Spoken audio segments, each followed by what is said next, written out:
Hello everyone, I am the Creep's Cabin. I know you use this video to fall asleep, so before that, like the video and subscribe to the channel. Also, where are you from? And what time are you watching? Now get comfortable and relax.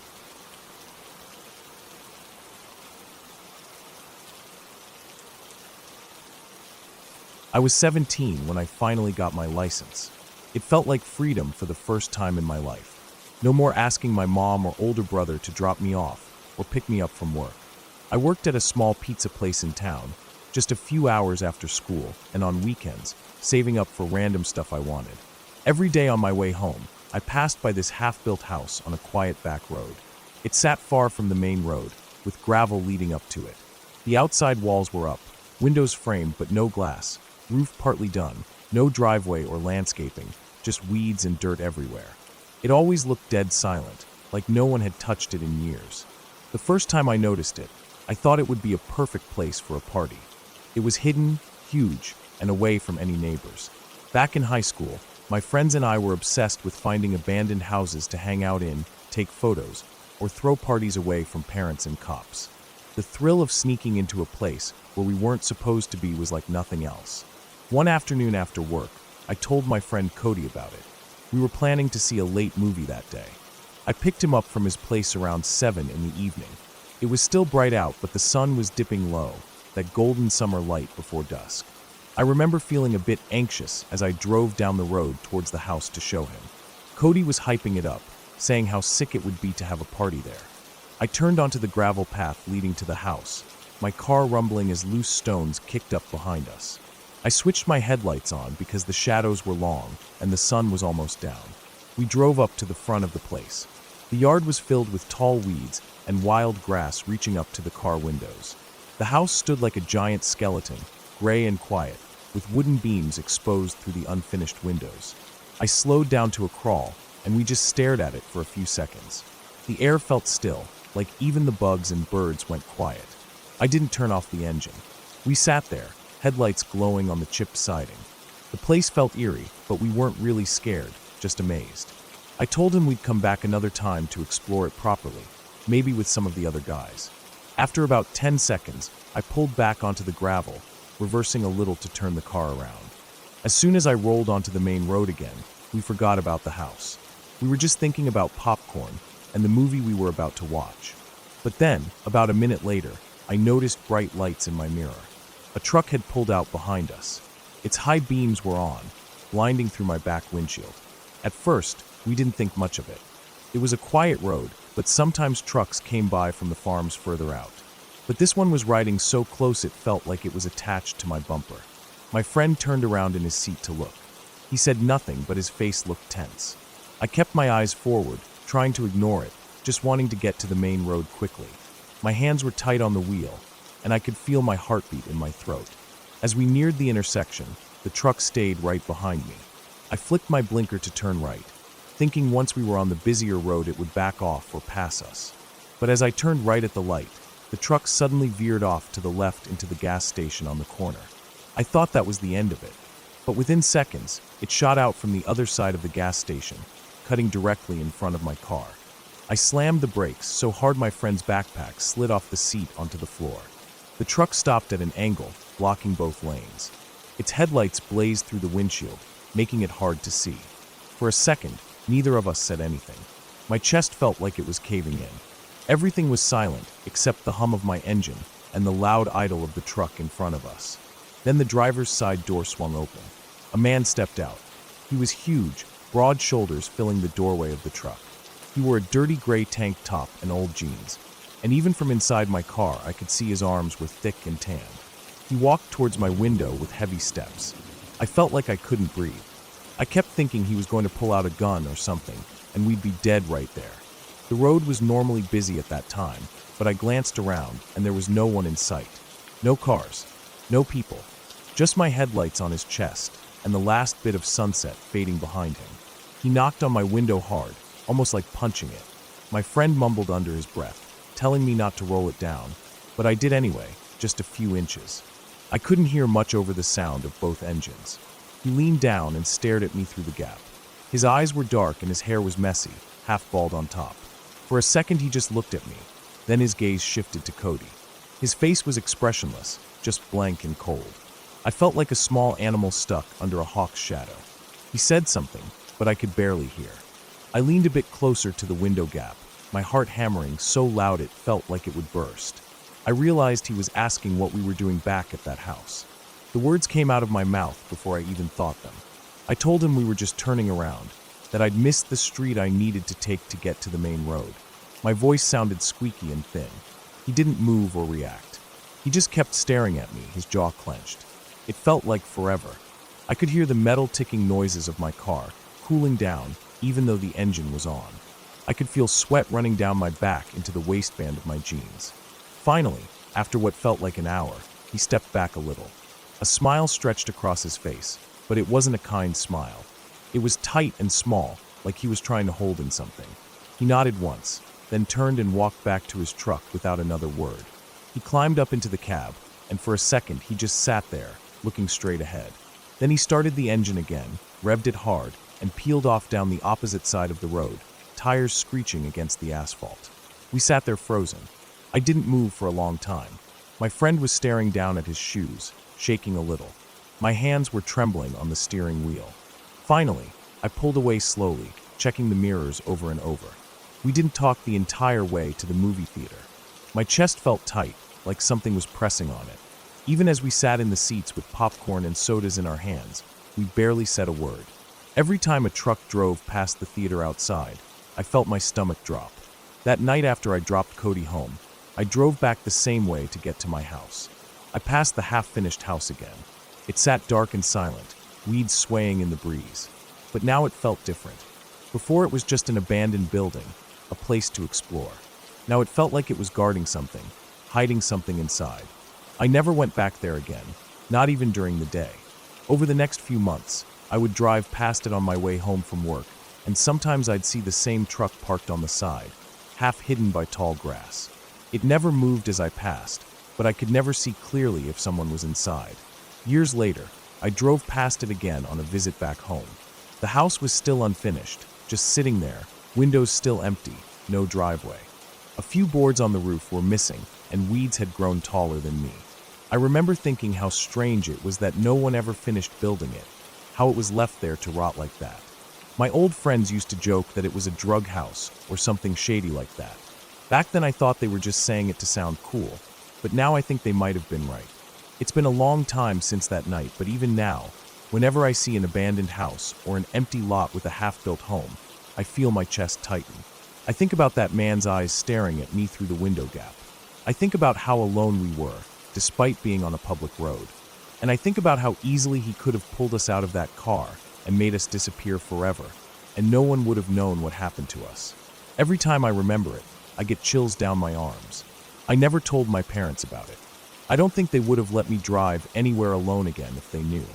To this day, I avoid that road whenever I'm back in town. I take the long way around, even if it adds 15 minutes to my drive. I just don't want to see that place again. I don't want to see that truck. I don't want to find out what's really inside that house. And I don't want to find out what that man would have done if I had said the wrong thing. Some places aren't abandoned. Some places are just hidden. And some people don't want to be seen.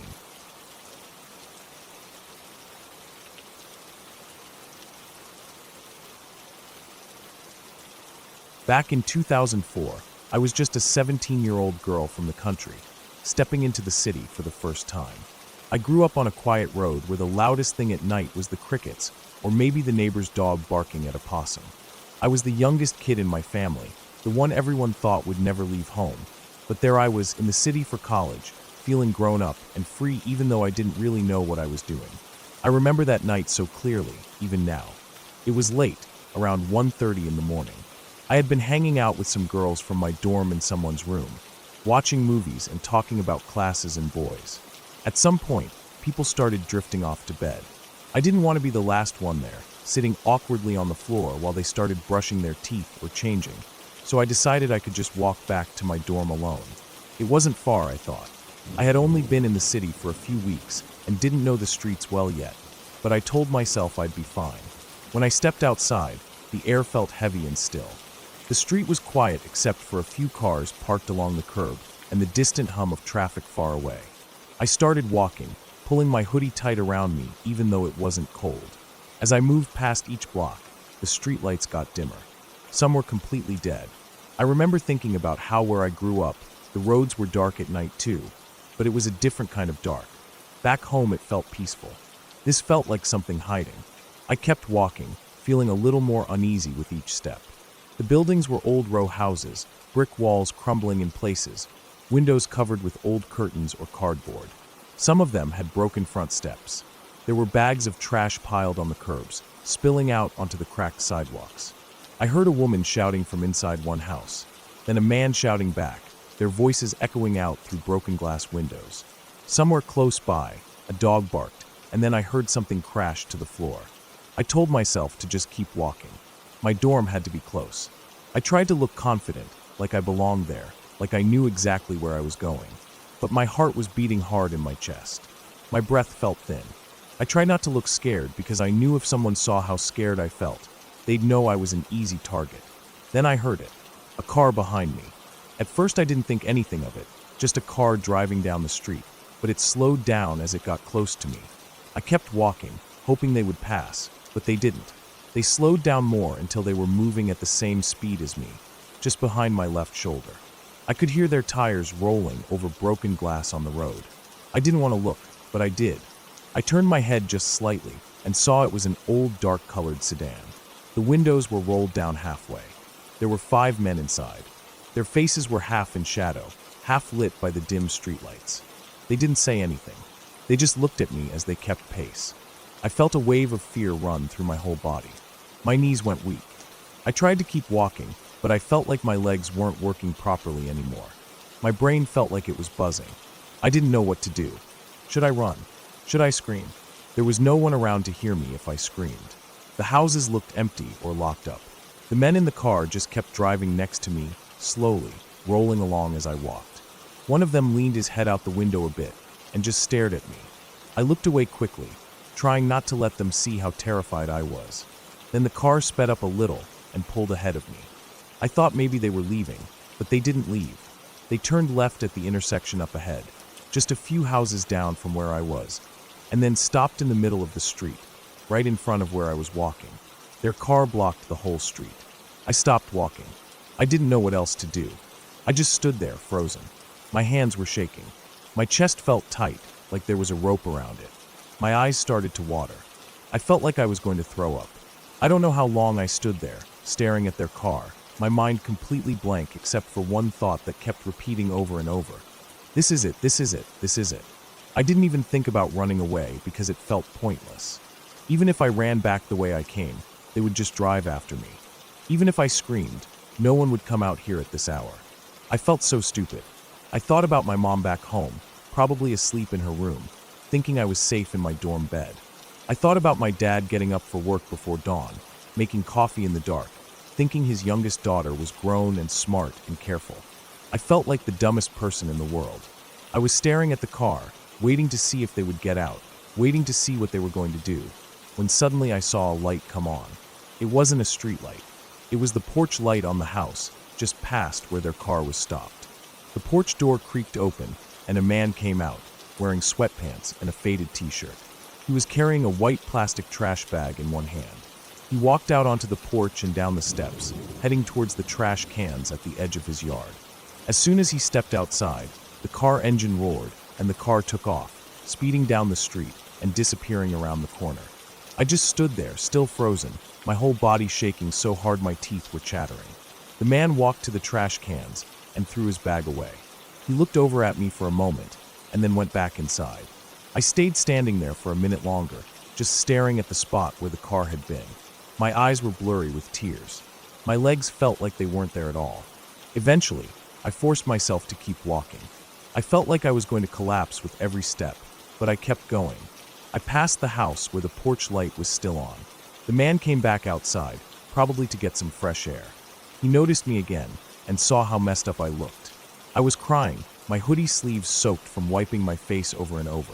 He asked if I was okay, but I couldn't get any words out. I was just making noises, shaking so hard my knees kept knocking together. He gestured for me to come up on his porch. I walked up, still shaking, my breath coming out in these short, ragged gasps. He went inside and brought out a can of soda and handed it to me. I sat down on the porch steps and tried to drink, but my hands were trembling so bad I could barely hold the can to my mouth. Another guy came out from inside the house, wearing jeans and no shirt. He had tattoos all down his arms. They both sat with me for a while until I could breathe properly again. I was still shaking, but the worst of it had passed. I told them what happened, or tried to, but my words were jumbled up. I kept wiping my face on my sleeves, feeling embarrassed, feeling like a stupid little kid who didn't know anything about the world.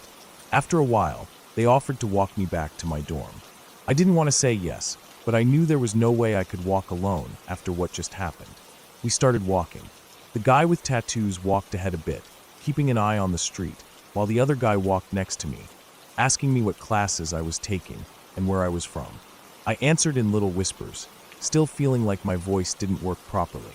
Every time a car passed us, I felt my whole body tense up, ready to run or scream or collapse on the ground. We reached my dorm eventually. It felt like the longest walk of my life.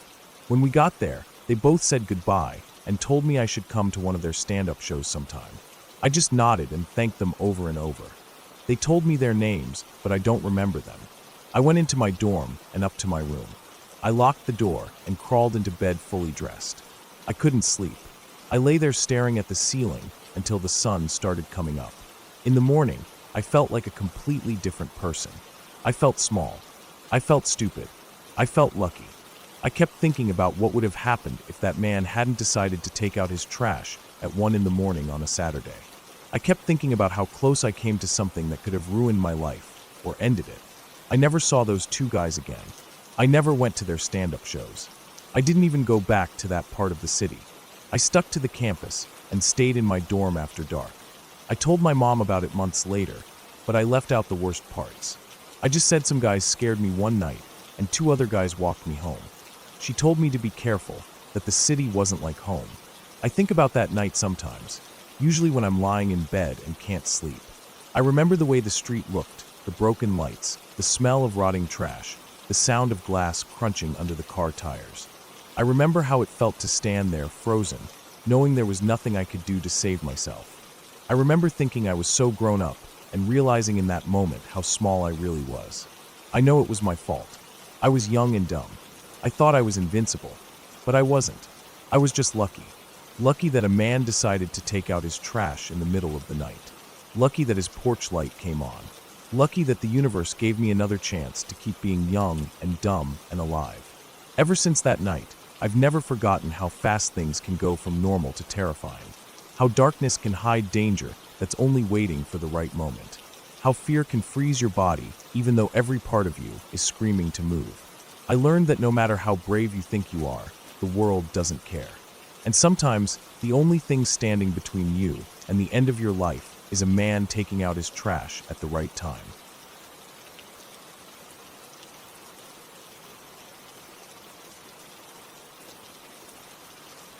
I had always told myself I'd never be the type to fall asleep at the wheel, or even let myself get close to that point. But that night proved I was just like anyone else, human, tired, and not as invincible as I sometimes felt. It was about 2 years ago, in early autumn, when days were warm, but nights turned cold fast.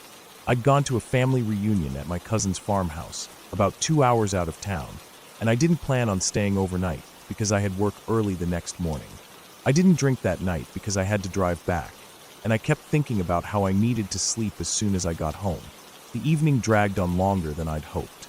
People kept wanting to take photos, there was cake, old aunties wanted to talk about life and health, and the kids kept running around screaming.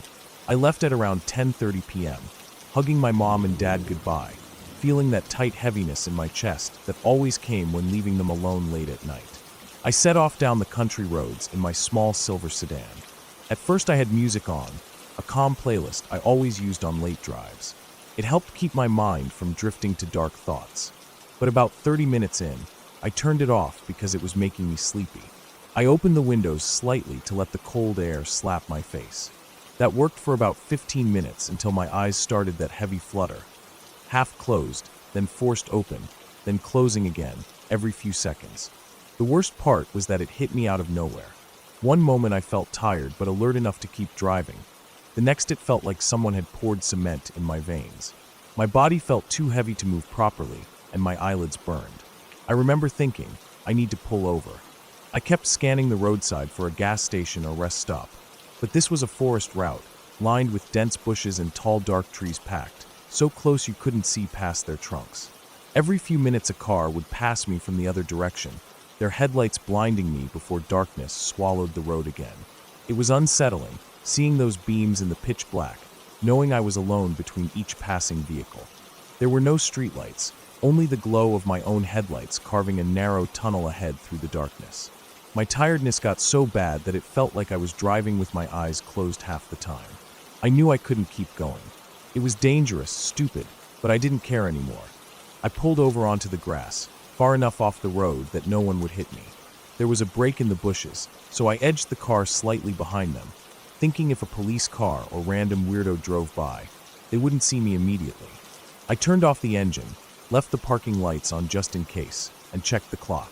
11:22 p.m. I remember that number clearly because I told myself I would just sleep for 30 minutes, get up at midnight, splash some water on my face, and keep driving home. The seat was cold but comfortable enough, and once I let my eyes close fully, it felt like slipping into warm darkness. I was half dreaming, thinking about work, bills, my car needing an oil change. But then something woke me up. A soft scratching noise. I didn't react at first, just sat there with my eyes closed, wondering if it was part of my dream. The sound stopped, so I opened my eyes and checked the clock. 11:50 p.m. Only 28 minutes had passed. I was too tired to care, so I closed my eyes again. That sleep was deeper, heavier, the kind where your body feels pinned down by your own weight. But then I woke up again. This time the scratching was louder, sharper. It wasn't like tree branches scraping the roof in wind. It was more like something was moving along the door, near the handle, then across the window. Ich set Folsen. I checked the clock. 12:40 nachts. Almost an hour later. The sound didn't stop this time. My mind kept telling me it was an animal. Maybe a raccoon or a stray dog sniffing around. But why would it come back an hour later? Why was it scratching instead of just sniffing or pawing lightly? I didn't move. My hands were shaking and my chest felt tight. Slowly I turned my head and looked into the rear-view mirror.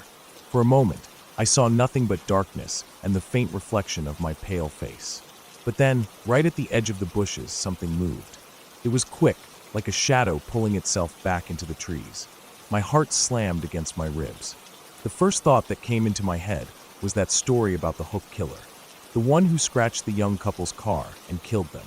It sounds stupid now, thinking about an urban legend at a time like that, but in the darkness, your mind jumps to the worst explanations. My breathing got shallow and fast. I didn't even think about checking outside. I turned on the engine as fast as I could. My headlights flicked on and lit up the bushes in front of me. For a split second, I thought I saw something between the trees, but it was gone before my brain could even process what it was. I reversed carefully onto the road. My hands were trembling on the wheel. I told myself I'd find a gas station up ahead and get some coffee, maybe wash my face, and keep going until sunrise. My chest was buzzing with fear, that electricity you feel when your life feels threatened. I drove slowly at first because I didn't want to crash in my panic. After about 30 seconds of driving, I came up to a bend. It wasn't a sharp turn, just a wide curve to the right, and as my headlights swept across the bend, I saw a car parked off to the left side of the road. The driver's side door was open. I slowed down as I passed. The car was dark inside, no lights, no movement. I glanced quickly through the open door as I rolled by, expecting to see someone slumped over the wheel or leaning out of the door. But there was no one. My stomach dropped. I passed the car fully, and my mind screamed at me to check my rear-view mirror. I looked. At first, I saw nothing but the empty road curving behind me. Then out of nowhere, someone ran into view, sprinting down the middle of the road straight towards my car. My whole body turned cold. He was fast, his arms pumping hard, legs moving in wide, long strides. I could see he was wearing dark pants and a faded hoodie. His hood was down and his hair was short. His mouth was open wide like he was screaming, but at first I couldn't hear him over the sound of my tires on the asphalt. Then, through the closed windows, I heard his voice, muffled and warped by my fear. He was shouting something over and over, raising his arms as if to flag me down. My eyes were glued to the rear-view mirror, watching him getting closer and closer. His face was twisted with rage or panic. I couldn't tell which. I pressed the gas pedal hard, and my car lurched forward. I didn't care if I got pulled over for speeding. I just needed to get away. My breathing was ragged, my pulse slamming so hard I could feel it in my throat. The road ahead felt like it stretched on forever. My hands kept gripping the steering wheel so hard that my knuckles burned. After about 10 minutes of driving, I pulled into a small gas station with bright white lights flickering above the pumps. I parked near the entrance and just sat there for a moment, gripping the steering wheel, trying to stop my hands from shaking. I kept checking my mirrors, half expecting to see him running down the street towards me. But there was nothing except the quiet hum of the streetlights and the distant chirping of night insects. Inside the gas station, it smelled like burnt coffee and old bread. I washed my face with cold water in the bathroom sink and looked at myself in the mirror. My face looked pale, eyes bloodshot, lips dry and cracked. I bought an energy drink and sipped it while sitting in my car, engine running, doors locked. I kept scanning the dark highway, waiting to see headlights or a figure walking under the lights. But no one came. Eventually, I gathered up the courage to finish my drive home, sticking to main roads with other cars and gas stations along the way. When I finally got home, it was almost 3 a.m. I sat on my couch with the TV on low volume, not really watching it, just listening to the sound of voices so I wouldn't feel alone. My body felt heavy and sore from the fear and the exhaustion. I never told my family about it because I knew they would just tell me not to sleep on deserted roads again. I still think about that night sometimes, especially when I drive that route for work or to visit family. I wonder what would have happened if I hadn't woken up from that scratching sound, or what would have happened if I had opened my window to check outside, or if I had stopped for that man sprinting down the road after me. Maybe he needed help. Maybe his car broke down and he was panicking, or maybe he had been the one scratching my car, waiting for me to get out so he could do God knows what. I'll never know. But every time I feel tired driving home at night, I remember that feeling, the cold terror in my chest, my heart pounding so hard it hurt, my hands shaking on the wheel. I never pull over on deserted roads anymore. No matter how tired I get, I keep driving until I find a gas station, a lit-up shop, or a busy parking lot. Because I learned that night that the real danger isn't ghosts or killers with hooks. The real danger is people, waiting in the dark, hidden just out of sight, moving between the trees while you sleep in your car thinking you're alone. I still see his face in my mind sometimes, that twisted, desperate expression under the harsh glow of my red taillights, and it always makes my chest tighten and my skin crawl. I know I was lucky that night. Lucky I woke up, lucky I didn't open my door, lucky I drove away. I never want to find out what would have happened if I hadn't.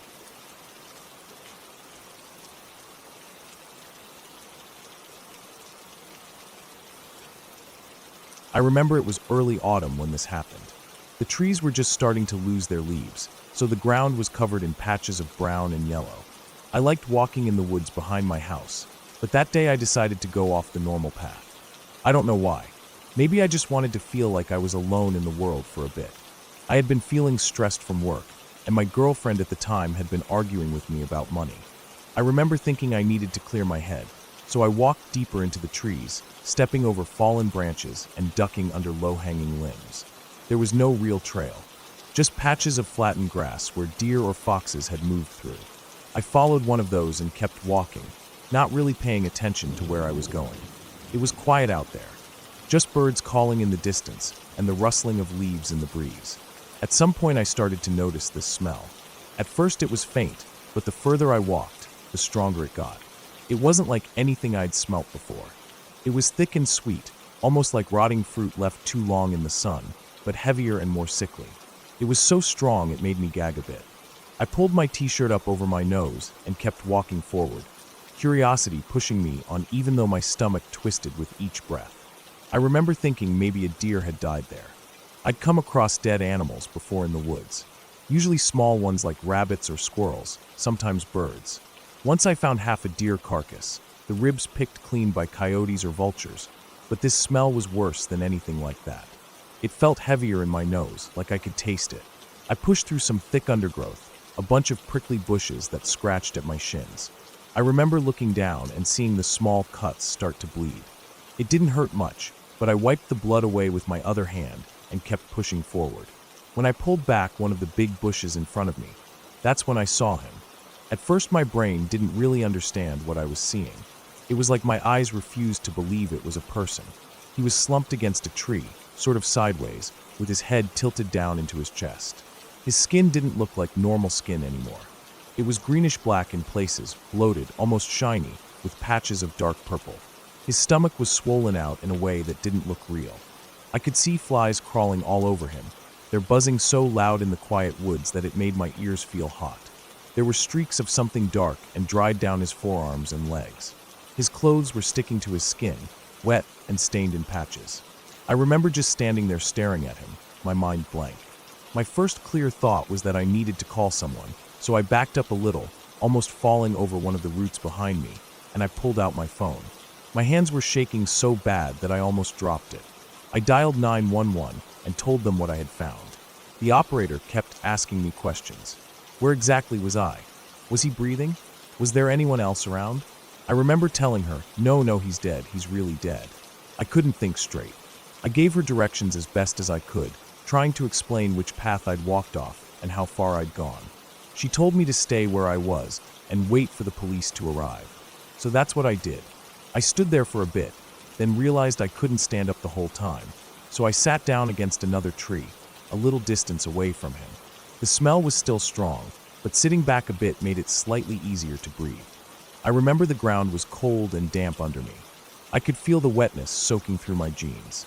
My hands wouldn't stop shaking. I tried to distract myself by watching the flies moving over his skin. They would crawl in and out of his open mouth and nostrils and land on his eyelids, which were half open and clouded over. His hair was matted to his forehead, and there were these thin dark streaks running down the side of his face. I didn't want to look at him, but I couldn't look away either. I kept thinking about who he was, what his name was, why he was there. It started to get dark while I waited. The sun went down behind the trees, and all the shadows stretched out until everything turned gray, then black. I sat there in the dark, listening to the forest around me. Every little sound made me jump. Twigs breaking, leaves rustling, an owl hooting somewhere far off. I felt like something was watching me. I kept thinking that he was going to move, that he was going to stand up and walk over to me. I knew it wasn't possible, but I couldn't shake the feeling. My chest felt tight, and I kept rubbing my hands over my knees to keep them warm. The police took almost 2 hours to find me. When I saw their flashlights bobbing through the trees, I felt like I could finally breathe again. They asked me questions, told me not to come any closer to the body. I stood back while they put tape around the area and took photos. Later they told me he had committed suicide. They didn't give me many details, just that he'd been reported missing a couple weeks earlier. He had left a note at his apartment saying he didn't want to live anymore, and I guess he came out here to do it. They wouldn't say exactly how he did it, but from the way they acted, I could guess it hadn't been quick or peaceful. After that day, I couldn't stop thinking about him. Every time I closed my eyes, I saw his face, the flies on his skin, the way his hands were curled up against his stomach. I started having dreams about him, too. They were always the same. I would be back in the woods, looking for him.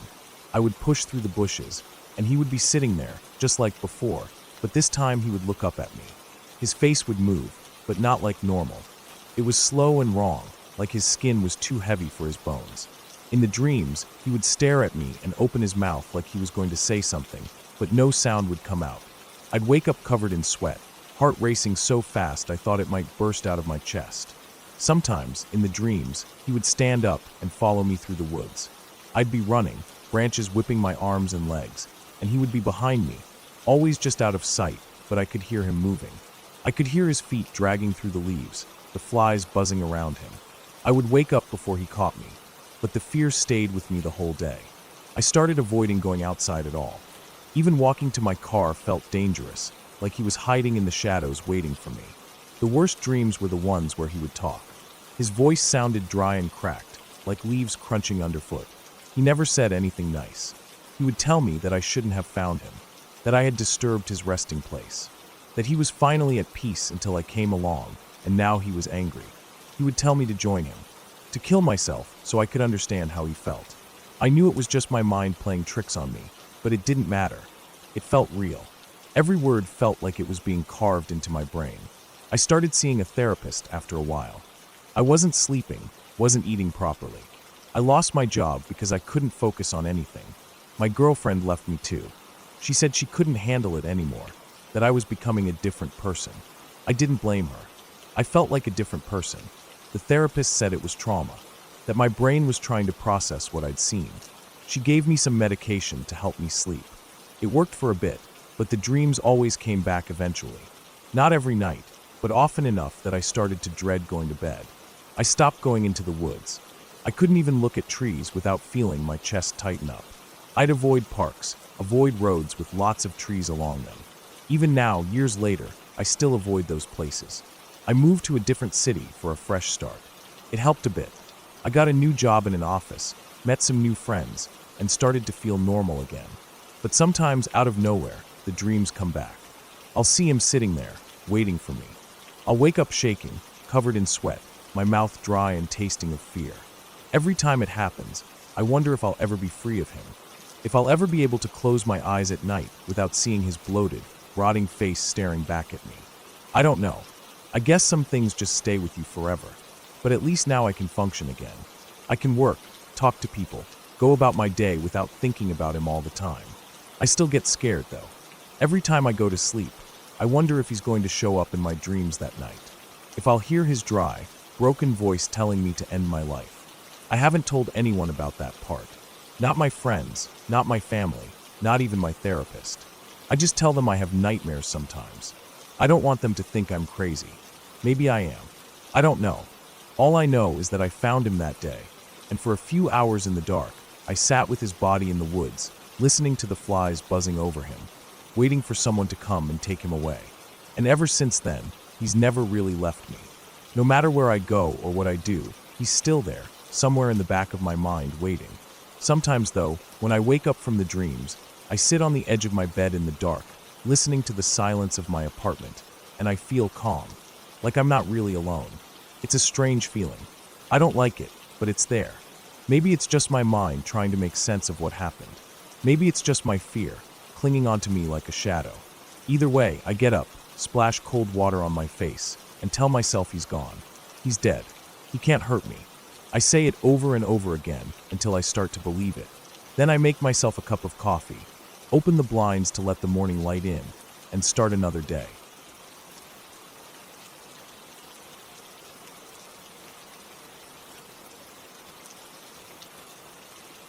I remember that night so clearly, even though it's been a few summers now.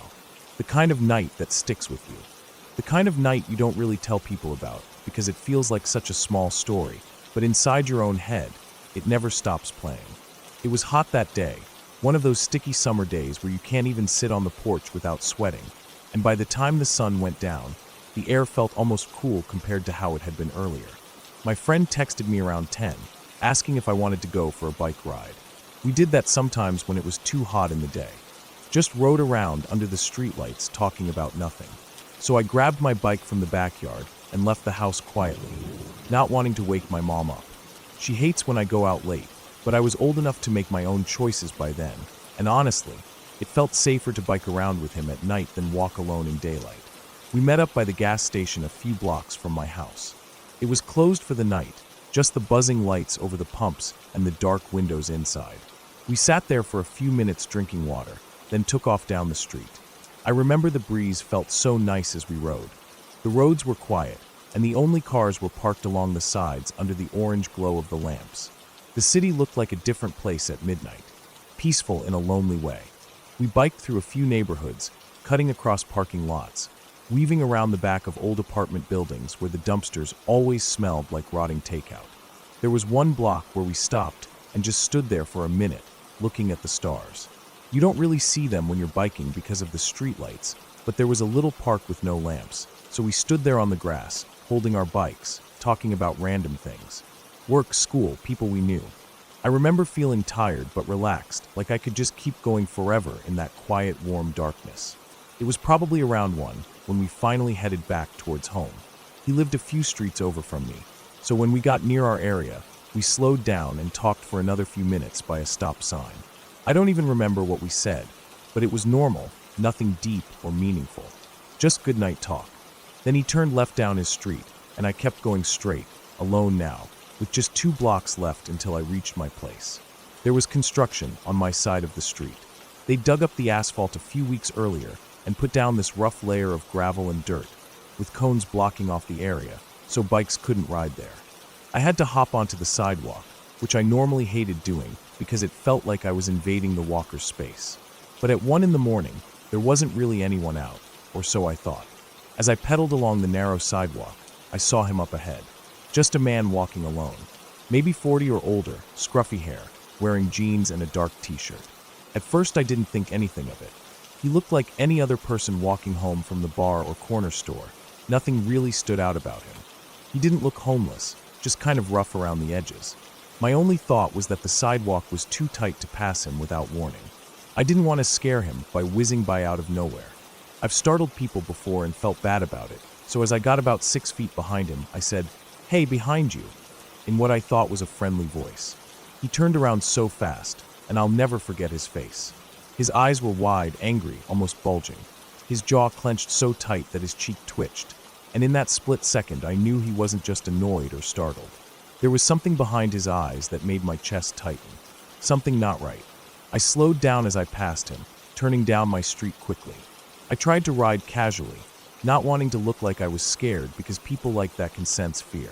I was about to reach my house. It's right off the corner, 3rd house in little white fence, rose bush near the porch. I planned to just get home, lock the door, and forget about it. But then I heard it. At first it was just a mumble, but then it turned into yelling. He was screaming behind me, his words slurred but sharp at the same time. "Fucking cunt," he shouted.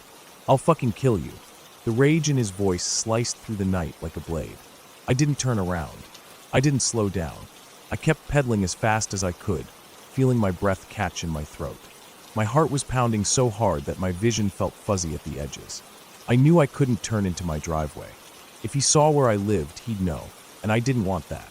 I didn't want him to follow me onto the porch or see which window was mine. So instead of stopping, I kept going, riding past my house, my legs burning as I pedaled faster than I ever had before. I decided I'd do another loop around the block. It wasn't that big, just 4 streets making a square. I thought if I came back around, he'd be gone. That's what I hoped anyway. As I turned each corner, my mind was racing with thoughts. Where did he come from? Why was he so angry? Did he think I was trying to attack him? Or was he just waiting for a reason to explode at someone? Every shadow between the houses looked like him. Every parked car felt like it was hiding his body behind it, ready to jump out. I felt so exposed, riding under the streetlights with no one else around. When I finally turned the last corner to come back down my street, I slowed my bike, breathing hard, trying to listen for his voice. At first I didn't see him. The street looked empty. I remember feeling this wave of relief wash over me, thinking maybe he had just kept walking. But then I looked towards my house, and my stomach dropped so hard I almost fell off the bike. He was standing there on my front stoop, right in front of the door. The porch light was off, but I could see his silhouette under the glow of the street lamp across the road. His head was down, but I could tell he was looking out towards the street, just standing there, like he was waiting, like he knew I lived there. My chest felt tight and cold, and my hands were shaking so badly on the handlebars that I almost lost my balance. I didn't even realize I had started crying until I felt the tears on my lips. I rode past my house without stopping. I didn't even look at him as I went by, but in the corner of my eye I saw him turn his head slightly to follow me. I didn't know what to do. I didn't want to lead him back to my friend's place either, but I didn't feel safe anywhere near my own house. I rode back towards the gas station, parked my bike in the shadows, and sat down behind the big ice freezer. My hands were still shaking so badly I could hardly text, but I managed to type out a message to my friend, asking if I could come back over for a bit. He replied almost right away, telling me to come. I waited there for a few minutes, watching the street to make sure I wasn't being followed, then got back on my bike and rode as fast as I could to his place. When I got there, I leaned my bike against the fence and walked up the steps with my legs trembling, so hard it was difficult to climb them. He opened the door and took one look at me and knew something was wrong, but I just shook my head. I didn't want to talk about it. I sat in his living room for a while, just listening to the sound of the fan clicking back and forth as it blew warm air around. He offered me water, but I couldn't stop shaking long enough to drink it without spilling it on myself. Eventually, when the sky started turning that pale early morning blue, he walked me back home. The street was empty by then. No sign of the man. No footprints. Nothing. It was like he'd never been there, but I knew he had. I felt it deep in my bones. That feeling of being hunted. I didn't sleep that morning. I just lay on my bed with the curtains closed, staring at the ceiling and listening for any creak on the porch. 2 days later, I woke up and went outside to ride to the corner store for milk, and my bike was gone. I'd left it locked up in the alleyway behind the house, and the lock was still there, cut clean through. The bike was just gone.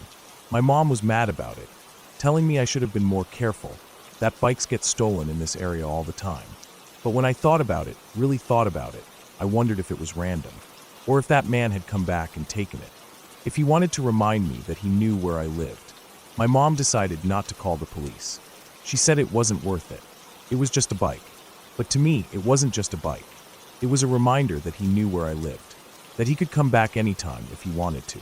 That night changed the way I felt about my own street, about walking alone, about riding my bike late at night. Even now, years later, whenever I ride past a stranger on the sidewalk, I think about his face, the anger, the way he stood on my porch like he belonged there. And I wonder if he ever thinks about me, or if I was just another shadow that passed him in the night, never to be remembered, while I still see him in every dark corner I pass.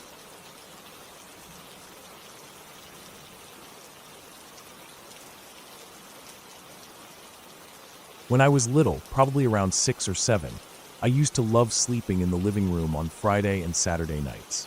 My parents were pretty awesome about it. They knew I liked to stay up late and watch TV, and my sister was a light sleeper, so if I was in our shared bedroom, I'd keep her up. Out there in the living room, I could lie on the couch with my blanket and my pillow and just watch Nick at night until my eyes couldn't stay open anymore. I liked the feeling of the whole house being asleep while I was awake, as if the world was mine for those quiet hours. I felt safe because my parents were right down the hall, and the dog was always asleep on the carpet by my feet. That night, I don't even remember what show I fell asleep watching. I just remember waking up at some point when the TV was still on, but the volume was low. The screen was just playing one of those black and white sitcoms with a laugh track that felt too bright for my eyes.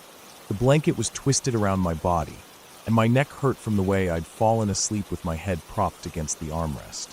I remember thinking I would just roll over and go back to sleep, but then I felt this strange, prickly feeling crawl up my arms and the back of my neck, like tiny invisible insects running across my skin. I tried to ignore it for a second, thinking it was static from the blanket, but then my body just jolted upright before I even thought about it. My eyes snapped to the front window, which had its thin white curtain drawn back just slightly. Outside, the moon was bright enough to light up the yard. The grass had that pale silver look, almost glowing. Beyond the yard was the start of the woods. We lived in rural Georgia, and our property had so many trees it felt endless to me as a kid.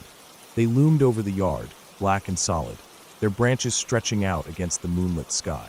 I was still half asleep, rubbing my eyes, but something caught my attention in one of the trees closest to the house, maybe about 15 feet from the window. At first I thought it was just a thick branch with some broken off pieces sticking up at odd angles. But then I realized it was a shape that didn't match the tree at all. My heart just stopped. It was the shape of a person. It was like a black cutout stuck to the tree. The moonlight shone on everything else, but that shape remained dark. I could see the curve of a head, shoulders, arms, and legs bent in an odd way to cling onto a branch. They weren't moving at all, just completely still. I stared so hard my eyes started to water, hoping it was just a broken branch or a trick of the light, but deep inside I knew it wasn't. Before I could even think of what to do, the dog woke up. He was a big old lab mix, friendly and lazy during the day but protective at night. He got up so fast, his nails clicked on the wooden floor, and he ran straight to the window, pressing his nose and paws against the glass. He started growling, deep and low at first, and then barking so hard his body was shaking. I felt my chest tighten with fear. My whole body felt cold and hot at the same time. My arms were covered in goosebumps. I jumped off the couch, my blanket falling behind me, and ran down the hallway into my parents' room. My legs were trembling, so bad I nearly tripped twice. I remember feeling like I couldn't breathe, like the hallway stretched forever before I got to their door. I pushed their door open and rushed to their bed. I tried to speak, but my voice came out broken and gasping. My dad was already half awake, sitting up, looking at me with his eyes still foggy. I remember his hair sticking up in weird directions and his chest moving up and down fast because I had scared him awake. I kept trying to say there was someone outside, pointing down the hallway towards the living room. My chest was tight, and I felt tears building up, but I was too shocked to cry yet. Dad didn't waste any time. He swung his legs off the bed and grabbed the wooden bat he kept beside his dresser. I remember he always joked that it was his insurance bat for the house. He walked out of the room quickly, calling the dog in a low, stern voice. The dog ran out first, nails clicking, barking nonstop. Mama pulled me onto the bed beside her and wrapped her arms around me. Her skin felt warm, but my body was shaking so badly I could barely feel anything. We sat there listening. I could hear the front door open, the dog barking even louder, and then the heavy steps of Dad walking across the porch and into the yard. The dog ran around in circles, sniffing and growling into the darkness. The cold breeze from the outside came into the hallway and into their bedroom, making the curtains sway just a bit. Mama rubbed my back in slow circles. My hands felt numb, and I was still staring at the open door, half expecting something to walk in. After what felt like forever, Dad came back inside. He was breathing heavily, not from running, but from how tense he was. He set the bat down by the door and told us he didn't see anyone out there. He said maybe I was dreaming. I wanted to believe him so badly, but my body still felt like I had been dipped in ice water. I knew I wasn't dreaming. I could still feel the scratchy couch fabric against my cheek, the cold air in my nose, the faint smell of the dog's fur right before he started barking. Dad stayed up after that, walking around the house with a cup of coffee in his hand, making sure everything was locked. I went to my room and crawled into my own bed next to my sister, who was fast asleep with her stuffed bear tucked under her arm. I slid under my blankets and tried to calm down, breathing slow so I wouldn't wake her. My heart still felt like it was hammering against my ribs. Every time I closed my eyes, I saw that shape in the tree again. I don't know how long I laid there, staring at the ceiling. It felt like hours. I could hear Dad's footsteps in the kitchen and living room, the soft sounds of him checking the locks over and over again. The dog had settled down by then, but he still huffed every now and then, as if he was warning whoever was out there to stay away. At some point, I turned my head to look out the window beside my bed. The moonlight was shining on the grass outside. I tried to tell myself there was nothing out there, that Dad would have seen it, that it was safe. My eyes started to feel heavy again. I thought that finally I could sleep. That's when I saw movement outside my window. My breath got stuck in my throat. I felt my stomach drop so fast I thought I would throw up. There was a man standing right there, in the yard, just a few feet away from my window. I could see him so clearly in the moonlight this time. He was thin, wearing dark clothes. His face was turned towards me, but I couldn't see his eyes, just the outline of his features. His hand was up, his finger pressed against his lips in a shushing gesture. My whole body locked up. I couldn't move, couldn't scream, couldn't even breathe properly. I just stared at him, my chest tight with panic. He stayed like that for a few seconds, his fingers still on his lips. Then he turned around slowly, without looking back, and started walking away. Not running, just walking in a straight line towards the woods until the trees swallowed him up and he was gone. I don't know how long I laid there after that, staring out the window, waiting to see him come back. When I finally felt my body again, the tears came hard. I buried my face in my pillow and cried silently so I wouldn't wake my sister. My tears soaked through the pillowcase and my nose got stuffy, but I didn't want to move. I cried until I felt like I couldn't breathe, and then I just laid there, staring at the ceiling, my eyes burning from the tears. That morning, Dad made pancakes like he always did on Saturdays. The sun was shining, and the yard looked normal again. The grass was bright green with little dewdrops. The dog was rolling around happily in the sunshine, and the birds were singing. Everything looked so normal it made me feel sick, like the night had been a bad dream I couldn't shake off. I never told my parents about seeing him the second time. I felt like if I said it out loud, it would make it real, and I just wanted it to disappear. But after that, I stopped sleeping in the living room. I stopped watching TV late at night. I even stopped looking out my bedroom window after dark. For years, every time I walked past that window at night, I felt that prickly feeling crawl up my arms again. I kept imagining him standing there, staring in, his finger pressed to his lips. Nothing ever happened again after that. No break-ins, no missing people in the area, nothing on the news. But that made it worse somehow. It meant he was just out there, somewhere in those woods, and no one knew except me. And to this day, I still think about the way he walked away so calmly, like he didn't have to rush, like he knew I wouldn't tell, like he knew he could come back whenever he wanted.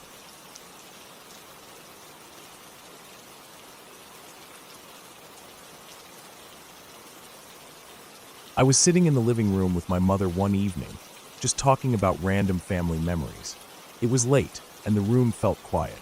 The TV was off, and we could hear the ticking of the old clock on the wall. I remember she was folding laundry as she spoke, her hands moving automatically as she told me this story that I never heard before. It happened about 10 years ago, but to her it still felt like yesterday.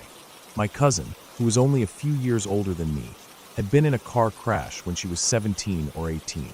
She was driving back home after visiting a friend late one evening, and she lost control of her small hatchback on a wet bend. The car had skidded sideways into a tree, and even though she was wearing her seatbelt, the side impact had crushed her pelvis and damaged her internal organs badly. I remember visiting her in the hospital with my parents when it happened. She was pale and sleepy, hooked up to machines, and I remember the tubes in her nose and the beeping sounds around her bed. She could still talk back then, though she was tired all the time, and her voice was so faint you had to lean close to hear her. I was too young to really understand what was happening, but I remember the smell of hospital disinfectant and her fingers feeling cold when I held her hand to say goodbye. She died 2 weeks later from internal bleeding that the doctors couldn't fully stop. She was close to everyone in the family, but especially to my dad's sister, our aunt. My aunt had 3 little kids back then, none older than 4, and my cousin used to babysit them almost every weekend. Sometimes she would take them to the park near the house, or sit with them in the living room watching cartoons, helping them eat dinner when my aunt was busy. I remember my cousin would come home with drawings they made for her, or stickers they gave her to put on her phone case. She used to say those kids were like her little siblings because she spent so much time with them. At the time of her death, my aunt's house was under construction. They were having an extension built at the back to add a larger kitchen and a utility room. I remember seeing the building materials scattered around her yard, big sand piles and stacks of bricks covered with blue tarps to keep off the rain. The construction work had started a month before the accident and was still going on for a couple months afterwards. The workers came in every morning around 8 and stayed until 4 or 5 in the afternoon. Sometimes, if I stayed over at my aunt's house, I would wake up to the sound of hammering and drills coming from outside. My aunt didn't mind the noise because she was at work during the day, and the kids were too small to care. One day, while she was at work, she got a phone call from one of the construction workers. He sounded annoyed, and my aunt told my mom later that at first she thought something was wrong with the construction or that they needed more supplies. But the worker told her they were having trouble with a teenage girl who kept showing up at the house. He said that she didn't say anything to them, but she would walk around the construction site, look at what they were doing, and leave. Sometimes she would come right up to the area they were working and just stand there, looking at them, then walk away again. They thought maybe she was from the neighborhood, curious about the new extension being built. But she came often, multiple times a week, always wearing the same clothes, never speaking, just walking around quietly and leaving. My aunt was confused and asked the worker for a description to see if she knew her. The worker said she had long brown hair, wore a red baseball cap, denim dungarees, and a white jacket. As soon as he described her, my aunt froze. She said her blood felt like it went cold in her veins. That was exactly what my cousin used to wear all the time. The red cap was her favorite. She wore it even indoors sometimes, and the denim dungarees with the white jacket were the outfit she wore the day of the accident. My aunt didn't say anything to the worker at first. She just thanked him for letting her know and hung up the call. When she got home that day, she went to the construction area and asked the workers again about the girl. She showed them a photo of my cousin, the last picture they had of her wearing those exact clothes. The workers looked at the photo and went silent. They nodded and said that was definitely her. That was the girl who kept coming to the site, standing quietly and leaving after a while. I remember when my mom told me this story, she said that our family was never one to believe in ghosts or anything paranormal. We grew up practical. My dad was the type to roll his eyes at ghost shows on TV, and my mom was never scared of graveyards or old buildings. Even my aunt never talked about spirits or hauntings before. But this story made everyone quiet. No one knew how to explain it. They thought maybe it was a girl who just looked like my cousin, but the exact clothes, the same hair, the same way she stood, it felt too precise to ignore. There was no logical explanation, but my family never discussed it much beyond that. They didn't want to turn it into something supernatural. My aunt never saw the girl herself, only the workers did, and after a few weeks, she stopped appearing altogether. Years later, when I think about that story, I try to understand it in a logical way. Maybe there really was a girl nearby who dressed like that, and the workers just mistook her for my cousin. Maybe their minds filled in the details when they saw the photo, or maybe they were just being polite to my aunt when she showed them the picture.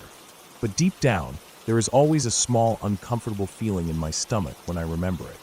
I picture my cousin walking through the half-built rooms, her red cap low over her eyes, her denim dungarees dusty from the construction ground.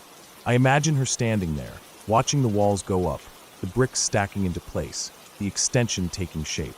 Maybe it was just an illusion or a mistake of memory, or maybe it was something else entirely. After the house was completed, my aunt never saw or heard anything strange there again. The kids grew up, the house felt warm and normal, and no one ever brought up that story unless they were talking about my cousin.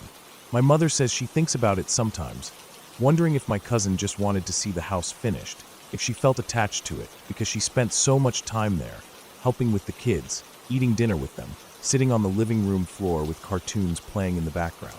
Maybe it was just her way of saying goodbye quietly, without words, without disturbing anyone. It's been years now, and my aunt still lives in that house. Whenever I visit, I sit in the kitchen extension, the room that didn't exist when my cousin was alive, and I think about her standing there while it was half finished. I imagine the concrete floor, the wooden beams overhead, and her standing in her white jacket and red cap, just watching everything being built. It's a strange feeling, sitting in that same place years later, thinking about how time moves on, how people leave us behind, but their memories stay in all these small spaces. I don't know if the workers really saw my cousin, or if they just thought they did, but whenever I think about her, I remember that story. It makes me feel sad, but also calm in a way I can't explain. Because even if there was nothing supernatural about it, even if it was just a girl who looked like her, it still felt like she was there, one last time, walking through the place she spent so much of her life in, before finally leaving for good.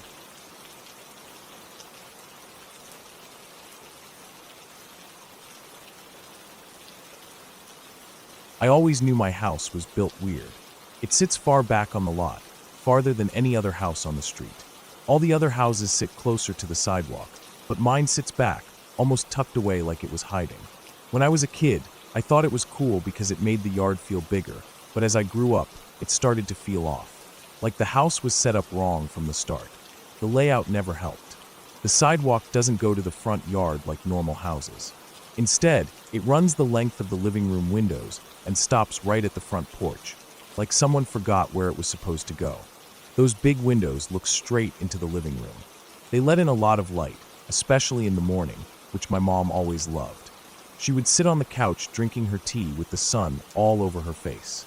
But those windows don't open, and there are no curtains, just sheer covers that don't block anything at night when the inside lights are on. It always felt like living in a fishbowl. That week, my parents and younger brother went on a trip to visit family. I couldn't take time off work, so I stayed home alone. I worked all day Friday, and when I got home that evening, the house felt dead quiet. I never realized how much noise my family made just by existing, walking around, closing cabinets, humming in the kitchen, laughing at some show in the living room. All of it gone, just silence sitting heavy in every room. I decided to drink that night. I thought it would be fun to relax and do nothing. I ordered greasy food and sat in front of the TV. I didn't even watch what was on, just flipped channels, drinking can after can of beer until the table was covered in empties. The house felt a little less empty once I was drunk. I could hear the TV loud. I could feel my own heartbeat in my ears. Around 9 at night, I realized I was too drunk to walk back to my room. It was stupid, but I felt scared of the hallway. It was so dark, and the thought of standing up, turning around to grab my phone charger, or walking past the kitchen just made me feel uneasy. I didn't want to see the black windows reflecting nothing back. I didn't want to feel the cold linoleum under my feet. So I stayed there on the couch, right underneath the big living room windows. I laid there, half watching the TV, my eyelids getting heavier. I didn't bother turning anything off. The light from the lamp was warm against my cheek, and the blanket smelled like laundry soap. The beer buzz was gone and replaced by heavy sleep. I drifted off with the TV flashing random colors across the walls. Then I woke up. It wasn't gradual, like when you're in bed and slowly open your eyes because of the sun. This was like a snap. 1 second I was asleep, the next I was awake. My eyes opened into darkness. The TV was off, the lamp was off, and the only light was from the streetlight far down the driveway. It threw a dim glow into the room, enough to see the outlines of furniture, but not enough to see details. I laid there, not moving, trying to figure out why I was awake. My body felt cold all over, even under the blanket. My teeth weren't chattering, but I felt chills so deep they made my back hurt. My head felt foggy from the alcohol, but I knew something was wrong. My ears were ringing with silence. I tried to swallow, but my throat felt dry. I didn't move, I just laid there, staring at the ceiling. Then the banging started. It was sudden. It came from right above me. The first bang shook the window so hard I heard the glass rattle against the frame. Then another bang. Then another. Like someone was pounding their fists against it again and again. I didn't move. I couldn't move. My eyes were open, and I was looking straight up at the window, but I couldn't see anything beyond it. Just the reflection of the room, the couch, and the edge of my blanket lit by the dim streetlight. But I knew someone was there. Someone was standing right there, pounding on the glass above my head. My chest felt tight. I couldn't feel my arms. I tried to move my fingers, and they felt numb. My ears were filled with the sound of my own breathing. I wanted to run, to jump off the couch and crawl away, but my body felt pinned down by fear. All I could do was flick my eyes sideways to look at the cable box clock. The red numbers burned into my vision. 3 Uhr 8 nachts. The banging kept going. Fists slamming into the glass in fast, angry bursts. Sometimes there would be just one hard bang that shook the frame. Other times there were 3 or 4 hits in a row, like whoever was out there was losing patience. I could hear their hands slapping against the window, and I wondered if it hurt them, if their skin was bleeding from hitting it so hard. The idea made my stomach clench. Then it stopped. Silence dropped over the room again. I didn't move. My ears were ringing louder now, filled with blood rushing through my head. My mouth felt dry and sour from the beer. I felt like I was going to puke, but I couldn't even roll over. Then the banging started again, but this time it came from 2 directions. Someone was back at the window, pounding harder than before, but now there was banging on the front door too. Heavy thuds shaking the wooden door against its hinges. I could hear both sets of bangs, coming at random, overlapping. The window right above my head, and the door just 10 feet away. My body felt like it was going to burst apart from fear. My eyes watered from staring so long. I tried to keep my breathing quiet, but it came out in ragged, shaky gasps. Every time the banging came down on the window above me, I felt my stomach clench like someone punched me. It felt like it went on forever. Minutes stretched into hours in my head. I thought about trying to grab my phone, but it was on the coffee table in front of me, and I would have to sit up to reach it. That meant moving. That meant whoever was out there would see me move. My mind was spinning with what I should do. Should I run to my bedroom? Should I crawl on the floor and hope they couldn't see me? Should I stay here and pretend I wasn't real, that I wasn't here, that I was still asleep? But I didn't move. I stayed there, feeling the pounding through the couch, feeling the window shake above me, feeling the door vibrate against its hinges. Sometimes the pounding on the door got so loud, I thought the wood would split open.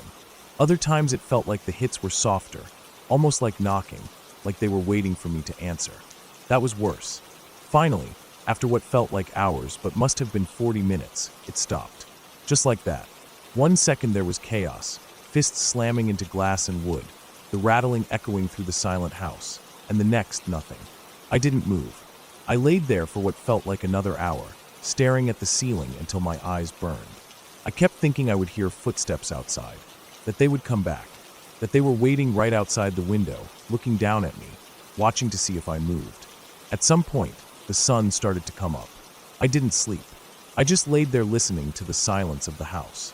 When the light started to brighten the room, I felt like I could breathe again. My fingers tingled with pins and needles from being clenched so tight all night. I sat up slowly, listening for any sound, but there was nothing.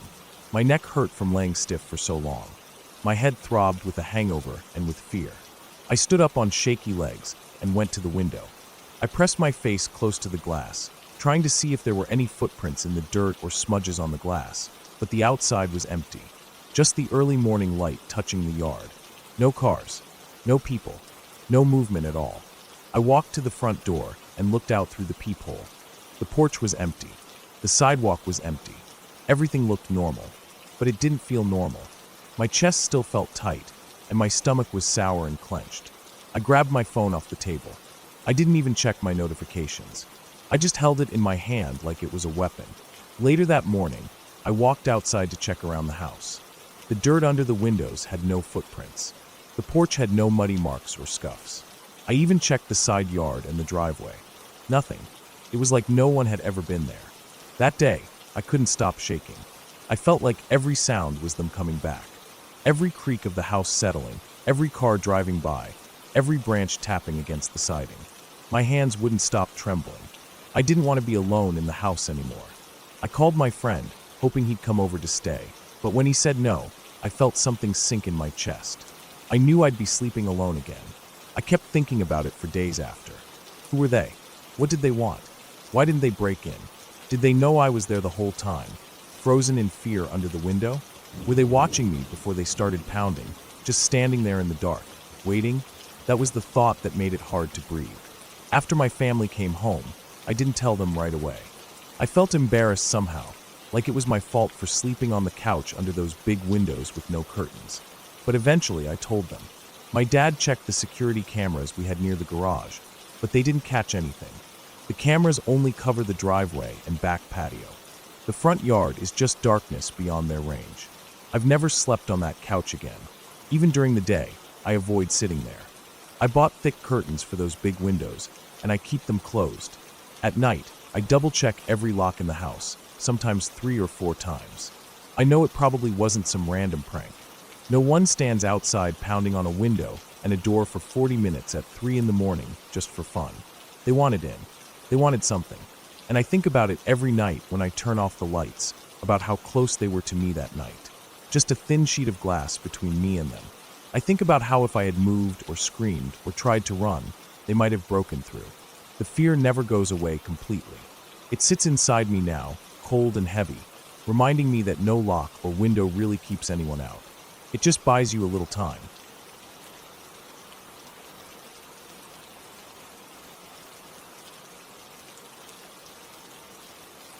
I remember that day so clearly even though it's been over 10 years now. I was about 10 back then. It was one of those evenings that felt like a holiday, even though it wasn't. All my cousins and siblings were over at our house.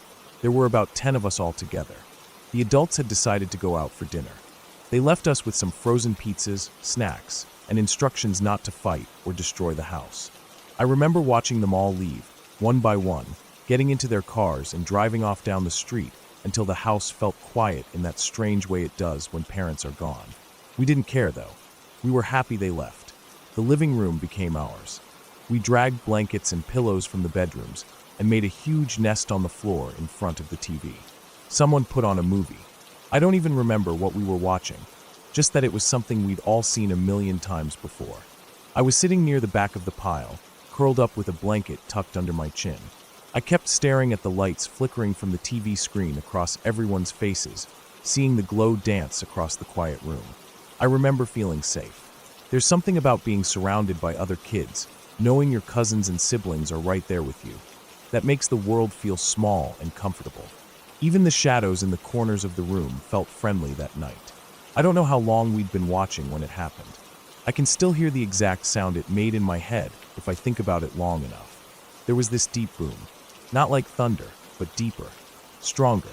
The entire house shook under us. I felt the floor shiver up through my legs and chest. It was like the ground itself jumped. At the exact same time, there was a flash of light that burst through the windows from the backyard. It wasn't like lightning. It was bright, but it felt closer and hotter, like the light had weight to it. Everything turned white for a second. I couldn't see anyone around me, only this blinding glow that swallowed the entire room. And then it was gone. Just as fast as it happened, it disappeared. The boom still echoed in my chest. I could feel my heart hammering, so hard it almost hurt. For a second, no one moved. No one even breathed. Then, almost together, like a pack of scared animals, we all scrambled to our feet and ran down the hallway. Our feet pounded against the wooden floors. I could hear my cousins breathing heavy around me as we crowded into the narrow hallway between the bedrooms. My older cousin, who was about 15 then, pressed his back against the wall and stared at the rest of us with wide eyes. Everyone was breathing hard, chests rising and falling, faces pale in the dim hallway light. It was like we all turned into statues for a few minutes, just standing there trying to hear anything from outside. My ears felt like they were ringing, but I could still hear little noises, like the ticking of the kitchen clock down the hall and the buzzing of the old ceiling light above us. After a while, my eldest cousin took out his phone. He kept staring down the hallway towards the living room while he scrolled through his contacts. He kept looking at the front door, as if expecting someone to kick it down any second. I knew he was thinking about calling the police. I could see it in his face. But instead, he called the parents. I watched him press the phone against his ear, his hand shaking a little, his fingers gripping the case so hard his knuckles turned white. He didn't say anything for a while, just listened, nodded, and then ended the call. He slid down to sit on the floor, pulling his knees up to his chest. We stayed in the hallway for a long time. I remember my legs starting to ache from standing so still. My youngest cousin started crying softly, trying to bury her face in her blanket to keep the sound down. After a while, I could feel the air changing. The fear was still there, but it felt heavier, like we were getting used to it. Eventually, someone whispered that we should check the living room again. The older kids nodded. They told us to wait, but no one wanted to be left alone, so we all crept out together. I remember how cold the wooden floor felt under my feet as we walked slowly down the hallway back into the living room. Everything looked normal. The movie was still playing, flickering images across the pillows and blankets scattered everywhere. It was so strange, seeing the movie playing like nothing had happened. Like that huge boom and flash of light didn't just shake the entire world a few minutes ago. The eldest cousins started looking around for something to use as weapons. One grabbed a fireplace poker, another took a wooden baseball bat that was leaning near the back door. I remember feeling stupid because I picked up a rolled-up plastic toy lightsaber. It was the only thing near me, and even though I knew it wouldn't protect me, holding it made me feel braver. I gripped it so tight my fingers hurt. We checked every window. We looked out into the backyard from the kitchen. The porch light was on, glowing across the small patch of grass and the old swing set. Everything looked still. Too still. I kept expecting to see something standing out there. Someone or something that caused the light and the boom. But there was nothing. Just the empty yard, quiet under the porch light. We ended up sitting back in the living room. This time no one sat with their back to the window. We sat in a circle, facing outward like we were guarding each other. The movie kept playing in the background, but no one was watching it anymore. We just kept listening, waiting for another boom or flash. I remember my cousin gripping the fireplace poker so tight his hands were shaking. Half an hour passed like that. Time felt so strange, stretching out like it would never end. Every second felt long and heavy. Every sound, like the creaking of the house settling or the refrigerator humming, made us jump. My heart wouldn't calm down. It felt like I could hear it beating in my ears. Finally, we heard the cars pulling into the driveway. Headlights swept through the front windows, lighting up the living room like the boom had done earlier. But this light felt different. Warmer. Safer. The parents walked in laughing, carrying boxes of leftovers and takeout bags. I remember the smell of food filling the house instantly. It was so normal, so painfully normal that I almost started crying from relief. They looked at us sitting there, holding fireplace pokers, bats, and plastic toys, and they laughed.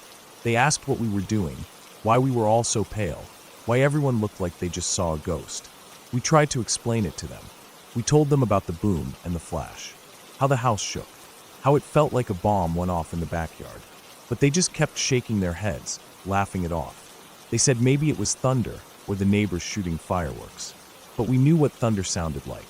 We knew what fireworks looked like. This was different. It was so strong, so bright, so loud. It felt real, too real to ignore. After they put away the food and turned on all the lights in the house, we went into the backyard together. I remember stepping onto the porch, my heart pounding again. The night air felt cold against my face. We looked around, expecting to see something. A burnt patch of grass, a broken tree, a hole in the ground. But there was nothing. The swing set stood where it always did, gently swaying a little in the breeze. The grass was unmarked. The fences were standing tall. Everything looked exactly the same as it always had. The parents and grandparents didn't see anything wrong.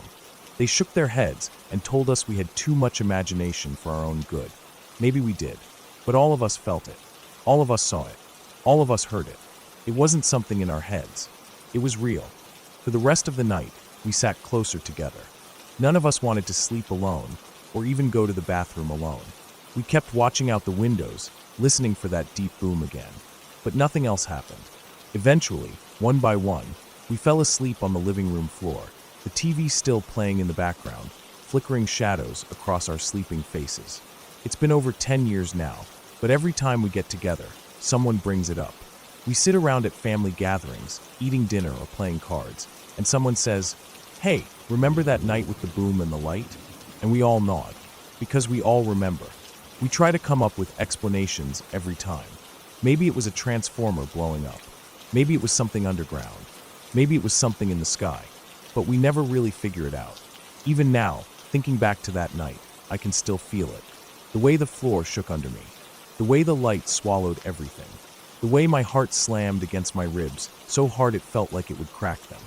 It's the scariest thing that's ever happened to me, because I still don't know what it was. And I guess that's what makes it so scary. Not knowing. Sometimes when I'm alone in my room at night, and the house is quiet, I think about it. I wonder what would have happened if we went outside right away instead of hiding in the hallway. I wonder what we would have seen. I wonder if it was something normal, something that had a simple explanation, or if it was something that wasn't meant for us to see. Something that came and went so fast, leaving only a boom and a flash behind, and the feeling that for a few seconds, the world wasn't quite right. And maybe it's better that we didn't see it. Maybe it's better that all we have is that memory, and the way it still makes my chest tighten when I think about it. Because whatever it was, it's gone now.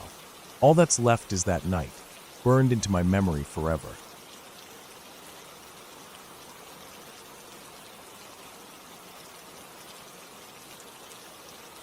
I never thought the first time I'd use my CPR certification would be like that. Just a week before, I was sitting in a bright classroom with clean mannequins, learning how deep to push and how fast to count. The instructor kept it calm and structured, repeating over and over that this training could save lives. I guess I imagined that if I ever used it, the person would look like those mannequins. Clean skin, clear chest, no chaos around them. But that wasn't what happened. It was a cool October afternoon. My friends and I were at a thrift store, trying to find last-minute costumes for Halloween. I remember that the dressing rooms smelled like old carpet and metal hangers. I was in there trying on a big coat, thinking it might look funny as part of a detective costume. I could hear my friends laughing outside. Then it just went quiet. Silent, like the store suddenly emptied. I pulled the curtain back and saw everyone standing near the front doors. Their faces were pale and stiff. A woman was talking fast, hands shaking.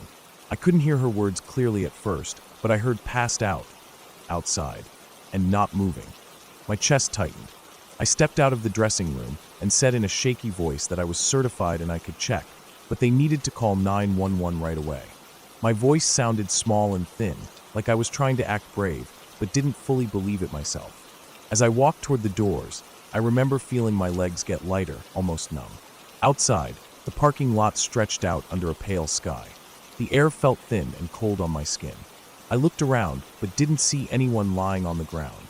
For a moment I thought maybe she had gotten up, maybe this wasn't real. Then someone behind me shouted that she was in her car, parked far out by itself. I started jogging across the lot. Each step felt hollow, like I was running on foam. Her car was an old dark sedan. It was parked crooked in the space, angled to one side. I slowed down as I got close. I could see her through the window. She was slumped against it, her head pressed to the glass. Her face was blue. Not pale, not gray, but a deep blue purple. Her lips were dark. Her eyes were half open, staring at nothing. She looked cold, empty, and already gone. My throat closed up. I just stood there for a second, staring through the glass, feeling like the air had been sucked out of my chest. I could hear my heart thudding, so hard it almost hurt. Her cheeks had the faint red rings under the eyes that I'd heard drug users sometimes get, but hers were tinted with blue because there wasn't any oxygen moving through her blood anymore. Someone ran up beside me. We pulled the door open. The smell hit me first. It smelled like sweat and old fast food wrappers, mixed with something sour and chemical. I saw the needles on the floor, some still capped, some bent. There were empty orange pill bottles scattered around her feet, along with crushed up fast food cups and straws. I noticed the toys in the back seat too. A little stuffed dinosaur, a toy car, and a car seat strapped in place. There were kids somewhere in her life. 2 names were tattooed on her forearm in big dark letters, written in a script style. The skin around them looked dry and faded. When we turned her head to check her pulse, tears were running down her face. I think that image is what stuck with me the most. Her skin was cold to touch, her lips slightly parted, but tears had rolled down her cheeks, leaving shiny tracks along the dry bluish skin. I don't know if she cried before she passed out, or if her body just let go of everything as it was shutting down. It made her look so human, so small, like a scared child. I kneeled down and pressed 2 fingers into her neck. I couldn't feel anything. I kept them there longer, hoping I was just missing it, counting slowly in my head. My fingers were shaking so badly, I wasn't sure if it was her pulse or my own. Another person tried. They looked at me and shook their head, eyes wide, like they were about to cry. I swallowed hard and started compressions. Her chest felt small under my hands. I remembered the instructor saying to push hard enough to break ribs if you had to. I pushed down fast, counting in my head, feeling her sternum sink under the heel of my palm. Her head rocked slightly each time I pressed down. Her mouth stayed half open. I could see spit and foam at the corner of her lips. I was aware of everything. The cars driving by in the distance. The cold breeze that made my arms shiver each time I paused for breaths. The smell of oil and dust rising off the pavement. The way her hair spread across the concrete like a dark stain. My friends standing further back, their faces pale and horrified. One of them was crying quietly, wiping her eyes with the sleeve of her hoodie. After what felt like forever, I heard the wail of the ambulance. It cut through everything, sharp and urgent. The EMTs jumped out, voices quick and direct, their hands moving fast as they pulled out their gear. They took over compressions immediately. Another ambulance pulled up right behind them, and more EMTs got out. There were 6 of them surrounding her now, each one with a job. They cut open her shirt to place the pads on her chest. They put an oxygen mask over her mouth. One of them pulled out a syringe with a bright orange cap. Naloxone, I thought. The reversal drug for heroin overdoses. They pushed it into her arm fast. I stepped back. My hands were shaking, and I couldn't feel my fingertips anymore. My palms were covered in dirt and small cuts from where they scraped the concrete while adjusting her position. The EMTs were saying words I couldn't hear, moving in perfect unison. One of them checked her pupils with a tiny light. Another was squeezing a bag to force air into her lungs. A police officer walked up beside me, looking down at her, then back at me. His eyes were tired. He said something about how the naloxone works if it's given in time, but she was too far gone. They would keep trying until they reached the hospital, and then they'd call it there. I felt empty hearing that. Numb. I wanted to throw up, but I didn't. I just stood there staring at her body while they loaded her onto the stretcher. Her arms flopped limply at her sides as they lifted her up. Her tears had dried on her cheeks by then, leaving faint salt lines across her skin. They strapped her down and wheeled her into the back of the ambulance, continuing CPR the whole way.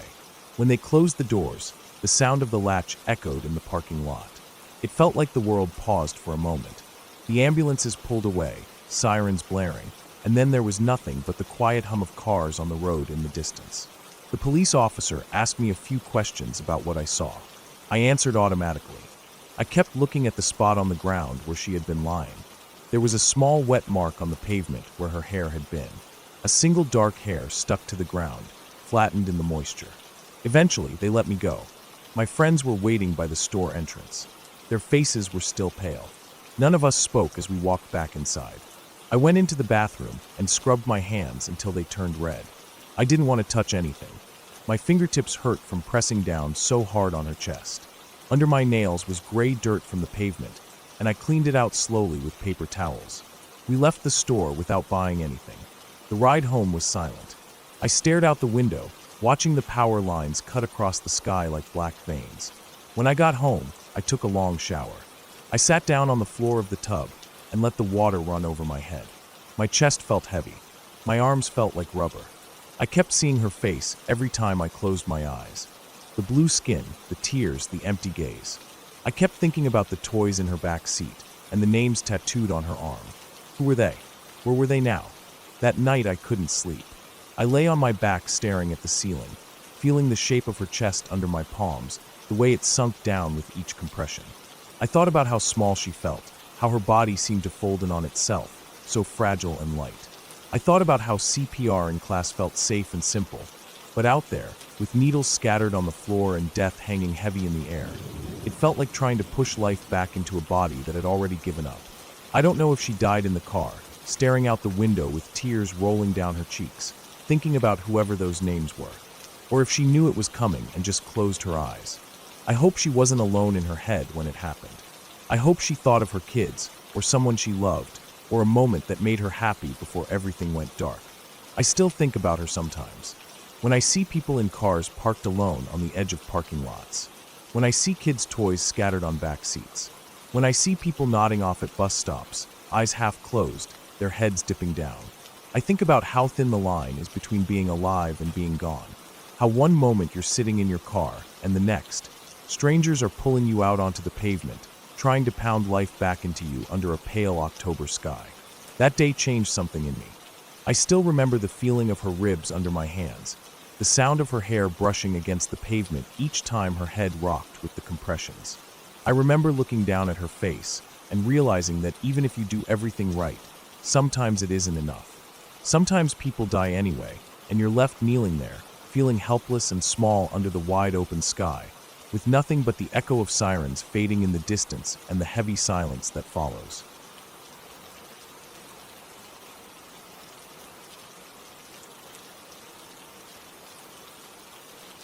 I was back at my parents' place last summer for the holidays.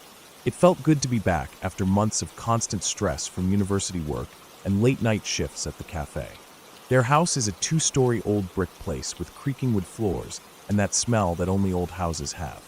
The walls were decorated with fading family photos and an old clock that ticked so loud at night that it always sounded like it was right beside your ear.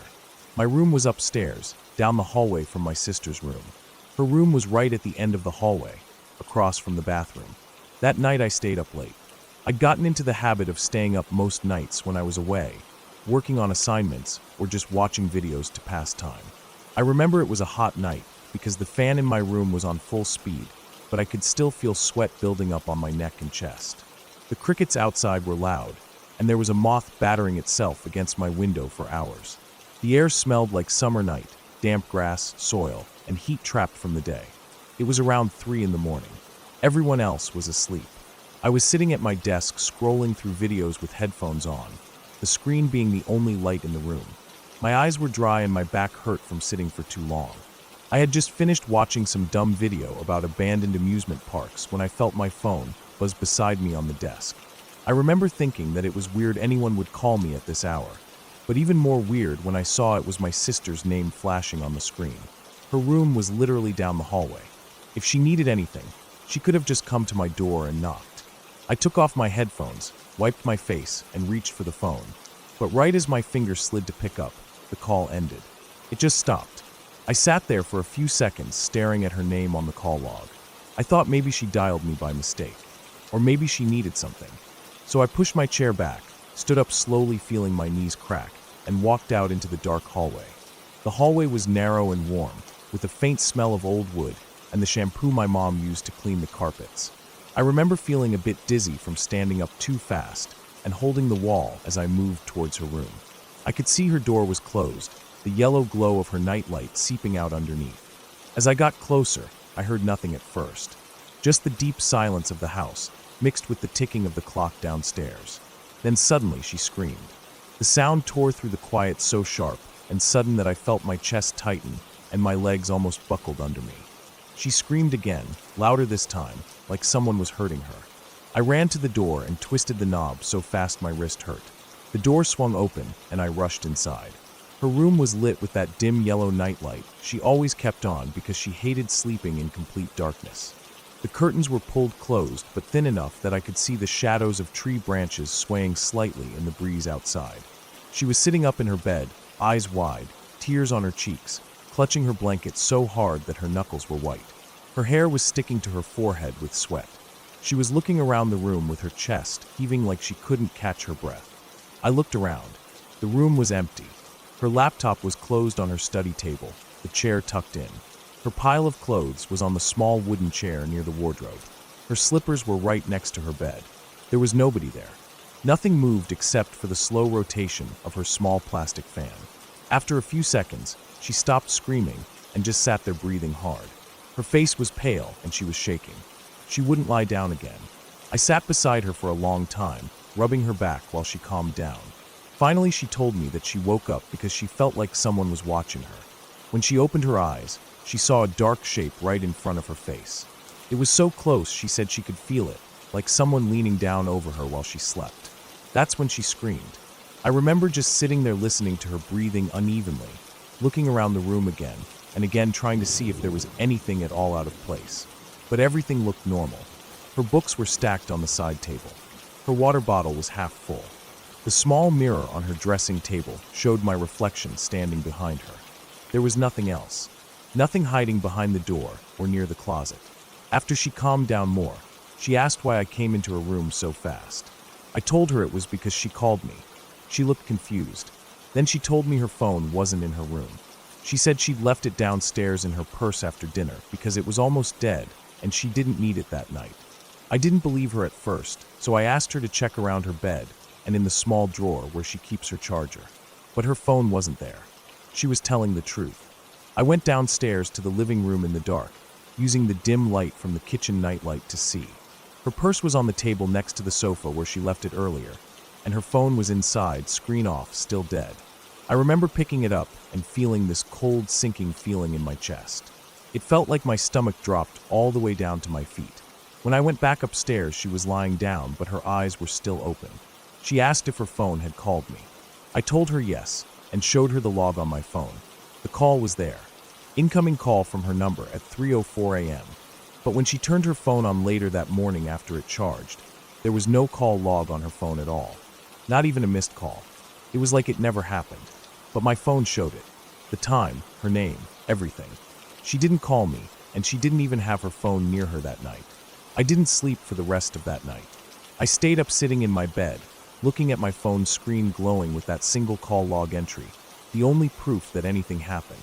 I kept thinking about what she saw, about the shadow that was centimeters from her face. I tried to make sense of it. Maybe someone was playing a prank. Maybe I was half asleep and dreamed the call. Maybe her phone glitched. But I knew I wasn't asleep. I was wide awake watching videos, and her call came in. I saw her name. I picked it up, and it ended right away. It felt real because it was real. The next morning, everything felt normal again. The sun was shining through the curtains. My parents were in the kitchen making breakfast. My dad was reading the newspaper like always, the pages crackling as he turned them. My mom was boiling water for tea, the smell of cardamom filling the kitchen. My sister came down looking tired and pale, but she didn't mention it again. I didn't either. I just sat there eating toast, staring at the call log on my phone again and again, trying to find some explanation. But even now, a year later, I still have no idea how it happened. Her phone was dead and downstairs, but it called me at 3 in the morning. She woke up screaming about a dark shadow that was right in front of her face, close enough to feel. I still think about that night sometimes when I'm lying in bed unable to sleep, staring into the darkness of my own room and wondering what I'd do if I woke up and saw something there, leaning over me, close enough to touch. Wondering if whatever she saw that night was what called me, using her number to bring me there for a reason I don't want to understand. I never managed to explain it. And honestly, I don't think I ever will.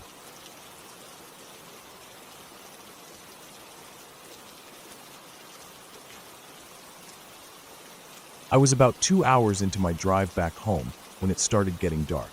I had left the city after lunch and took the longer route through the mountains because I thought it would be pretty.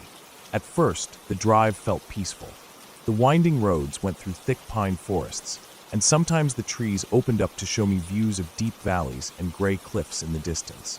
But as evening came, the roads started feeling lonely. There were no other cars passing me for a while, and I began to feel the weight of the silence pressing against my little sedan. I didn't really mind at first. I liked driving alone. It gave me time to think about life and my plans for the week. But as the sun dropped behind the hills and the sky turned dark blue, I realized I had been driving without seeing any houses or buildings for over an hour. There were no streetlights on this mountain road. Only my headlights lit the way in front of me, showing the twisting asphalt and the sharp curves ahead. Soon, I noticed I was running low on fuel. The gauge was down to a quarter tank, and I started getting worried because there were no signs for gas stations or towns. I turned off my music to focus on driving, but the silence in the car felt thick and heavy. The only sound was the quiet hum of the engine and the crunch of gravel when I drifted too close to the road's edge. Then I saw a sign that said Creekside 10 miles. I felt some relief. At least there was a small town coming up. I didn't know if it would have gas, but it was better than nothing. I kept driving, passing thick walls of pine trees on both sides. The shadows between the trees looked like moving shapes, and I had to remind myself it was just the darkness and my tired eyes playing tricks. After what felt like forever, I saw lights ahead. A few yellow streetlights glowed above a small gas station. I pulled in quickly, feeling my shoulders loosen a little. The gas station was old. The sign was faded, and the roof looked stained from years of rain and sun. One of the lights flickered above the pump. I parked beside it and got out. The air outside was cold. I pulled my hoodie tighter around me. There was no one at the station.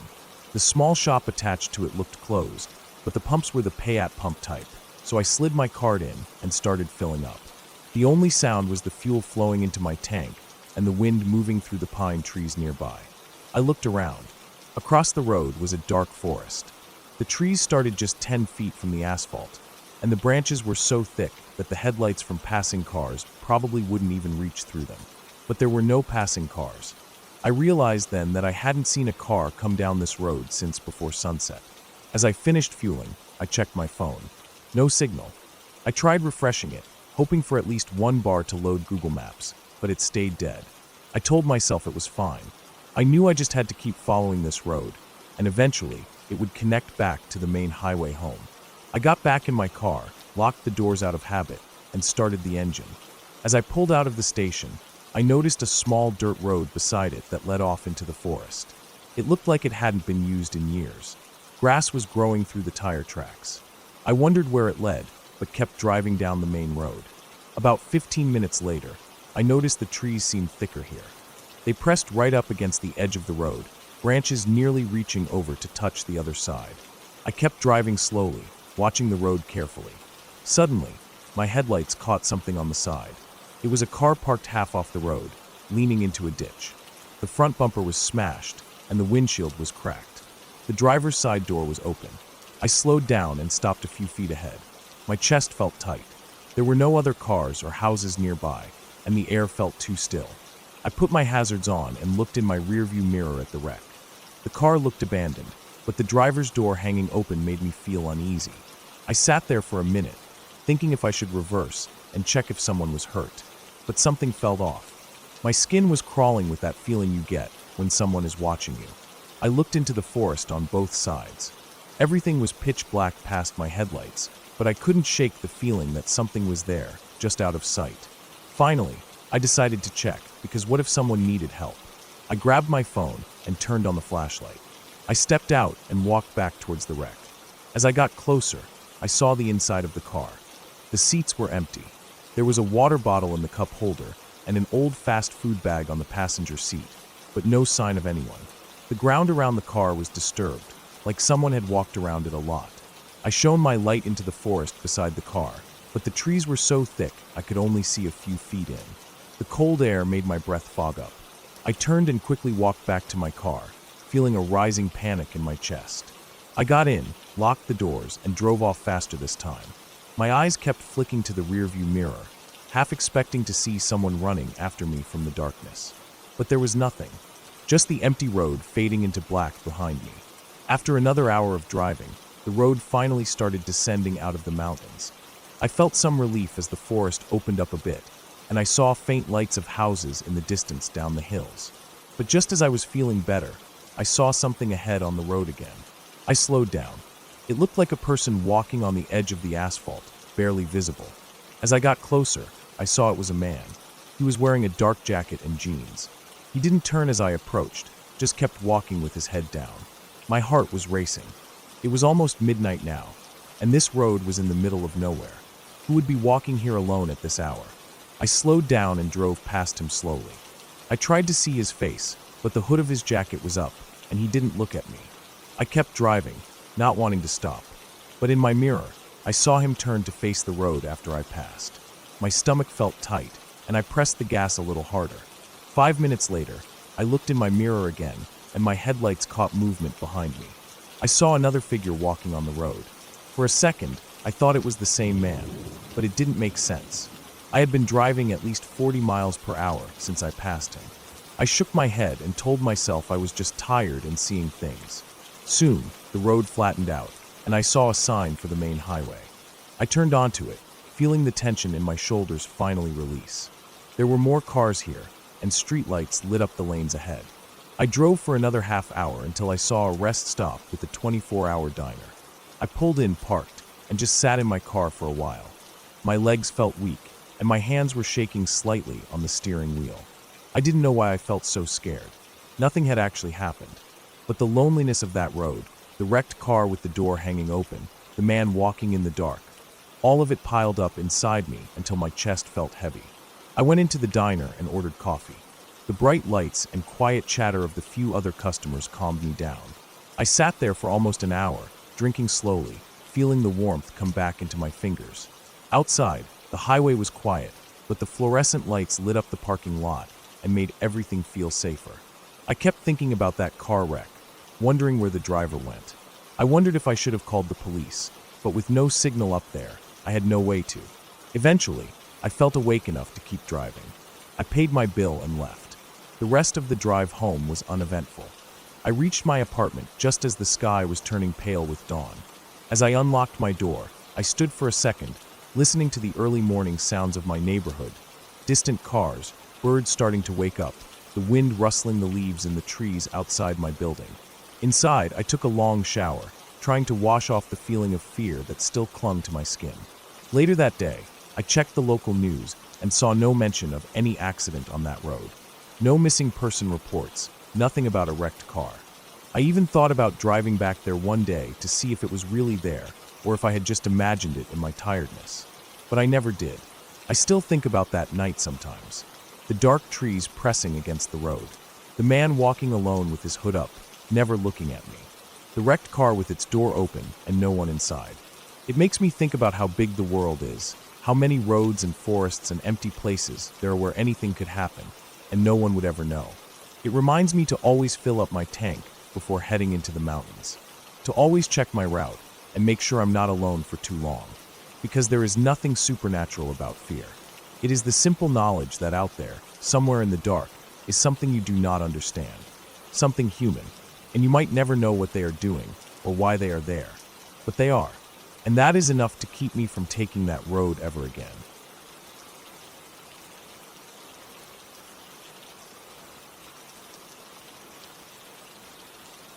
I always liked to take long walks in the evening after work. I worked at a furniture warehouse just outside of town, unloading trucks and organizing stock until around 5 p.m. The job wasn't hard, but it was boring, and walking helped clear my head. There was a long gravel road that went behind the industrial area, leading past an old water treatment plant, and eventually curved towards a quiet patch of farmland that no one seemed to visit. That walk felt peaceful. It smelled like grass and dry dust, and the breeze always felt cooler there. One evening, I clocked out later than usual because a truck had arrived late. By the time I got out, the sun was almost gone. The sky was a dull mix of purple and orange, with streaks of thin clouds glowing like smudged chalk. I thought about skipping the walk and just driving home, but I felt tense from the day and wanted to stretch my legs. I parked my car near the chain-link fence behind the warehouse and started walking along the gravel road. The crunching sound under my boots was the only thing I heard for a while. There weren't any other cars or people there, just the wide, empty gravel road curving through the flat land. On my left was the fence, and on my right were thick bushes and a field of dry weeds that went on for a long time until it met the tree line far back. As I walked, the sky kept getting darker. The orange faded into gray, and soon everything looked blue in the dim light. I kept going, enjoying the air. When I reached the old water treatment plant, I stopped to look at it. It was a large, squat building with a flat roof and small square windows, most of them covered in grime or broken out completely. A tall, rusted pipe stuck out from the roof like a snapped bone. The chain-link fence around it was torn down in some places. Grass and weeds grew through the cracks in the concrete yard. I started walking past it when I heard a thump sound coming from inside the building. It was dull, like something heavy hitting concrete. I froze for a second and looked at the windows. They were dark. The thump came again, and I felt my chest tighten. It wasn't loud, but in that silence it felt sharp. I stared for a long time, listening. Nothing else happened. I told myself it was probably an animal that had gotten in there. Maybe a stray dog. I kept walking. As I went further down the gravel road, the bushes got thicker. The road started to curve slightly to the right, leading towards a section where there were old farming sheds and an abandoned grain silo. I had been there before in daylight. The sheds were empty and the silo was rusted. Kids sometimes spray painted it, and empty beer cans littered the ground around it.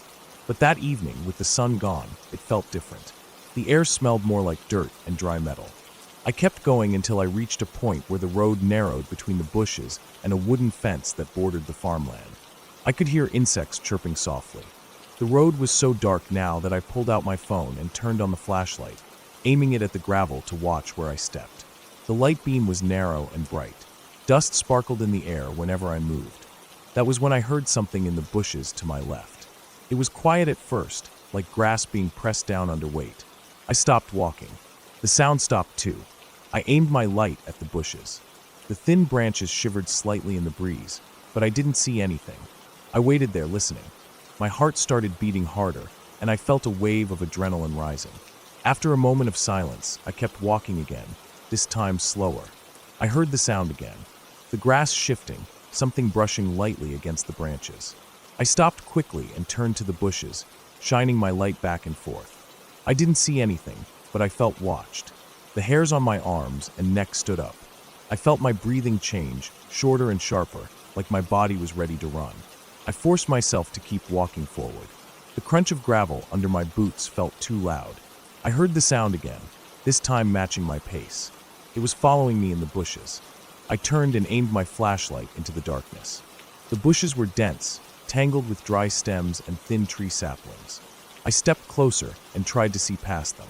Nothing moved. I waited, holding my breath. The air felt heavier.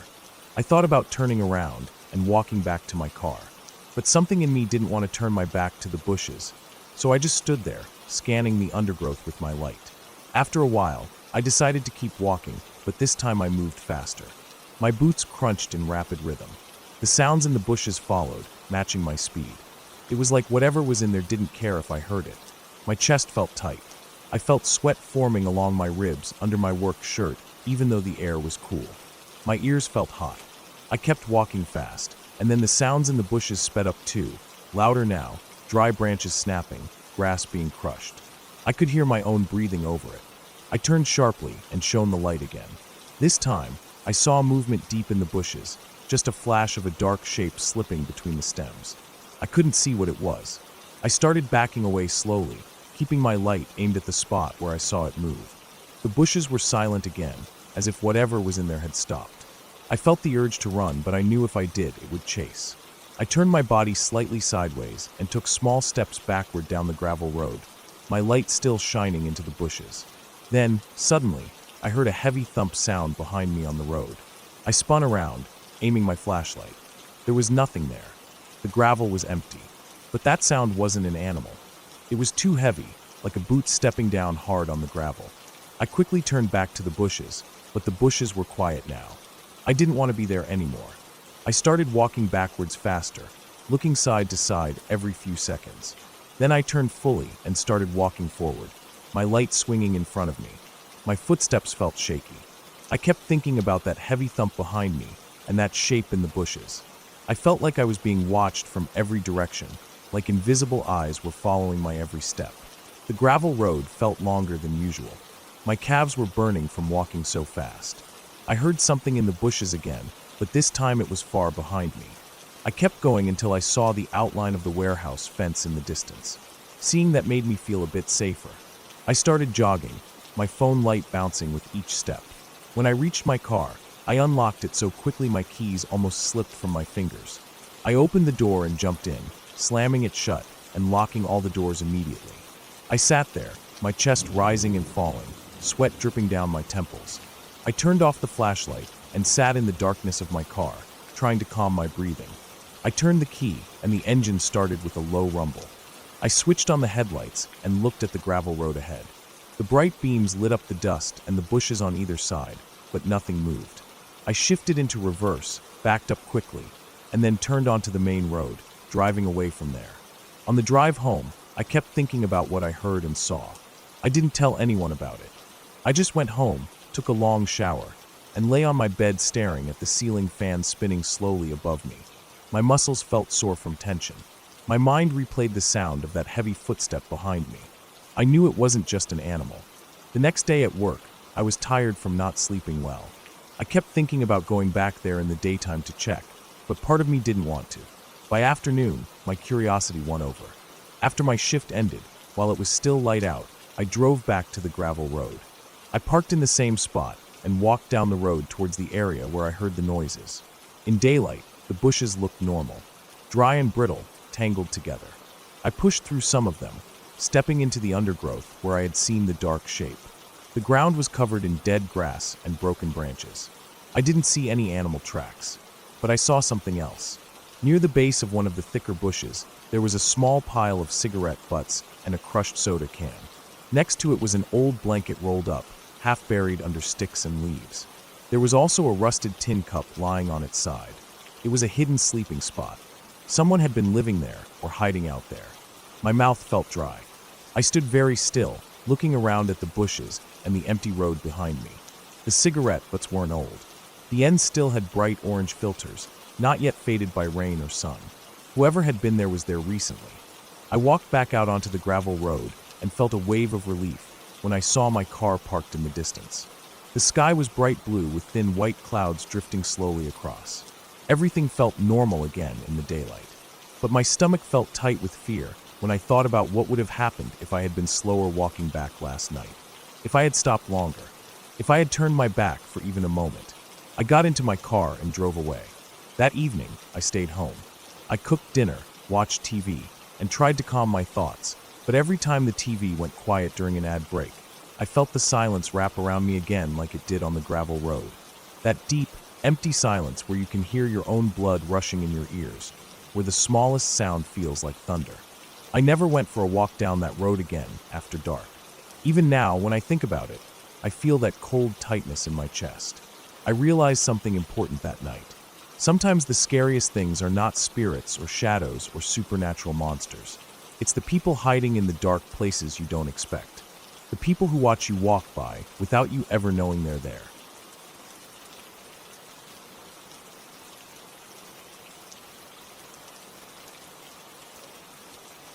I woke up earlier than usual that Saturday morning.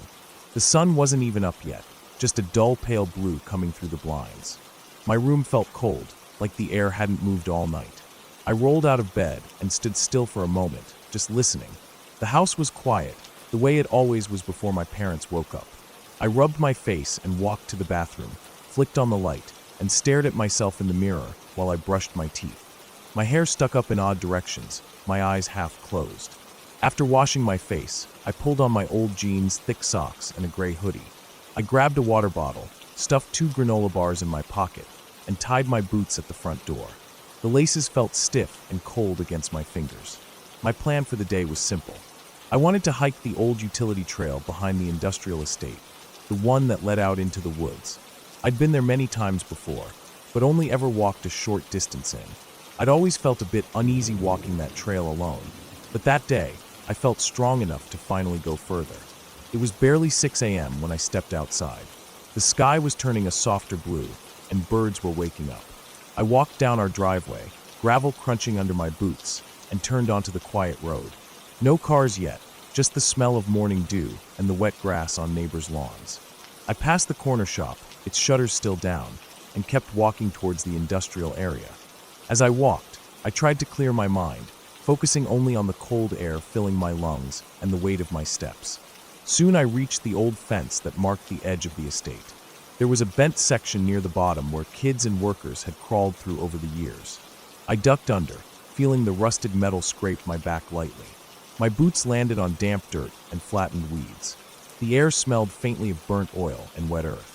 I walked past abandoned storage units with broken windows, the graffiti on their walls peeling away with age.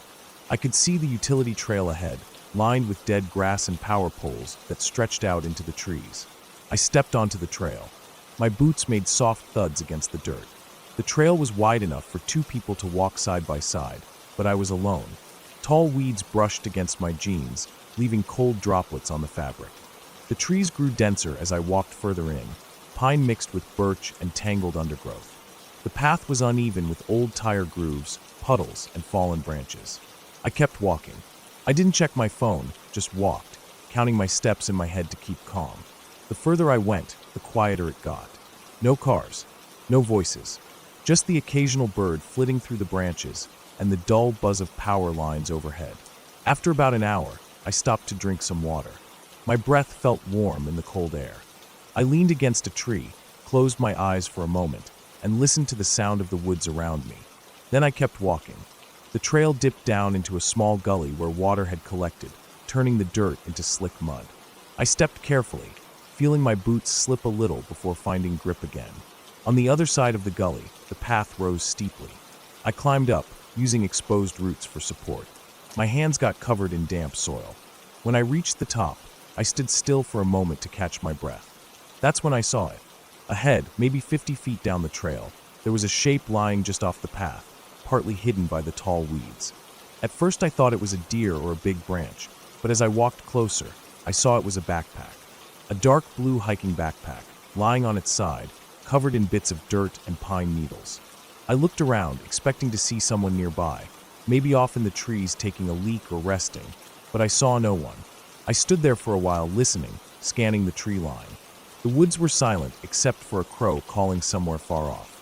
I walked closer to the backpack. It looked old, the fabric torn at the edges, the zippers rusted. One of the straps was broken, frayed like it had been yanked or caught on something. The dirt under it was disturbed, like someone had dropped it there in a hurry. I felt an unease creeping up my spine. My instinct told me to turn back, but I forced myself to keep going. I stepped around the backpack and walked further down the trail. The ground here was softer, covered in thick pine needles. The trees grew taller, blocking out more of the sky.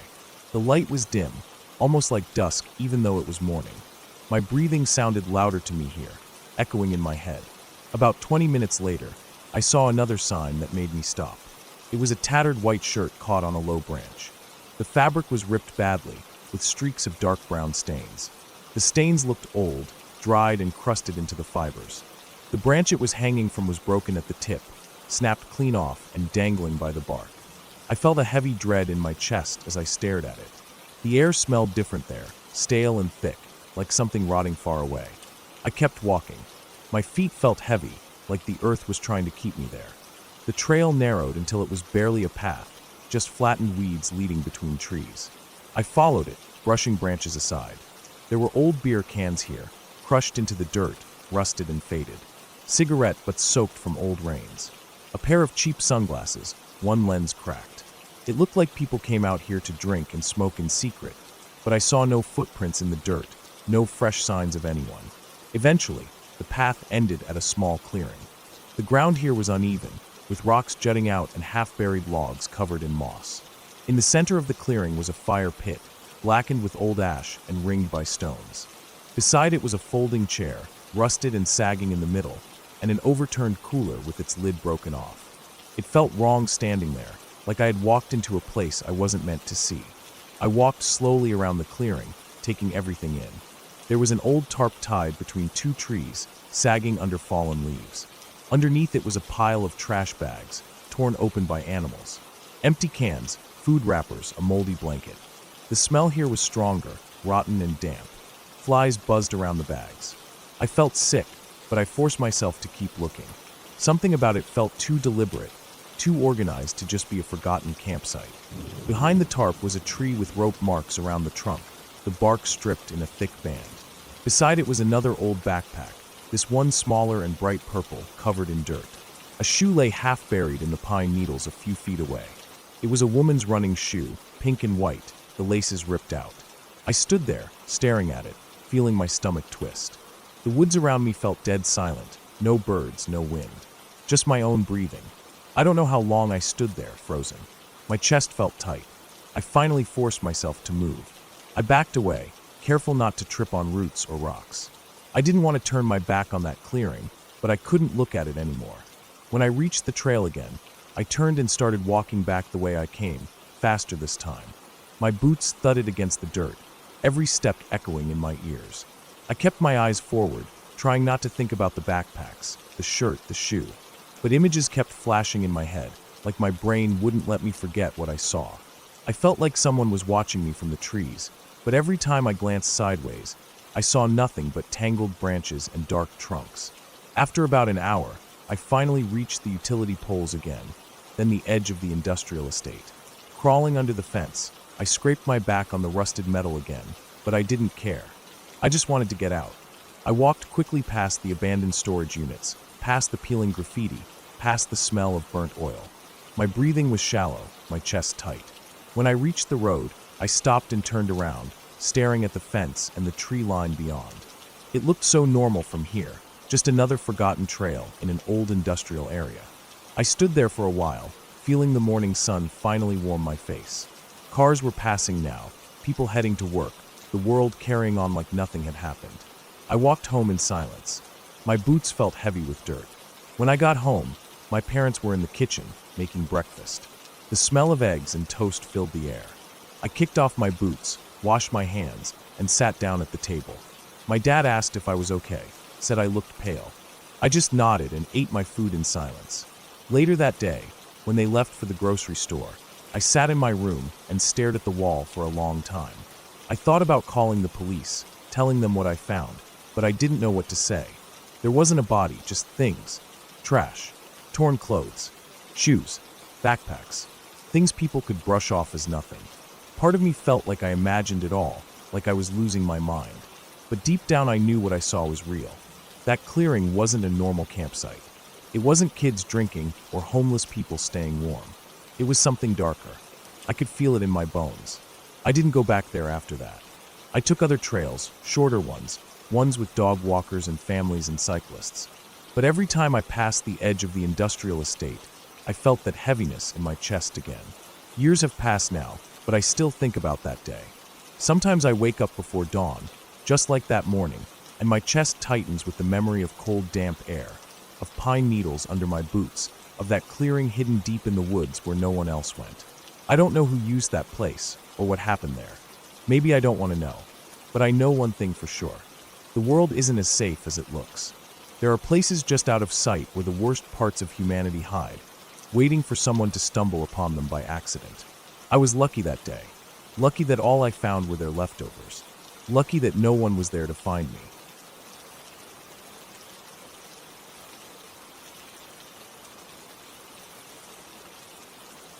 I still remember that December evening like it happened yesterday. I was 16 back then, in high school, and winter break had just started. It was one of those nights where I felt restless for no reason. My friend Jacob lived 2 houses down from me. He called me to hang out because he was bored out of his mind. I grabbed my hoodie, pulled on my sneakers without tying them properly, and walked over to his place. His street was quiet, lined with big old trees that had lost all their leaves. The sky was dark but clear, and every porch light cast shadows of bare branches onto the sidewalks. Jacob's house was like most on the street, an old craftsman-style house with a small porch and steps leading up. The house next door to his always stood out to me, though. It wasn't special in how it looked. It actually looked pretty normal. Its paint was fading a bit, but the windows were clean, and the grass, when it wasn't frozen dead in winter, was cut. But people never stayed in that house for long. It felt like every 6 months there was a moving truck outside, or people would leave quietly without saying bye to anyone. When I got to Jacob's room, he was lying on his bed scrolling his phone. We talked about random things, his grades, what we wanted to do over break, how annoying his sister was being lately. I sat on his desk chair, spinning side to side. We kept falling into silence because we both felt this heavy boredom that made the room feel even smaller. After about half an hour of nothing, Jacob suddenly sat up and grinned in that way he did when he had a stupid idea. He said, "Let's go check out the house next door." I just stared at him. It was freezing outside, and I wasn't in the mood to get yelled at if someone caught us trespassing. But he kept bugging me, saying it'd be fun. He said it hadn't been occupied for 2 months, so it was definitely empty. Eventually, I gave in because sitting in his room any longer felt worse than the idea of sneaking into some empty house. We put our shoes back on and crept out his back door, making sure it didn't slam shut. The cold air hit my face, so hard my nose started running immediately. I wiped it with my sleeve. We crossed his backyard to the fence that separated his house from the one next door. It was just a wooden fence about waist high, with a few slats missing. He stepped over it easily, and I followed him, my untied laces catching on a broken plank. I almost tripped forward, but caught myself on his shoulder. The backyard of that house looked normal too. There was a metal patio table with 2 chairs, both of them rusting around the legs. An empty bird feeder swung slightly, even though there was no wind. I noticed a little ceramic dog statue near the back steps. Its ear was chipped off, and it had moss growing along its back. I don't know why, but that tiny statue felt creepier than anything else in that yard. Jacob walked straight to the back door. He crouched down and pointed at a dog door built into the bottom half. It was large enough for a big dog to pass through. Without hesitating, he pushed the flap up and slid his shoulders in, his feet kicking against the wood as he forced himself through. It made a scraping sound so loud I kept glancing at the houses behind us, worried someone would see us. After a few seconds, I heard a click from inside, and the back door creaked open just a little. I grabbed the cold metal handle and pulled it wider to slip in. Inside, it smelled stale, like old carpet that hadn't been walked on in months. The air felt dry and dusty. My eyes adjusted to the darkness, and I saw the kitchen first. The tile was a dull cream color, a few cracked squares here and there. There was a built-in breakfast table under a wide picture window. The glass was so clean that the street light outside cast a perfect glow across the table and floor. Jacob walked ahead of me and sat down on the kitchen floor facing the table. I sat down too, leaning my back against a lower cabinet. My knees were cold where they touched the tiles. We just sat there, looking at that built-in table. It was the type of table you could imagine someone's grandparents sitting at in the morning, reading newspapers and drinking coffee. It felt weird sitting on the floor across from it, like we were little kids again playing house. We started talking about random things again. I remember him telling me about this girl he liked who sat next to him in English class, how he thought she was ignoring him lately. I teased him about it, telling him maybe she thought he was too short. We both laughed a little, but the sound felt hollow in the empty house. My eyes kept going to the window. The street light outside flickered a bit, casting shadows of bare tree branches onto the floor. They moved so slowly, it almost looked like they were reaching into the room. At some point, I stopped listening to Jacob and just zoned out, staring at the shapes on the floor. Then it happened. It happened so fast that even thinking back now, I can't process the moment fully. Jacob screamed. It wasn't like a startled yelp. It was a deep, panicked scream that echoed through the quiet house. In that exact second, my vision went black. But it wasn't the same as closing my eyes or being in the dark. I felt this freezing cold shoot through my head, down my neck, spreading into my chest, arms, stomach, legs. It felt like I had been dropped into a frozen lake. My skin burned with cold, but I couldn't even move to shiver. I felt this heaviness pressing down on me from all sides, but it wasn't like being crushed. It was just this suffocating coldness, and the darkness felt thick, almost sticky, like it was clinging to my eyes. I opened my mouth to scream, but I couldn't hear myself. I didn't hear Jacob screaming anymore either. Everything was just silent and cold and black. I started flailing my hands, hitting something solid next to me, pushing against the floor. I felt like I was blind and underwater at the same time, like I wasn't in that kitchen anymore. Suddenly, I felt someone grab my wrist. The hand was warm, and it pulled me forward so hard that my shoulder burned with pain. I stumbled blindly after it. My vision started coming back in patches of gray, then color, then everything. My knees scraped against the doorway as we fell out onto the back steps. The next thing I knew, we were standing under the street light, panting. The cold December air hit my wet cheeks, and I realized I had been crying without knowing it. I looked up and saw Jacob staring at me with wide eyes. His face was pale, his lips trembling. I felt like throwing up. My stomach was turning so badly. I bent over, bracing my hands on my knees, trying to breathe normally again. My chest felt like someone had punched all the air out of me. We stood there under the orange glow of the street light, our breaths coming out in sharp, white clouds. Neither of us moved to go back in. My jeans were soaked at the knees from the dirty kitchen floor, and my fingers burned from the sudden cold outside. After what felt like hours, I finally straightened up. The back of my neck was still tingling with that frozen feeling. I looked at Jacob properly for the first time since we got out. He looked like he was about to pass out. I asked him what happened, and he just shook his head at first. His eyes kept darting back to the house, like he expected something to come crawling out after us. When he finally spoke, his voice was so quiet I almost didn't hear him. He told me that as I was talking about the girl he liked, he saw something crawl out from under the built-in table. He said it was pitch black, like there were no lights reflecting off it at all, and it had this vague shape of a girl, like a little girl almost. It crawled out from under the table on its hands and knees, then climbed up onto me. He said it sat on top of me, its arms hanging down. He said my eyes were wide open, staring straight ahead, but I was reaching around like I couldn't see anything. That's when he screamed and grabbed me, pulling me out of there. I didn't say anything back. I just stood there, staring at the frosty grass. My teeth started chattering, so hard I thought they might crack. We walked back to his house without another word. I stepped over the fence again, feeling splinters catch on my jeans. We went in through his back door, and his mom was in the kitchen drinking tea, reading a magazine. She didn't even look up as we slipped past her to his room. I sat on his bed for a while, still wearing my shoes. I could hear him pacing around his room, mumbling to himself. My hands were shaking so bad that I had to sit on them to keep them still. My chest felt tight, like something was still pressing down on it from the inside.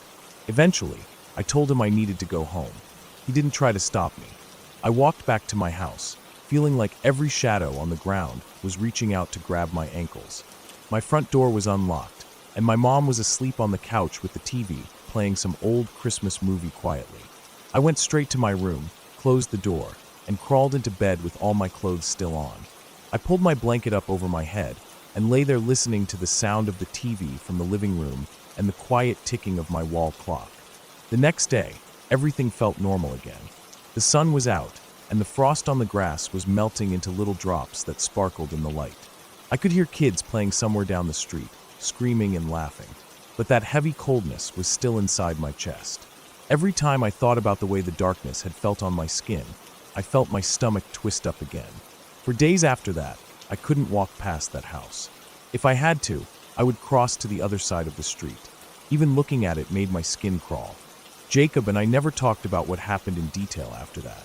Sometimes he would bring it up, saying something like, "Remember that night in the empty house?" And I would just nod.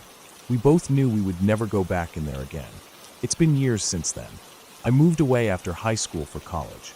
Whenever I come back to visit my family, I drive down that street. The house is still there. It still looks the same.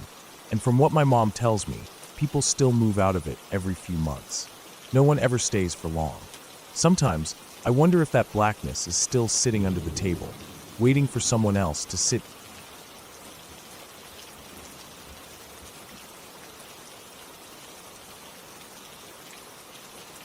I woke up that morning like any other, the sun barely coming through the curtains, the alarm screaming in my ear at 6. My back hurt from the deliveries the day before, but that was normal. I stretched my shoulders a little before swinging my legs out of bed and just sitting there for a minute, staring at the floor, willing my body to get moving. Delivery days were always long, and hot tub deliveries were the worst. They were heavy, awkward, and every delivery was different. I liked that part, though. I liked figuring things out, seeing how to get something that weighed 900 pounds into someone's backyard or onto their deck or through their garage. Every job was a puzzle. I showered quick, grabbed my work pants from the chair by the bed, and pulled on my company hoodie. My wife was still asleep, curled up under the blankets with her face turned away. I stood there for a moment looking at her. She'd been complaining lately about how little she saw me with all these overtime deliveries. I understood it, but there wasn't anything I could do about it. Bills had to be paid. I went into my daughter's room before I left. She was sprawled sideways across her bed, hugging her pink bear under her chin. I tucked the blanket back around her legs and kissed her forehead. She mumbled something in her sleep, but didn't wake up. I whispered that I loved her and went down to the kitchen. My thermos was waiting, filled with coffee from the night before. I grabbed my keys off the hook and walked out the door. Outside, the sky was gray and heavy with humidity, and the truck windshield was already fogged up. I unlocked the truck, climbed in, and started it, letting the air kick on while I loaded my clipboard and checked my schedule for the day. First job was this contractor realtor out in some fancy gated community near Branson. The note said it was a tight install and to bring extra ramps and blocks. I sipped my coffee, feeling my stomach twist with that mix of nerves and excitement I always felt before a complicated delivery. I liked it when things were hard. I liked proving to myself that I could figure it out. I drove out of town with the windows rolled down. It was early still, the road empty except for a few semis and the occasional car with a kayak strapped on top, probably heading to Table Rock. I turned off onto the winding road that led to the gated community. The houses here were all new builds, big stone and wood homes with wide driveways and 3-car garages. Fancy places. I pulled up to the gate and gave my name to the guard, who barely glanced at me before opening it. The driveway curved up steeply, then flattened out by the house. I parked in the turnaround area, stepping out to stretch my legs and get a look at where I'd be working. The house sat right at the top of a hill, the front door level with the driveway, but the back of the house dropped away with the slope, for stories down to a patch of scrubby trees and sharp boulders at the bottom. The entire backside of the house was exposed to the valley below, with tall glass windows and unfinished balconies stacked down the hill. Construction workers were scattered everywhere, carrying boards, installing siding, measuring with laser levels. I could hear nail guns firing off in bursts, echoing off the stone walls. One of the guys came over, wiping sweat from his forehead with the back of his wrist. He was wearing a tool belt loaded with drills, wrenches, and a hammer that clanged against his thigh as he walked. He pointed me to where the tub was supposed to go, the 4th-floor balcony, which was ground level from the driveway side, but 4 stories up from the drop-off. The hot tub sat in my truck, 900 pounds of dead weight strapped to the dolly. I ran through the path in my mind. From the driveway, I'd need to build a ramp down into the dirt yard, then another ramp up to the porch, then through the living room, across the wooden floor, and out the patio doors onto the back deck. I could already see the problem. The deck wasn't finished. Only a narrow strip of planks had been installed, just enough to make a walkway from the door to the far corner where the tub would sit. The rest was wide open gaps and framing beams with nothing on them. For stories below was just rocks and scrub. I swallowed hard and adjusted my gloves, feeling sweat already start to slide down my sides under my shirt. I'd done worse jobs before, I told myself. Narrow gates, impossible stairs, steep hills with no footing. This was just another puzzle. But my gut still twisted a little looking at that empty space between the boards. The construction workers helped me build the ramps. We laid plywood down over the dirt, making a path I could pull the dolly down without it sinking. The wheels of the dolly creaked under the weight as I rolled the tub off the truck bed and started down the ramp. My boots slipped a little in the dirt, but I kept my balance, leaning back against the weight of the tub to control its speed. We maneuvered it up the second ramp and onto the porch. I wiped sweat from my eyes with my sleeve and shook out my arms, which were already burning from holding the dolly back on the slope. Then came the tricky part. The living room floor was hardwood, brand new, with cardboard taped down to protect it. I moved slow, inch by inch, careful not to let the dolly wheels dig into the floor or catch on the seams in the cardboard. We got to the patio doors, and I paused, feeling my heart start to thud a little harder. Outside, the narrow decking stretched out over the empty 4-story drop. The boards were barely wider than the dolly wheels. There was no railing, just open air. I clenched my teeth and told myself to focus. 1 inch at a time. I rolled the tub out onto the deck, each footstep careful and deliberate. The construction workers flanked me on each side, hands on the tub to keep it steady. The wind gusted a little, whipping my hair around my ears, and I felt the tub sway slightly in my grip. My stomach dropped, a cold rush of fear washing down my arms and legs. We reached the far corner where the tub was supposed to go. The contractor wanted it left standing up on its edge. That made removing the dolly harder because it meant we couldn't just tilt it down and slide it off. I'd done it before, though. I explained to them we needed to put blocks under one side of the dolly to tilt the tub and pop the straps. Then remove the dolly, tilt the tub back, take out the blocks, and set it down. I crouched and slid the blocks under one side. My knees ached as I stood back up. I grabbed the strap securing the tub to the dolly, braced my feet, and tilted the tub towards me to free the dolly. The problem was the deck wasn't wide enough. When I tilted the tub, I had to step back to keep my balance, but stepping back put my heels 4 inches from the edge. There was nothing behind me, just air. I froze for a second, feeling my pulse hammer in my throat. I told everyone to hold still. I had to shift my feet back even further so the tub could tilt enough to free the dolly. My heels slipped past the edge of the decking boards. I could feel the rough edge biting into my boots, and beyond that, nothing. Just open air and a 4-story drop to the rocks below. We were so close. The construction workers were working on freeing the dolly. 2 of them stood on either side of me, holding the tub steady, while another fiddled with the strap that would secure the tub to the house. He was wrapping it around a support beam, threading it through the metal buckle. I watched him out of the corner of my eye, praying he'd hurry up. I couldn't move until they had the dolly out. Suddenly, one of the workers at the base of the tub kicked it hard to dislodge the dolly. The tub shifted violently. I shouted that I was falling, my arms windmilling, trying to grab something, anything, but there was nothing there. My feet slipped, the edge of the deck scraping past my boots. I saw the world tilt, the ground 4 stories below suddenly visible out of the corner of my eye. I was falling. There was no stopping it. My weight was already gone from under me, my body leaning back into the open air. I could see the jagged rocks at the bottom, brown and gray speckled with moss. I thought about my wife and daughter at home. I thought about how I would never see them again. Then something slammed against the small of my back, jerking me forward so hard I gasped. My body folded, my chest slamming into the bottom of the tub. The dolly was ripped out from under it by the workers, and I clung to the hot tub, shaking. I didn't know what had happened. My heart was pounding so loud I could hear it in my ears, drowning out the nail guns and hammering and shouting around me. My knees gave out, and I sagged against the tub, my fingers digging into the plastic shell so hard they hurt. The worker who had been fiddling with the strap had secured it to the house just in time. When I fell back, the strap had been behind me, hanging off the deck.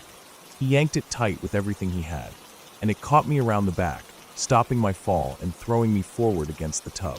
He wasn't trying to save me. He was just securing the tub so the wind wouldn't blow it off the deck later. But he saved my life that day. I stood there shaking for a long time, my knees weak, my breathing ragged and uneven. The construction workers were clapping me on the back, laughing with relief, but all I could think about was how close I'd come to dying. For stories down onto rocks and dirt. There wouldn't have been any surviving that. When the adrenaline finally wore off, I sat on the edge of the porch steps, my head in my hands, feeling tears prick at the corners of my eyes. I thought about how I would have never seen my daughter's next birthday, never gotten to take her to the beach like I'd promised, never watched her grow up. I thought about how my wife would have gotten that call, how she would have had to tell our little girl that Daddy wasn't coming home. I finished the delivery, shook everyone's hand, and drove home in silence, staring out the windshield at the empty road. That night, I couldn't sleep. I lay awake staring at the ceiling, listening to my daughters breathing through the baby monitor, thinking about what almost happened. The next morning, I called my boss and told him I needed the day off. Then I called the construction worker who saved me and told him I was giving him and his family a vacation to Breckenridge, Colorado for Christmas. It was a trip I'd been saving up for.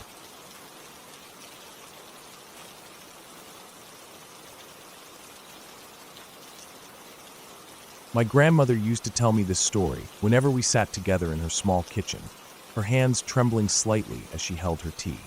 She always looked out the window while she spoke, as if the gray skies reminded her of the smoke-filled clouds of London back then. I never once saw her eyes lose focus when she told it. She believed it right till the day she died. It was the winter of 1943. London was still being hit hard, and she had already lost her home in one of the raids that flattened entire streets in minutes.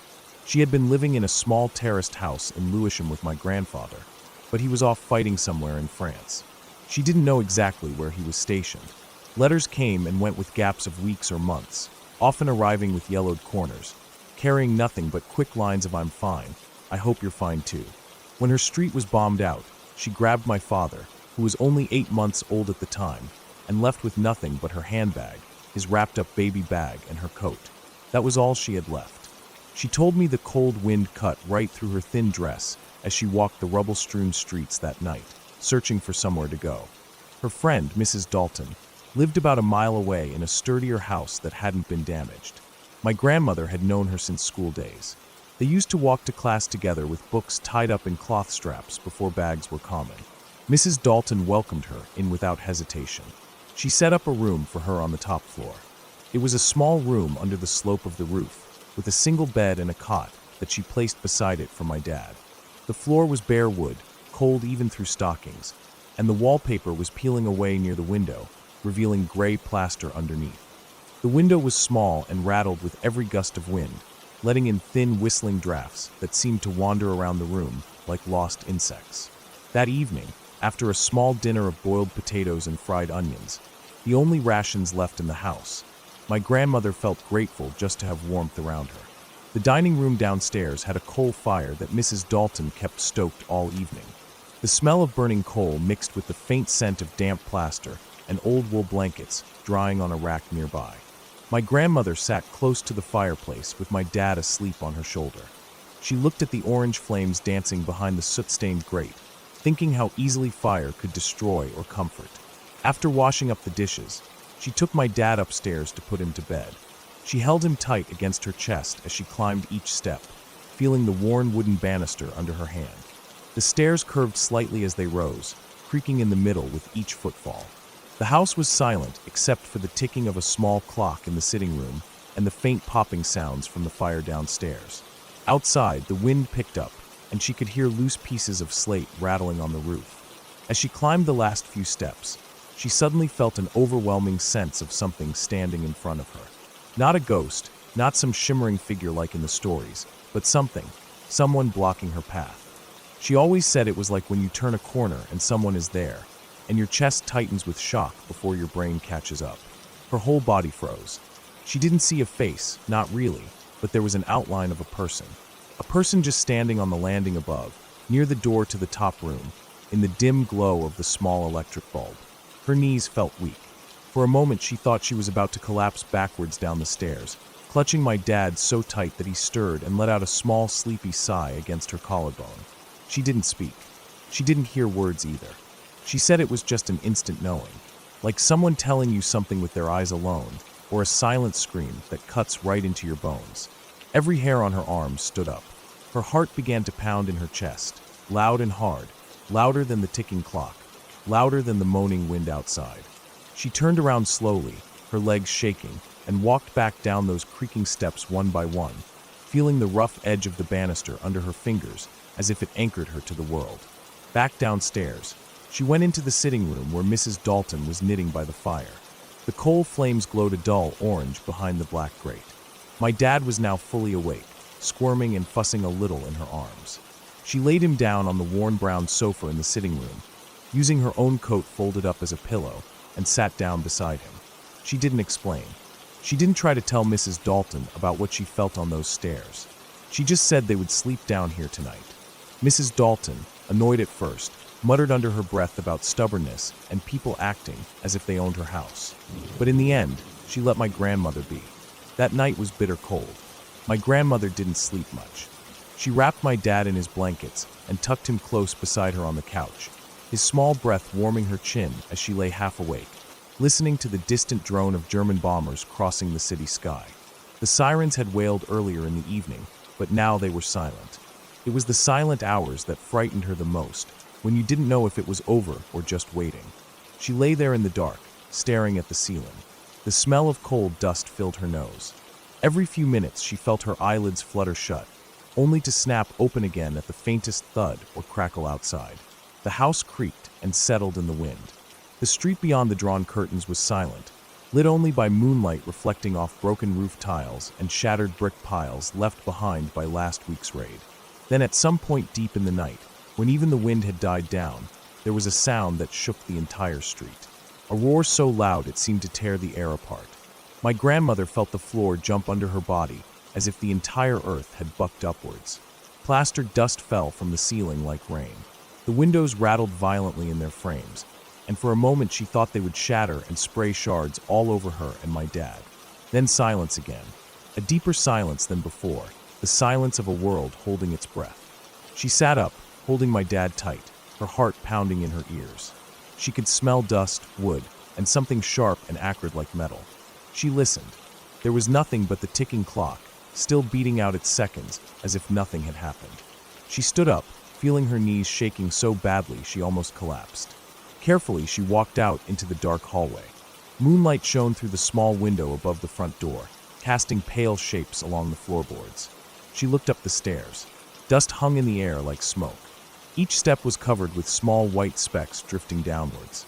She placed her foot on the first step and felt it hold her weight. Then she climbed, one step at a time, each creak hidden under her gasping breath. When she reached the top landing, she felt her chest tighten. She pushed open the door to the room where she was meant to sleep. The smell of wet plaster and split would hit her instantly. The roof above the cot had caved in completely. Bricks, tiles, and huge beams of blackened would lay across the bed and the cot where my dad would have been sleeping. There was rubble everywhere, lumps of plaster scattered like broken eggshells across the floor. Cold air blew in through the gaping hole where the ceiling used to be. She could see the sky. Dark clouds drifted across the moon, and far above, the faint drone of planes moved away into the distance. She stood there for a long time, her breath fogging in the freezing air, staring at the crushed cot. Her legs felt rooted to the ground. A numbness spread from her chest out to her fingertips.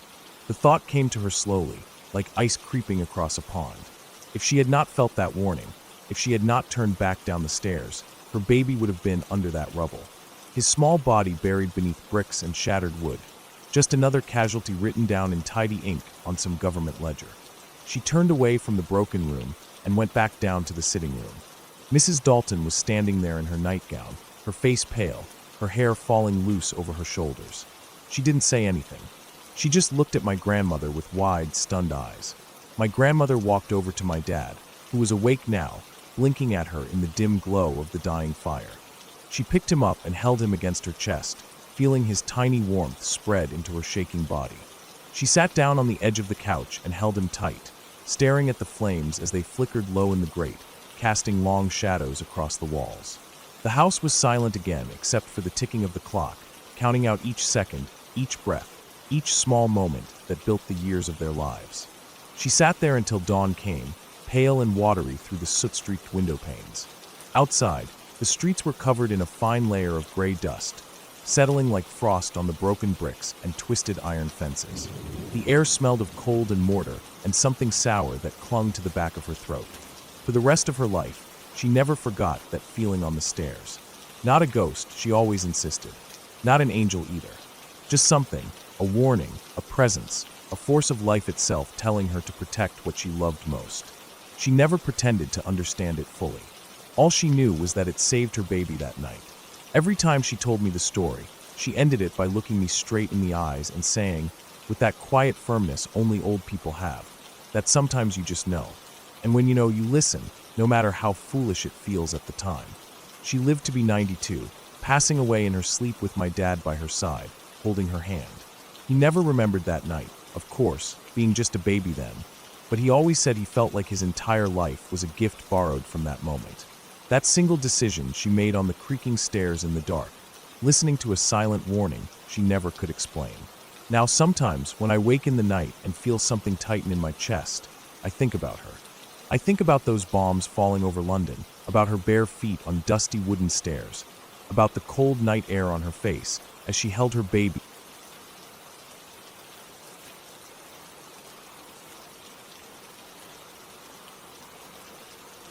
I woke up that morning like any other day, feeling a little groggy because I hadn't slept well the night before. The ceiling fan above my bed spun slowly, making that light ticking sound it always did. I lay there for a few minutes, staring up, thinking about what I had to do. I knew I had to head out early because I wanted to hike to the old fire lookout tower in the hills behind my town. I'd been thinking about it all week. It wasn't really a proper hiking trail. It was more like a forgotten maintenance road that nobody used anymore because the tower was abandoned years ago. But I liked it because nobody went there. No kids messing around, no tourists, no hikers with loud Bluetooth speakers blasting music into the forest. Just quiet. I rolled out of bed and went to the bathroom. My knees cracked when I bent down to wash my face. The water was cold because I hadn't turned on the geyser. I liked it that way in the mornings. It woke me up.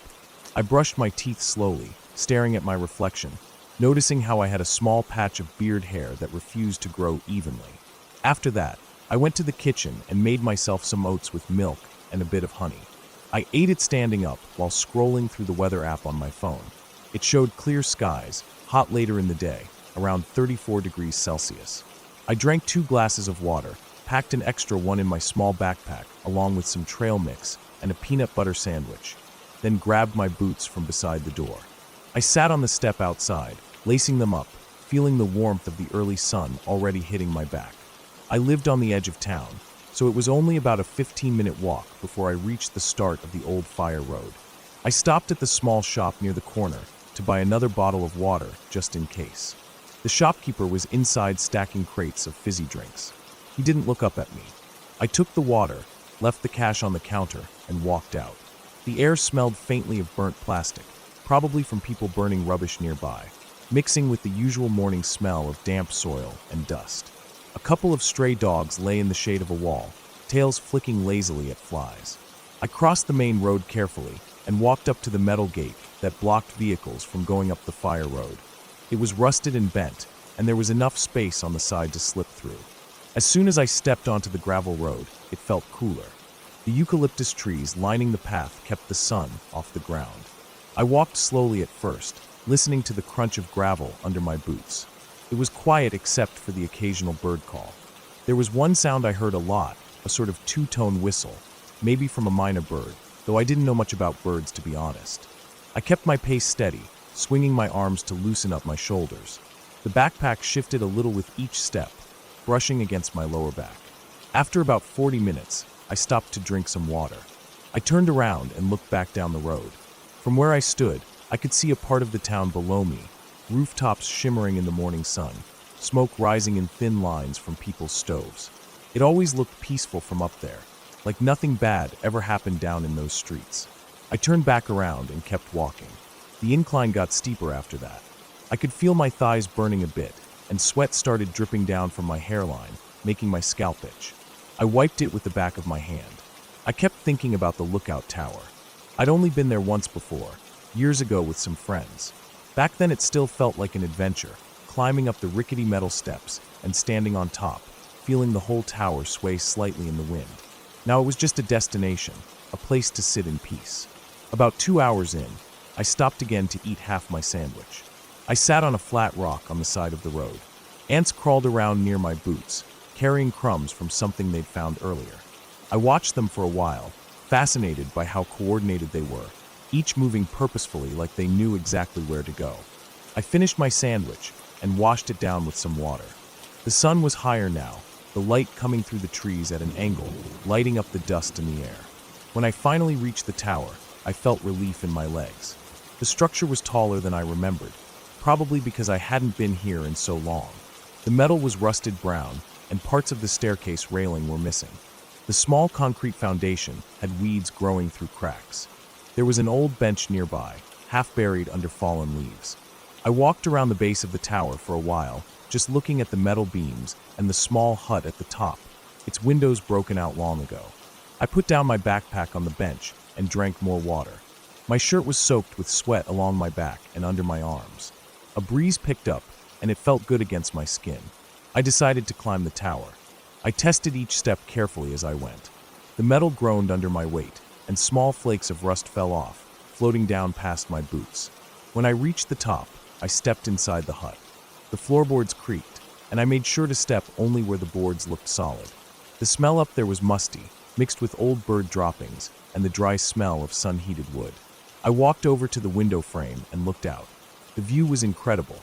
Rolling hills covered in trees, stretching out to the horizon where the hills turned bluish under the sun haze. I could see the river cutting through the valley far away, its surface reflecting tiny flashes of light. I sat down on the wooden floor, leaning against the wall. I pulled out my trail mix and ate slowly, chewing each bite while looking at the view. I sat like that for a long time, thinking about nothing in particular, just breathing in the smells and feeling the breeze come through the broken windows. At some point I must have dozed off because I woke up with a stiff neck. The sun had moved and shadows had shifted across the hills. I checked my watch and saw it was past noon. I stood up, stretched my legs and arms, and looked around one last time before deciding to head back down. Climbing down was harder than going up because I had to look carefully where I placed my feet. My hands turned orange-brown from gripping the rusty railing. When I finally reached the bottom, I felt a slight relief in my chest. I picked up my backpack from the bench, brushed off the dead leaves sticking to it, and swung it over my shoulders. I started walking back down the road at a brisk pace because I wanted to get home before it got too hot. The air felt heavier now. The breeze had died down, and sweat started dripping down my forehead almost immediately. I wiped it off and kept moving. The sounds of birds were quieter now, replaced by the constant buzz of insects. I kept my eyes on the path ahead, watching for loose gravel. After about half an hour, I started feeling something weird. I couldn't put my finger on it at first. Then I realized it was the absence of sounds behind me. Normally, you can hear faint rustling of animals or birds or wind in the trees. But behind me it felt silent, like something was absorbing the sound. I turned around and looked but saw nothing. Just the gravel road curving away, lined by trees. I shook off the feeling and kept walking, telling myself I was just tired and paranoid. Another 15 minutes passed, and I stopped to drink water again. As I was putting the bottle back in my bag, I heard it, a faint crunch of gravel behind me. My chest tightened instantly. I stood perfectly still, listening. The sound stopped. I turned my head slowly and looked back, scanning the road, the trees, the shadows. Nothing. I told myself maybe it was a squirrel or some other animal that had stepped onto the road. I kept walking, but my pace slowed down. Every few minutes, I would glance over my shoulder. I didn't hear anything else for a while, and eventually I started to relax again. I was about 40 minutes away from town when I heard it again. Crunch, crunch, 2 clear footsteps behind me. I spun around, heart thudding in my chest, but again there was nothing. The road was empty. The trees were still. My breathing was shaky now. I felt sweat dripping down my spine. I stood there for a long minute, listening, staring at the empty road. Then I turned back around and started walking faster. My boots kicked up gravel with each step. I kept looking straight ahead, trying not to think about what I'd heard. The crunch of my own footsteps sounded deafening in the quiet. Then I heard it again, faster this time. Crunch, crunch, crunch, like someone was matching my pace, only a little bit behind. My mind was racing now.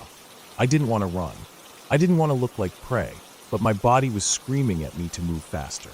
I forced myself to keep a steady, fast walk, fists clenched, arms stiff at my sides. My shoulders felt tight, like they were trying to fold inward. I could hear my own breathing, ragged and uneven. The road ahead curved sharply to the left. I decided that as soon as I turned the corner, I would run. I didn't care anymore. As I reached the bend, I glanced behind me one last time. Nothing. Just the empty road, the trees, and the harsh sunlight slicing through gaps in the branches. I turned the corner and broke into a run, my boots thudding on the gravel, backpack bouncing painfully against my back. I ran until my chest burned, lungs felt like collapsing, and my throat was dry as sandpaper. Finally, I slowed down, panting, wiping sweat from my eyes with shaking hands. I turned around. Nobody was there. Nothing was following me. The road was silent except for the sound of blood pounding in my ears. I kept walking, slower this time because my legs felt like jelly. When I finally reached the metal gate at the bottom of the fire road, I almost collapsed against it. I stood there for a while, breathing hard, looking back up the road one last time. The trees were still, the shadows long and sharp in the afternoon sun. I slipped through the side gap and walked back toward town. By the time I reached the shop, I was almost completely calm again. I bought another bottle of water and drank half.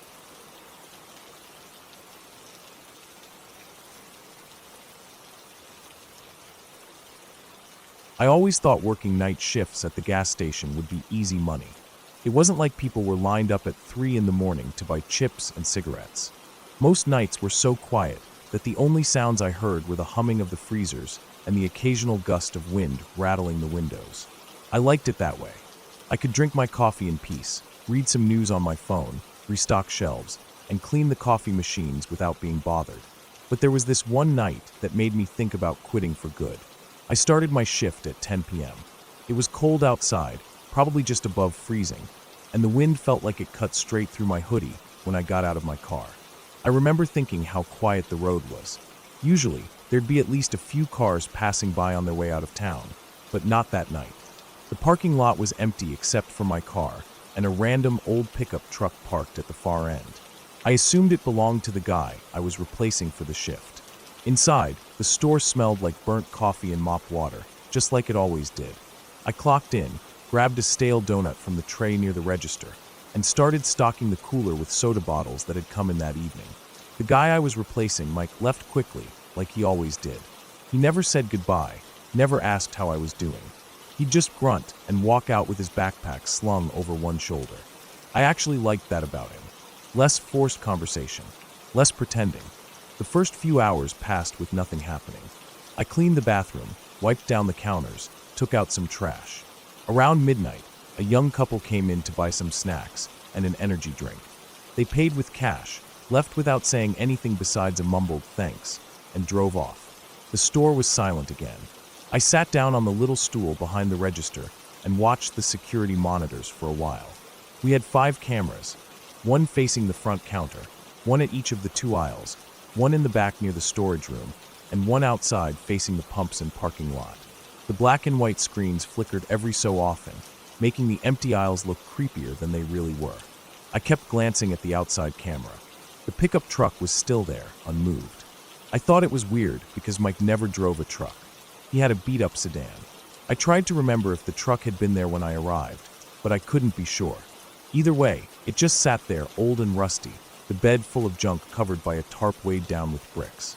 I figured it must belong to someone who left it there and walked home or something. Around 2 in the morning, I made myself another cup of coffee. The pot was nearly empty, and the coffee was burnt from sitting on the heater for too long, but I didn't care. I needed something warm to keep me awake. As I was stirring in powdered creamer, I thought I saw movement on the outside camera. Just a little flicker of something between the pumps.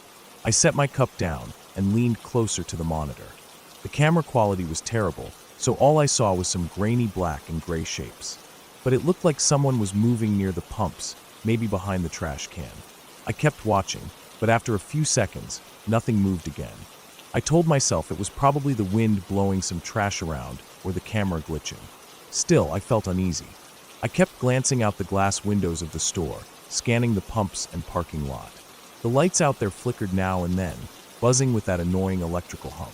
Everything seemed empty. I tried to shake it off and went back to stocking some shelves with chips and candy bars that had come in that day. About 30 minutes later, I heard a sound from the back of the store. It was faint, like a soft tapping or scraping. I froze and listened. The refrigerators hummed behind me, and the clock on the wall ticked quietly.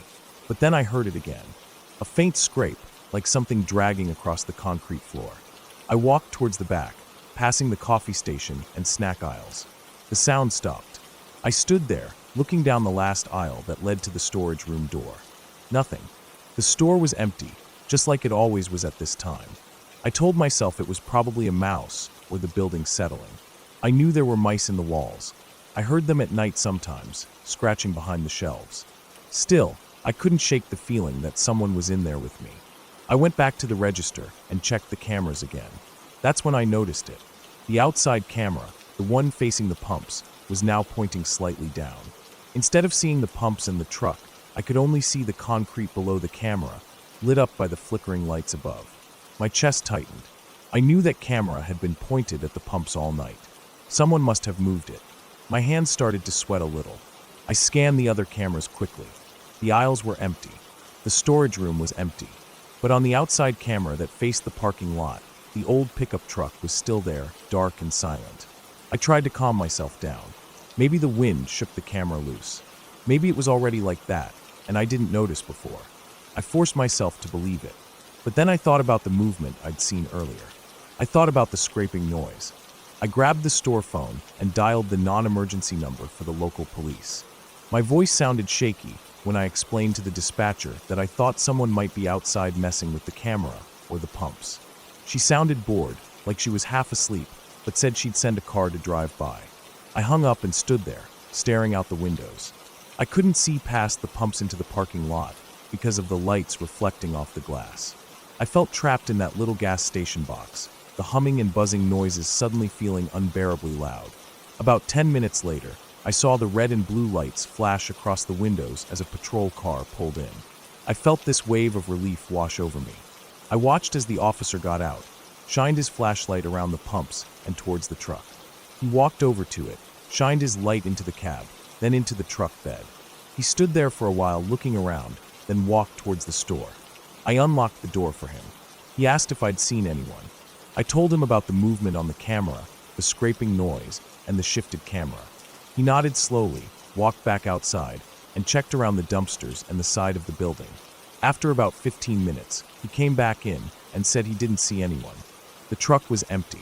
He said it looked like it hadn't been driven in a long time, judging by the rust and flat tires. I thanked him as he left. I felt a little stupid for calling them out for nothing, but at the same time, I felt better knowing there wasn't someone out there. I spent the next hour behind the counter, sipping my terrible coffee, scrolling through my phone, and glancing at the cameras every few minutes.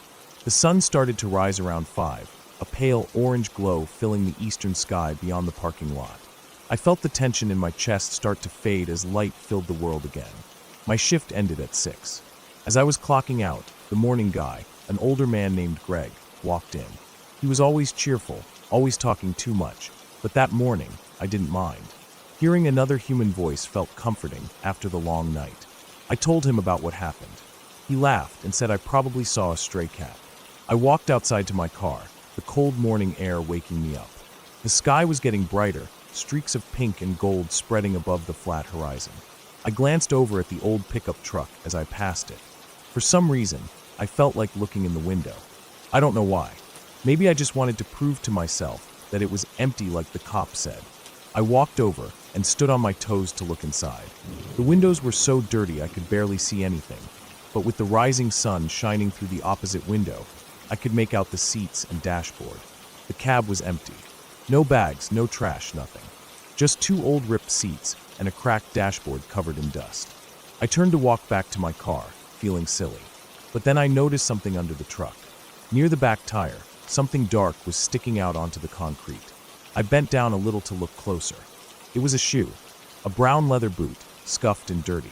I frowned and took a few steps closer. That's when I saw it.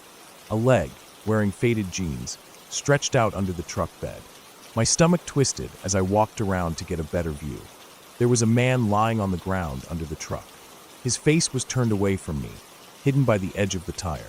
His arms were stretched out above his head, like he'd crawled under there and never came back out. His body was so still. I couldn't see him breathing. My hands were shaking as I pulled out my phone and called 911. I told them there was a man under a truck at the gas station, and I didn't think he was moving. They told me to wait there and not to touch anything. I stood there staring at his boots until the cops and ambulance arrived. They pulled him out from under the truck. He looked older, probably in his 60s, with long gray hair and a beard. His face was pale, his eyes closed. They said later that he'd been dead for at least a day, probably from exposure or some medical issue. He had no ID, just an empty wallet in his pocket. They never told me who he was or why he was under that truck.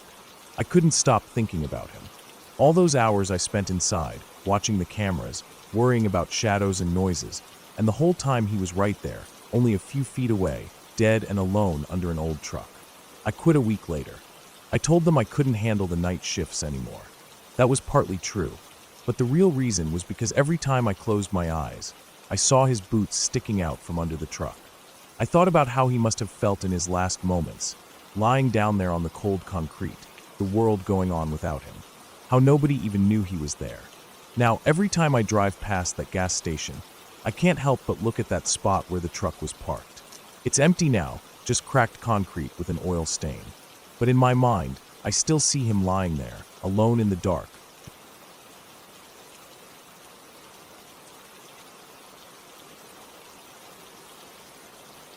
I grew up near the edge of town, where the houses ended and the fields started. Behind our house, there was a narrow dirt road that ran along a line of broken-down old sheds and half-collapsed barns. Past that, it turned into empty pasture land that stretched for miles. There was a tree line about a mile back where the fields stopped and the woods began. My dad always told me not to go past the old fence that marked the edge of the pasture.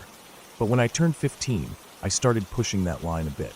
Most afternoons after school, I'd drop my bag inside, grab a slice of bread or whatever was left on the counter, and head out the back door before Mom could ask me to help with anything.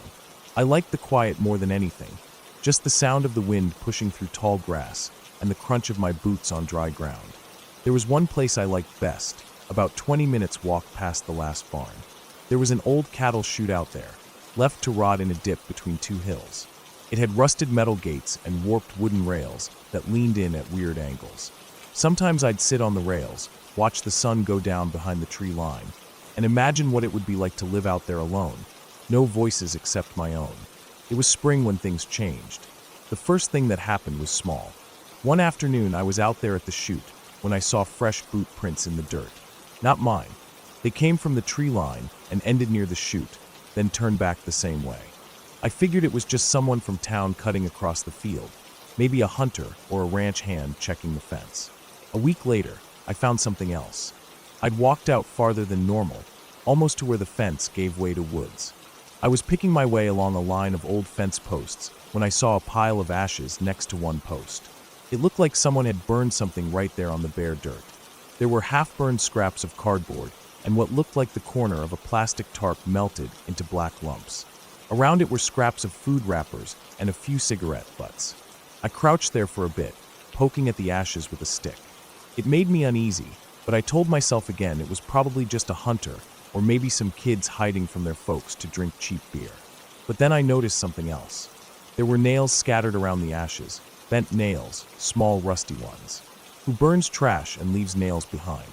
I didn't like thinking about it too much, so I went home early that day. For a while, nothing happened. I still went out there, but I stuck closer to the chute. I started leaving before the sun touched the trees. My mom liked that part. She'd always hated me staying out there past dark anyway. Then one Saturday I woke up before dawn. I couldn't sleep for some reason, so I got dressed and headed out to watch the sun come up behind the tree line. It was cold enough that I could see my breath. When I got out to the chute, I saw something that made my stomach twist.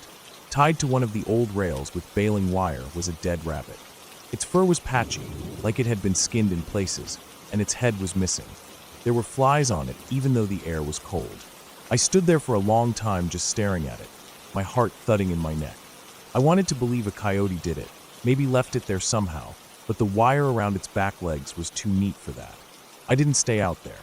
I walked home fast, kept looking over my shoulder at the fields behind me. When I got to the back door, I washed my hands in the hose even though I hadn't touched anything. I didn't tell my parents. I don't really know why. Maybe because I didn't want to give them a reason to tell me not to go back out there. But I did stay away for a week or so.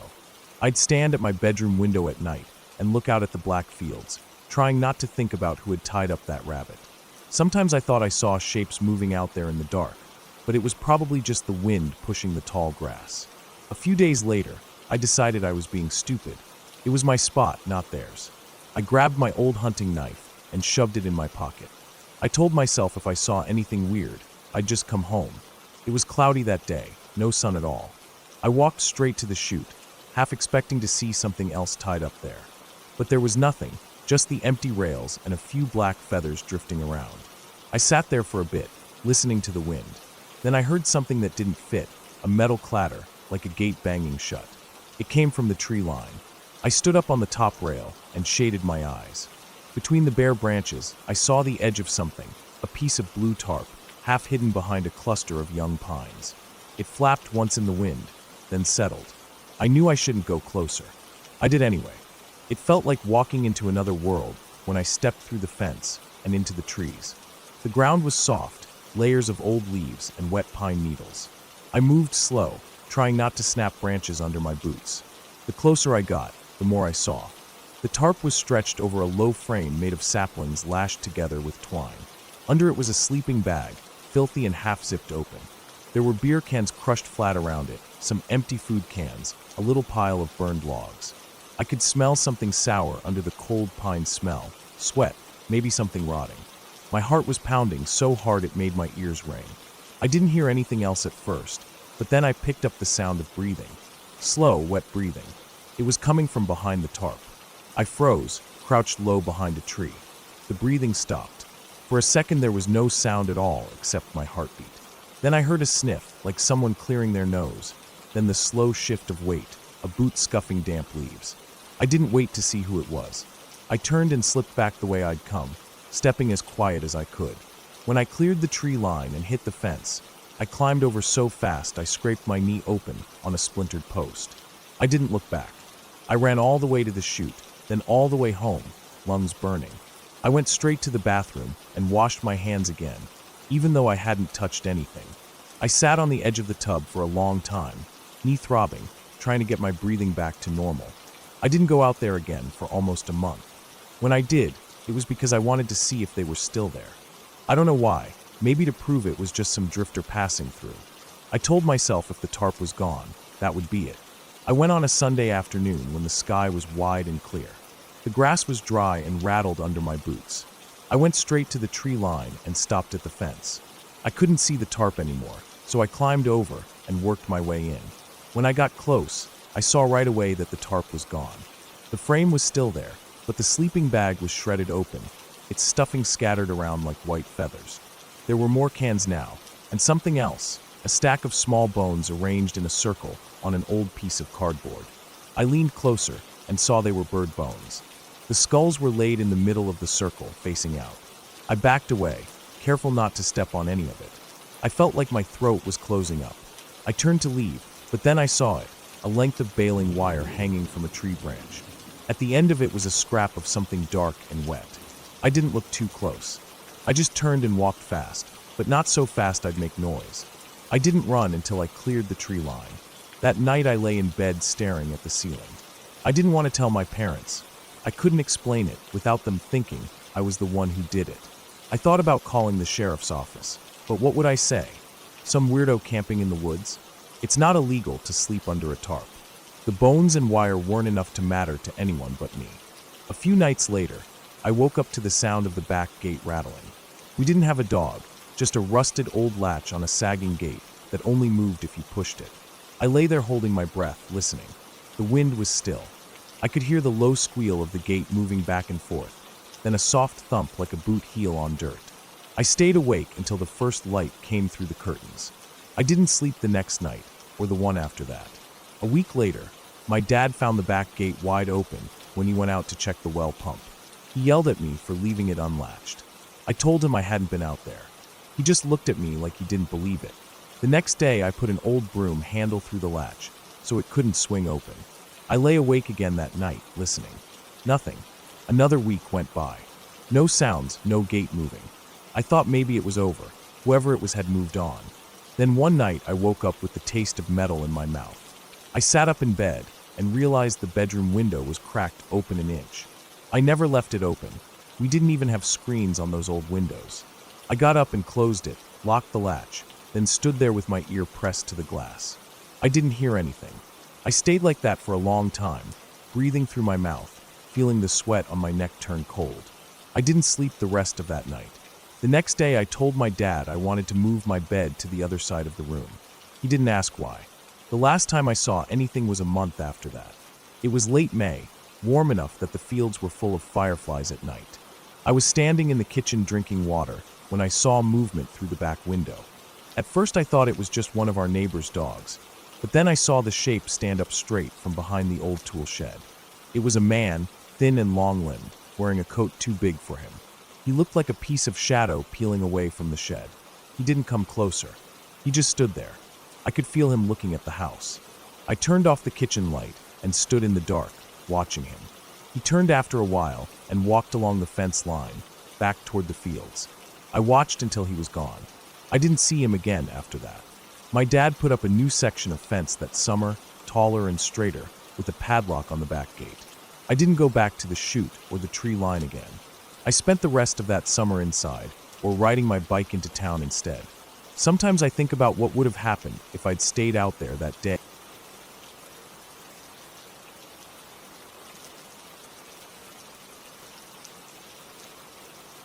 I woke up that morning like any other, groggy from a bad sleep. I'd been staying at this small rented cabin for the past few days, hoping to get a bit of quiet from the city. I needed the break. Work had been killing me lately. Emails, meetings, deadlines. My head felt like a balloon about to pop. So I booked this cheap little place in the woods, away from anyone I knew. It was an old cabin, not the fancy Airbnb type. Just a narrow wooden structure with a tin roof, a porch with 2 broken chairs, and a wood stove that smelled like burned sap when lit. There was no signal unless I walked up the ridge behind it. That morning, I woke up at around 6, when it was still a bit dark. I didn't bother making breakfast right away. I just sat up in bed for a while, staring at the dusty window across the room. The light was barely coming through the trees outside. Everything felt damp, like the world was sweating. My blanket was bunched up under my knees, and my back ached from the thin mattress. I sat there scratching my head and thinking about how I should maybe go home early and catch up on work. But I didn't want to. I didn't want to hear cars or neighbors or the hum of my fridge again. I wanted to stretch these last days of peace. Eventually, I got up and pulled on my jeans from the floor. They felt stiff. I hadn't showered since I got there, and the humidity made everything feel gross. I put on my shoes without socks, grabbed my empty thermos, and stepped out onto the porch. The boards creaked under me. A squirrel darted up a pine tree just off to the left. The air smelled like wet bark and the cold ashes from last night's fire pit. The sun was coming up in thin orange strips through the treetops. I took a deep breath and felt a bit more awake. I decided to make some coffee and go for a long walk down the trail I'd seen the day before. There was a thin path leading down behind the cabin into denser woods. I hadn't gone far down it yet, but the owner had said in the listing that there were old logging roads deeper in. I liked the idea of walking where nobody else was, where it felt like I could disappear. I boiled water on the little propane burner, poured it over the instant coffee, and drank it as I stood on the porch. It tasted like dirt. I didn't care. I just wanted caffeine. By 7, I was walking down the trail, holding my thermos in my hand. The path was soft with old pine needles and damp soil. My shoes were already wet within 10 minutes from brushing against ferns and grass. The forest felt huge around me, all brown trunks and green darkness. Sometimes I could hear birds calling out, little quick notes that echoed off somewhere I couldn't see. The trail sloped down for a while, then leveled out into a small clearing with some overgrown blackberry bushes. I noticed a deer trail branching off to the right, but stayed on the clearer path. I didn't want to get ticks all over my legs. After about 30 minutes, I came to a spot where the trees thinned out and I could see further ahead. The path turned into what must have been an old road once. It was wide enough for a truck, though trees had grown up in the middle of it. There were broken branches and fallen logs everywhere. To my left, there was a long, steep drop down into a ravine. I could hear water trickling down there, hidden under brush and stones. To my right was a mossy hillside with ferns so big they came up to my chest. The air felt colder here, with shadows still lingering even as the sun rose higher. I kept walking down the road. Every now and then I saw old beer cans rusted half into the dirt, or shattered green glass from bottles thrown decades ago. Once I saw a pair of torn blue underwear, tangled in blackberry vines, sun-bleached almost white. I thought about how many people came down here to drink or camp and just left their crap everywhere. There were shotgun shells too, bright red against the brown soil. Mostly spent, but 1 or 2 still looked unused, swollen from rain. After a while, the road curved again and went uphill. I was sweating now, my hair sticking to my forehead. My shirt clung to my back. I stopped to sip the last of my coffee and set the thermos down on a stump for a second. I stretched my arms up, feeling my shoulders crack. That's when I heard something down the road ahead of me. It was faint at first, like a stick breaking underfoot. I thought maybe it was a deer or an elk. I stood still and listened. Then I heard it again. Another branch snapped, but it didn't sound like an animal. It sounded like someone stepping on it. Slow, heavy. I felt my stomach tighten. The hairs on my arms rose up. I waited. For a while, it was quiet. Just the sound of wind moving through the high branches, a whispering sound that filled everything. I bent down and picked up my thermos, then started walking again, a bit slower this time. I kept looking ahead, trying to see around the bend up the road. After about 10 steps, I froze again. There it was, another branch cracking. Then silence. Then another. Closer this time. I don't know why, but I felt scared. My chest felt tight, and I could hear my own breathing too loud in my ears. I stood there looking down at the dirt road in front of me, not moving. I don't know how long I stood like that. Maybe a full minute. Maybe less. Then I heard it again, but this time it wasn't ahead of me. It was behind me, much closer, maybe 30 or 40 feet away. It sounded like a foot scuffing against the dirt. I turned around quickly. My mouth felt dry, and my heart was pounding so hard I could feel it in my neck. I scanned the trail behind me. Trees, ferns, nothing else. I squinted, trying to see into the shadows. Then I saw movement. A figure stepped out from behind a tree about 50 feet back down the road. I couldn't see his face clearly because of the shadow from the trees above him, but he was wearing dark clothing, black pants, a brown coat, and a hood pulled up over his head. He was holding something in his hand, a long stick or maybe a tool. I couldn't tell. We just stood there looking at each other for a moment. I felt my knees shaking. I didn't know what to do. My first thought was to say something, but then I remembered there was nobody else out here. Nobody to hear me if something went wrong. The way he was just standing there, not waving, not nodding, nothing, it felt wrong. He didn't move. He just stood there, staring at me. Or I assumed he was staring. I couldn't see his eyes under the hood. I turned away and started walking up the road, faster this time. My feet crunched over gravel and dead leaves. I didn't run because I didn't want to trip or look like prey. I kept glancing over my shoulder every few seconds. At first I didn't see him again, and I thought maybe he was just some hiker who didn't want to say hi. But then after a minute or so, I looked back and he was there again, closer this time. Maybe 30 feet behind me, walking slowly, same pace as me, still holding that thing in his hand. That's when panic started to rise up in my chest. My breaths came out ragged and loud. I tried to keep my steps even. The road curved again up ahead, and I realized if I could just get far enough to lose sight of him, I could maybe run off the trail and hide. I picked up my pace. My calves burned from the incline. My shoes slipped a couple times in the loose gravel, sending little rocks skittering down the slope to my left. I could hear them bouncing down into the ravine. When I looked back again, he was still there, same distance, same slow pace, like he was just matching me on purpose. My mouth felt bitter, like metal. I swallowed hard and kept moving. The road finally curved, and as soon as I was out of his sight, I sprinted off to the right into the trees. The ground here was soft with moss and pine needles, so my footsteps didn't make much noise. I crouched down behind a fallen tree, my knees pressed into the damp dirt. My chest was heaving so hard I thought I might throw up. I waited, my eyes stung with sweat dripping down from my forehead.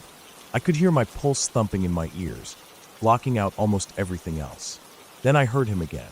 Footsteps on the gravel road. Crunch, crunch, slow, even steps. He was walking past where I had turned off. I couldn't see him through the thick brush, but I could hear him. Each step sounded like it landed right in the center of my chest. I held my breath. He kept walking for a while. Then he stopped. I waited. It was silent for so long. My thighs started cramping up from crouching. A mosquito landed on my cheek, but I didn't move to swat it. I could feel it biting, the tiny sting spreading out under my skin. Then I heard the footsteps again. This time they were coming towards me, but not on the road. On the moss. He was off the road now, walking into the forest, towards where I was hiding. My breath caught in my throat. I slowly turned my head, looking through the ferns. I saw him then, about 20 feet away, weaving between the trees. He wasn't looking directly at me. His hood was down now. He was older, with gray stubble on his cheeks and dark eyes. His coat was unzipped, showing a dirty white undershirt. In his right hand, he was holding a rusted hatchet. He kept walking slowly, scanning the ground like he was looking for tracks. He moved quietly for such a big man. I pressed my back tighter against the fallen tree, feeling the wet bark soaking through my shirt. My heart was beating so fast I felt dizzy. He walked past me, maybe 10 feet away, then stopped. He turned his head slowly, scanning the trees behind him. His eyes passed right over where I was hiding. I could see his chest rising and falling, slow and calm. He didn't look scared or rushed. He just stood there for a while, listening.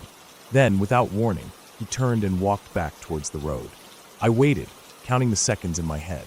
10, 20, 30. I could hear him moving further away, his footsteps fading back onto the gravel road. I stayed crouched there for what felt like forever. My legs were numb. My fingers were shaking so bad, I had to clench them into fists to stop them from rattling against the wood.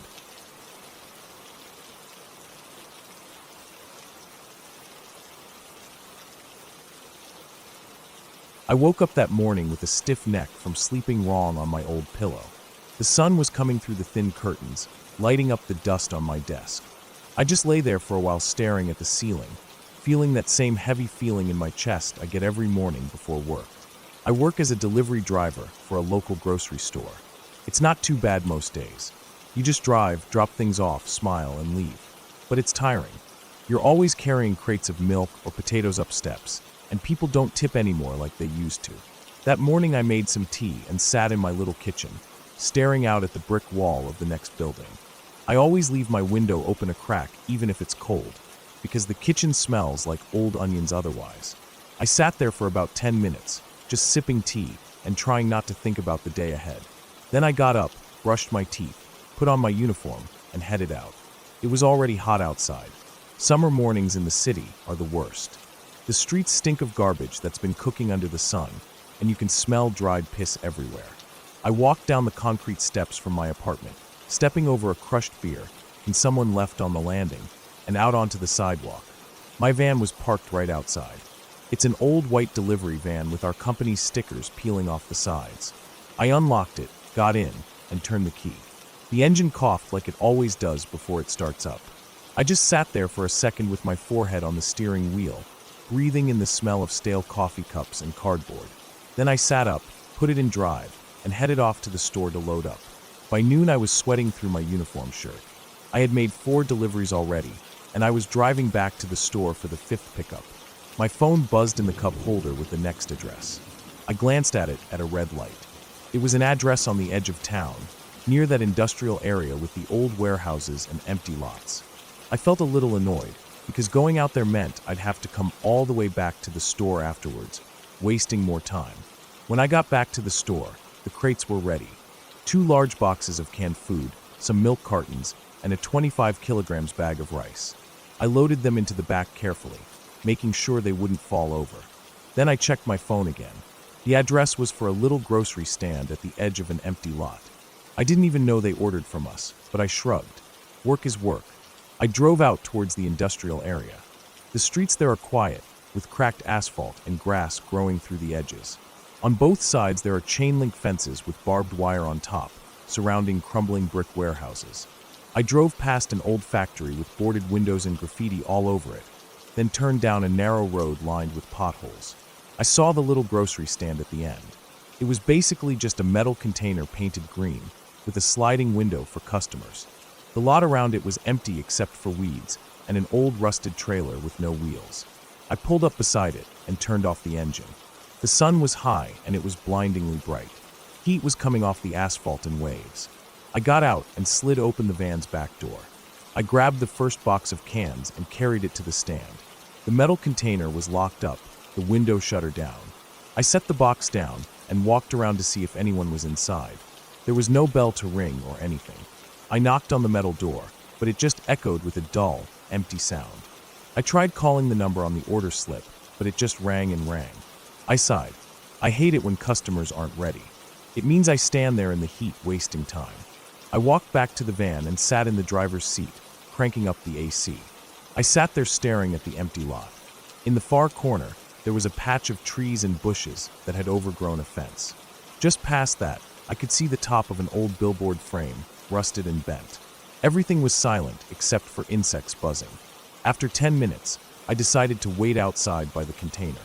I leaned against it in the shade, wiping sweat from my neck. That's when I noticed something in the trees.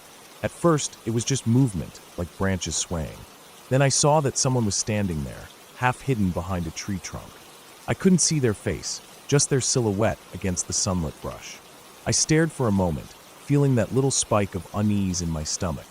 I raised my hand and waved. The person didn't move. They just kept standing there.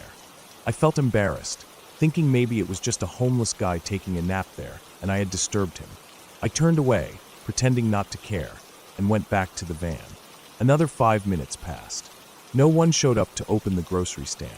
I was about to leave when I glanced back at the trees. The person was gone. I scanned the lot, half expecting them to have come out towards the stand, but there was no one. I sighed and decided I'd unload everything anyway and leave it by the door, then call dispatch to tell them. I didn't want to carry everything back into the van, so I started unloading. I carried the milk cartons over, then the second box of cans. As I was bent over picking up the rice bag, I heard footsteps behind me on the gravel. I turned quickly. There was no one there. I looked around the side of the container, but the lot was empty.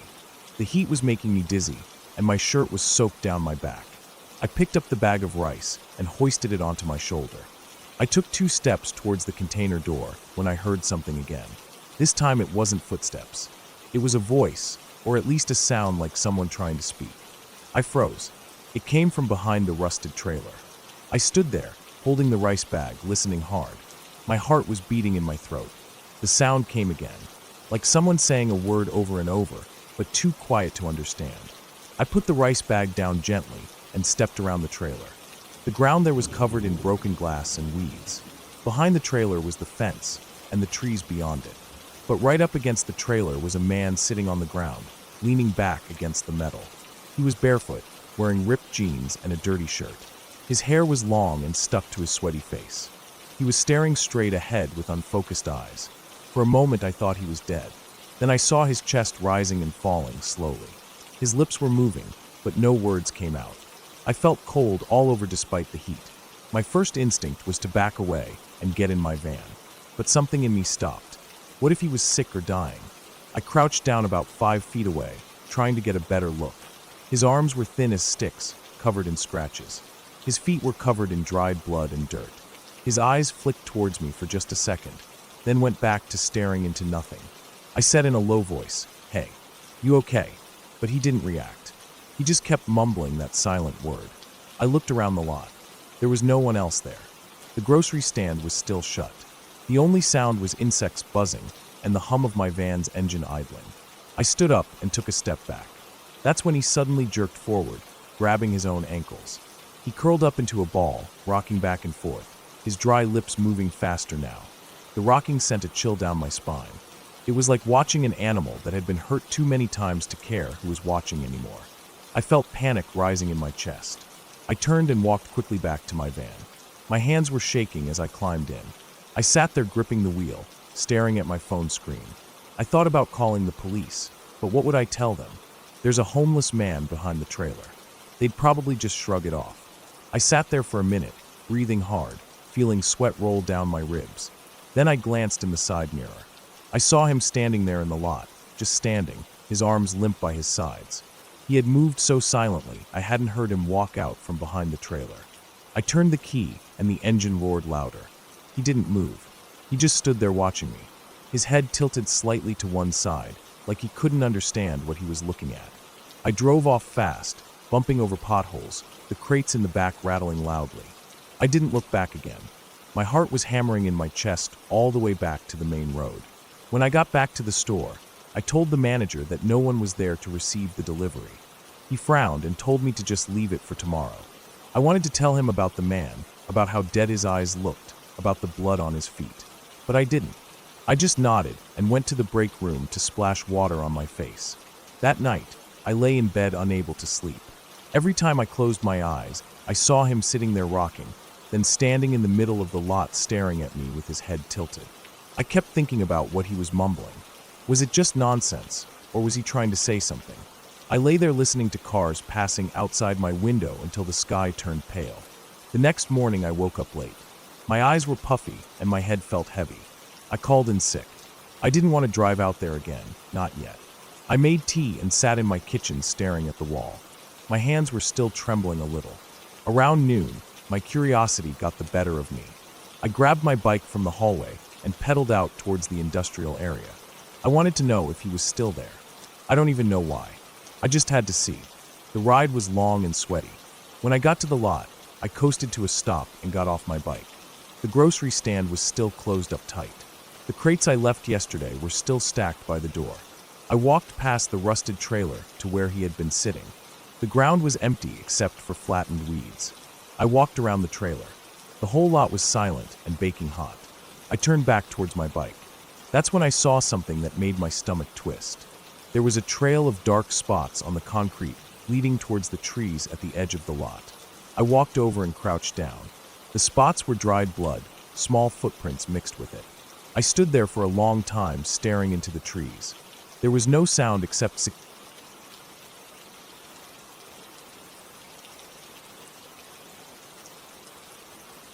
I woke up that morning feeling tired.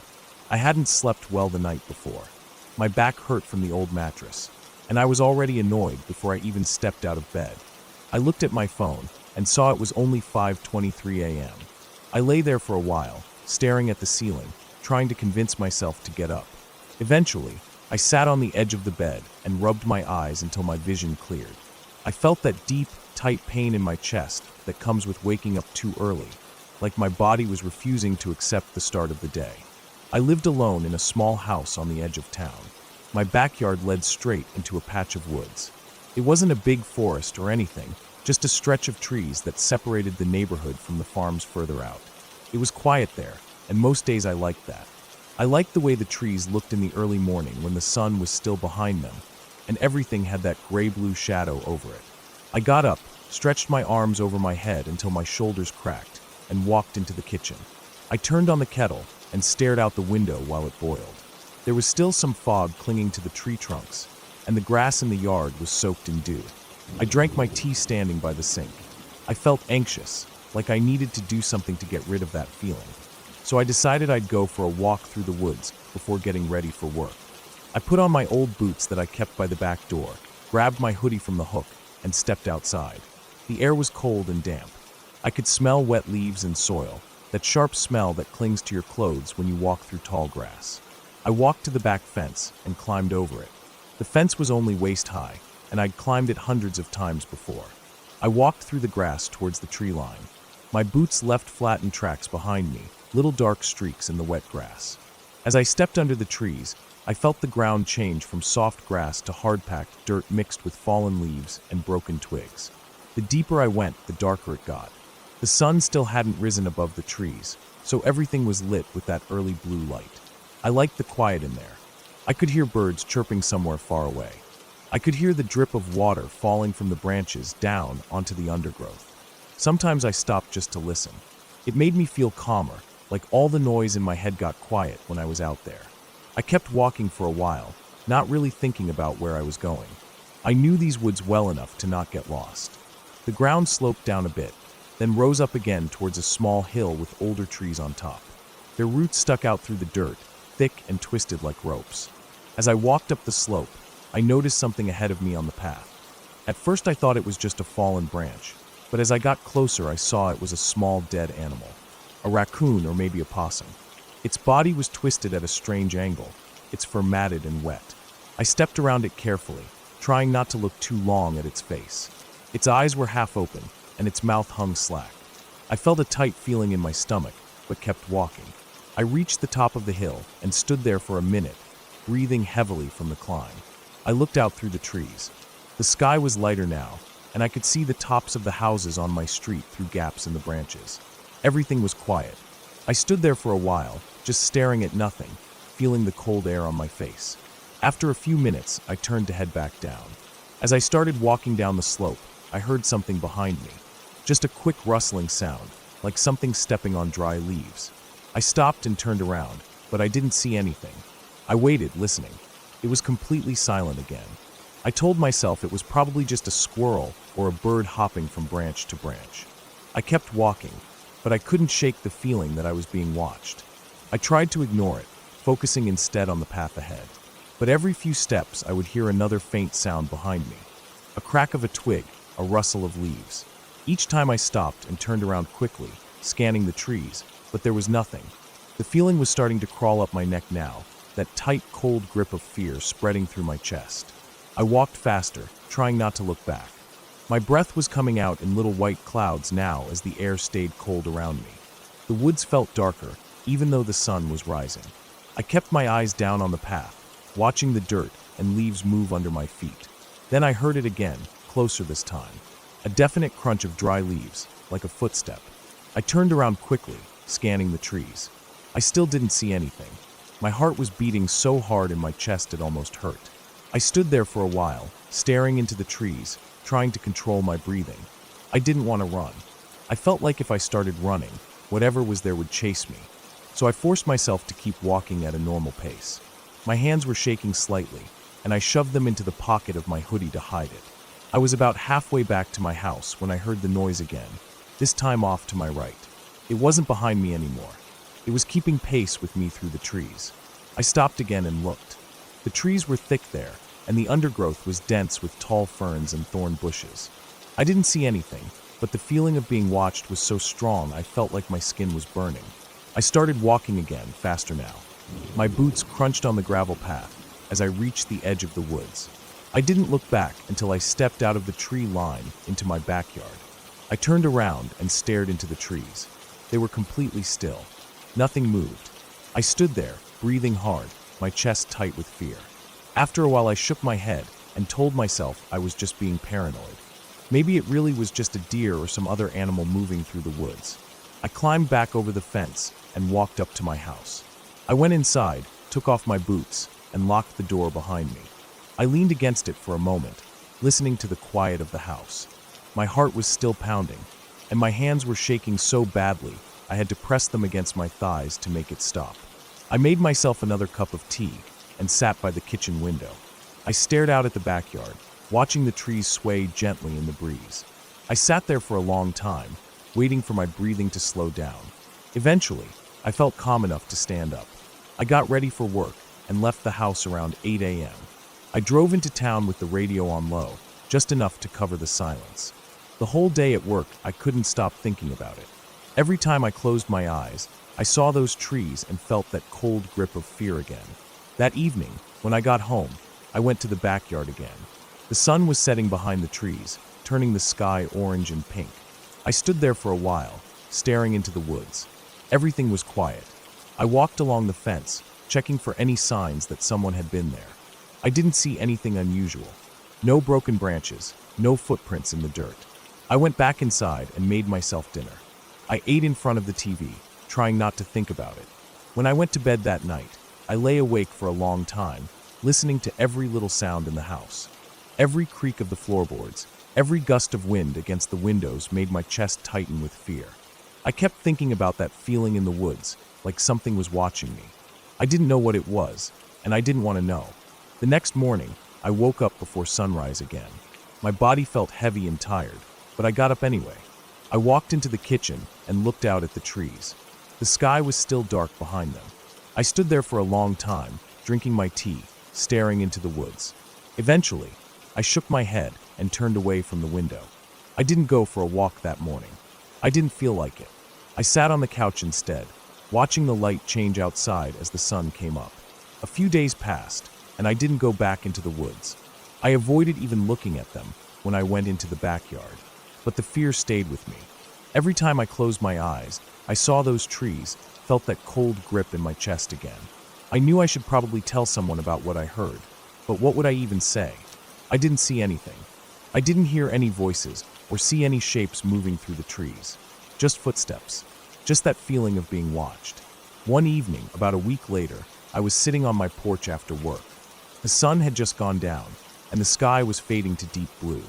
I was drinking a beer, trying to relax. I felt calmer now, like maybe I'd just imagined the whole thing. Maybe I was just tired that morning, and my mind played tricks on me. I sat there for a while, watching the fireflies come out, blinking softly in the grass. I was starting to feel sleepy when I heard something at the edge of the yard. A faint sound, like someone stepping on dry leaves. My chest tightened immediately. I set down my beer and stood up slowly. I walked to the edge of the porch and peered into the darkness. The yard was lit only by the light coming through the kitchen window behind me.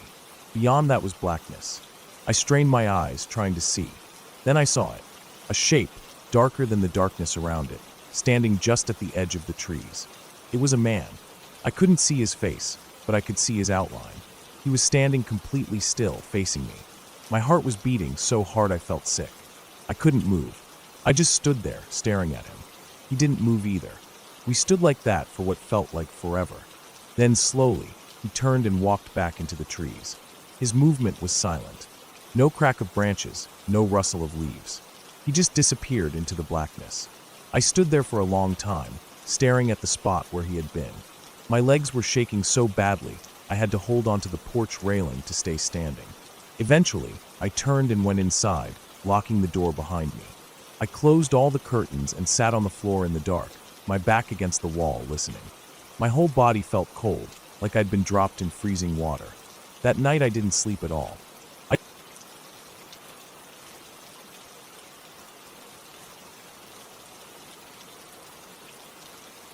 I woke up early that morning, around 5:30, before the sun had even come up. My room was still dark, but there was that faint blue light outside, the kind that tells you dawn is coming soon. I got up, feeling that stiffness in my lower back from the old mattress, and shuffled over to the kitchen to make some coffee. The floor felt cold under my feet, and I thought about the cracked tile that I had meant to replace, but kept putting off. The house felt quiet, almost too quiet, like even the fridge wasn't humming like it normally did. I stood there for a moment, waiting for the coffee to brew, staring out the little kitchen window that looked out onto the field behind my house. I live about 15 minutes out of town, just on the edge of where the houses stop and the fields start. My property isn't huge, just under an acre, but there are no fences, and it blends into the farmland behind it.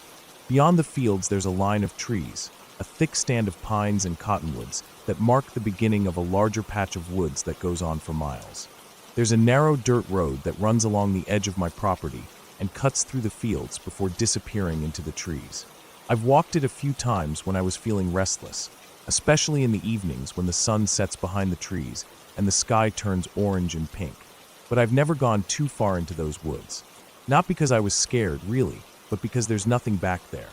Just trees, bugs, old branches on the ground, the smell of moss and pine needles. I sat at my small kitchen table with my coffee, feeling the steam on my face and letting my thoughts drift. I had the day off work. No errands, no responsibilities. I thought about maybe mowing the patchy grass in the yard, maybe cleaning out the shed, or fixing the light that flickered in the hallway. But after I finished my coffee and ate some toast, I decided I'd go for a walk down that dirt road again. The air felt cool but heavy with moisture, and I could see fog hanging low over the fields. It felt calm, peaceful, like I was the only person awake in the whole world. I pulled on my old hiking boots, the ones with a tear along the side that let in water if I stepped into a puddle, and grabbed a light jacket. I didn't bother locking the door.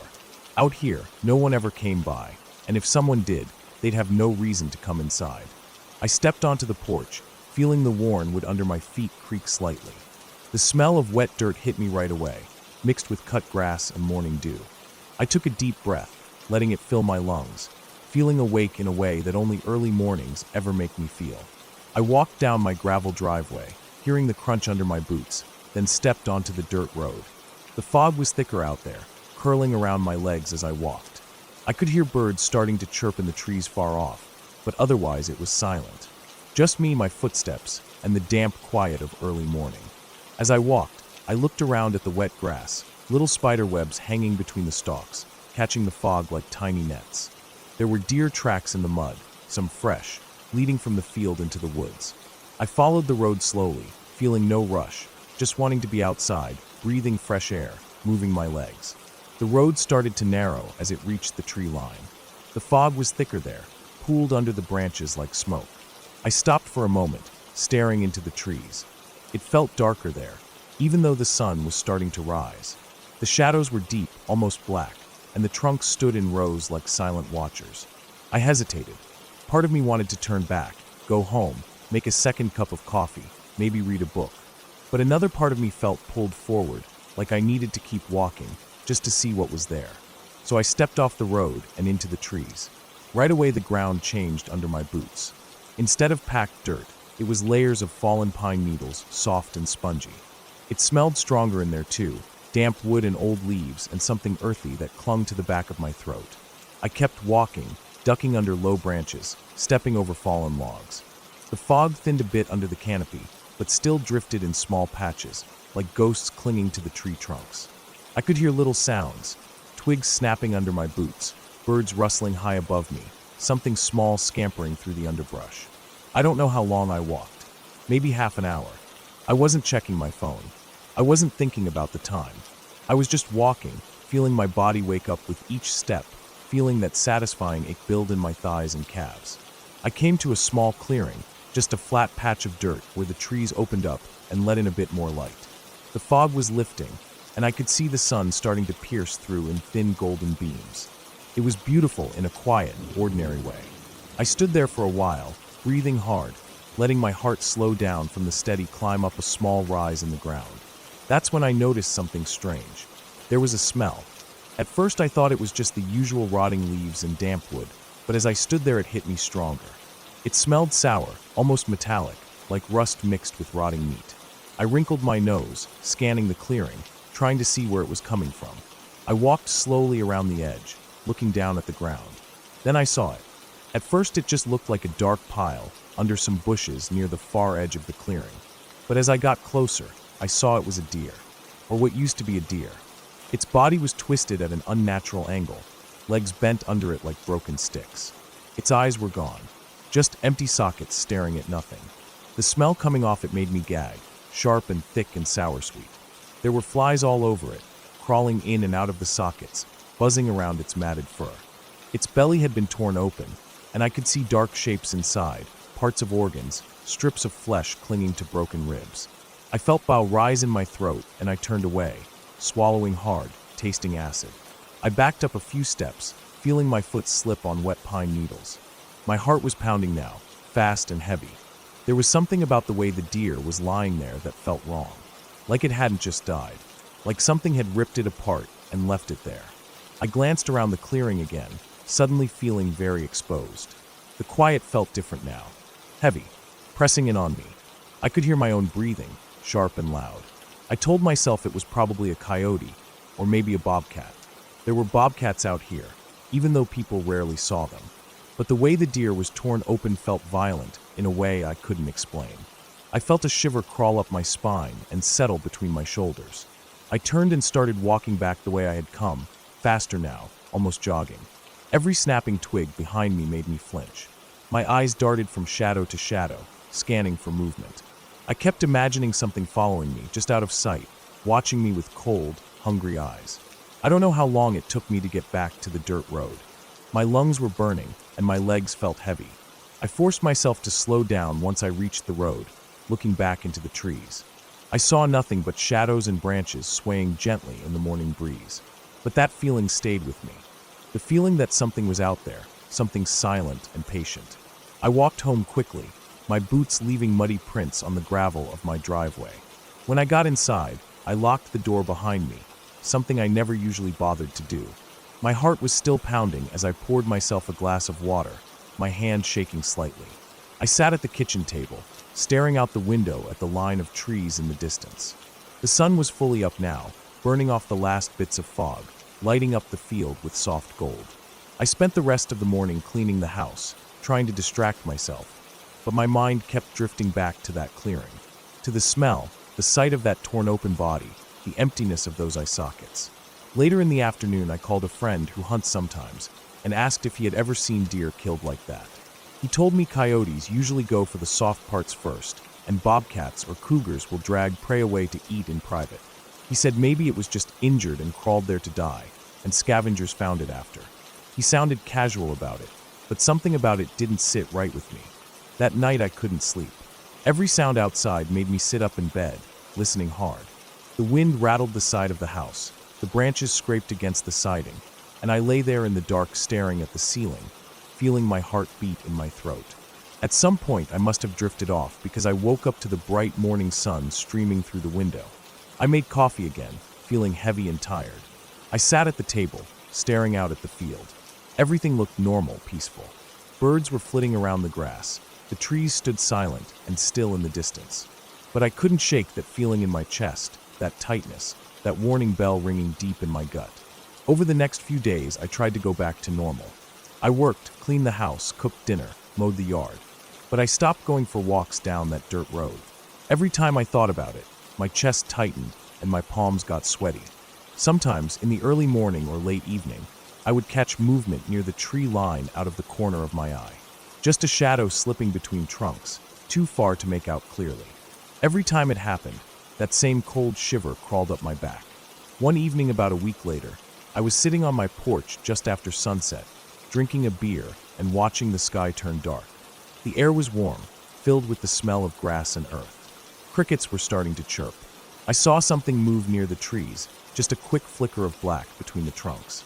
My heart jumped into my throat, and I froze, squinting into the dim light. At first I thought it was just a deer, but then I saw it stand up. It wasn't on four legs. It stood up tall, too tall to be any animal I knew lived out here. It stood there for a moment, half hidden by the branches, and I felt its gaze on me, heavy and cold. Then it turned and slipped.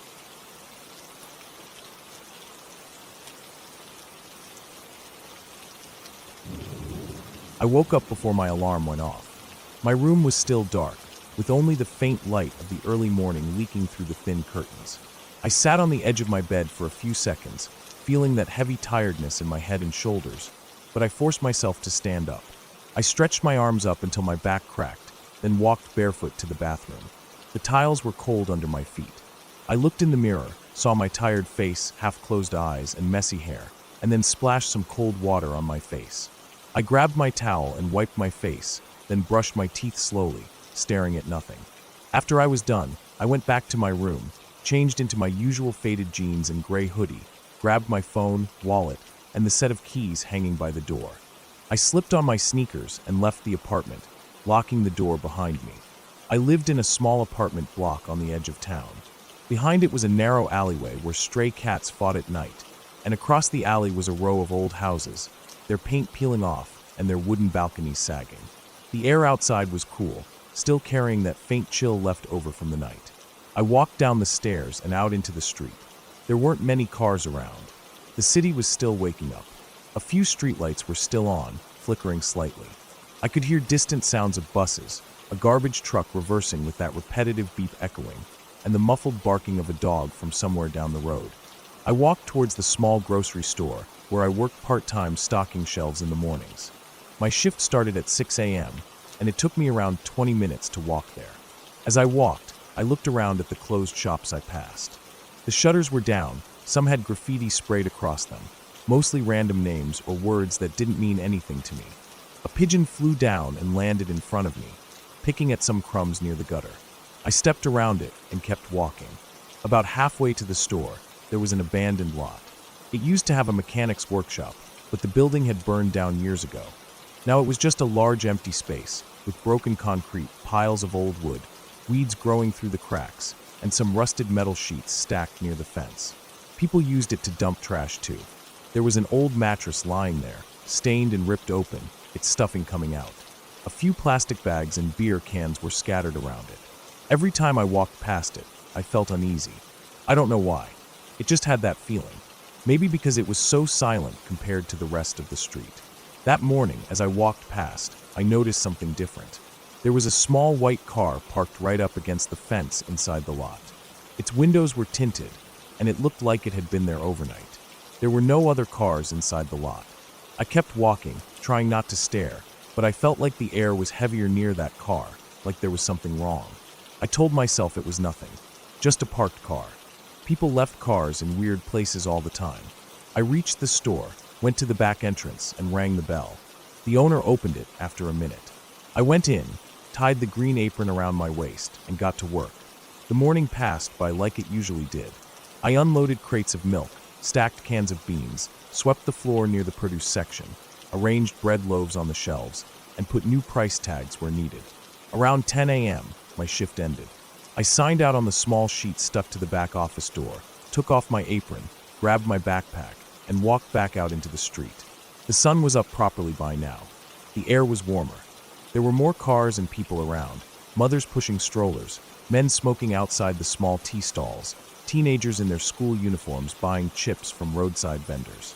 I started walking back home, following the same route I came by.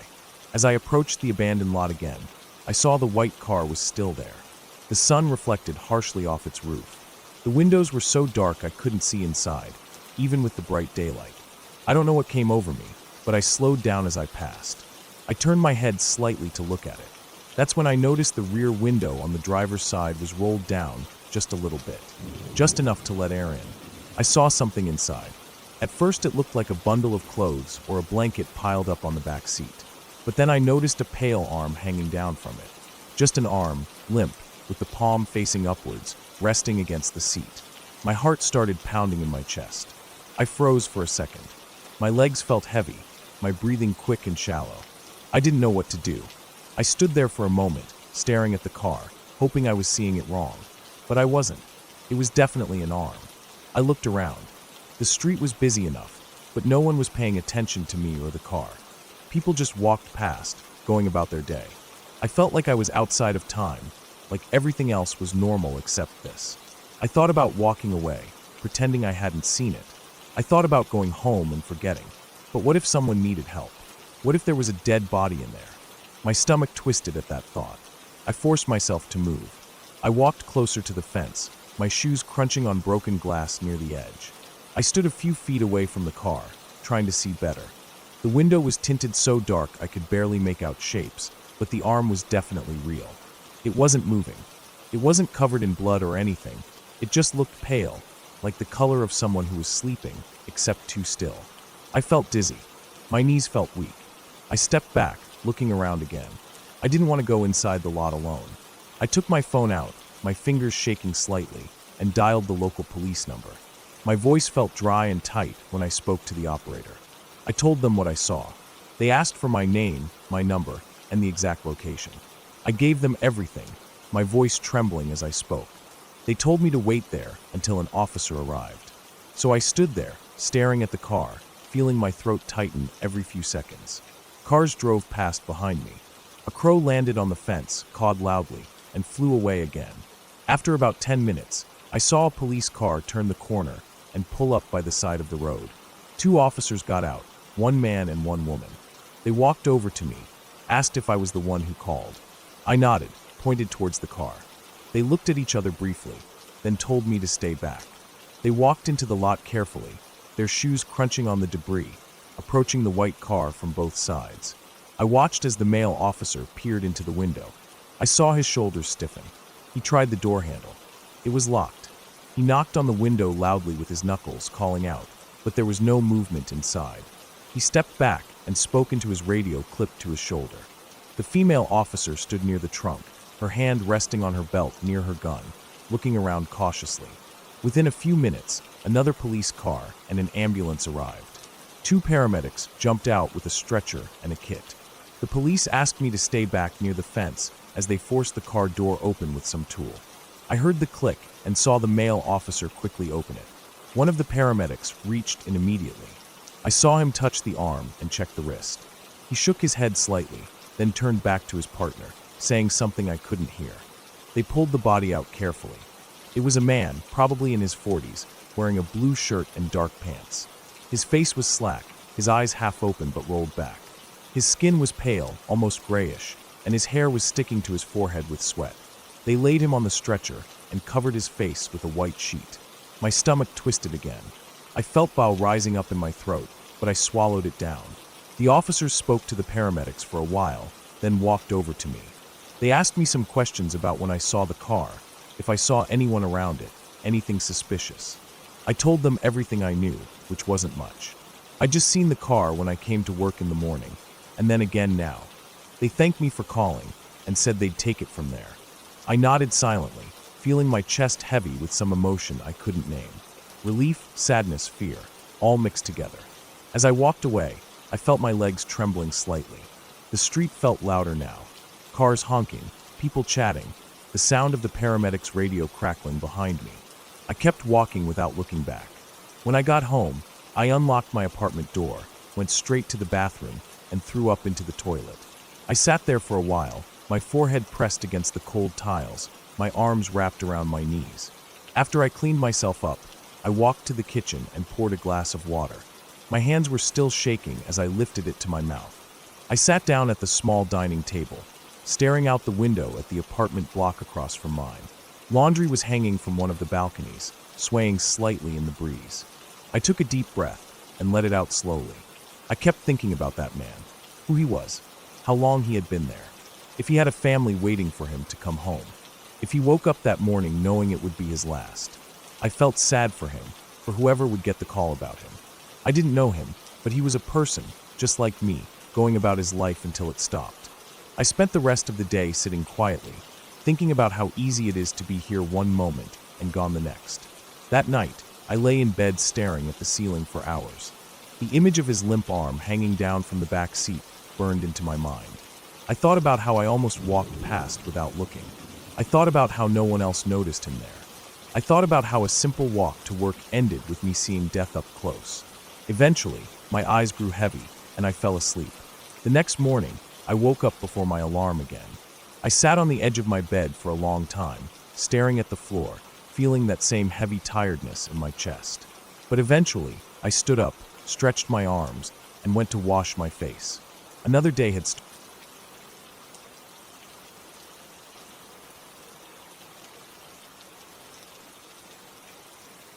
I never really thought about how vulnerable a person is when they're out running in the dark.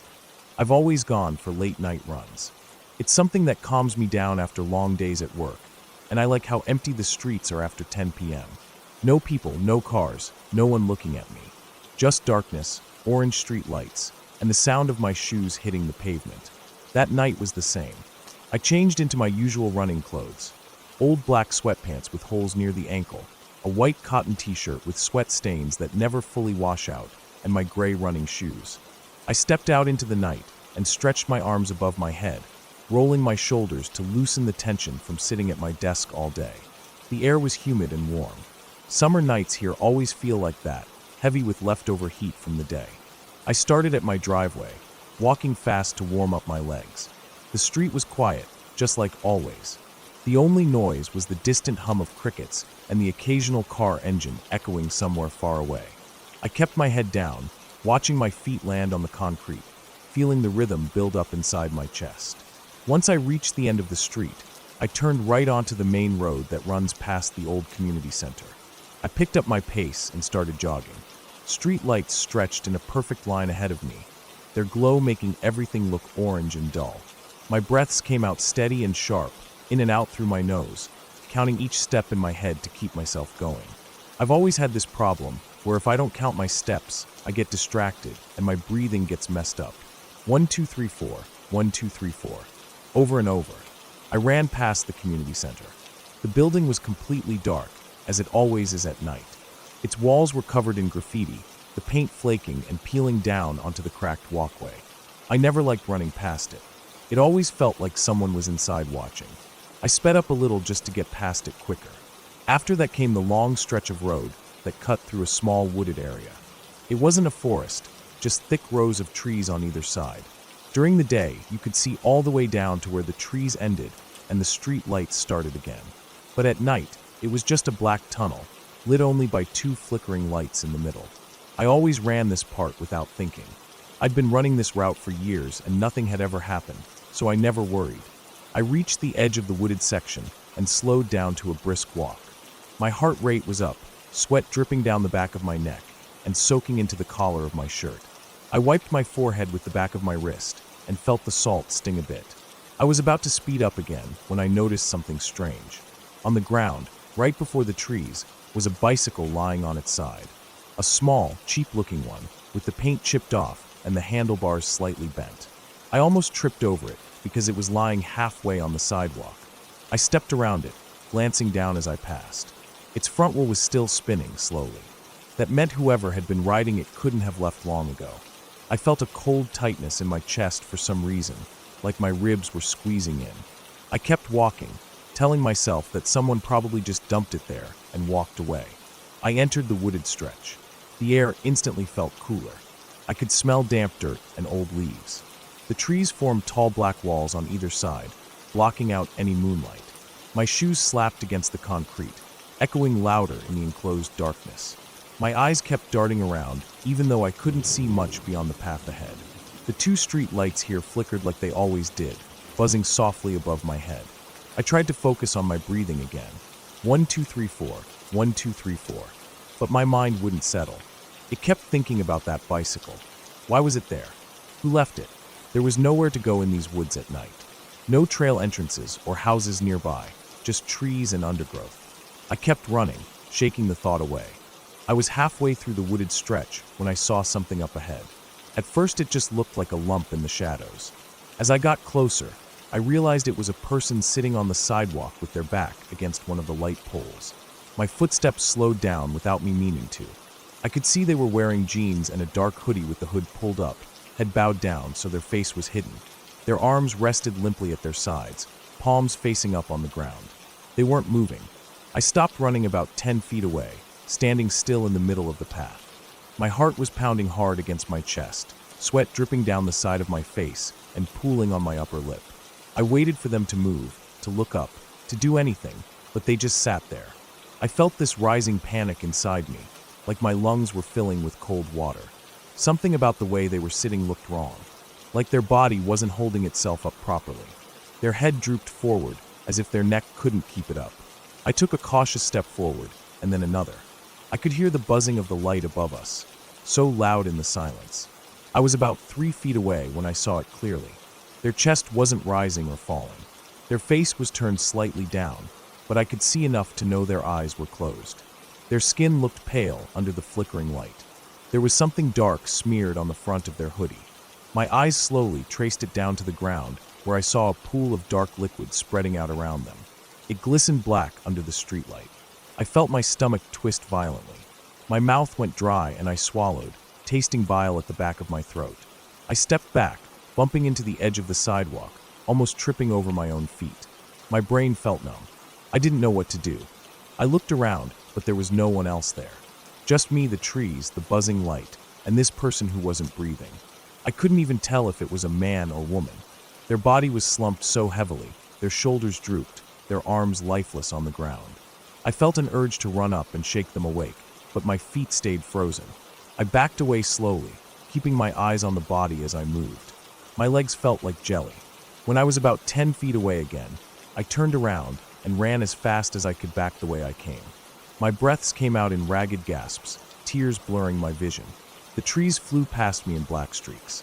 My shoes pounded against the concrete, so loud it sounded like drums in my ears. I burst out of the wooded area and ran straight down the sidewalk towards the community center. I didn't stop running until I reached the intersection that led back into the residential streets. I stopped there, bent over with my hands on my knees, wheezing and shaking. My throat burned, my chest felt like it would explode. I wiped my eyes with the heel of my hand, trying to stop the tears. I felt sick. I kept seeing that person sitting there, their head hanging forward, that dark pool under them. I stood there for a while, just breathing, trying to think. My phone was strapped to my arm in a sweatband pocket. My fingers fumbled as I ripped it out and called emergency services. My hands were trembling so bad I almost dropped it. When they picked up, I told them what I saw. I gave them the exact location as best I could, describing the wooded section past the community center. My voice sounded shaky and too high. I couldn't control it. After hanging up, I just stood there, staring down the street towards home. I didn't want to move. My whole body felt hollow and heavy at the same time. I felt a strange guilt inside me, like I should have tried to check for a pulse or help them. But I couldn't. I was too scared. My mind kept flashing back to that dark pool spreading across the ground. I walked home slowly. My legs felt weak, and my knees threatened to buckle with every step. The houses on my street were all dark, everyone asleep. The crickets kept singing. The air was still warm and heavy, clinging to my skin like a wet cloth. When I got home, I stepped inside and locked the door behind me. My hands were still shaking as I kicked off my shoes and walked to the kitchen. I poured myself a glass of water, but couldn't bring myself to drink it. My stomach churned. I sat down at the table and just stared at the wall in front of me. My sweaty shirt clung to my back, cooling down and making me shiver. The clock on the microwave ticked softly in the quiet. I could hear my own heartbeat in my ears. I sat there for what felt like hours, replaying everything in my head again and again. The bike, the person slumped against the pole, the dark pool, the silence of the woods. Eventually, the sun started to come up, turning the window above the sink from black to gray to pale orange. Birds began to chirp outside. I sat there watching the light change on the wall. I still felt cold inside, like my blood had turned to ice water. Later that morning, the police called me back to confirm details. They told me they had found the person I reported. It was a teenage boy. He had been stabbed multiple times in the chest. His bike was found a little down the path, thrown aside. They told me they'd contact me again if they needed more information. I hung up and put my phone down on the table. I sat there, staring out the kitchen window at the rising sun. Everything outside looked so calm and normal. People were starting their day, cars driving by, neighbors watering their front lawns. But inside, I felt like something had been scraped out of me. I kept thinking about how I almost tripped over that bike, how I almost didn't notice it at all, how whoever did that to him was probably still out there, maybe even hiding in the trees when I ran past, watching me. I didn't go for a run that night, or the next, or the next. Every time I thought about running, I saw his body slumped under that flickering street light, head bowed, arms limp, blood pooling at his waist. And every time, my stomach turned and my legs felt weak. Weeks passed. The police never called me back. I checked the news every day for updates, but there wasn't much. Just a small article about a local teen.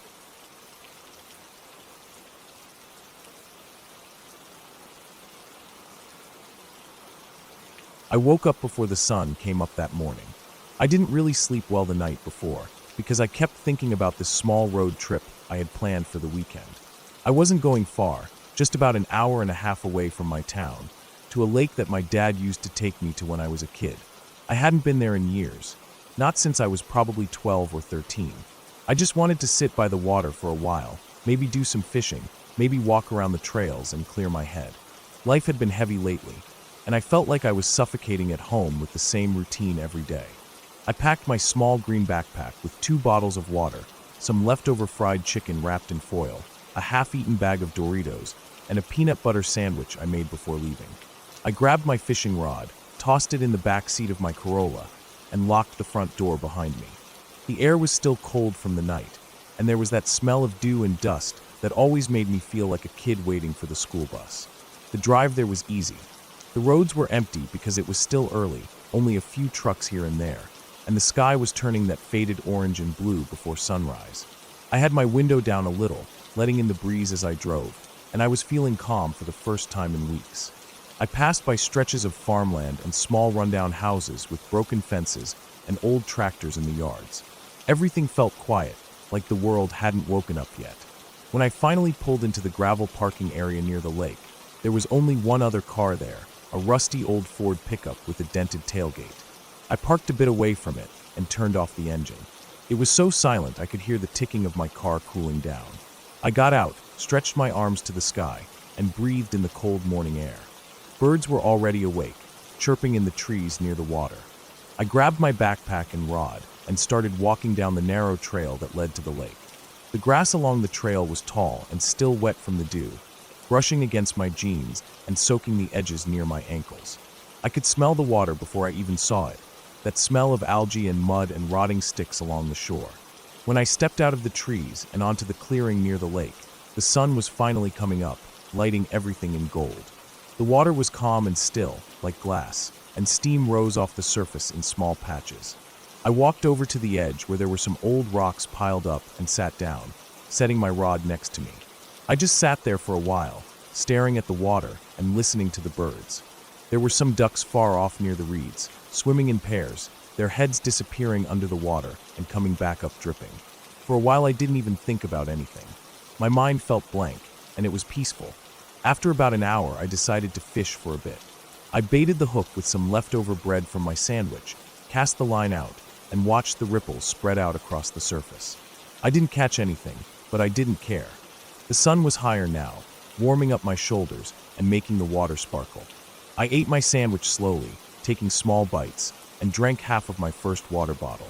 I was planning to hike up one of the small trails that went around the lake once the sun was higher, maybe take some photos. When I was packing up my fishing rod and tying the line back up to the hook, I noticed the man standing on the other side of the lake.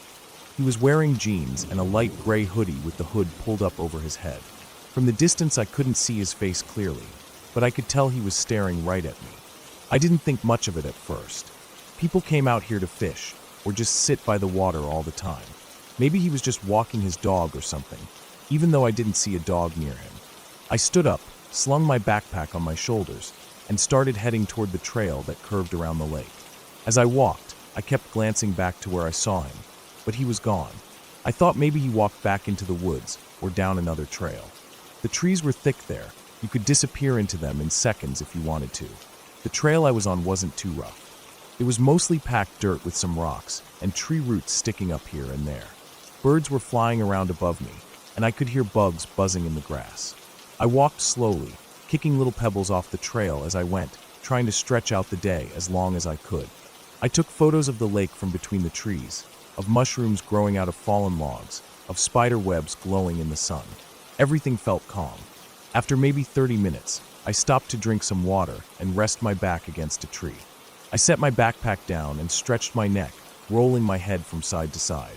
That's when I heard footsteps coming down the trail behind me.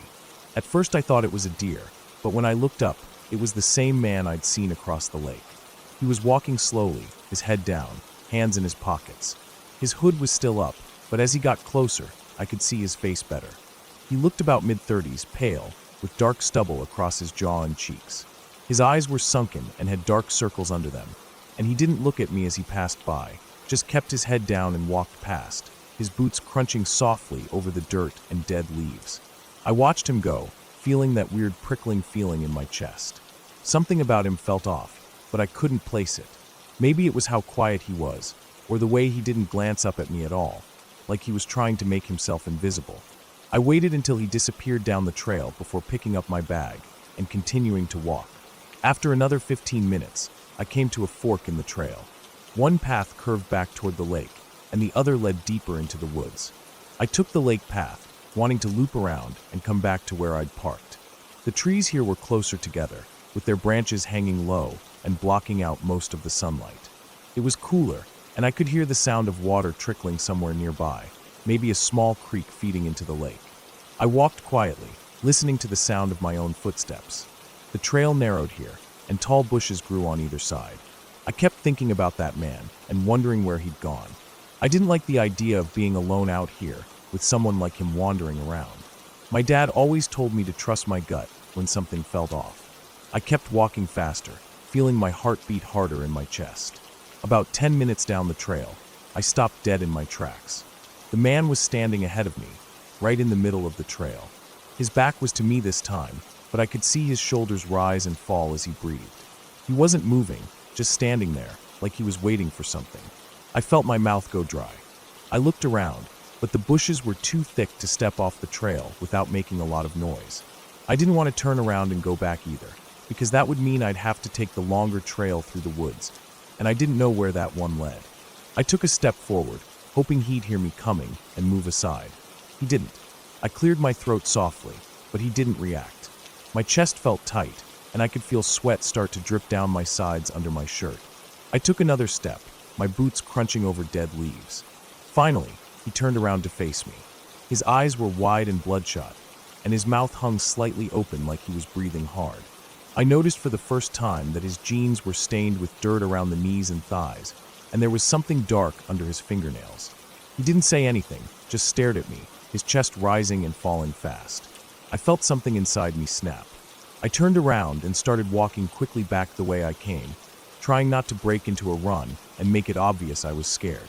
But I could hear his footsteps behind me, crunching over the leaves, getting faster. I felt panic explode in my chest, and I broke into a run, grabbing tree branches and pushing them aside as I sprinted down the trail. I could hear him running behind me, his breathing ragged and loud. I didn't look back.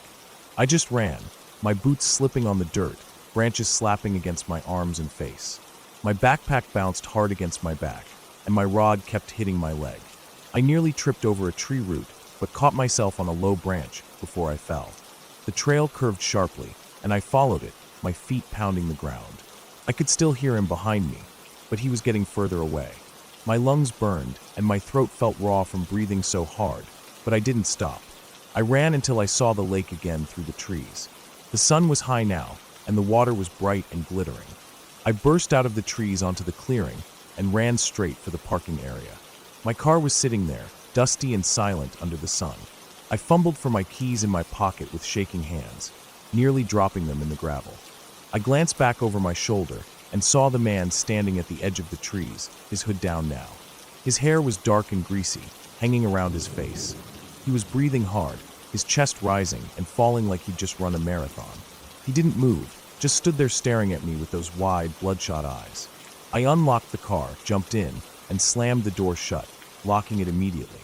I sat there for a few seconds, gasping for breath, my hands shaking so hard I could barely fit the key into the ignition. When the engine finally roared to life, I put it in reverse and backed out so fast the tires skidded on the gravel. I turned the car around and drove down the dirt road that led back to the highway, glancing in the rearview mirror the whole time. He was still standing there at the tree line, watching me go. I didn't look away until I turned the corner, and he disappeared from view. My chest felt tight the whole way home. I kept checking the mirrors to make sure he wasn't somehow following me, even though I knew that was impossible. When I finally pulled into my driveway and turned off the car, I sat there for a while, staring at my shaking hands resting on the steering wheel. The house looked the same as always, quiet and empty. Birds chirped in the trees above me, and cars passed by on the street like nothing had happened. My whole body felt numb. I went inside and locked the door behind me, double-checking that the windows were closed. I sat on the couch for a long time.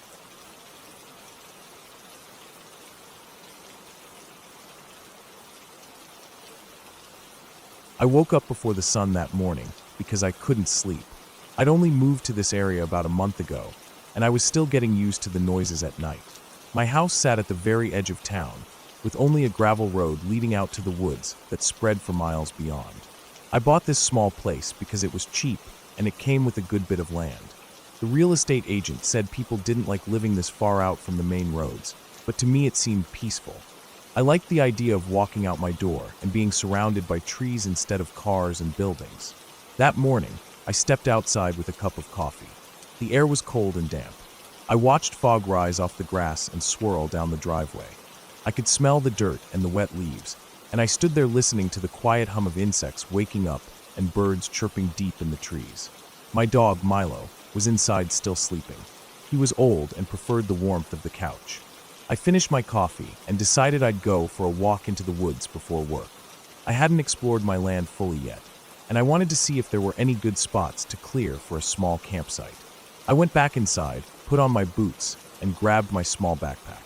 I packed a water bottle, a snack, my phone, and a folding knife. I never went into the woods without a knife, even if I didn't plan on using it. My dad taught me that when I was a kid. I locked the door behind me and started down the gravel drive.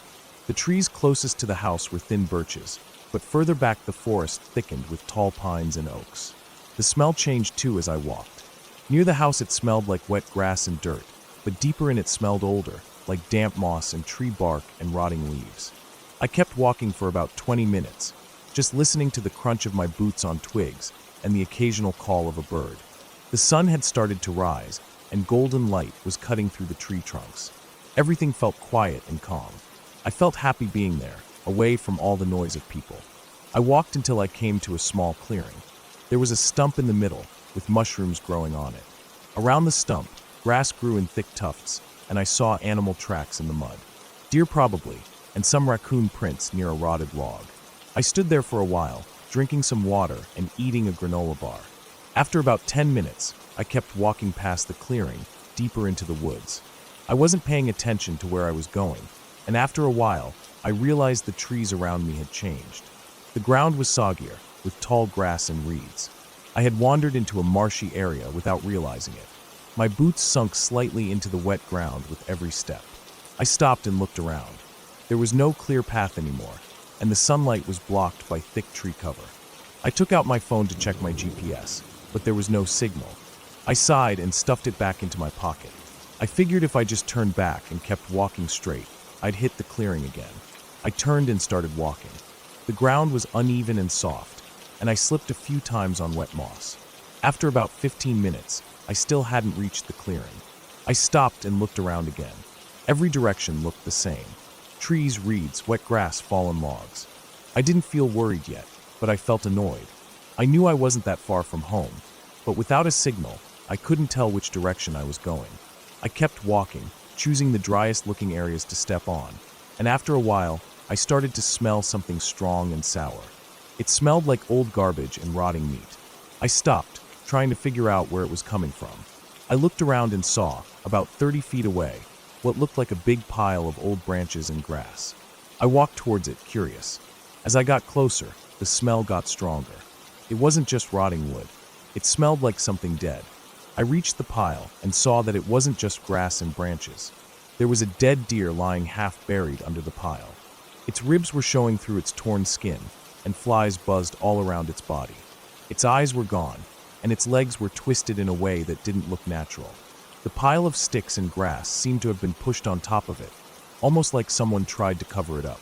I stood there for a while, staring at it. I've seen dead animals before, but there was something about this that felt off. like it wasn't just a deer that died and rotted there naturally. It looked almost hidden, like someone wanted it covered. I backed away, feeling a chill go up my neck. I decided I needed to get back to my house.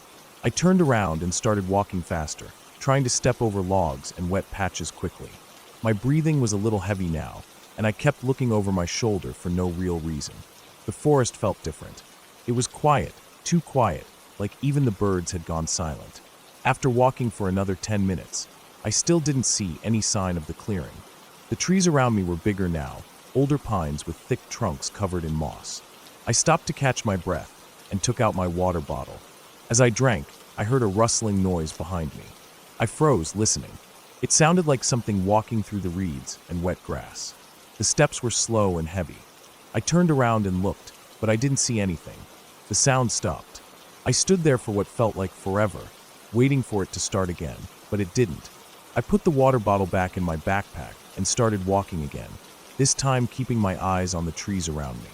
I didn't like how quiet everything felt. Even though I couldn't see anything, I felt like I was being watched. Every time I stopped to listen, the forest was dead silent. Only when I started walking again did I hear faint sounds behind me, like slow footsteps, stopping whenever I stopped. My heart was pounding now, and my palms felt sweaty. I pulled my folding knife out of my pocket and held it in my right hand as I walked. I kept telling myself it was probably a deer, or maybe a wild dog, but the steps felt too careful, too deliberate. After another 5 minutes, I saw something through the trees that made my chest feel lighter. It was a faint trail, probably an old ATV path. I walked quickly towards it, stepping through bushes and over fallen branches. When I reached the trail, I felt relieved. Even though it was overgrown, I knew if I followed it, it would eventually lead somewhere, a road, a farm, or back to my property. I turned left and started walking along the trail. The footsteps behind me stopped completely now, or at least I couldn't hear them anymore. The trail was muddy and narrow, with tall grass on both sides. As I walked, I started to smell that same sour, rotting smell again. It was faint at first, then stronger the further I went. I tried to breathe through my mouth, but it clung to my nose and throat. Up ahead, I saw another pile of branches. My stomach tightened. I walked slowly past it, and just like before, under the branches was a dead animal. This time it was a raccoon, its small body twisted and torn open, ribs exposed, flies swarming. I felt sick. I didn't know who or what was doing this, but it felt wrong, like something dangerous was out here with me. I tightened my grip on the knife and kept walking, trying to ignore the smell and the buzzing of flies. The trail curved to the right, and as I turned the corner, I almost ran into a large tree branch hanging across the path. I ducked under it and kept walking. My boots were caked with mud now, and my ankles ached from trying to keep balance on the uneven ground. After what felt like forever, I started to hear a faint noise up ahead. It sounded like running water. I walked faster until I reached a small creek. The trail ended there, and on the other side was just thick forest. I stood there staring at it, feeling tears sting my eyes. I felt so tired. I didn't know where I was anymore, and I felt trapped. The sun was higher now, but it still couldn't break through the thick tree cover. I sat down on a rock near the creek and tried to calm myself. I drank the rest of my water and wiped sweat off my forehead. I decided to rest for a bit before moving on. As I sat there, I heard the footsteps again. Slow, careful, coming from the trail behind me. My heart raced, and I tightened my grip on the knife. I stood up slowly and turned around. I still couldn't see anything, but the footsteps stopped again. I felt cold all over, like ice water was pouring down my back. I didn't want to wait to find out what it was. I crossed the creek, stepping on rocks to avoid getting my boots soaked. The other side was thicker with bushes and small trees, and I had to push my way through. Branches scraped my arms and snagged on my clothes. I kept moving, trying to put as much distance as I could between me and the footsteps. After a while, I stopped hearing them. I didn't stop walking though. I just kept going, pushing through bushes, stepping over fallen logs, ducking under low branches. My legs were scratched and sore, and I felt lightheaded from thirst and hunger, but I didn't care. Finally, after what felt like hours, I saw something up ahead that almost made me cry with relief. It was the edge of the forest. I could see sunlight shining bright on grass, and beyond that was a gravel road. I stumbled out of the trees into the light, blinking hard. My legs felt weak and shaky. I looked around and realized it was the old logging road about half a mile from my house. I turned and looked back at the trees. They stood there silently, dark and still. I felt like they were watching me, but I didn't care anymore. I turned and started walking down the road towards my house. My boots felt like they weighed 100 pounds each, but I kept going. When I finally saw my driveway, I almost fell to my knees. I walked up to the house, unlocked the door, and went inside. Milo was still sleeping on the couch. He lifted his head and wagged his tail slowly when he saw me. I sat down on the floor next to him, my back against the couch, and just breathed. My whole body was shaking.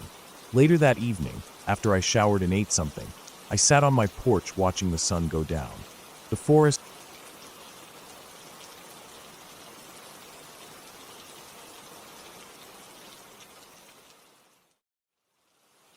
Hello everyone, I am the Creep's Cabin. I know you use this video to fall asleep, so before that, like the video and subscribe to the channel. Also, where are you from? And what time are you watching? Now get comfortable and relax.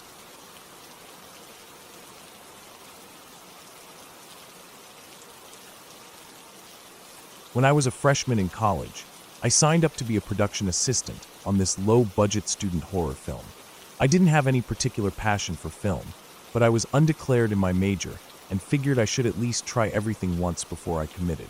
The director was a senior named Mark, who was a bit of an asshole, but he needed warm bodies to carry tripods and help with lighting, so he let me join. That's how I found myself spending my first real weekend away from campus out near Barstow on Route 66, working on a terrible film that no one would ever see. We arrived early Saturday morning at the location, which was the Old Baghdad Cafe. I didn't even know about the movie it was famous for, but apparently it was a big deal among film kids. Right next to the cafe was this long strip of a building with peeling pink paint and a faded motel sign that looked like it hadn't been lit in decades. The first thing I noticed was that the air felt different there. Dry, obviously, because it was the desert, but also like the whole place had been drained of any life or movement. Even the breeze felt thin and tired. We set up near the front lobby of the abandoned motel. The glass was broken in most windows, and the doors were hanging off their hinges or kicked in. Dust coated everything. There were rat droppings in the corners and broken bits of plaster crunching under our shoes every time we moved equipment. When I first stepped inside the motel, I saw papers all over the floor.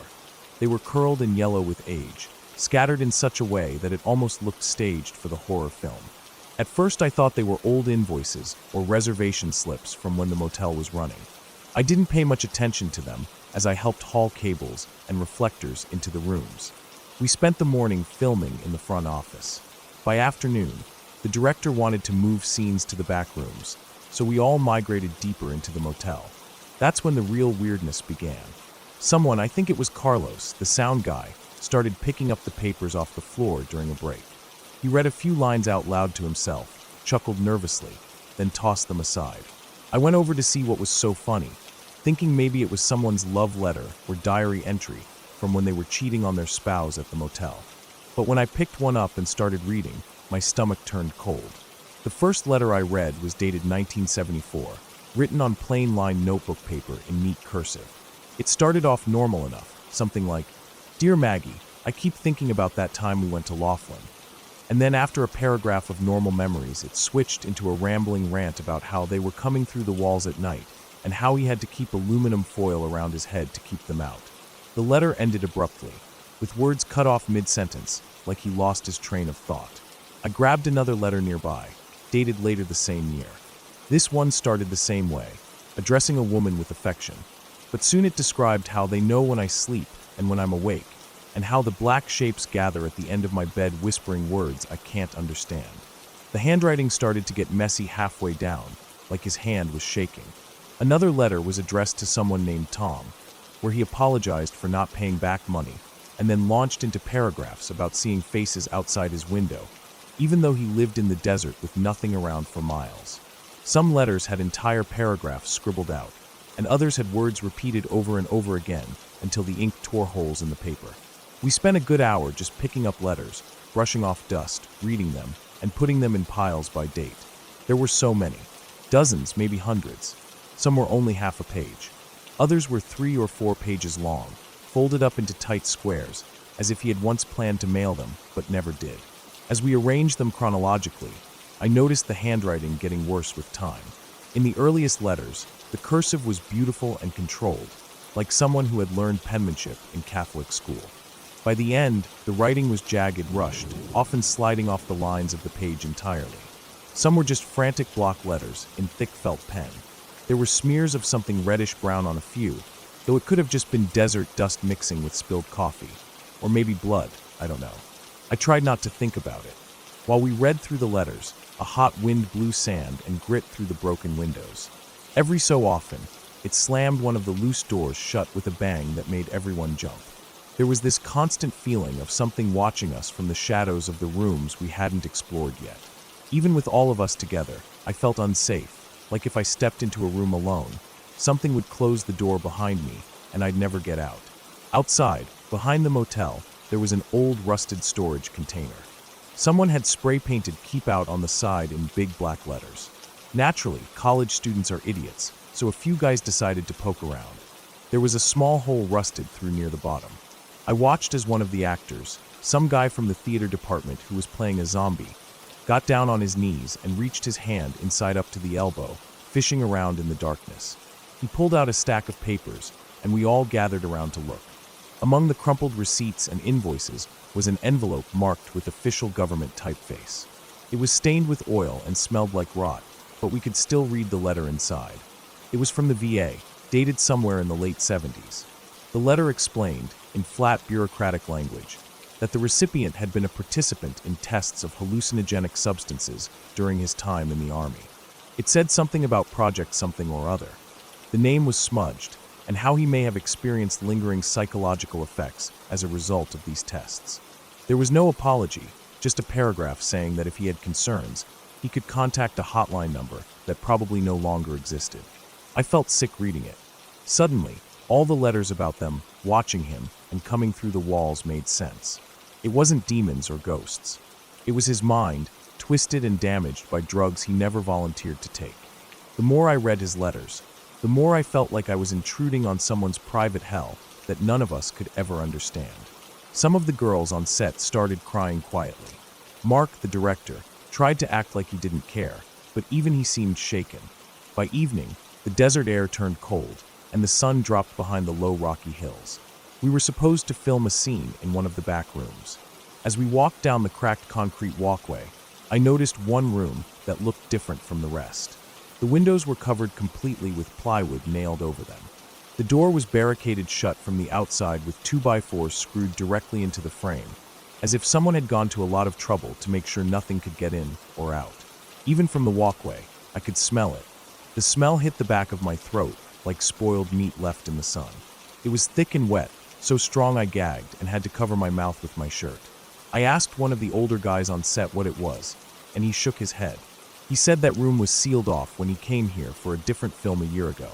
No one was allowed to go inside. The cafe owners didn't talk about it, and neither did the crew. The smell was unbearable, even standing near the door, so we quickly moved away and set up in another room 2 doors down. As the night wore on, I kept thinking about what might be in there. An animal that crawled in and died? A homeless person who overdosed? Or maybe it was just mold and rotting insulation mixed with the desert heat and time. I'll never know, but the smell was like death itself. Not just dead flesh, but a death that carried despair with it, like it was something left to rot for so long that it stained the building forever. We filmed until almost midnight. None of us wanted to stay, but Mark was determined to finish. Every time the boom mic swung near the ceiling, dust drifted down like ash.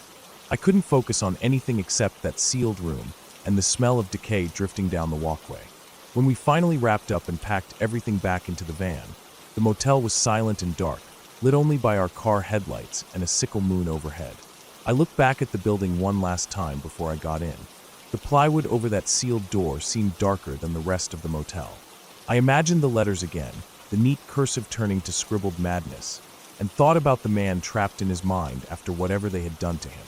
I wondered if he had died in that room, alone with his hallucinations and his fear, with no one ever coming to help him. On the drive back to campus, everyone was quiet. No one joked about the terrible film we just shot.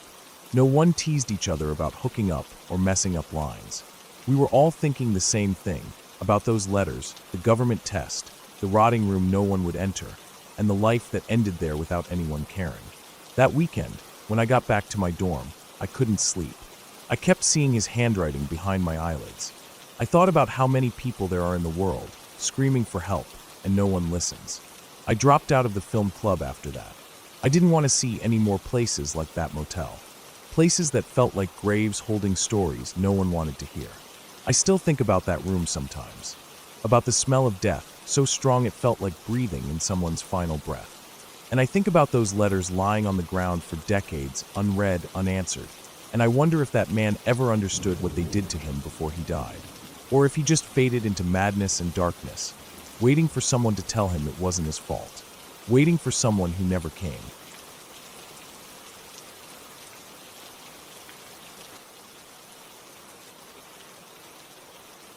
When I was younger, visiting my grandparents was one of the few constants in my life. My parents moved around a lot because of my dad's job, but every holiday we would load up the car and drive hours back to that small town where they lived. Their street always felt frozen in time.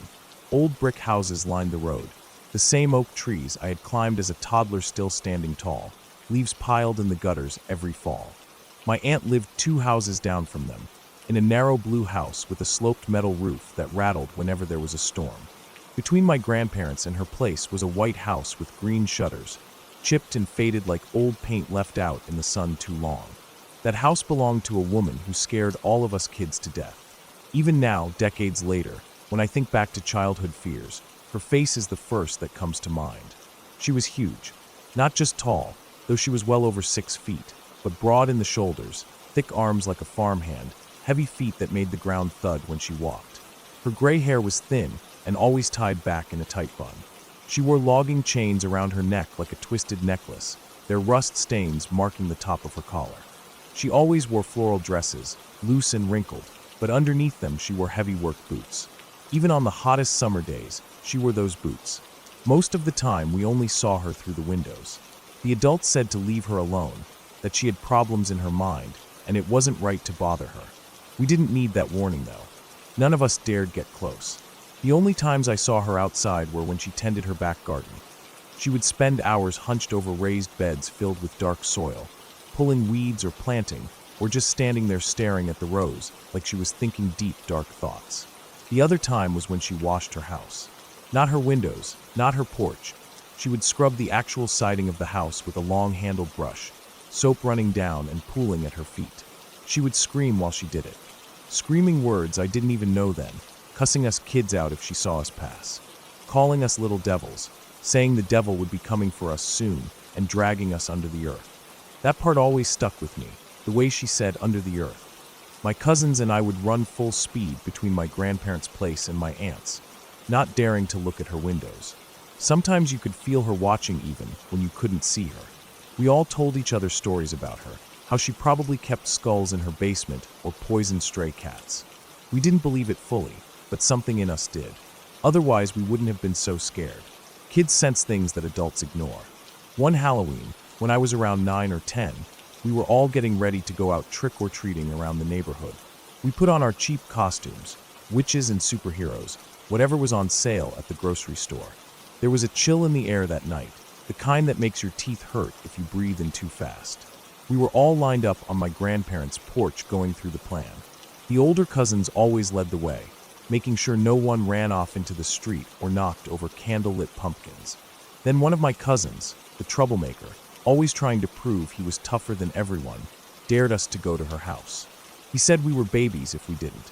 I remember my stomach tightening up like I was about to throw up.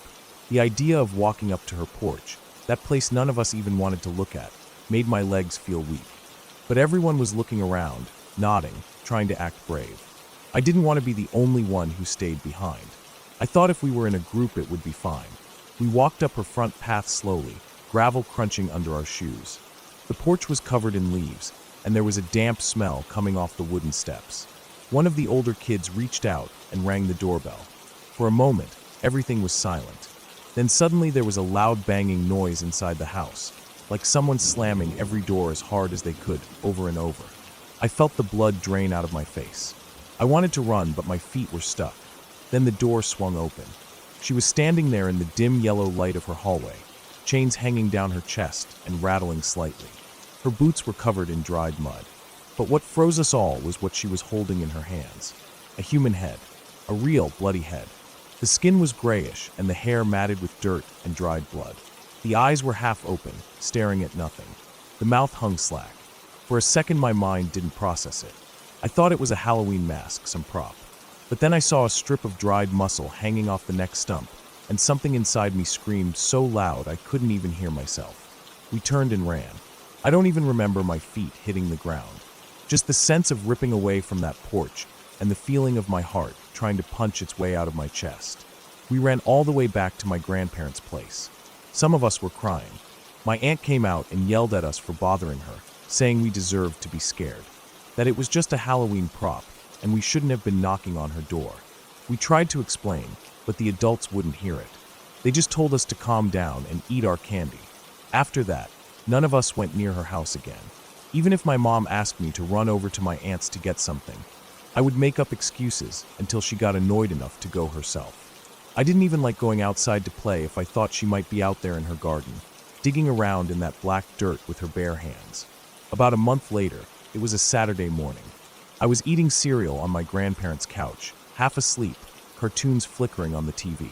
My dad got a phone call and answered in that half-grumpy voice he used before coffee. Then his tone changed and he sat up straight. My mom came over asking what was wrong. He just said, "We need to go over there." We walked down to my aunt's house. Police cars were parked out front, blue lights flashing silently. My uncle was standing on the porch holding a fire poker, the metal end bent at an angle. My aunt was sitting on the steps, a blanket around her shoulders, blood staining her neck and the front of her shirt. One of my cousins was holding the baby, rocking him back and forth while he cried. I didn't understand what was happening. The grown-ups kept telling us to stay back. Later that day, after things calmed down, I heard the full story. My aunt had come home from the store with bags of groceries in her arms, and the baby balanced on her hip. She didn't notice the woman come up behind her. She was carrying one of those rope saws, the kind with two wooden handles connected by a thin chain. The woman slipped it over my aunt's head from behind and started pulling back and forth, sawing into her neck. My aunt dropped the groceries and screamed. She kicked at the door, trying to bang on it. My uncle heard the noise and ran out from the back room.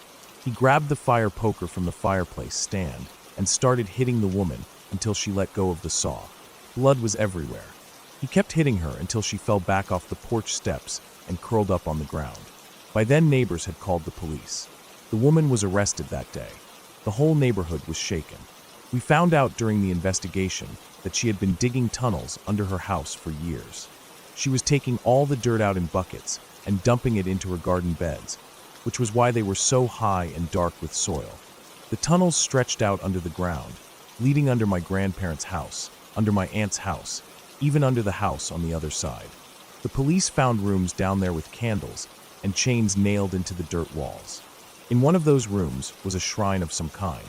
There were bones there, skulls and whole severed heads, some fresh enough to still have hair, others just picked clean by time and bugs. Nobody ever found out who they all were. Some were reported missing people from different counties. Some they never identified. My aunt survived, though she has a scar that runs from the base of her jaw down across her collarbone. She wears high collars now, even in the summer, to cover it. For a long time, she couldn't sleep without waking up screaming. My cousins couldn't sleep either. I know I didn't. Even when we went back home to our own town, I would wake up at night and see her in my mind.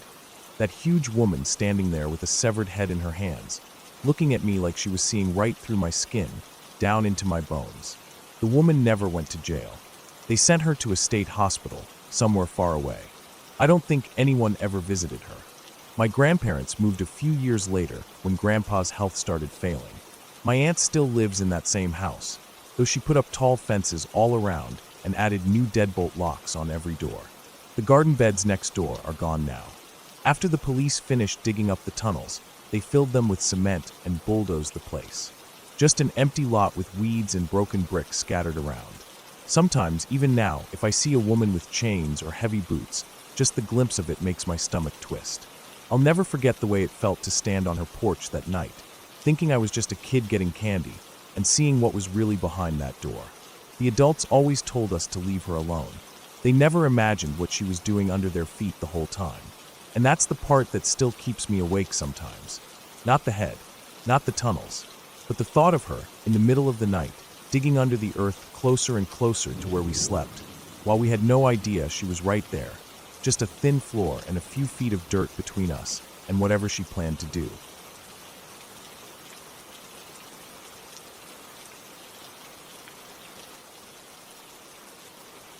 I never really liked walking through the woods alone, but that day I just needed to get away from everything.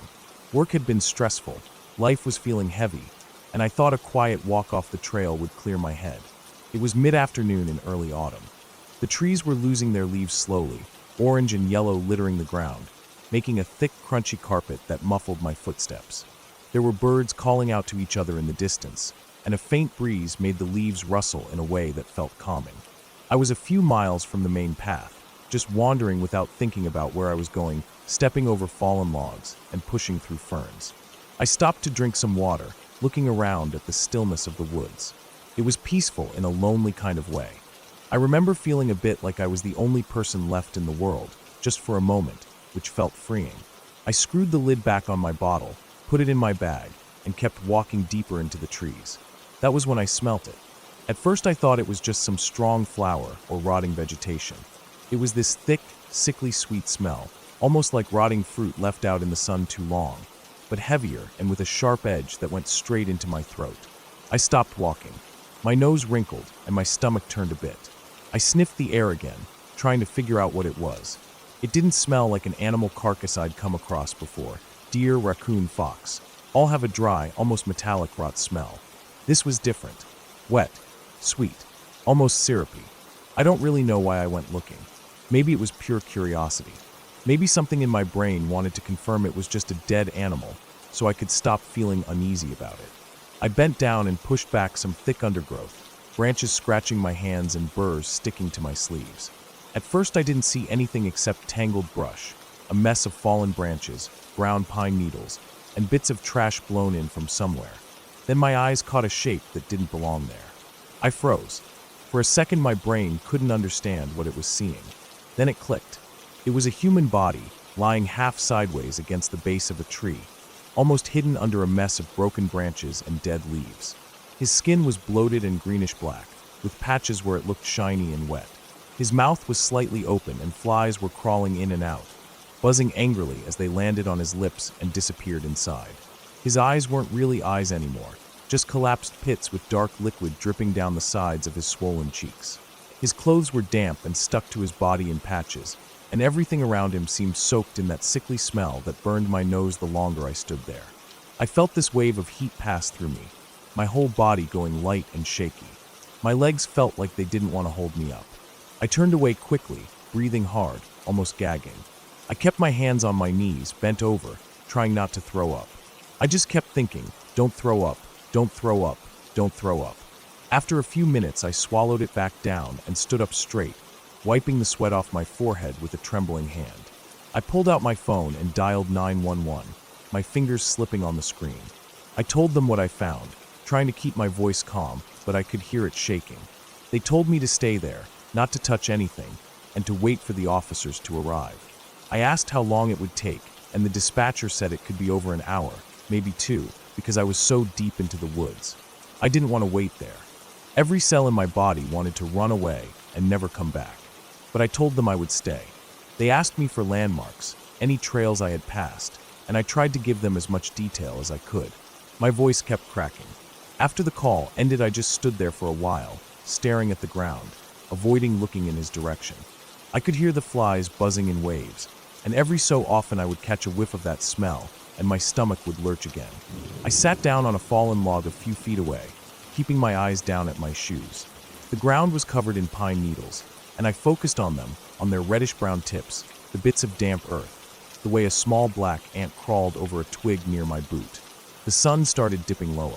The shadows stretched out long and thin between the trees, turning the bright golden woods into dark strips of black and fading light. I didn't have a flashlight with me. I hadn't planned to be out that long.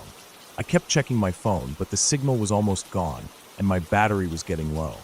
The air got colder as the light faded, and I pulled my jacket tighter around me.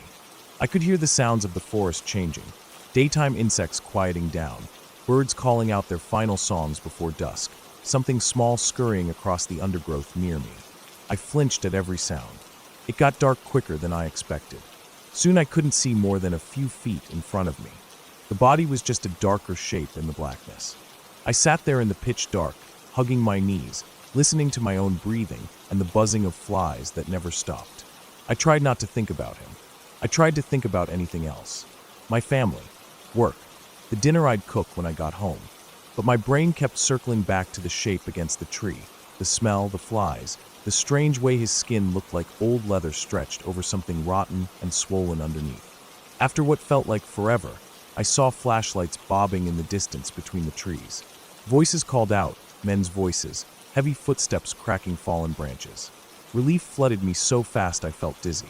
I stood up too quickly, and my vision went black for a second. I waved my arms and called out to them. They arrived with bright lights and radios crackling and started marking off the area with tape. They told me to step back, and I did gladly. One officer stayed with me while the others examined the body, taking photos and talking quietly into radios. The officer asked me some questions about when I found him, what I was doing out there, and I answered automatically, still staring at the ground. After a while, they let me go. I walked back to the trailhead with one of the officers. I remember feeling like I was floating, my footsteps not feeling real. He asked if I had someone to call to pick me up, but I said I'd be fine. I drove home in silence, gripping the wheel tight, my eyes wide on the empty dark road. That night I couldn't sleep. Every time I closed my eyes, I saw his face, or what was left of it. Over the next few days, the police called me a couple of times to confirm some details, but otherwise life just went on. I went back to work, tried to act normal, but every time I closed my eyes, I saw him again. I started having dreams. In the dreams, I was back in the woods, but it was darker than before, with a heavy fog that made everything look blurry and wet. I would be standing in front of him again, and he would be looking at me even though his eyes were just pits. His mouth would move slowly, like he was trying to talk, but there was no sound at first. Then he would start whispering. The words didn't make sense the first few times, but after a while they did. He told me he was angry that I found him, that I disturbed his resting place, that he wanted me to end it too. The dreams felt so real that I would wake up in the middle of the night covered in sweat, my heart pounding so hard I thought it might burst. Some nights I couldn't fall back asleep at all. I would just lie there staring at the ceiling, listening to the quiet creaks of the house and the hum of the fridge. In the mornings I'd be so tired that my head would ache, and I'd feel nauseous driving to work. But the worst part was the feeling he was always there. Even when I was awake, sometimes I'd see flashes of him out of the corner of my eye. Just a dark shape standing in the doorway or sitting at the edge of my bed. But when I turned my head, he would be gone. I started keeping the lights on at night, the small lamp on my bedside table, just so I could feel like I wasn't sitting alone in the dark with him. I never told anyone about the dreams. I didn't want people to think I was crazy. I kept telling myself it was just stress, just my imagination processing the shock of finding a body like that. Eventually the dreams got less frequent. Some weeks they wouldn't come at all. I felt normal again for a while. I went back to walking in the woods, but I stayed on the main trails, never stepping off into the undergrowth. I avoided that area completely, even though a part of me wanted to go back, just to make sure it was really over. Years have passed now. Most nights I sleep fine. Most days I don't think about him. But sometimes, when I'm lying in bed at 3 a.m., half asleep and half awake, I see his face again. The black pits where his eyes should be, the swollen, rotten skin stretched tight and wet. I hear his voice whispering, telling me he's still waiting for me, telling me it would be better if I joined him. I always wake up shaking, trying to remind myself it was just a dream, just my mind playing tricks on me again. But then I think about how real he feels in those moments, how real the smell is, thick and syrupy in my nose even though I'm lying in my own bed. And I wonder if he'll ever really leave me alone, or if he's going to keep waiting in my dreams forever, until one day he finally gets what he wants. But for now, I just get up, wash my face, drink some water, and try to push him out of my head. Because I know that no matter what he whispers to me in those dreams, I'm still alive, and he's still dead, and that's the way it's going to stay.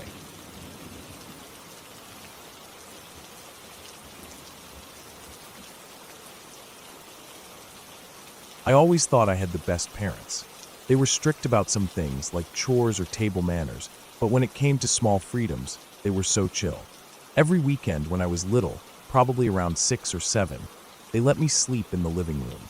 My sister was a light sleeper, and if I even rolled over too hard on the mattress we shared in our small room, she'd wake up and complain to Mom. So to keep the peace, my parents said I could take my pillow and blanket out to the living room on Friday and Saturday nights. I loved it. The living room felt so big and safe at night, with the couch right under the window that looked out onto the front yard. On clear nights, I could see the yard lit up by the moon, the giant pines standing like tall guards along the gravel driveway. We lived in rural Georgia. It wasn't deep woods, but it was quiet and surrounded by tree lines, fields, and unlit roads that twisted around past old houses and barns. My dad's truck would be parked right in front of the window, the silver handle catching any light like a tiny star. On those nights, I'd build a little nest on the couch. Pillow, thick quilt, a glass of water on the coffee table, maybe some crackers or leftover cookies if Mom let me take some. I'd watch Nick at night until my eyes got heavy. I always told myself I would stay awake until dawn, watch the morning news come on, and smell Mom's coffee brewing. But every time, without fail, I'd drift off before midnight, the TV playing reruns of shows from decades before I was born. This night was no different at first. I remember it so clearly. I'd been eating animal crackers, feeling so content, curled up with my quilt. The TV light flickered across the ceiling in patterns that made me sleepy. I remember watching the Mary Tyler Moore Show before my eyelids just got too heavy. The last thing I remember was the laugh track before it all faded into that weird half-dream state. I don't know what time it was when I woke up, but it was pitch black in the living room except for the pale silver moonlight coming through the window. The TV was off. Maybe it had auto turned off, or maybe I had sleepily pressed the remote in my hand before fully falling asleep. I don't know, but I woke up with this sharp, prickly feeling in my body, like every hair was standing up, like something inside me was telling me to move, to wake up, to not just roll over and go back to sleep. I shot up so fast it almost hurt my neck. My heart was already thumping hard, like it was ahead of my brain. I was just sitting there on the couch, clutching the quilt up to my chin, staring straight out the window. At first I didn't know what I was looking at. The yard was empty. The grass glowed a dull gray under the moon, and the trees seemed taller than ever. But then my eyes caught it, a shape in one of the pine trees closest to the house, off to the right of Dad's truck. At first it just looked like a dark shape, a cluster of shadow against the tree trunk. But the longer I stared, the clearer it became. It was the silhouette of a person. Someone was up there, holding onto the trunk, their legs bent at strange angles on a thick branch. They weren't moving at all, just sitting there. I couldn't see a face or clothes, just the outline. My throat felt like it closed up. I couldn't even breathe. It didn't feel real. I remember my ears started ringing like a high-pitched squeal. I thought I was dreaming, but the ringing, the pounding in my chest, and the way my hands felt sweaty told me I was awake. Then, our dog Max came running into the living room from the hallway. He was a black lab mix, usually sweet and gentle, but he ran up to the window so fast, snarling and barking like I'd never seen before. His fur was raised up along his back. He jumped at the window, scratching the glass with his claws, barking deep and angry like he wanted to tear through it. That was enough to snap me out of my frozen state. I didn't even think. I just jumped off the couch, blanket dragging behind me, and ran down the hallway to my parents' room. My legs felt wobbly, and I almost tripped over the edge of the quilt, but I caught myself on the wall. I pushed open their door and stumbled in. My mom sat up, startled, rubbing her eyes, while my dad was already half awake, reaching for the small baseball that he kept by his side of the bed. I tried to explain to them what I saw, but my mouth felt dry and my voice was too shaky. I couldn't form sentences. I was just gasping out the words, "Man, tree window," Max barking, over and over, clutching at Mom's arm. Dad didn't wait for the rest. He got up, pulled on his boots fast, and grabbed the bat. He walked out to the hallway, calling for Max to come with him. Max was already there, tail stiff, still growling low in his chest. Mom pulled me into her lap on the bed and held me tight. I remember feeling her heartbeat against my back, strong and calm, so different from mine that was hammering like it would break my ribs. I sat there trembling in her arms, listening to the muffled sounds of Dad's boots on the porch, then crunching on the gravel as he moved around outside with Max. It felt like forever before he came back in. He didn't say anything at first, just set the bat down by the door and walked back into their room. His boots made little thuds against the wooden floor. He shook his head and told Mom in a low voice that he didn't see anyone out there. Max was calm again, wagging his tail lightly as he followed Dad back in. Mom told me I could sleep in their room that night, but I was already thinking about my sister. I didn't want to scare her, but I didn't want to be alone either. I told Mom I'd go sleep in my own bed. She walked me down the hallway, helped me fold up my blanket from the couch, and tucked it under my arm. I felt safer walking next to her, like nothing bad could happen as long as she was there. My sister was asleep when I walked into our room. The little night light plugged in by the dresser cast a soft yellow glow that made everything feel smaller and safer than the dark living room. I climbed into my bed and pulled the blanket up to my nose. After a while, I whispered to my sister what happened. She mumbled something back, half asleep, and rolled over. I don't even think she fully heard me. I lay there staring at the ceiling, trying to make sense of it. I could hear Dad walking around the house, making rounds. I could hear the creak of the floorboards under his boots as he checked each window, each lock, each door. I heard the sound of his coffee cup setting down on the counter and the low rumble of his voice as he spoke quietly to Max, who was probably following him from room to room. That made me feel safer. I closed my eyes, listening, letting my dad's careful steps calm me down. After what felt like forever, my body finally relaxed. My breathing slowed down, and my eyes grew heavy again. I thought finally I could sleep. I remember feeling that warmth of drifting off, like falling into a soft cloud. But before I fully went under, something made me open my eyes. It was that same prickly feeling again, like tiny needles in my skin. I turned my head toward the window beside my bed. The curtain was thin, and the moonlight poured through just enough to light up the outside. I saw him again. The man. He was standing right there, just outside my window. My breath caught in my chest so hard it hurt. He was standing sideways, but his face was turned toward me. In the moonlight, I could see a bit more detail. He had long, scraggly hair and what looked like a thin beard. His clothes hung off him like rags. His face was partly in shadow, but I could see enough. His eyes looked dark, and he raised a finger to his lips. That shush signal. I felt my heart clench, so hard it made my chest ache.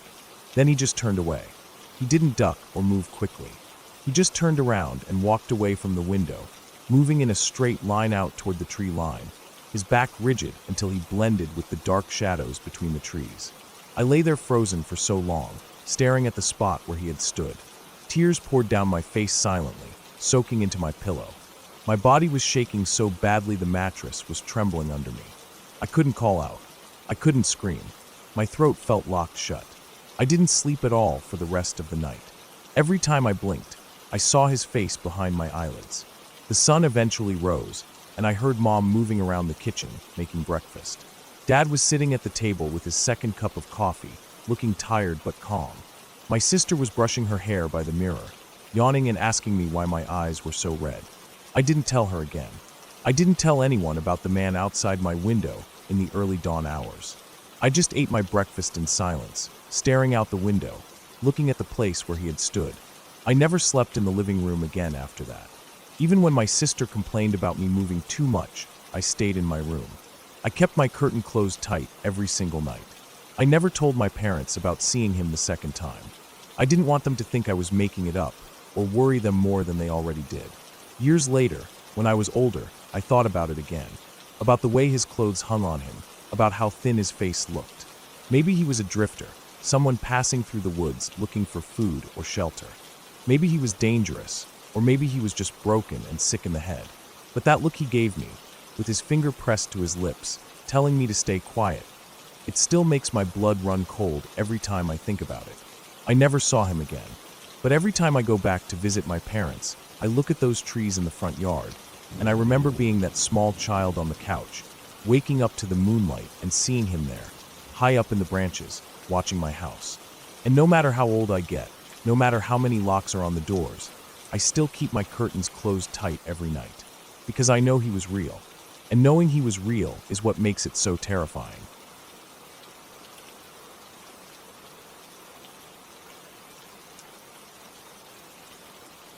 When I was really little, probably around 7 years old, weekends were the best part of my life. My parents worked long hours all week, and weekends felt like freedom. Every Friday night, after dinner, my mom would tell me I could stay up as late as I wanted if I didn't complain about being tired the next day. I always agreed quickly because I loved those nights more than anything. I'd pull my blanket off my bed and drag it into the living room, set myself up on the couch with my favorite pillow, and watch cartoons or old movies until my eyes burned with sleep. Most nights I would fight sleep just to prove to myself that I could stay up later than anyone in the house. My parents would usually go to bed by midnight, leaving me alone with the glow of the TV and the quiet creaks of the old house. It never scared me, not even the ticking of the kitchen clock or the groan of the wood beams above me. It felt like my own secret world while everyone else slept. That night was a Saturday. My mom had made homemade pizza and let me eat it on the couch, which felt like a huge treat. My dad was sitting in his chair, half asleep, pretending to watch TV with me. He eventually got up, ruffled my hair, and told me not to stay up too late before heading to bed. I stayed curled under my blanket, flipping through channels and eating the last cold slices of pizza until my eyelids felt heavy. I remember the room was dark except for the glow of the TV. The only other light came from the old lamp by my dad's recliner, which was dim and yellow. The house was silent except for the quiet hum of the fridge and the TV buzzing softly. I was drifting off to sleep, feeling warm and safe, when I heard a noise that snapped me awake. At first I thought it was just the wind. It was a gentle squeaking sound, almost rhythmic, like something moving back and forth. My mind went to the old porch swing on the front porch. It always squeaked like that when someone sat on it and pushed their feet off the ground to swing. I tried to tell myself it was just the breeze making it sway, but deep down I felt a cold twist in my stomach. Our porch swing was heavy wood and metal, and it took a good push to make it move. The wind could never do that. My chest felt tight as I pulled the blanket up to my chin, staring at the TV, but not really seeing it anymore. The sound kept coming, a squeak pause, over and over. My heart was beating so hard I could hear it in my ears. I felt like I needed to look, to make sure I was just imagining it. I slid off the couch as quietly as I could, my small feet sinking into the thick carpet. The air felt colder than before. I walked to the bay window, which had thin curtains that didn't do much to block the view outside. I reached out with trembling fingers and pulled the curtain back, just a little, so I could see the porch. What I saw didn't make sense at first. There was someone sitting on the porch swing, moving back and forth slowly. It was an older woman, probably in her 50s. Her hair was gray and thin, hanging around her shoulders. She was wearing a long white nightgown that was soaked in something dark. At first I thought it was water or dirt, but as my eyes adjusted I saw the red streaks. Her arms and chest were smeared with blood. In her right hand she was holding a large kitchen knife, the blade glinting under the porch light. I felt my knees go weak. I didn't even scream at first, because the fear locked up my voice. I just stared at her as she sat there, rocking slowly, her head tilted down so I couldn't see her face. My throat tightened until it hurt, and I finally let out a scream. It was high and broken, and came out of me before I even realized I was screaming. I ran as fast as I could down the hallway to my parents' bedroom. The hallway felt a mile long, and I could hear the TV still playing in the living room, the happy cartoon sounds mixing with my panicked breathing. I burst into their room and tried to speak, but no words came out, just gasps and sobs. My mom sat up quickly, asking me what was wrong, but I couldn't say it. I just kept crying and shaking, pointing towards the living room. My dad swung his legs over the bed and grabbed my shoulders roughly, asking me what happened. I finally managed to choke out that there was a woman on the porch with a knife. He frowned deeply, the way he did when I was being dramatic, and he told me to stop making up stories. I screamed and cried harder, shaking my head so fast it made me dizzy. He told me it was just a dream and to go back to bed, but I couldn't stop crying. I clung to my mom's arm, feeling like if I let go the woman would come inside and get me. I don't think my dad really believed me, but he was so tired of my screaming that he stood up and grabbed my arm. He told me he would prove there was nothing there, so I would stop acting crazy. He pulled me down the hallway while I screamed and kicked, trying to dig my heels into the carpet to stop him. I begged him not to open the door, but my words came out as choking sobs. He kept telling me to calm down, that I was just dreaming. We reached the front door. I could still hear the swing squeaking outside. My dad unlocked the door quickly and swung it open, saying, "See, there's nothing, Tage," but he never finished his sentence. I peeked around his leg, and saw the woman on the swing turn her head slowly towards us. Her eyes looked black in the porch light, and she didn't blink. She just stared at us, her head tilted slightly, blood dripping off her chin onto her nightgown. She didn't say a word. She just stared, and then began to stand up, the knife still in her hand. I have never seen my dad look so scared in my life. He slammed the door shut so hard the windows rattled. He locked it quickly and told my mom to call the police. I curled into a ball on the floor, my hands over my ears, sobbing so hard my chest hurt. My dad ran to the gun cabinet in their bedroom and grabbed his 12-gauge shotgun. He loaded it quickly and went back to the door, cracking it open just enough to stick the barrel out. I couldn't see her from where I was sitting, but I heard my dad talking to her in a shaky voice. His words were low and angry, but his voice sounded like he was trying not to panic. I heard her say something in a quiet, almost gentle voice. I couldn't hear all of it, but I caught the words, "Somebody killed my husband," but it wasn't me. My mom was crying as she talked to the police on the phone, giving them our address and telling them to hurry. My dad told the woman the police were coming. There was a silence, then he slammed the door again and locked it. I heard him breathing hard, and he kept his gun pointed at the door. We all sat there, waiting, listening for her. I didn't hear the swing squeak anymore. Everything felt silent and dead. Finally, my dad peeked out the window and said she was gone. He picked up the phone and called my uncle who lived next door to warn him. My uncle was a rough man who always kept a loaded shotgun by his front door. Later, my dad told me that when she walked by his house, my uncle was sitting on his porch with his gun across his lap. He just stared at her and told her to keep moving, and she did. The police showed up about 15 minutes later. They found her trying to break into our neighbor's house down the street. They took her away in an ambulance, not a police car, and I remember watching the flashing lights through the window while sitting on the floor with my blanket pulled up to my chin. My dad kept the gun next to him until the sun came up. I never slept in the living room again after that night. I couldn't stand the thought of lying there in the dark, knowing someone could be sitting just outside the window, staring in. My mom tried to tell me it was okay, that she was just sick and off her medication. She said the woman and her husband got into a fight and she tried to stab him, but didn't really hurt him. When he kicked her out of the house, she cut herself with the knife, maybe trying to make it look like he attacked her, or maybe she was trying to kill herself. The police never came to talk to us about it, and that was all my parents ever knew from the neighbors. Even now, all these years later, I still think about her sometimes. I think about how she sat there quietly on our porch swing, covered in blood, rocking back and forth under the yellow light. I wonder what was going through her mind as she sat there, staring at the ground with that knife in her hand. I wonder if she even saw me looking at her through the window. Sometimes I dream about it again, but in my dreams she doesn't stay sitting. In my dreams she stands up and walks to the door before I can scream. After that night, everything felt different. Our porch swing stayed empty for months until my dad finally took it down and threw it away. He said it was rusted and dangerous, but I think he just didn't want to hear it squeak anymore. I didn't either. Even now, as an adult, whenever I hear the sound of metal swinging on metal, my chest tightens and my stomach feels cold. That night never really left me, no matter how many years have passed.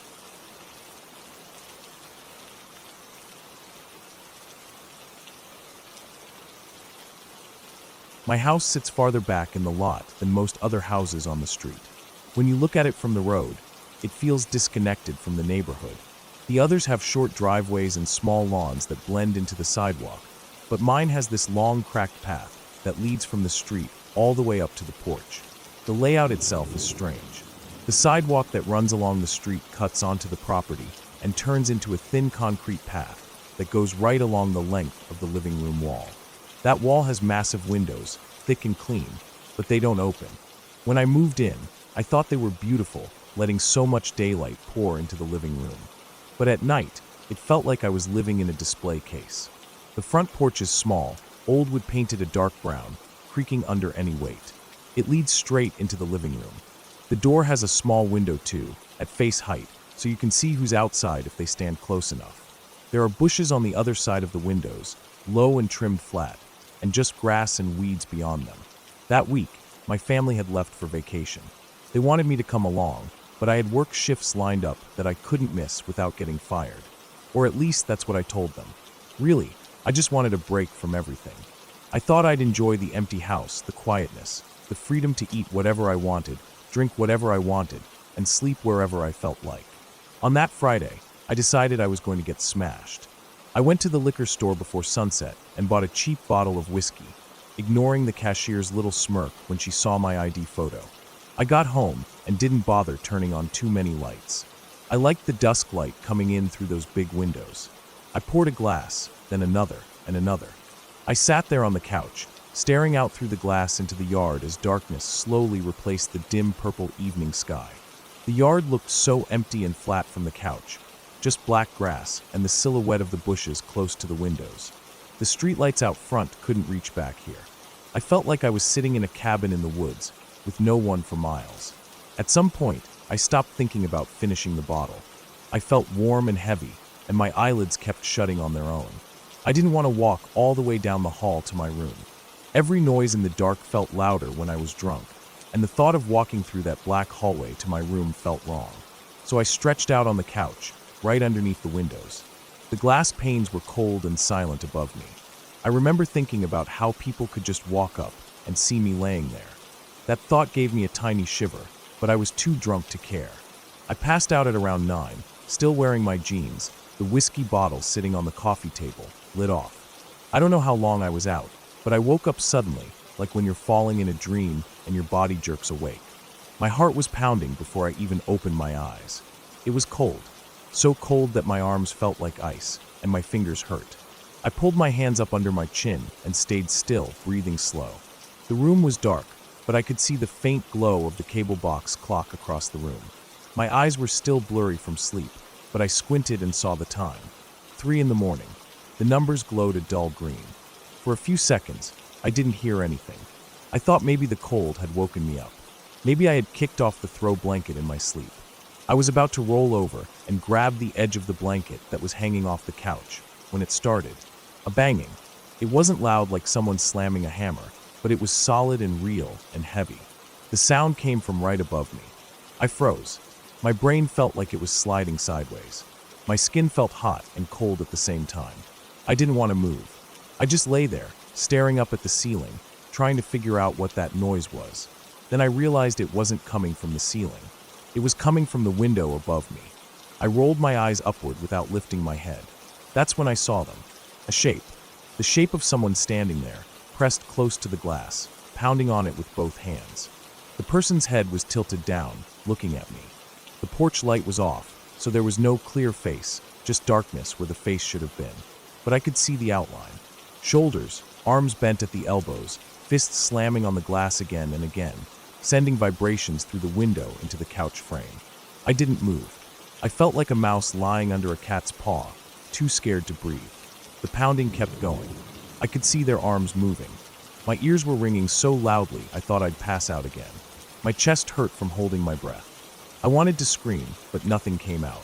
Then the pounding stopped. Just like that. The sudden silence felt unreal. My ears throbbed in the quiet.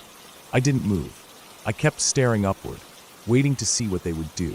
I started breathing again, quiet and slow, through my mouth. I wanted to close my eyes, but I couldn't. For what felt like forever, there was no sound. Then it started again. But this time, there were 2 banging noises. One from the window right above me, and one from the front door. The front door was only about 10 feet from the couch, just across the small living room. They weren't knocking. They were pounding. Hard, fast, both of them at the same time, like they were trying to break in or trying to wake me up, or maybe just trying to scare me. I lay there, listening to them hammering on the glass and the wood back and forth. Sometimes the window would go quiet, but the door would keep getting hit. Then the window would start again, like they were switching back and forth to confuse me.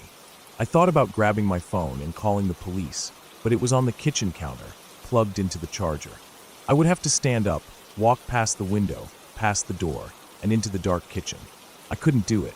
I felt like if I moved, if I shifted even an inch, they would see me and the glass would shatter. My body was shaking so bad the couch cushions were vibrating under me. My mind was racing. Who were they? What did they want? I thought maybe it was just drunk kids messing around. But it didn't feel like that. It felt too focused, too targeted. They knew I was there. They knew I was alone. The banging went on and on. I felt time stretch and break into pieces. I don't know how long it went on before it stopped. The last time I checked the cable box clock, it had been 40 minutes since it started. 40 minutes of non-stop pounding. My eyes were so dry from staring that long. My chest hurt from breathing so shallowly. When it finally stopped, the silence was so deep I could hear my pulse in my head. I didn't move for another hour. I just lay there, staring at the window, waiting for the next hit. My body was shaking from the cold sweat soaking my clothes. Eventually, when the sun started to lighten the yard outside, I forced myself to sit up.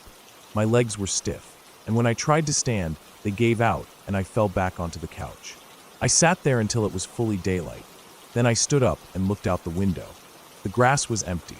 The bushes were still. There were no footprints on the dew-soaked lawn, but that didn't make sense to me. They had to have walked through the grass to get to the window and the door. I checked the front porch. The door was fine.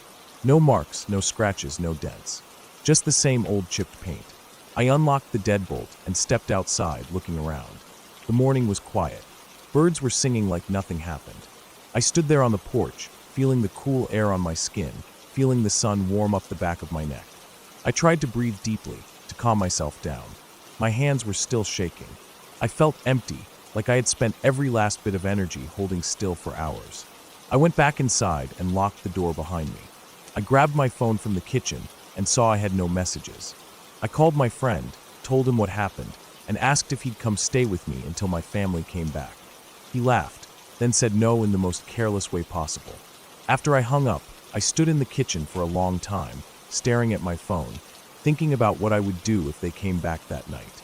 The thought of laying there again in that darkness, waiting, made me feel like throwing up. I ended up dragging my mattress into the kitchen that night. I locked both the back and front doors and pushed a chair under each knob. I slept with the lights on, curled up on the floor with a knife in my hand. I didn't drink anything the rest of that week. Every time the house creaked at night, my whole body tensed up like I'd been electrocuted. My eyes would snap open, and I'd stare at the dark ceiling until I fell asleep again out of pure exhaustion. When my family came back, they noticed I was jumpy and tired, but I just told them I wasn't feeling good. I didn't want them to think I couldn't handle being alone. But the truth is, since that night, I can't stand being alone in that house after dark. Every shadow feels like someone waiting to bang on the glass. Every quiet moment feels like it's holding its breath before the next pounding starts. And when the sun sets, I pull the curtains shut and make sure all the doors are locked, and I keep a hammer next to my bed, just in case they come back again. Because whoever they were, they never got what they came for. And that thought sits in the back of my mind, cold and heavy, waiting for the night they decide to finish what they started.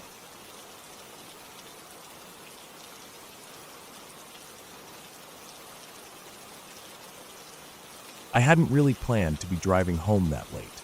My cousin's little kids didn't want to leave me alone the whole day, climbing over me, asking me to play tag, dragging me by the hand to show me frogs they caught by the creek behind the house. By the time dinner wrapped up, everyone insisted I just stay the night. But I kept thinking about how my alarm was set for 5 a.m. and I had a meeting first thing.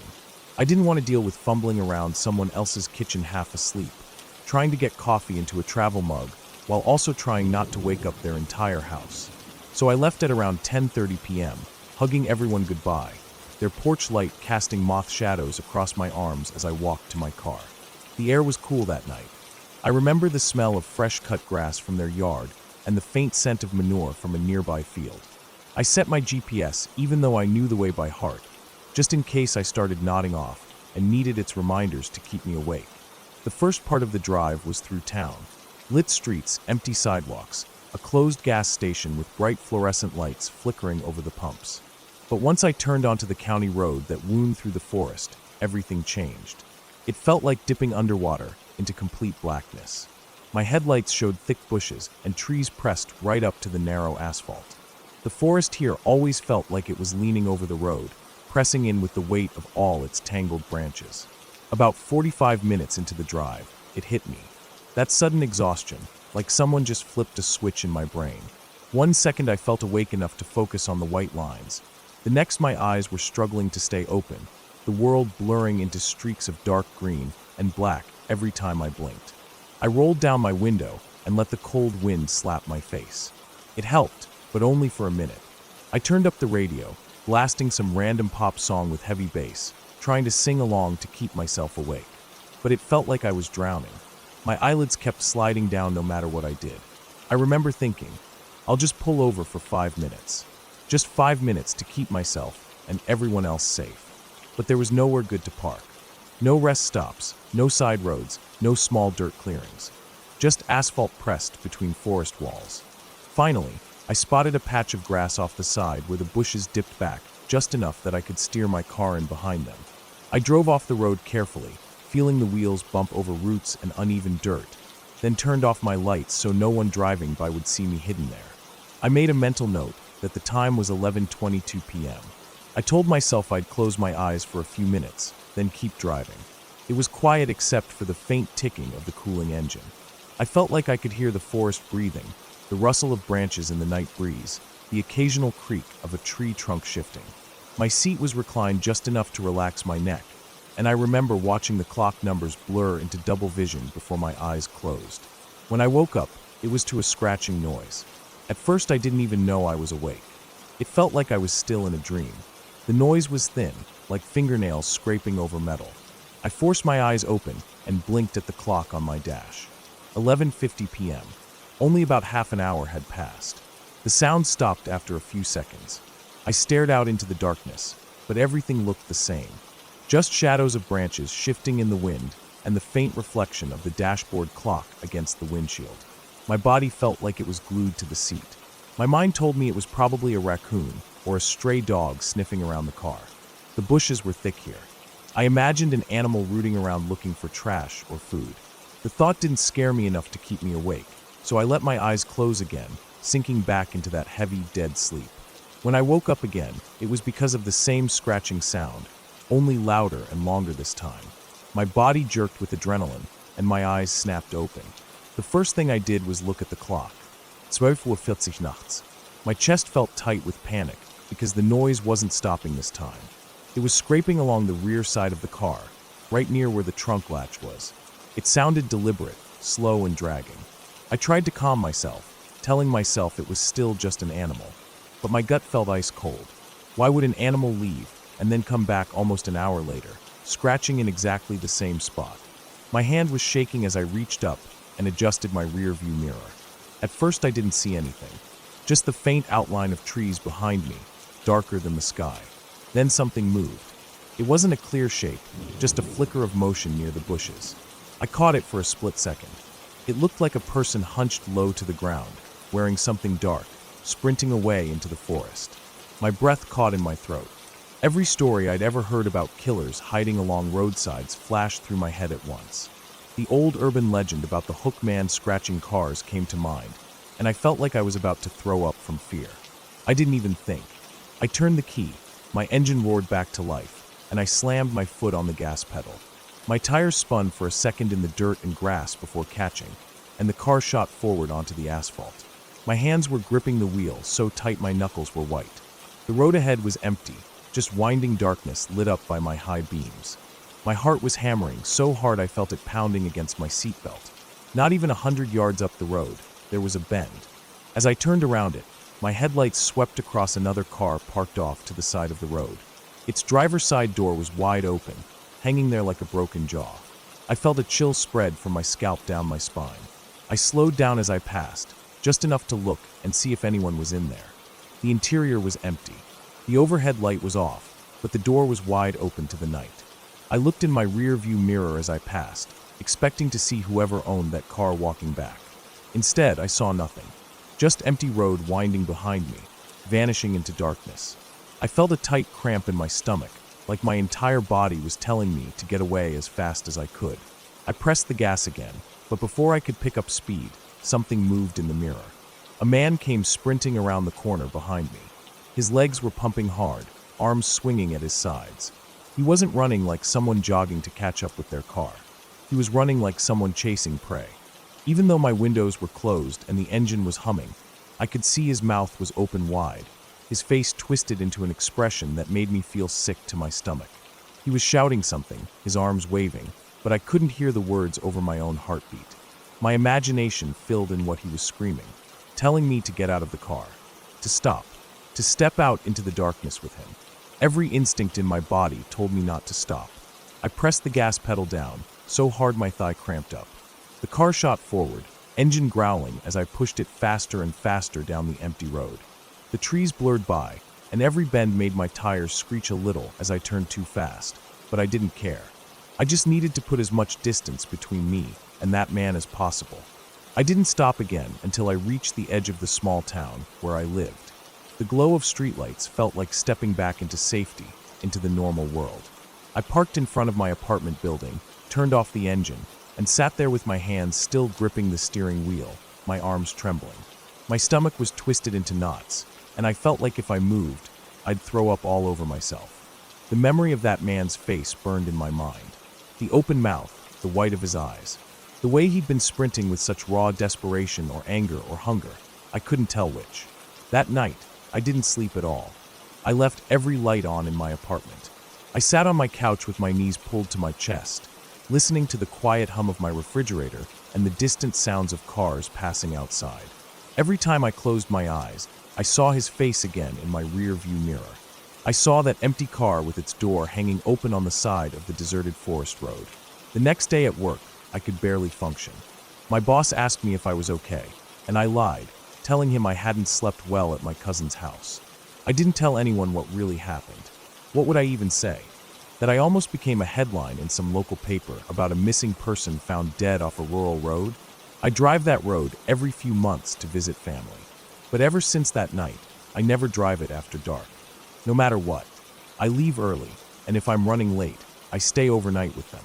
I don't care about waking up at 5 a.m. in someone else's kitchen anymore. I don't care about sleeping on an old couch or having to drink instant coffee. I care about getting home alive.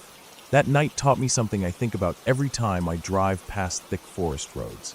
There are people out there waiting for someone to stop, waiting for someone to pull over and sleep, thinking it's safe. They're the same people you'll never see coming, because they're already hidden in the bushes, watching your headlights disappear around the bend. I never saw that man again. I never want to.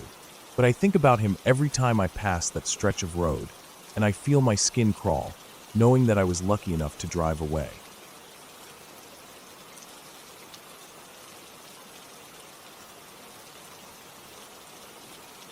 I've always loved sleeping.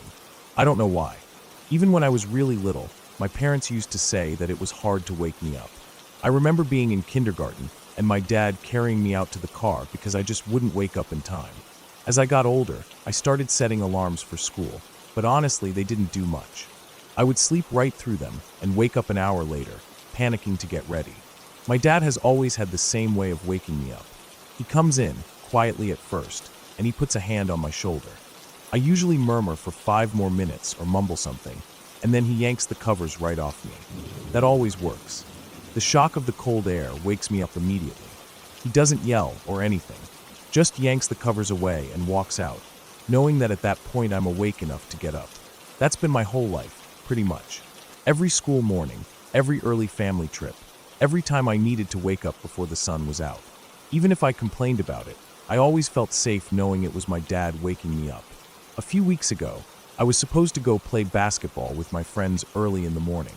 There's a park a few blocks away with 2 outdoor courts, and if you want to play pickup games before school, you need to get there before anyone else does, which is usually around 5:30 a.m. I set my alarm for 4:30 so I could brush my teeth, splash water on my face, get my shoes on, and walk down there with enough time to warm up before people showed up. That night, before I fell asleep, I remembered that Dad wasn't home. His work is about an hour away, but sometimes he works late or overnight and just sleeps there instead of driving back so late. It wasn't unusual, and my mom always let me know when he wasn't going to be home. That night at dinner, she told me he was staying there for the next 2 nights. I didn't think about it much because he does that all the time. I just knew I had to wake up myself the next morning. I was a bit worried about it because I really wanted to go play basketball. I hadn't gone in a while because of exams, and my friends had been texting in the group chat that everyone was going to be there. I wanted to go so badly. I set 3 alarms on my phone, one for 4:30, one for 4:40, and one for 4:50. I put my basketball clothes on the chair next to my bed, laid out my shoes, and put my basketball under the chair so I could grab it quickly.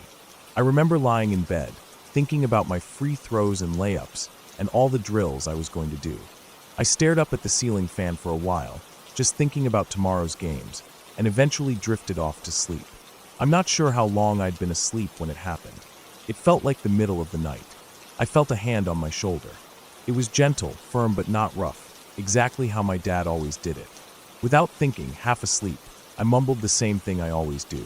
Just 5 more minutes.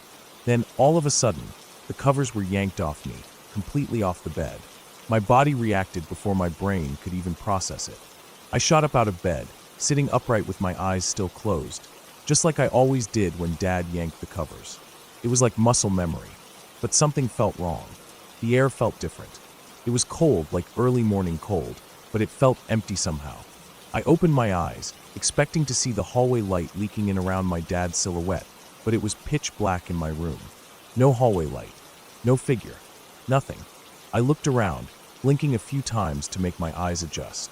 My alarm clock by my bed glowed red in the darkness, and I squinted at it. It said 2:30 a.m. My heart started beating faster. I looked down at the end of my bed where my blankets lay crumpled up on the floor. My room felt silent, too silent. The ceiling fan above me was still spinning gently, making that soft clicking noise that it always did. But other than that, nothing.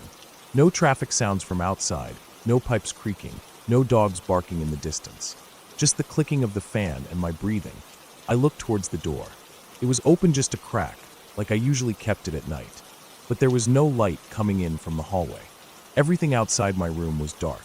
I reached down and grabbed my covers, pulling them back onto me, feeling their weight and the rough softness of the old blanket against my fingers. I sat there for a while, just listening, staring at the door. I felt scared, but I didn't want to move. My chest felt tight, and I felt my stomach turn a little. My mouth felt dry. Eventually, I forced myself to lay back down, pulling the covers up to my chin and staring at the ceiling fan. I couldn't fall asleep for a long time. Every time I closed my eyes, I kept feeling that hand on my shoulder again. My brain tried to tell me that I must have dreamed it. Maybe I had been half asleep, and it was just a really vivid dream. But then I remembered the feeling of the covers being yanked off. That wasn't in my head. The blankets were still on the floor. If I had just dreamed it, they would have been on top of me. I told myself over and over again that maybe I kicked them off in my sleep. That happens sometimes, right? People toss and turn, and the covers slide off. Eventually I fell asleep again, but it was a light sleep. I woke up before my alarm went off, around 4:20 a.m., with my basketball still under the chair and my clothes right where I left them. I sat up slowly, looking at the blankets to make sure they were really on me this time. I felt exhausted. My body felt heavy and my eyelids burned. But I got up anyway and started getting ready to go. When I came into the kitchen, my mom was already awake. She wakes up early to get ready for work, and she was sipping her tea at the table, scrolling on her phone with her hair still messy from sleep. I wanted to ask her then, but something in me hesitated. I just made my cereal and ate quickly. Finally, before I left, I asked her. I said, "Hey, did Dad come home last night?" She shook her head and told me no, that he was staying at work until Wednesday. I just nodded and grabbed my basketball, slipping my shoes on by the door. My hands were shaking a little as I tied my laces, but I didn't say anything else to her. I left the house, stepping into the cold morning darkness, and started walking to the courts. As I walked down the street with my basketball under my arm, I kept thinking about how real that hand felt, how familiar, how it felt exactly like my dad waking me up all those other mornings. The same gentle grip, the same pause waiting for me to mumble for 5 more minutes, and then the same sudden yank of the covers. The cold of the room, the feeling of the sheets sliding off my body and onto the floor, the shock that jolted me awake. It wasn't a dream. It didn't feel like any dream I'd ever had. Dreams fade away when you wake up. This felt more solid than that, more physical. I played basketball that morning, but I wasn't focused. My friends asked me what was wrong, but I just told them I didn't sleep well. Every time I closed my eyes to shoot, I kept seeing the darkness of my room, the glowing red numbers of the clock, the blankets on the floor. I kept feeling that hand on my shoulder, like a memory that wouldn't go away. When I got home after school that day, I went straight to my room. I closed the door and sat on my bed, staring at the floor where the blankets had been that night. I didn't see anything out of place. I got up and closed the door all the way this time. That night, when I went to bed, I locked the door for the first time in my life. My parents never locked their bedroom door, and neither did I. But that night I did. I lay there in the dark for a long time, staring at the ceiling fan, listening to it click, watching the shadows move slowly across the ceiling as cars drove by outside, their headlights shining through the blinds. I pulled the blankets up to my chin and tried not to think about it. I tried to think about basketball, about school, about anything else. But as the hours passed and the house settled into deep silence, I couldn't stop thinking about it. I couldn't stop wondering what it was that touched me that night. Why it felt exactly like my dad. Why it yanked the covers off the same way he did. Why it didn't make a sound. And most of all, why it wanted me to wake up at 2:30 in the morning. Ever since that night, I wake up early on my own. I don't wait for my alarm anymore. I don't wait for my dad to come in and put a hand on my shoulder and yank the covers off me. I don't even let myself sleep that deeply anymore. I don't want to, because I keep thinking about that night, and how if I let myself sleep too deep, I might wake up to that same hand again. And I don't want to feel that ever again, because if something out there knows exactly how my dad wakes me up, I don't ever want to give it another chance to touch me.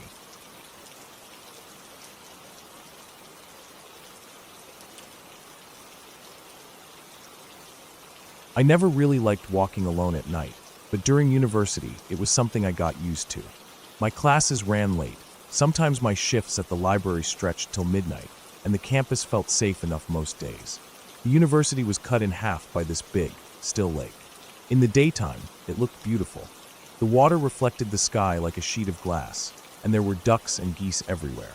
People would sit by it between classes, eating sandwiches, or just staring at the water with their headphones in. There was a bridge crossing it with an island gazebo right in the middle. That gazebo was one of the most popular spots on campus. Couples would sit there in the evenings, or groups of friends playing guitar, or people just reading alone. I used to walk across that bridge every day, back and forth between my dorm and my classes. It became routine, almost comforting. That night, it was about 10 p.m. I was coming back from a friend's dorm on the far side, planning to cross the bridge back to my side before heading up to my room to crash. I remember it was cold enough that I had my hands tucked deep in my pockets and my shoulders hunched up, trying to keep warm. The wind blew off the lake in these little freezing gusts, making ripples across the surface that caught the campus lights in shaky lines. I could hear the sound of water moving against the shore, small waves lapping against the rocks, and the occasional distant honk of a goose settling down for the night. The air smelled like wet grass and algae, mixed with the faint chemical smell of the nearby fountain system that ran in the summer. It was peaceful in that way where the silence feels heavy, like you're the only person awake. I was walking down the sidewalk alongside the lake, heading towards the bridge. The bridge was lit by these tall lampposts spaced evenly along it, casting warm yellow circles on the ground. The gazebo in the middle was dark, except for the light spilling in from both sides. As I walked, I noticed someone coming across the bridge from the other side. It was a kid in a gray or white hoodie. I couldn't tell exactly because of the light, but the hood was up and his hands were in his pockets. He was walking with his head down, like he was staring at his feet, not in a rush, just moving along with that tired slowness you see in students heading back to their dorms after a long day. I didn't think anything of him. People were always walking across that bridge at all hours. I kept my eyes forward, listening to my footsteps crunching against the little bits of gravel scattered across the sidewalk. There was a big tree coming up on my left, an old thick one with a rough trunk, standing between the sidewalk and the lake. Its branches reached out above me, and for a second, as I passed directly next to it, it blocked my view of the bridge. When I cleared the tree and the bridge came back into view, something made me glance back. Maybe it was just that little instinctive check of my surroundings, or maybe something felt off in the air around me. I don't know, but I turned my head to look back at the bridge, expecting to see the kid continuing his walk towards me, or at least closer to my side. There was no one there. At first I just stared, my eyes scanning up and down the bridge, thinking maybe I missed him. But there was nothing. The bridge stretched empty, all the way from the island gazebo to where it touched down on my side. He couldn't have gone past me because I would have seen him while walking, and he couldn't have turned around and run back to the gazebo because I was only blocked by the tree for a second. There was no sound of running feet, no splash in the water, nothing. I just stood there breathing heavy puffs into the cold air, feeling a tightness in my chest that I couldn't explain. My ears were filled with the sound of my own heartbeat. The bridge lights glowed in their perfect little circles along the wooden path, untouched. The gazebo sat in the middle, dark and empty. I tried to shake it off, telling myself maybe I imagined seeing him. Maybe the light had reflected weirdly off the water, or maybe I saw a shadow. But I knew what I saw. It was a person, walking with his head down, with the hood up, hands in his pockets, moving at a normal pace towards me. And then he just wasn't there. I felt my legs wanting to move, so I forced myself to keep walking. I crossed the bridge as fast as I could without actually breaking into a run, feeling like every step was echoing into the night louder than it should. The wood planks creaked under my shoes. I kept my eyes straight ahead, refusing to glance at the dark gazebo to my left. My shoulders felt tense and tight, like something was pressing down on me. When I reached the other side and stepped onto the pavement again, I let out a breath I didn't even know I was holding. I hurried the rest of the way to my dorm, my hands shaking as I fumbled my keycard against the reader to get inside. That night, I lay in my bed staring at the ceiling, thinking about what I saw. The image of him, that hoodie pulled up, head down, just vanished into nothing, played in my head over and over. I didn't tell anyone about it for a long time. It felt too weird, like saying it out loud would make it feel less real or more embarrassing. Months passed. I avoided crossing that bridge alone at night when I could. Sometimes I'd take the long way around the lake, even though it took an extra 15 minutes. But eventually, it became just another creepy memory tucked into the back of my mind with all the other late-night campus fears. About a year later, I was sitting in the dining hall with my friend Matt. He had been studying abroad that semester, and we were catching up. We talked about random things, professors we liked, cafeteria food, the usual gossip about people in our year. I don't even remember how it came up, but I started telling him about that night. I was about to say what I saw when he suddenly cut in, his eyes widening a bit, and he said, "Wait, did you see a guy in a hoodie disappear?" I froze for a second, staring at him. The blood rushed to my head, making my ears feel hot and my skin feel cold. I asked him what he meant, but he just shook his head, looking uncomfortable, and said he saw something like that during his freshman year. A kid in a hoodie on the bridge at night, who just wasn't there when he looked again. He didn't want to talk about it after that. We both sat there for a moment, silent, each lost in our own memory. From then on, I couldn't walk across that bridge without feeling a chill crawl up my spine. It didn't matter if it was day or night. Every time I stepped onto the wood planks, I felt a tightness in my chest, expecting to see him again. Sometimes I'd catch myself glancing back over my shoulder for no reason, scanning for a gray or white hoodie somewhere along the bridge. There was never anything there, just empty boards stretching towards the gazebo and beyond. I don't know what it was. Maybe it was a trick of the light, or my eyes playing games with me after a long day. Maybe the kid stepped behind one of the wide posts along the bridge in a perfect way that made it look like he vanished, and then doubled back when I wasn't looking. But it didn't feel like that. It felt different. It felt like he was never really there in the first place. Over the next 2 years until I graduated, I never saw him again. But every time I walked across that bridge, the memory came back so clear that my skin would prickle with goosebumps.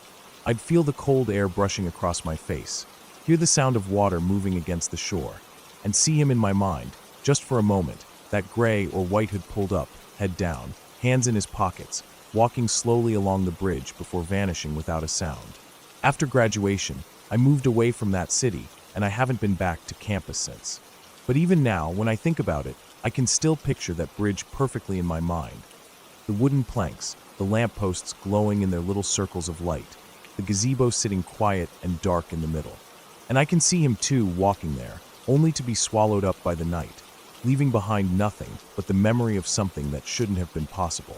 I don't know if it was just an illusion, or a weird coincidence, or something else entirely. I don't really care anymore.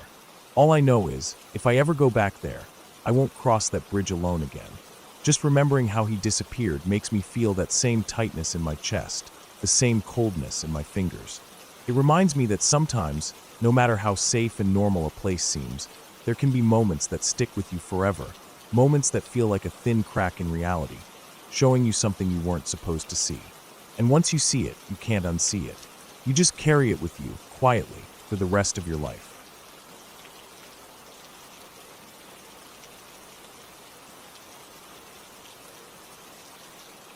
I've always grown up hearing stories about the old family homestead in Nebraska. When I was little, It was just a place we went to visit on long summer weekends, sitting under the wide blue sky while the old cottonwood trees creaked in the wind. My dad would drive us down those dirt roads lined with endless rows of corn and soybeans, and I'd watch the brown and yellow landscape roll by out the window, feeling like it would never end. As I got older, the homestead became more of a memory than a place I visited.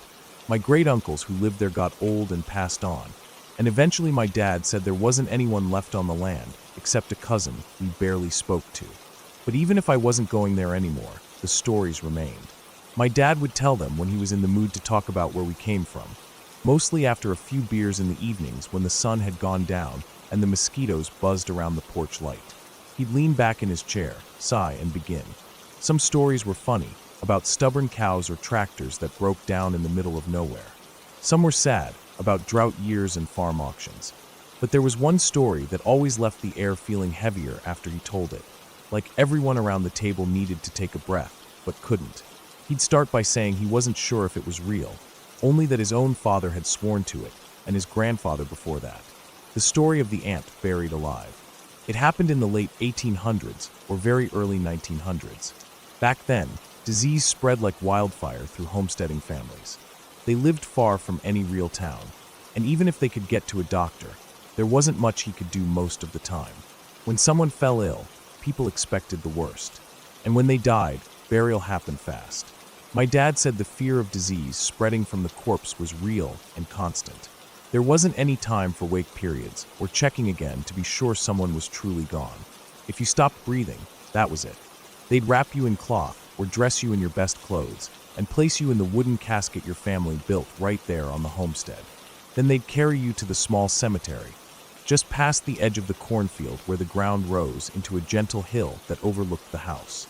I used to run around that cemetery as a kid, hopping over the little stone markers, reading names I didn't recognize. My dad would yell at me to show respect, and I'd stop for a few minutes before forgetting again and racing down the hill towards the creek that ran behind the trees. But after I heard this story, I never ran there again. I don't think I even stepped foot inside that fence after. The woman in the story was some unknown number of greats aunt to me. I never heard her name spoken, only that she was young, maybe in her early 20s. She was sick for days before she died.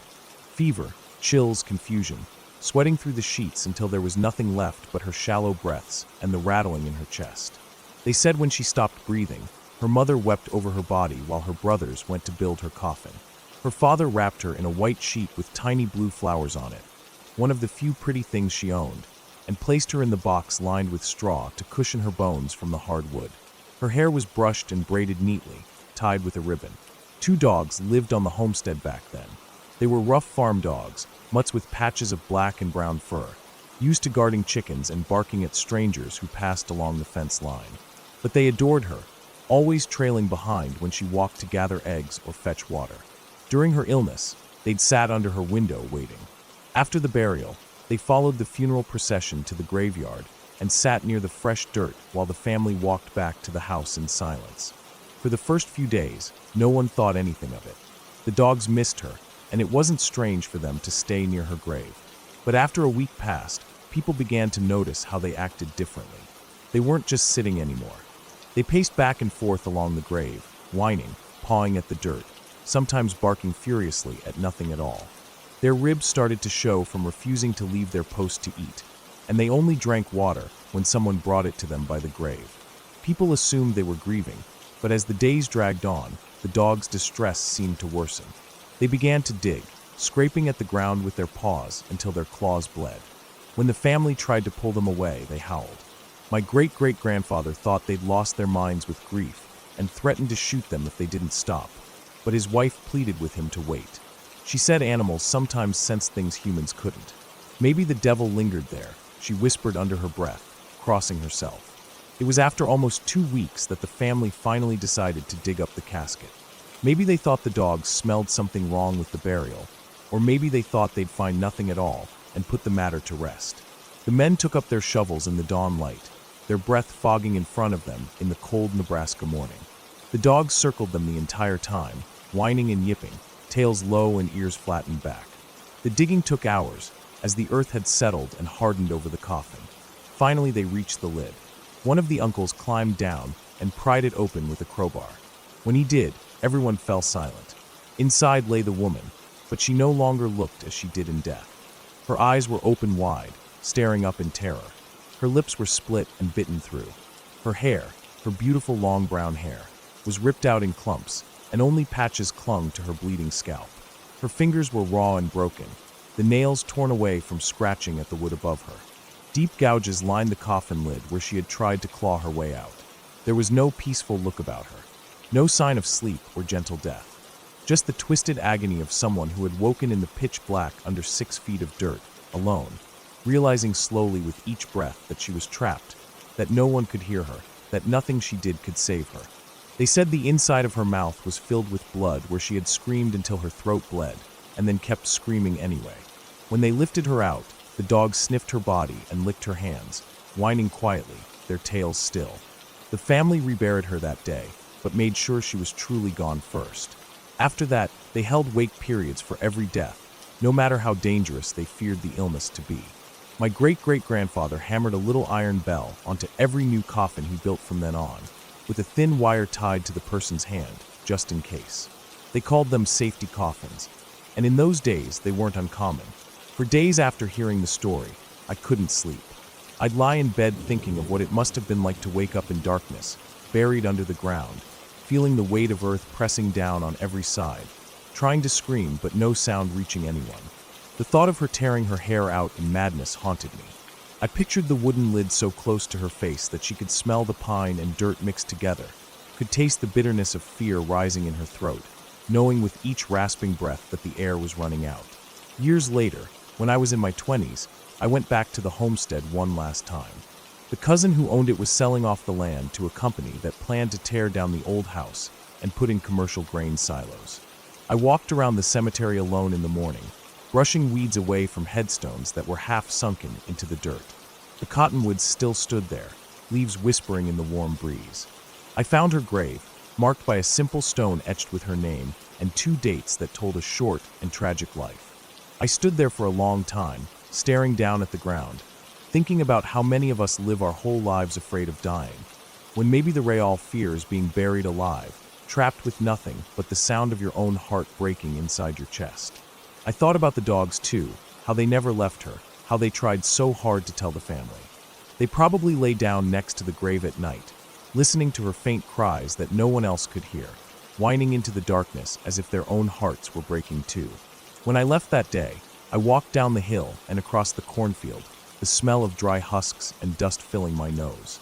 The sun rose behind me, casting long shadows over the empty land, and I remember feeling so small under that wide open sky. As I drove away for the last time, I looked back in the mirror and saw the tops of the cottonwoods swaying gently. In that moment, the land felt so silent it was like it held its breath. I wondered how many other stories were buried under that ground, how many voices lay quiet in the dirt, never given the chance to speak again. All I know is that ever since I heard that story, I've never trusted the idea of death coming easy.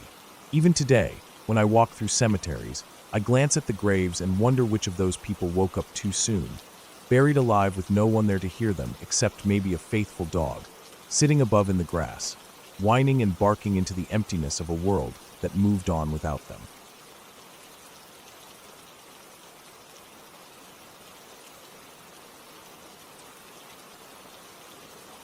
I always liked riding my bike late at night. There was something calming about it. The streets were quiet, empty, and the wind felt cooler against my skin. A few summers ago, it had become a bit of a routine with one of my friends.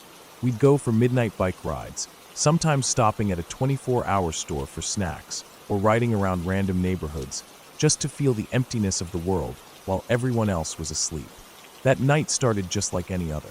We met up around 11, talked for a bit near the community park, then started riding around the city streets.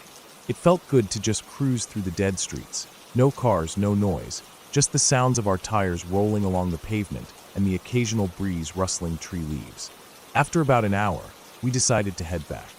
We stopped at a closed gas station to finish our drinks. We didn't talk about anything important, just dumb jokes, gossip, and what we'd do the next day.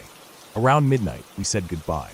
His house was in the opposite direction from mine, so he turned left, and I kept going straight. From where we split up, my house was only about 2 blocks away, so I wasn't worried. I was thinking about taking a shower before bed, and if I should wake up early to go for another ride in the morning. I didn't feel scared at all, just peaceful, my mind wandering on random things like it always did at night. There was some construction going on near my street that summer. Because of it, the road was half torn up, big metal plates covering the ground, barriers narrowing the lanes. The sidewalks were also blocked in some parts, but I had gotten used to it. That night, the street was completely empty. Not a single car passed by me, and it was so quiet that the only sound I could hear was my own breathing and the small clicks from my bike chain. I rode along the sidewalk without thinking about it.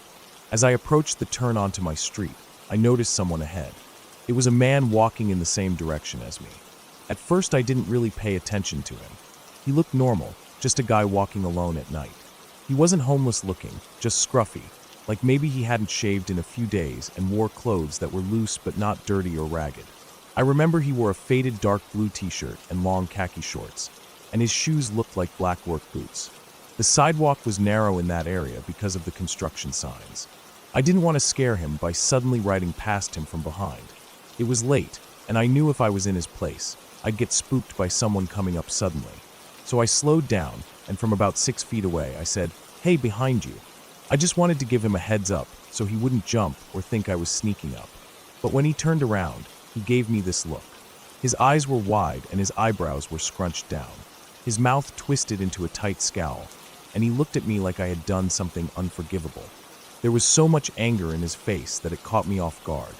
For a second, I thought maybe he hadn't heard what I said properly. But I didn't want to stop to explain, so I kept riding past him and turned left onto my street. That's when I heard him shout. His voice ripped through the quiet night, echoing against the houses. He started screaming at me, calling me a fucking cunt, a bitch, yelling about how he was going to kill me, tear me apart. His words felt so harsh and sudden that it made my chest tighten up. I tried to ride faster without looking back. My house was only a few houses down the street, but I couldn't let him see where I lived. I didn't know what he would do if he saw me go inside, if he'd remember, if he'd come back. So instead of turning into my driveway, I kept riding down to the end of the block. I turned right and did another loop around. My heart was beating so fast that I could feel it in my throat. My palms were sweaty on the handlebars, and I felt like I couldn't catch my breath. The streets were empty as I rode around the block. Every shadow felt deeper and darker than before. Every tree branch hanging over the road looked like a hand reaching down. I kept glancing over my shoulder, half expecting to see him running after me down the street, his face twisted in rage, but there was no one. The ride felt like it took forever, even though it was just a small block. I was thinking about what to do, whether I should call someone, but it was so late that I didn't want to wake my parents up for what felt like me just being paranoid.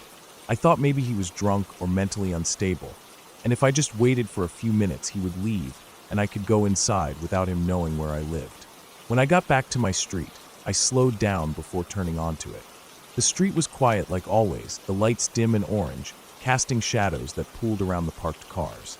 I looked down towards my house as I rode closer, and that's when my stomach dropped. He was standing right there on my front stoop. He was just standing there, perfectly still, his hands hanging by his sides. He was staring out at the street, not moving, not looking around, just staring blankly like he was waiting for something. Or someone. Waiting for me. For a second, I thought maybe it wasn't him. Maybe it was my dad or a neighbor, but as I got closer, I saw it was definitely him. Same faded dark blue shirt, same khaki shorts, same black boots. He didn't say anything when I rode by. He didn't even turn his head, but I knew he saw me. I could feel his eyes following me as I kept riding, trying to act like I was just someone passing through. My hands were shaking so bad that I almost dropped my phone when I texted my mom. I told her I was going back to my friend's house for a bit because of a creepy guy. She just said okay, thinking it was probably nothing, that I was just being cautious, which wasn't wrong. I rode back to my friend's house, parked my bike in the alley behind their place, and sat on their back steps trying to calm myself down. My friend was surprised to see me again so soon. I didn't tell him everything that happened, just that there was a weird guy near my street, and I didn't feel safe going home yet. He let me stay for a while, and we watched dumb videos on his phone until I felt calm enough to think straight again. When I finally went back home that night, about an hour later, the street was empty. The front stoop was empty too. I rode past slowly just to make sure before going back around and coming home. I locked the door behind me and checked every window. My mom was asleep, and I didn't want to wake her up, so I went to my room and sat there with the lights off, just listening to the quiet of the house and the ticking of the kitchen clock down the hall. I didn't sleep properly that night. Every time a car drove by or a dog barked, I felt my chest tighten up again, wondering if he was out there somewhere, waiting in the shadows. The next day I kept thinking about his face, that twisted, angry look he gave me when I warned him I was behind him. I kept thinking about how he was standing on my front stoop like he knew, like he was waiting for me to come home so he could do what he had screamed about. I wondered if he really knew where I lived, or if it was just a coincidence, but it didn't feel like one. He wasn't sitting on the curb or walking past or wandering down the street. He was standing right there, right at my house, facing the road as if he was sure I'd come back. 2 days later, I woke up to find my bike gone. I had parked it in the alley behind my friend's house again because I was still scared to leave it on my porch. The lock was cut clean, and the bike was just gone.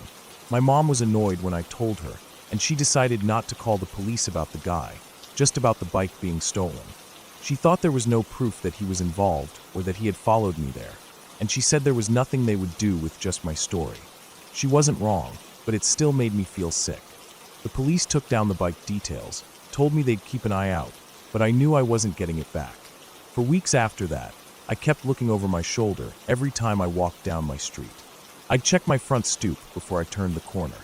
Every night I locked the doors and windows twice. Even though I never saw him again, every time I rode past that spot where I first saw him, I felt my stomach twist up. I'd see his face in my head, his wide, angry eyes, and that deep scowl like I had ruined his life just by existing. It's been a few years now, and nothing else ever happened with him, but I still don't ride my bike at night anymore. I still think about that moment, about how he stood there waiting, so sure that I was coming back. I don't think I'll ever really forget how that felt, to know that someone out there saw me as nothing but prey in that quiet, sleeping world. Even now, when I walk home late, I keep my eyes open, ears sharp, scanning every shadow for someone standing too still, watching, waiting to see where I live. And every time I do, I think back to that night and remind myself that it only takes one person like him to turn a normal night into a memory that never leaves you.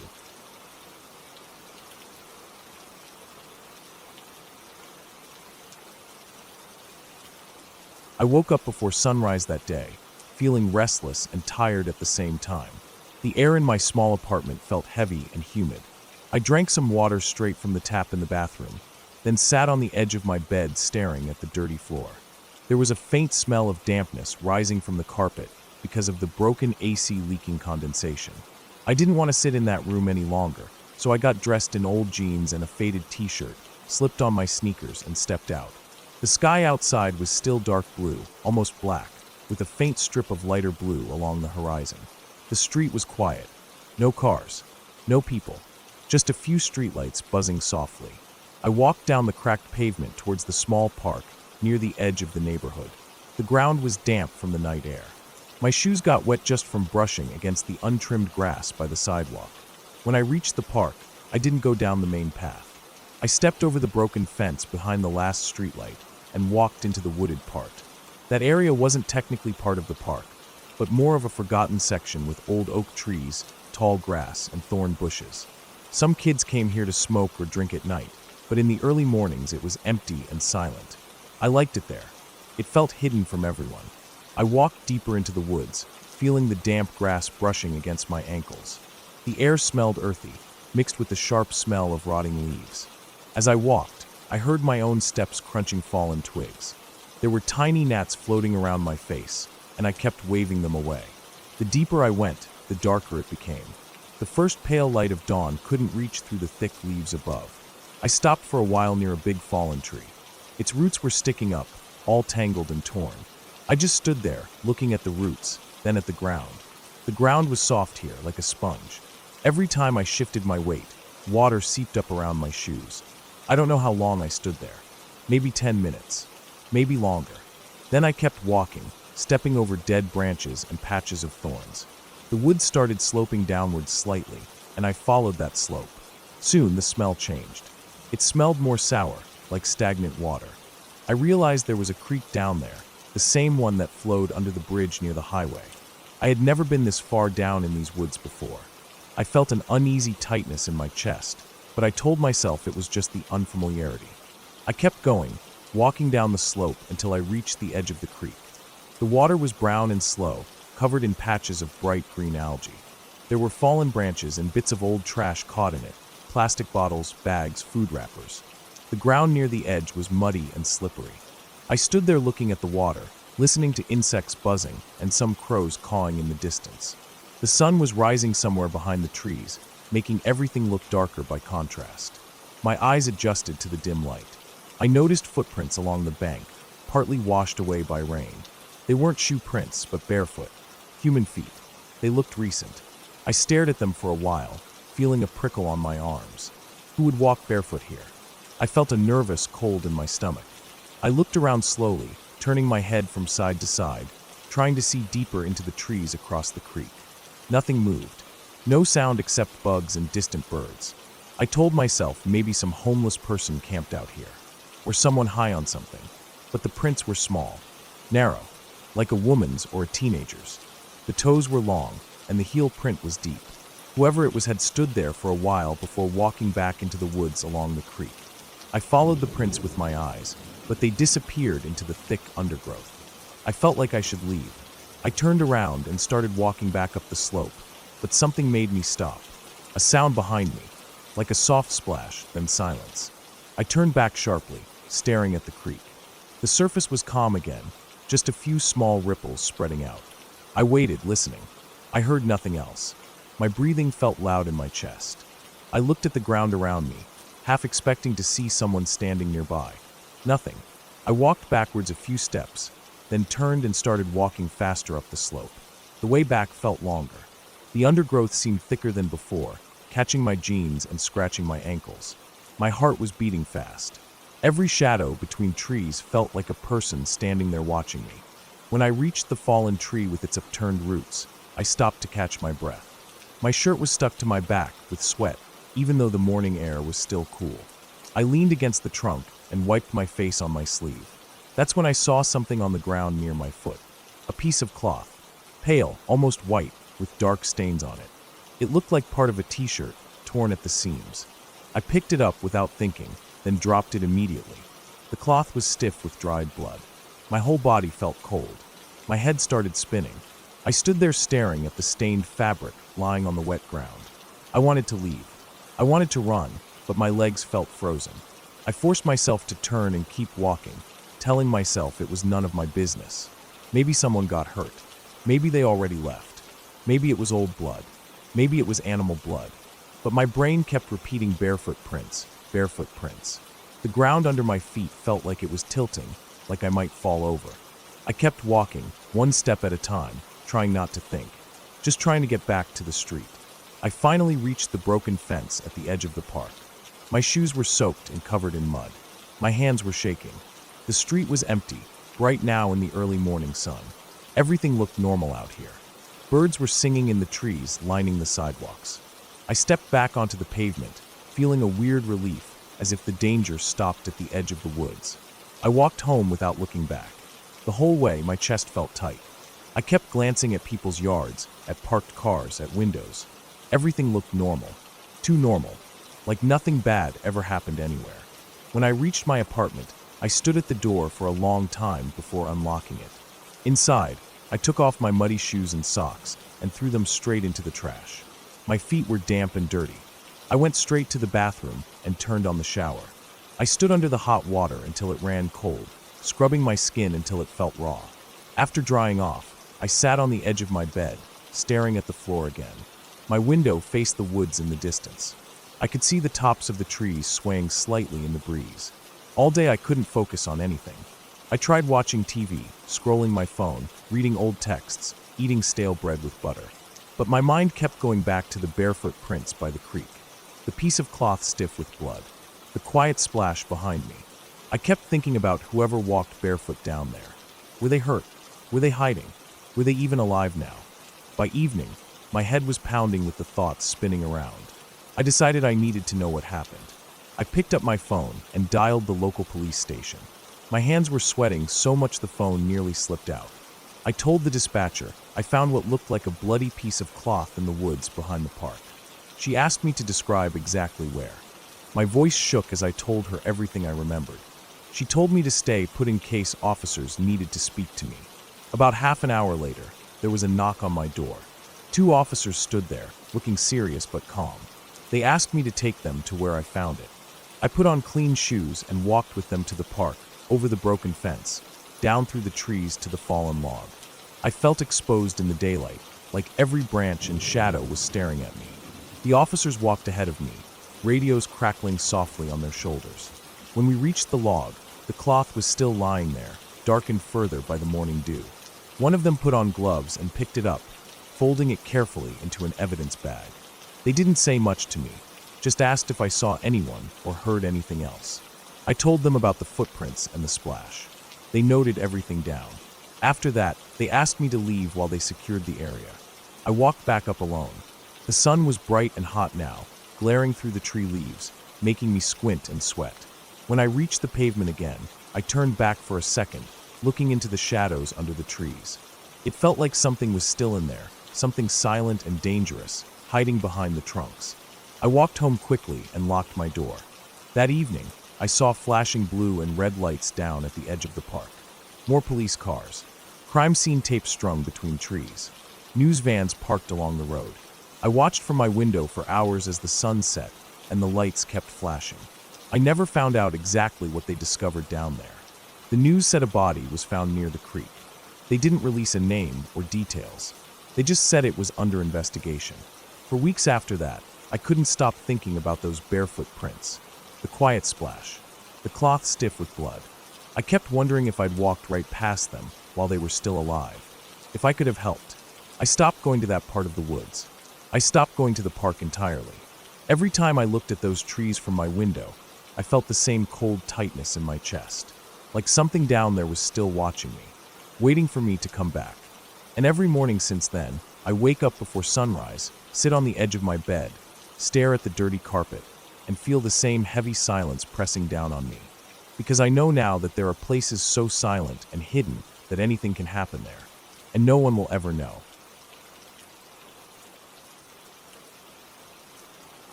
When I was about 13, my mom and dad invited our old neighbors over for dinner. They were the couple who used to live next door to us in the block of flats we stayed in until I was about 5 years old. I didn't remember much about them. I just remembered their faces a bit, blurry in my mind like a dream. That night, I'd been sent to bed early. I lay under my old duvet, staring at the dim glow of the small lamp my dad had left on in the hallway. The light didn't reach far into my room, but I could see the shapes of my posters on the wall, the corner of my desk, and the mess of my school books scattered on top of it. My room was quiet apart from the muffled voices coming from the living room down the hall. I couldn't sleep. I kept hearing them laugh and talk, voices blending into each other, then one person speaking clearer, then the others laughing again. I heard the old man neighbor talk about his back pain. I heard my dad offer him another cup of tea. I heard my mom telling them about her work, about how she was thinking of getting new curtains.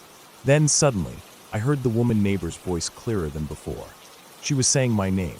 Well, not my real name. She called me by the nickname my parents used back then. Digsy. She said, "Hey Digsy's mom, do you remember when Digsy used to complain that there was someone in his room? Well, there's a family that's just moved into the floor above who have a 3-year-old son. He is complaining of the exact same things Digsy did."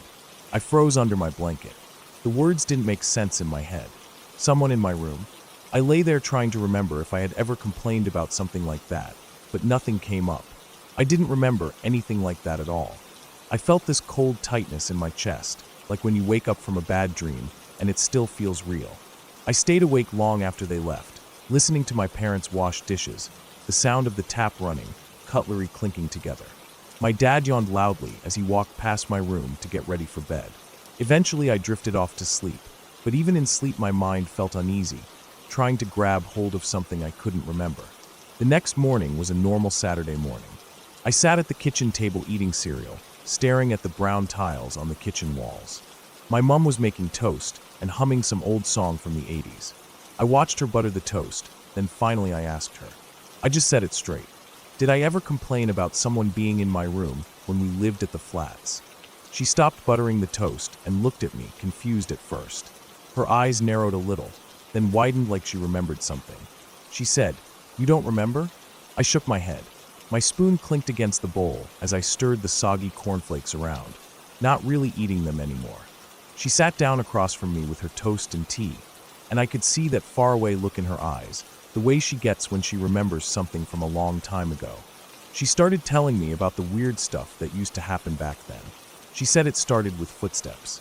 She used to hear footsteps walking up and down the hallway at night. Light footsteps, like a child's. At first she thought it was me getting up to use the toilet, but whenever she checked, I was asleep in bed. She said it happened almost every night, the sound of someone walking back and forth, for hours sometimes. Then things started going missing. Little things at first, like her hairbrush or her favorite mug. She would find them days later in strange places, like behind the couch or in the hallway cupboard on top of the blankets. Once, she said, her wedding ring disappeared from the windowsill where she always left it while washing dishes. She searched the whole flat, even moved the fridge to check behind it. 2 weeks later, she found it on the bookshelf in my room, sitting on top of one of my bedtime storybooks. She said I couldn't reach that high back then. I listened to her talk, feeling that tight coldness in my chest again. It felt like the kitchen was getting darker, even though the morning sun was pouring through the window. She said the last thing that happened was the thing that made her snap.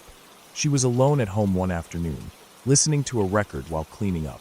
She said the record started to slow down, like someone was gently pressing their finger against it, slowing the music until it stopped completely. She said she just lost it at that point. She shouted out loud, "Will you leave us the fuck alone?" As soon as she shouted, she said, the record went straight back to playing normally. The speed was back to normal. The music carried on like nothing happened. And after that, nothing else ever happened again. She took a bite of her toast and shrugged like it was just another old memory. But I couldn't move. My cereal had turned into mush in my bowl. I didn't know what to say, so I didn't say anything. I just nodded and tried to finish my breakfast, but the taste of it felt strange in my mouth, like cardboard and milk. That day I kept thinking about what she said. I tried so hard to remember if I ever felt like someone was in my room back then. I tried to think about what my room even looked like. I could remember the bed and my small blue chair in the corner and the curtains with cartoon cars on them. But I couldn't remember ever feeling scared in there. Maybe I blocked it out. Maybe I just didn't understand what I was feeling back then. It scared me more that I couldn't remember. That night, I lay in bed thinking about the little boy who now lived above that old flat. The one who was saying the same things I apparently used to say. I wondered if he saw something. I wondered if he just felt something. The thought of that kid lying in his bed, staring into the dark corners of his room, feeling like someone was there with him when nobody was, made my stomach twist. After that, I didn't really bring it up again with my mom. I didn't want to know any more details. I just kept thinking about how I found out about it. Not from her, not from my dad, but from some neighbor, 10 years later, casually mentioning it over dinner like it was nothing. I didn't like thinking about that. Years passed. I grew up. We moved houses again. Then again. I went to college, got a job, started living my life like anyone else, paying rent, cooking pasta for dinner, worrying about bills. I never experienced anything like that again. My life became a routine of working, coming home, eating, sleeping, scrolling my phone at night, seeing the same news, the same memes, the same songs. But every now and then, usually late at night, when everything is quiet and I'm lying in bed staring at the shadows on my ceiling, I think about that conversation. I think about the footsteps in the hallway. I think about the wedding ring on top of the bookshelf. I think about that record slowing down until it stopped. I think about my mom shouting at whatever it was to leave us alone. I think about the 3-year-old boy lying in his bed above that flat all those years later, telling his parents the exact same things I apparently told mine. And I think about how I don't remember any of it. How that time in my life is just a blank space in my mind, apart from blurry images of my blue chair and the cartoon curtains. I wonder if I really didn't remember, or if I chose not to. I wonder what it felt like back then, to wake up in the middle of the night and feel like someone else was in the room with me, standing in the corner, just watching. I wonder if I saw anything. I wonder if I talked to it. I wonder if I cried. I wonder what it felt like to be 5 years old, small and alone in that dark room with something I couldn't understand. I don't believe in ghosts. I never have. Even now, when people talk about haunted houses or spirits, I just nod along, but I don't really believe them. But whenever I think about that old flat, and how I found out about all of it years later, I feel a chill down my back that I can't explain. A coldness that sits deep in my chest and doesn't go away. Because it's not the idea of ghosts that scares me. It's the idea that something was there, and I don't remember. It's the idea that a part of my life just disappeared from my memory, leaving behind nothing but an empty space. Sometimes I lie awake at night, staring into the dark corners of my room, just listening to the silence, listening for footsteps, watching for shadows moving across the wall, wondering what's hidden in those empty spaces in my memory, wondering if it's still there, somewhere deep down, waiting for me to remember. And then I close my eyes and force myself to sleep, telling myself that there's nothing there, that there never was, that everything I don't remember is gone for good. Because even though I'm skeptical of ghosts, I believe my mom. I believe everything she said happened. And that's what scares me the most. I've never asked her about it again. I don't think I ever will. Some things are better left forgotten. Some things are better left as blank spaces in your memory, like empty rooms you never walk into again. Because sometimes, remembering is more terrifying than forgetting ever was.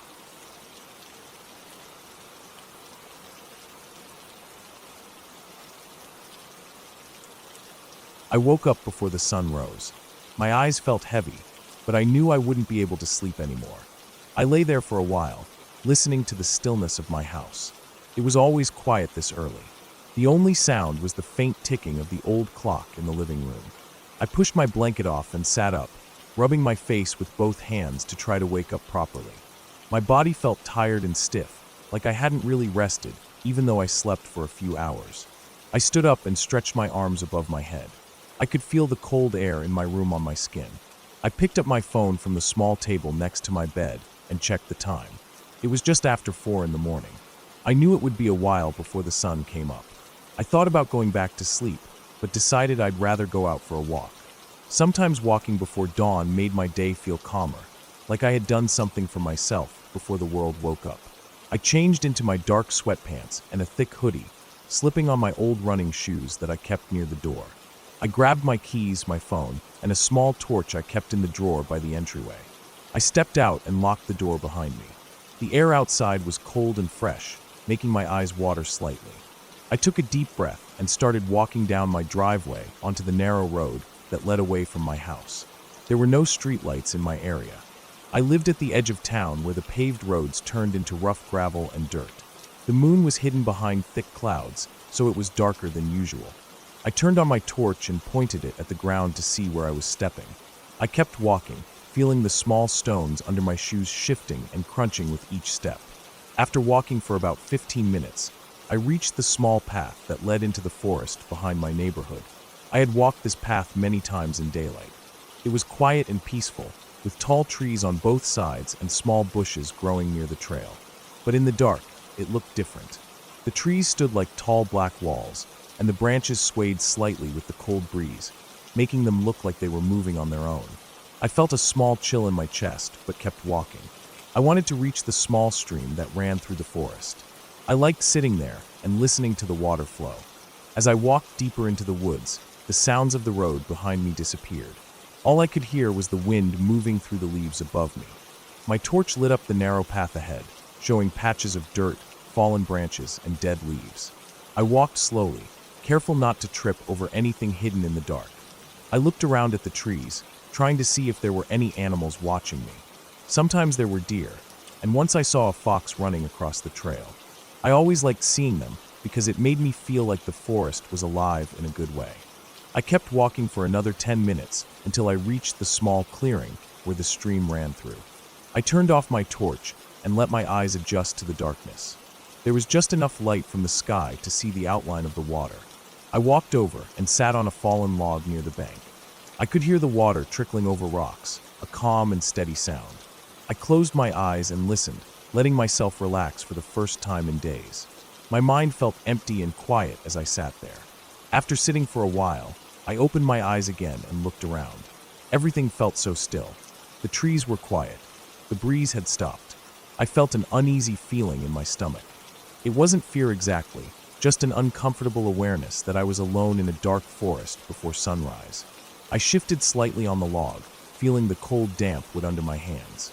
I decided I would sit for a few more minutes and then head back before the sun started rising. That's when I heard it, a faint sound coming from behind me. It was a low rustling sound, like someone was stepping through dry leaves slowly. My body tensed up instantly. I turned my head and tried to look back, but it was too dark to see anything beyond a few feet. I reached for my torch and turned it on, pointing it towards the direction of the sound. The light moved over trees and bushes, but I couldn't see anything there.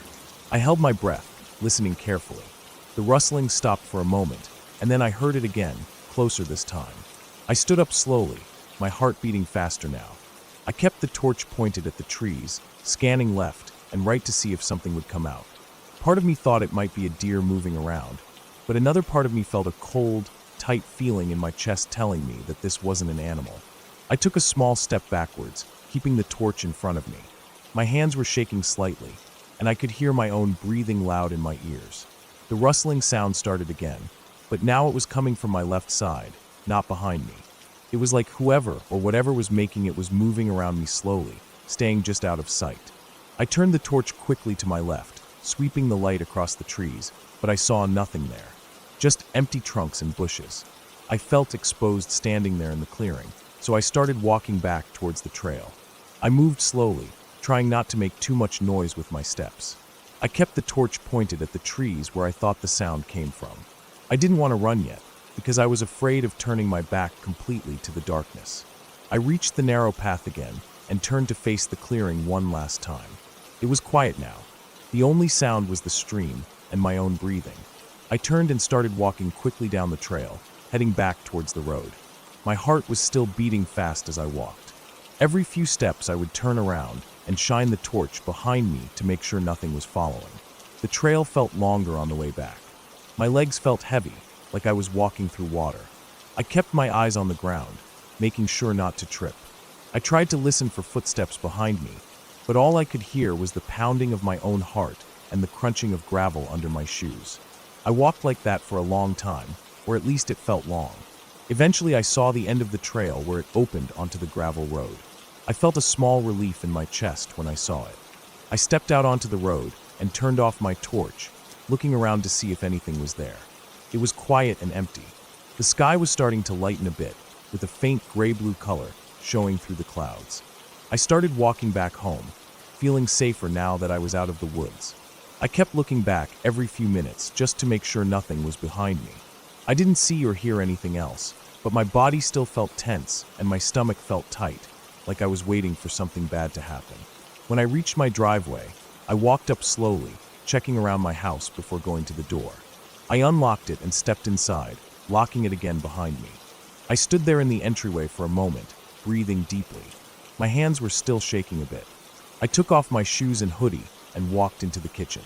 I filled a glass with water and drank it slowly, feeling my throat relax with each swallow. I sat down at the table and put my head in my hands.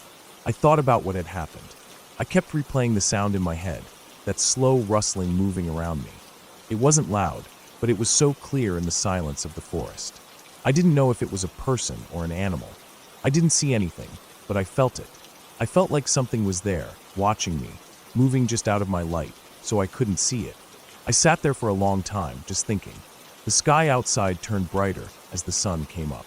Birds started chirping outside my window, and the world began to wake up. But I didn't feel calm. I felt like I brought something back with me, not something physical, but a feeling that I couldn't shake off. A cold, unsettled feeling deep in my chest that stayed even as the sunlight filled my kitchen. That day I didn't do much. I stayed inside, moving from the kitchen to the living room and back again. I tried to watch TV, but I couldn't focus on anything. Every time I closed my eyes, I saw the darkness of the forest and heard that slow, careful rustling coming closer to me. I didn't sleep that night. I just lay in bed, listening to the silence of my house, wondering what was out there in the woods before sunrise, wondering if it knew I had been there, wondering if it would come back for me one day when I least expected it.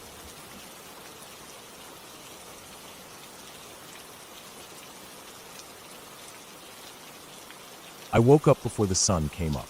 The sky was dark blue with a few stars still hanging above. I rolled out of my sleeping bag and stretched my back. The ground was cold and damp under my feet as I stepped out of the tent. I could see my breath when I exhaled. We had set up camp beside a small river the night before, deep in the national forest. The others were still asleep. I decided to go out on a morning walk to clear my head before breakfast. I grabbed my old backpack, put in a water bottle, a granola bar, and my hunting knife just in case I needed it for cutting wood or anything else. Then I started walking up the trail that led north along the river. The forest was quiet except for the sound of the flowing water. Birds hadn't started singing yet. Everything was still dark, with only the faint glow of early dawn lighting up the tops of the tallest pines. I could hear the crunch of small pebbles and dirt under my boots with each step. The air smelled of wet soil, pine sap, and old leaves rotting on the forest floor. As I walked further, I started noticing deer tracks in the soft ground. I thought about how peaceful it felt out there alone before everyone woke up. No noise, no talking, no demands, just silence and cold air filling my lungs. After about 20 minutes, the trail curved away from the river and started heading up a hill. My calves burned a little from the climb. When I reached the top, I could see down into a wide valley covered in dry grass with scattered trees. The sun was starting to rise behind the distant mountains, painting the sky orange and pink. I took a sip of water and sat down on a rock to catch my breath and eat my granola bar. It felt good to sit there and just exist without thinking about anything. When I finished eating, I stood up, brushed off the crumbs, and continued down the hill into the valley. As I walked along the grassy slope, I noticed that there was a small dirt road cutting across the valley floor, half hidden by tall weeds and grass. I hadn't seen it on the maps. I decided to check it out and maybe follow it to see where it led. I thought it might connect back to the main trail later. When I reached the road, I saw old tire tracks in the dirt, but they looked faded and partly washed away by rain. There were no fresh prints, and weeds had started growing in the middle of the road. I started walking along it, feeling a little uneasy, but also curious. The road curved to the left and disappeared into a dense part of the forest. As I walked in, the trees grew closer together, blocking out most of the rising sun. It was dim and quiet, and the air felt colder under the thick pine canopy. My footsteps sounded louder on the old dirt road. After walking for about half an hour, I started to notice broken beer bottles along the side of the road. Rusty cans were scattered near an old fallen log. Then I saw some burnt-out fire pits, circled with stones, blackened with ash. People had come here before, but it looked like they hadn't been here for a long time. I kept walking, feeling a bit tense. The deeper I went, the less sound there seemed to be. No birds, no bugs, just my footsteps and my breathing. Eventually, the road widened into a small clearing. There was an old wooden shed sitting in the middle of it. The wood was gray and rotting in places, and the metal roof was rusted with holes in it. The door was slightly open. I stood there staring at it, feeling my heart beat a little faster. I didn't know why, but something about it made my stomach tighten up. I walked slowly towards it, looking around the clearing. There was an old pickup truck parked beside the shed, its tires flat and its windows broken. Vines and weeds were growing up around it, nearly hiding it from view. The paint was peeling off in long strips, and the hood was partly popped open. I walked around the truck, glancing inside. The seats were ripped open, and there was mold growing along the dashboard. A strong smell of old oil and rust hit me in the face. I turned away and looked at the shed again. The door was swinging gently with the breeze, creaking softly. I felt a deep chill in my back as I watched it move. I don't know why I felt so uneasy. I told myself it was just an old abandoned shed, and there was nothing to be afraid of, but my body didn't listen. My hands felt cold, and my breathing was shallow. I walked up to the door and pushed it open with the tip of my boot. Inside it was dark, with thin beams of morning light coming through the holes in the walls and roof. The air smelled musty and rotten, like wet wood and something else I couldn't place. I stepped inside and looked around. There were broken shelves along the walls with old cans and bottles covered in dust. An old workbench sat against the far wall with rusty tools scattered across it. I saw an old hammer, a wrench, a chisel, and a long rusted saw with broken teeth. The wooden floor creaked under my weight as I stepped forward to look around more. That smell was stronger inside. It made my stomach turn a little. I looked down and saw a pile of old blankets in the corner, covered in black mold and dirt. Then I noticed something else. There were small bones scattered near the blankets. At first, I thought they were animal bones, like maybe squirrels or birds. But when I crouched down to look closer, I saw that some of them were bigger, thicker. I didn't want to think about what kind of bones they were. My throat felt dry. The hair on my arms stood up as I looked around again. My eyes caught something scratched into the wooden wall beside the blankets. Deep lines carved with a knife or something sharp. They weren't words, just deep scratches, long and angry, cutting into the wood again and again. Suddenly, I felt like I couldn't breathe. My chest felt tight, and I wanted to get out of there as fast as I could. I turned around to leave, but as I stepped forward, my foot went through the rotting wooden floor. My leg sank down past my knee, and sharp wood scraped my skin. I yelled out from the pain and the shock, feeling the old wood tear at my shin. I tried to pull my leg out, but the broken boards bit into my skin. My heart was racing so fast I felt dizzy. I grabbed onto the edge of the floor with my hands and pulled as hard as I could, ignoring the burning pain in my leg. Finally, with a loud crack, the boards broke away and I pulled my leg free. Blood was running down my shin from a deep cut, soaking into my sock. I limped out of the shed, feeling lightheaded. I stood there in the clearing, breathing hard, feeling the cold morning air on my sweaty face. My leg hurt bad, but I knew I had to get back to camp before it got worse. I grabbed my water bottle and poured some over the cut to wash away the dirt and wood splinters. It burned so bad I almost screamed. My eyes watered up, but I held it back. I ripped off a strip from the bottom of my shirt and tied it around my leg as tight as I could. The bleeding slowed down a little. I took a few deep breaths and looked around the clearing again. Everything was silent, but I felt like something was watching me. I couldn't see anything, but the feeling was strong. My hands were shaking as I picked up my backpack and started limping back down the road. Each step hurt, but I pushed forward. The trees felt darker than before. Every rustle of leaves, every snap of a twig made my chest tighten. I kept looking behind me, expecting to see something following. The sun was fully up now, but its light barely touched the old road through the thick trees. Sweat was dripping down my back, cold and sticky. I could taste blood in my mouth from biting my tongue to stop myself from yelling with each step. Finally, after what felt like forever, I saw the end of the road where it met the trail. I turned onto the trail and started moving faster, almost tripping from the pain in my leg. After another 30 minutes, I saw the tents up ahead. The smell of smoke from the morning fire reached my nose. Relief washed over me so hard I almost fell to my knees. I limped into camp, breathing hard, feeling my heart slowing down as I saw the others sitting by the fire, cooking breakfast. I went straight to my tent and cleaned my leg again, wrapping it with a clean bandage from my first aid kit.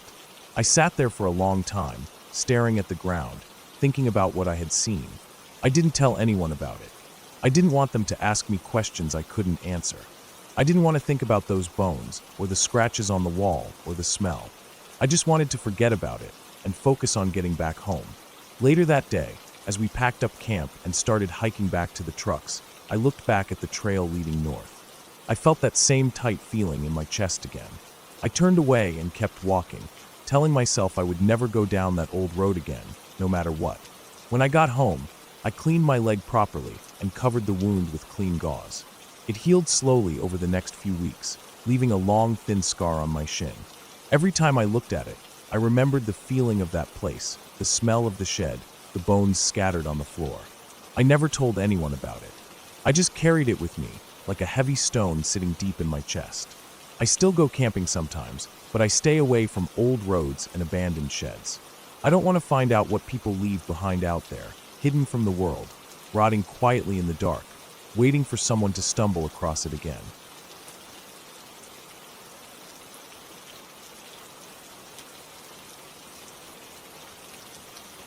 I woke up around 4:30 in the morning.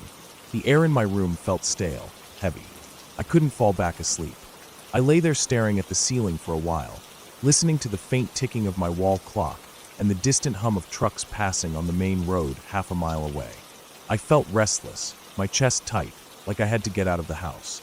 I swung my legs off the bed and sat there for a while, rubbing my eyes. I could hear the old house creaking as it cooled from the heat of the day before. I decided to go for a walk to clear my head. I pulled on my jeans from yesterday and a faded black t-shirt. I slipped my feet into my boots without bothering to lace them properly grabbed my keys, and stepped out the front door, closing it softly behind me so it wouldn't wake anyone else. The sky was still dark, just the faintest hint of dawn along the horizon. The air smelled damp and earthy, like the ground was holding onto the night's cold. I started walking down the gravel driveway, hearing the crunch of each step under my boots. The gravel turned into hard-packed dirt as I reached the end of the driveway and stepped onto the track that ran alongside the fields behind my house. I didn't really have a plan. I just walked. I could hear crickets still chirping in the grass, and far off an owl hooted once. Everything felt quiet and empty. I walked down that dirt track for about half an hour, thinking about nothing and everything at once. Mostly about how tired I was, about money problems, about work, about how empty life felt sometimes. I kept walking. Eventually I reached the edge of a small forest. I'd walked there many times before. There was a narrow trail that cut into the trees, made by deer and people over years. I paused for a moment, looking at the darkness between the trunks. Something about it felt off that morning. I felt my chest tighten again, but I stepped forward anyway. The forest smelled of pine sap and wet soil. As I walked deeper, the air grew cooler. I could hear my own breathing, steady but shallow. I tried to calm myself, telling myself there was nothing to worry about. The sun hadn't come up yet, so the trail was dark. I used the light on my phone to guide my steps, sweeping the beam across the dirt in front of me. I didn't want to trip on roots or rocks. I walked for about 10 minutes before I heard it. The sound of leaves crunching ahead of me, off to the side. I stopped dead in my tracks. My heart started hammering in my chest. I stood there, holding my breath, listening. Another crunch. Something was definitely moving through the underbrush. My first thought was that it was a deer or maybe a coyote. I raised my phone higher, shining the light toward the noise, but all I saw were dark branches and ferns shifting slightly. I kept standing there, waiting, listening.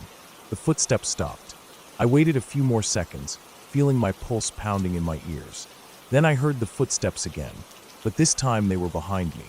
I spun around, shining my light down the trail behind me. Nothing. Just empty trail, trees, darkness.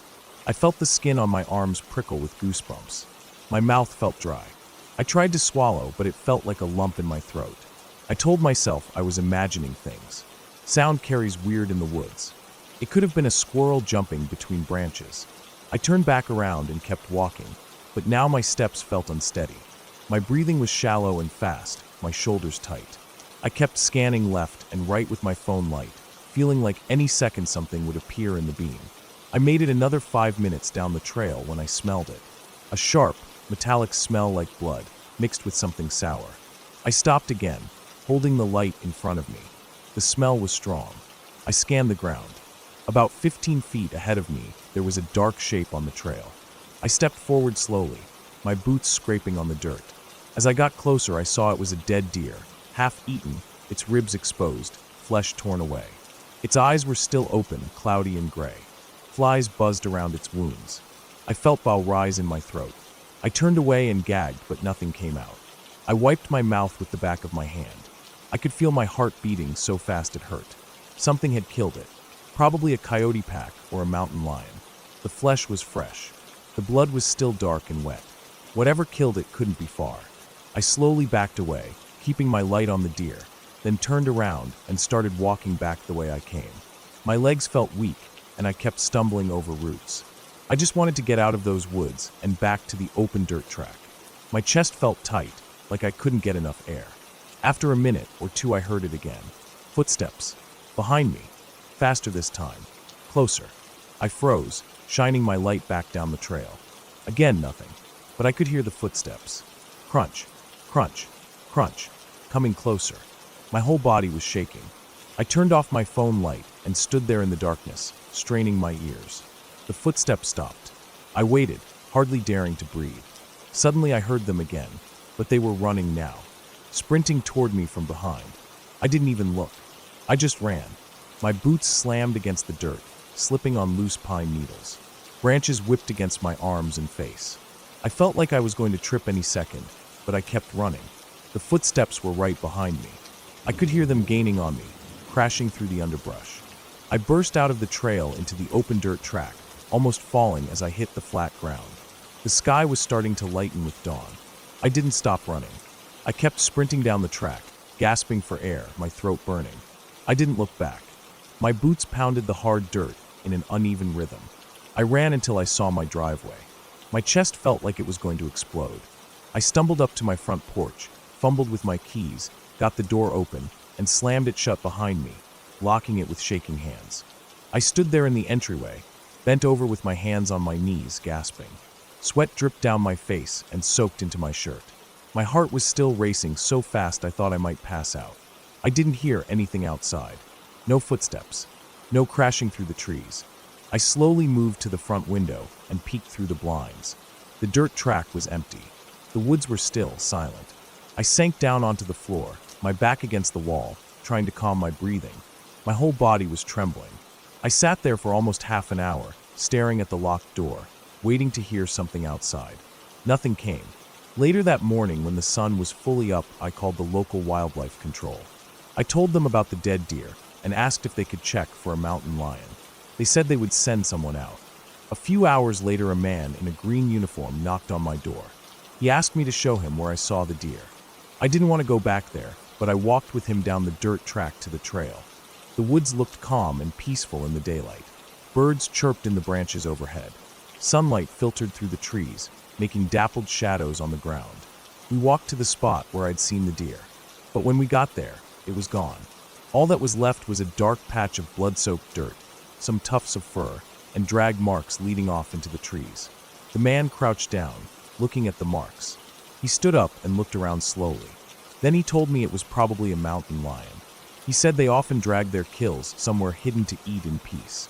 He told me to be careful walking alone in the woods, especially at dawn or dusk. I nodded and thanked him, but inside I felt numb. As we walked back down the trail, I kept looking over my shoulder. The trees seemed so quiet, so still, but I couldn't shake the feeling that something was still watching me from the shadows, waiting for me to come back. After he left, I sat on my porch for a long time, just staring at the tree line. The sun was high and warm on my face, but I felt cold inside. I thought about how close it had come, how easily it could have killed me. I kept thinking about the footsteps, how they sounded almost human, but too heavy, too fast. The image of that half-eaten deer wouldn't leave my mind. The smell of blood and rot clung to the inside of my nose for days after. That evening I didn't go for a walk. I stayed inside with all the windows locked, curtains drawn. I made myself a cup of coffee, even though it was late. I sat on the couch, staring at the blank TV screen, my mind replaying that morning over and over. I knew I wouldn't be able to sleep that night. Every time I closed my eyes, I saw the darkness of those woods, heard those footsteps behind me, felt the fear tightening my chest. Eventually the sun went down and the darkness pressed against the windows. I sat there listening to the house creak, to the distant sounds of night insects, to the silence in between. I thought about how small I really was out there. Just another animal, unarmed, alone, weaker than what hunts in the shadows. And I promised myself I would never walk that trail again in the dark.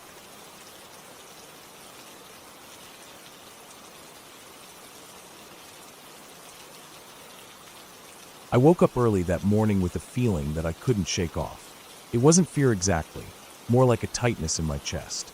I didn't think too much about it though.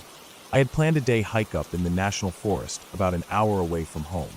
I packed my backpack with water bottles, a couple of sandwiches wrapped in foil, some mixed nuts, my small first aid kit, and a cheap flashlight that I always carried even though I never really hiked after dark. I put on my old boots and my favorite gray hoodie with a black t-shirt underneath and left the house. The drive there was peaceful. It was early, maybe 6:30 a.m. The sun was still just rising, orange light breaking through the haze over the fields. I passed a couple tractors on the road and drove through a thin fog that clung to the lowest parts of the valley. I parked at the main trailhead, got out, and took a deep breath of the cold morning air. It felt clean, like fresh water.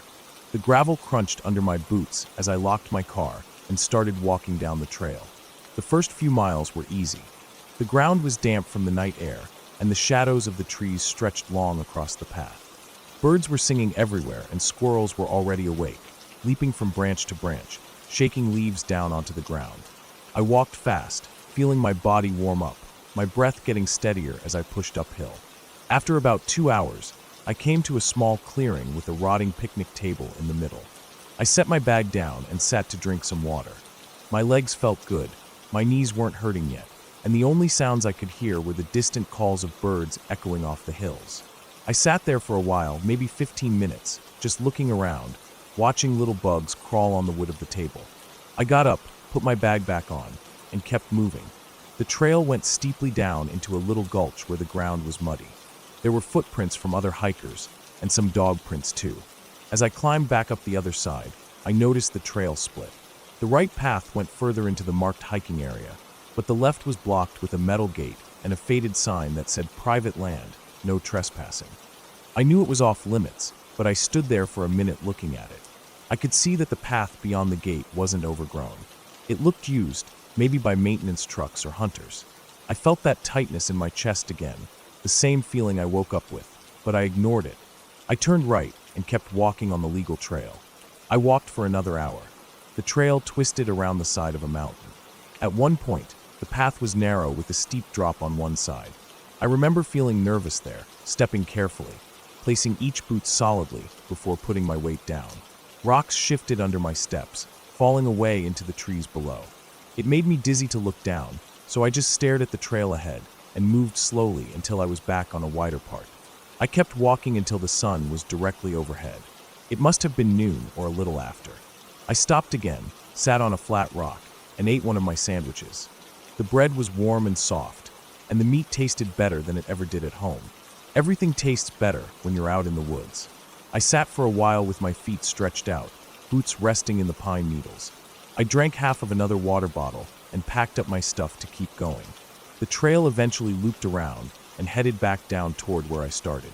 But as I was walking, I felt that tightness in my chest grow stronger. I felt like something was wrong, but I couldn't figure out what it was. I stopped, looked around at the trees, the sky above, the dry leaves covering the ground. Everything looked normal. The feeling wouldn't leave though. I kept walking, telling myself to shut up and finish the hike so I could go home. About 30 minutes later, I came to a place where the trail crossed a small dry creek bed. There were rocks and fallen branches everywhere. I stepped down into it, crossed over, and climbed up the other side. As I did, I heard something. A sharp metallic sound, like metal scraping on metal. I froze, one foot still on a rock, my head turning towards the noise. It came again, quieter this time, like a quick clink. My heart started to beat faster. I looked around and didn't see anything.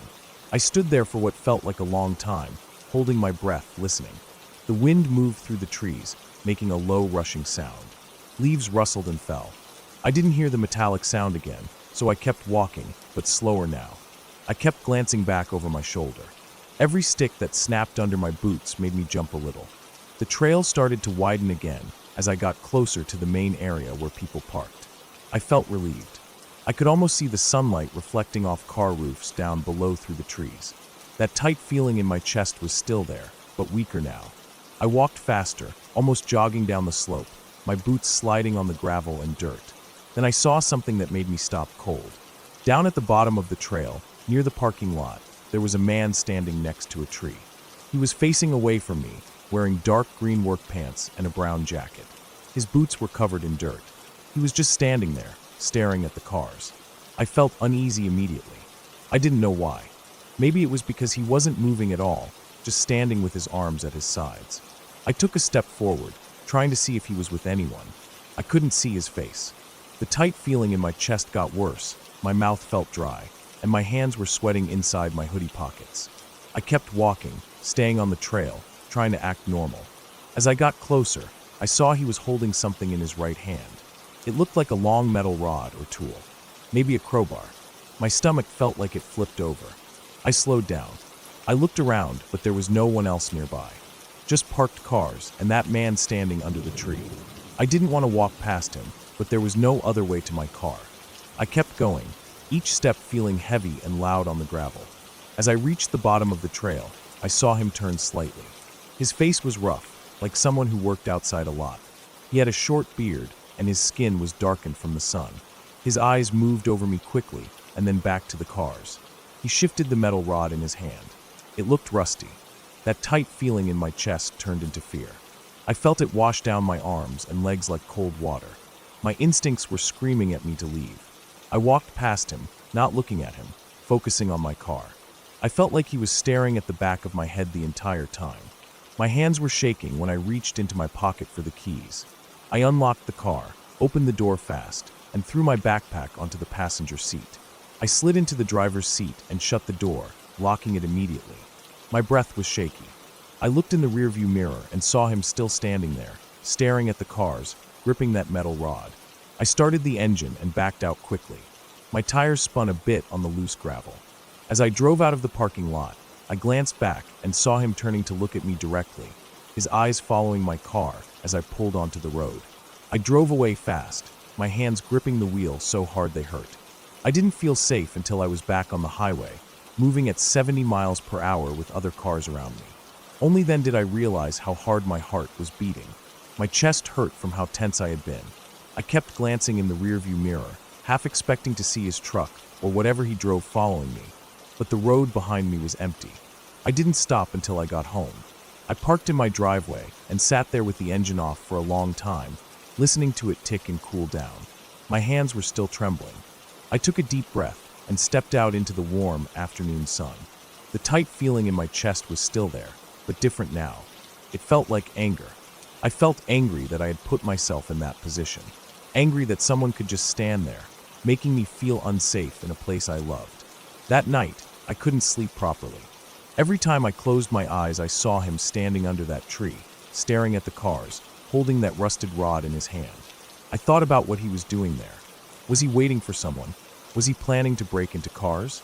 Or worse, was he looking for someone to hurt? I lay awake thinking about it, feeling that fear growing into a lesson. I told myself I would never ignore that tight feeling in my chest again. I would never brush off my instincts just because I thought I was being silly. Because out there, alone in the woods, no one would hear me scream if something happened. No one would come walking around the corner to save me. It would just be me, my instincts, and whatever I chose to do with them. And after that day, every time I went hiking again, I carried my small hunting knife clipped to my backpack strap where I could reach it fast. I didn't care if it made me look paranoid. It was better than the feeling of helplessness I felt that day, walking past him, praying silently that he wouldn't move. Because I knew deep down, if he had wanted to, I wouldn't have stood a chance.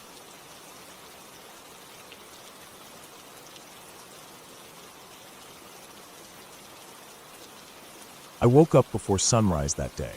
My back was sore from sleeping on the old mattress in my small apartment. I stretched my arms and sat there for a minute, staring at the pale blue light coming through the dusty window blinds. I didn't have any special plans that morning. I just wanted to get out of town for a while. Work had been rough for weeks. Every day felt the same, sitting at my desk, typing away while fluorescent lights hummed above me. I needed some air, space, and quiet. I packed a bottle of water, a sandwich, and my camera. Photography wasn't my job, but I liked it. It gave me an excuse to go walking. I decided to drive to the state forest, about an hour and a half away, where there were long trails through thick woods and hills. I put on my boots and grabbed my thick flannel jacket.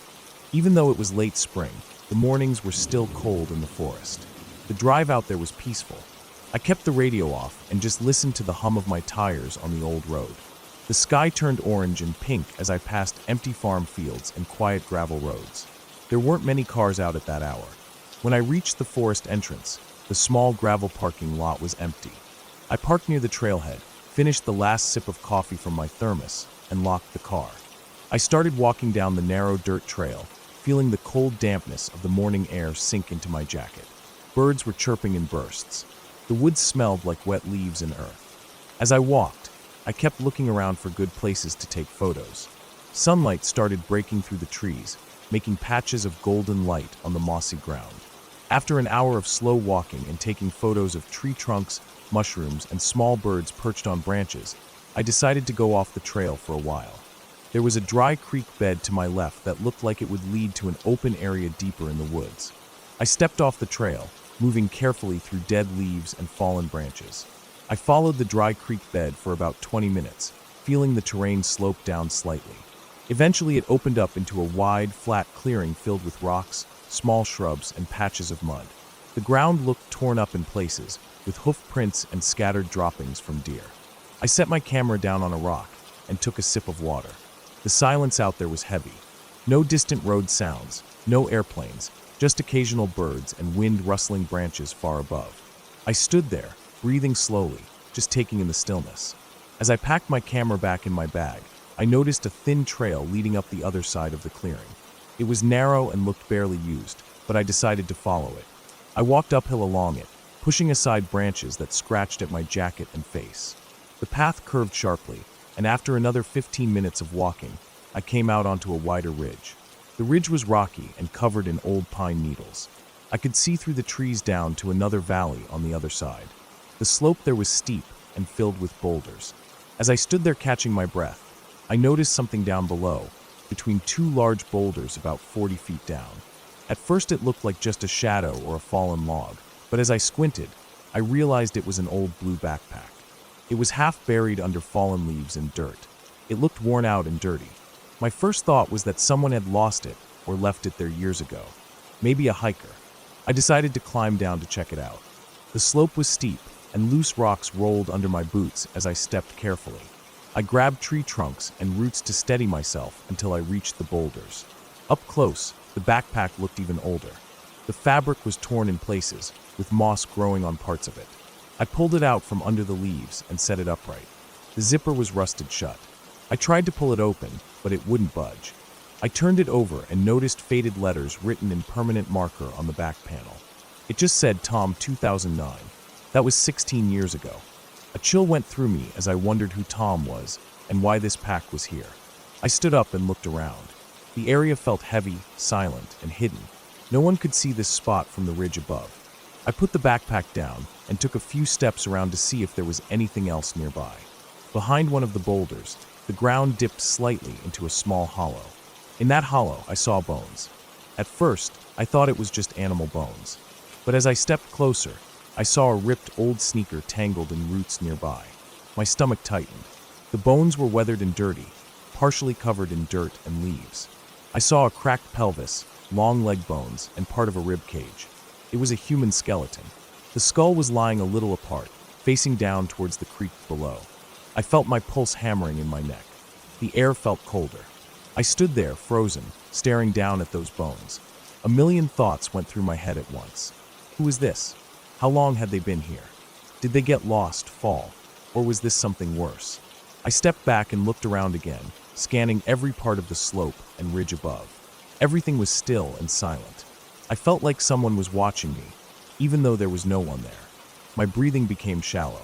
I picked up my camera and took a few photos of the site, my hands trembling so badly the photos came out blurry. I told myself I needed to get out of there immediately and call the police once I had signal. As I started climbing back up the slope, I heard a noise above me on the ridge. It was a short scraping sound, like a shoe scuffing against rocks. My chest tightened. I stopped moving and looked up, but the ridge was empty. I waited for a minute, staring at the trees and rocks above, listening. There was nothing but a few birds in the distance. I continued climbing, faster this time, my boots sliding on loose gravel. When I reached the ridge, I stood up straight and looked all around me, scanning the trees. The trail I had come from was to my right, hidden behind thick brush. I turned towards it and started walking quickly. My heart was still pounding, and I felt lightheaded. I moved as fast as I could down the narrow path, branches slapping my arms and face. I didn't care. I just wanted to get out. I reached the clearing with the dry creek bed and started following it back in the direction I came from. My boots crunched through the dead leaves and twigs loudly. The woods felt darker, even though the sun was higher now. Halfway down the creek bed, I stopped to catch my breath and drink some water. I leaned against a thick tree and wiped sweat from my face with my sleeve. My mind was racing, thinking about what I'd seen. Someone had died there, maybe alone and scared, maybe worse.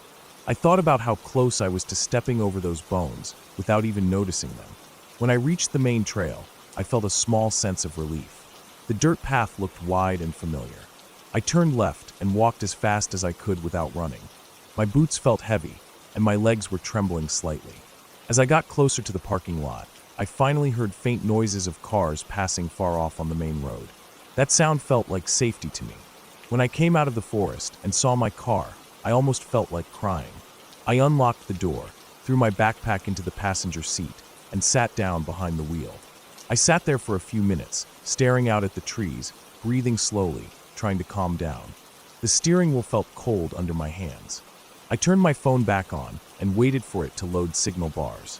When it finally did, I called the local sheriff's office. My voice shook as I explained what I found and where I was parked. They told me to stay there, and within half an hour, 2 deputies arrived along with a forest ranger. I led them back down the trail and into the clearing, then down the slope to the hollow where the bones were.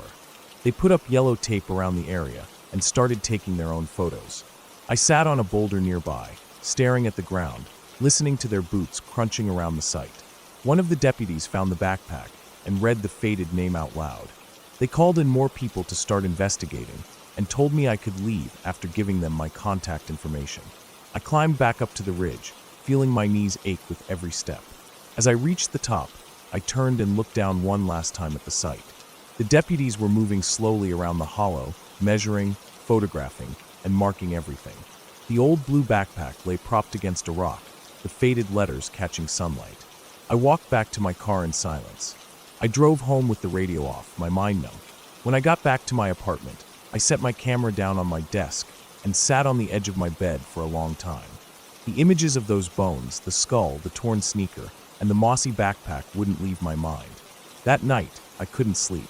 Every time I closed my eyes, I saw that hollow in the earth, hidden from the world for so many years.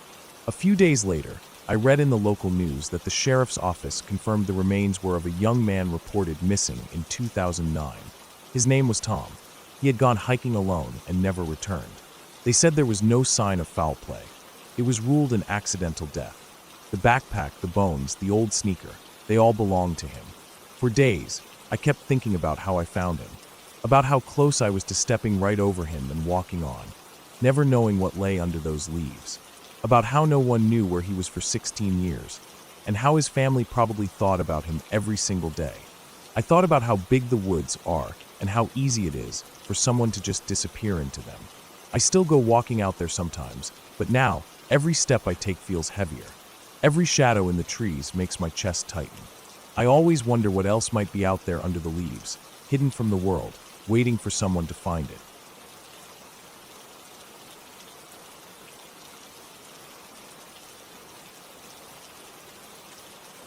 We bought our first house in February of 2010. My wife and I had been searching for a place for almost a year by then, looking at all kinds of houses, from small starter homes to older fixer-uppers. Nothing felt right.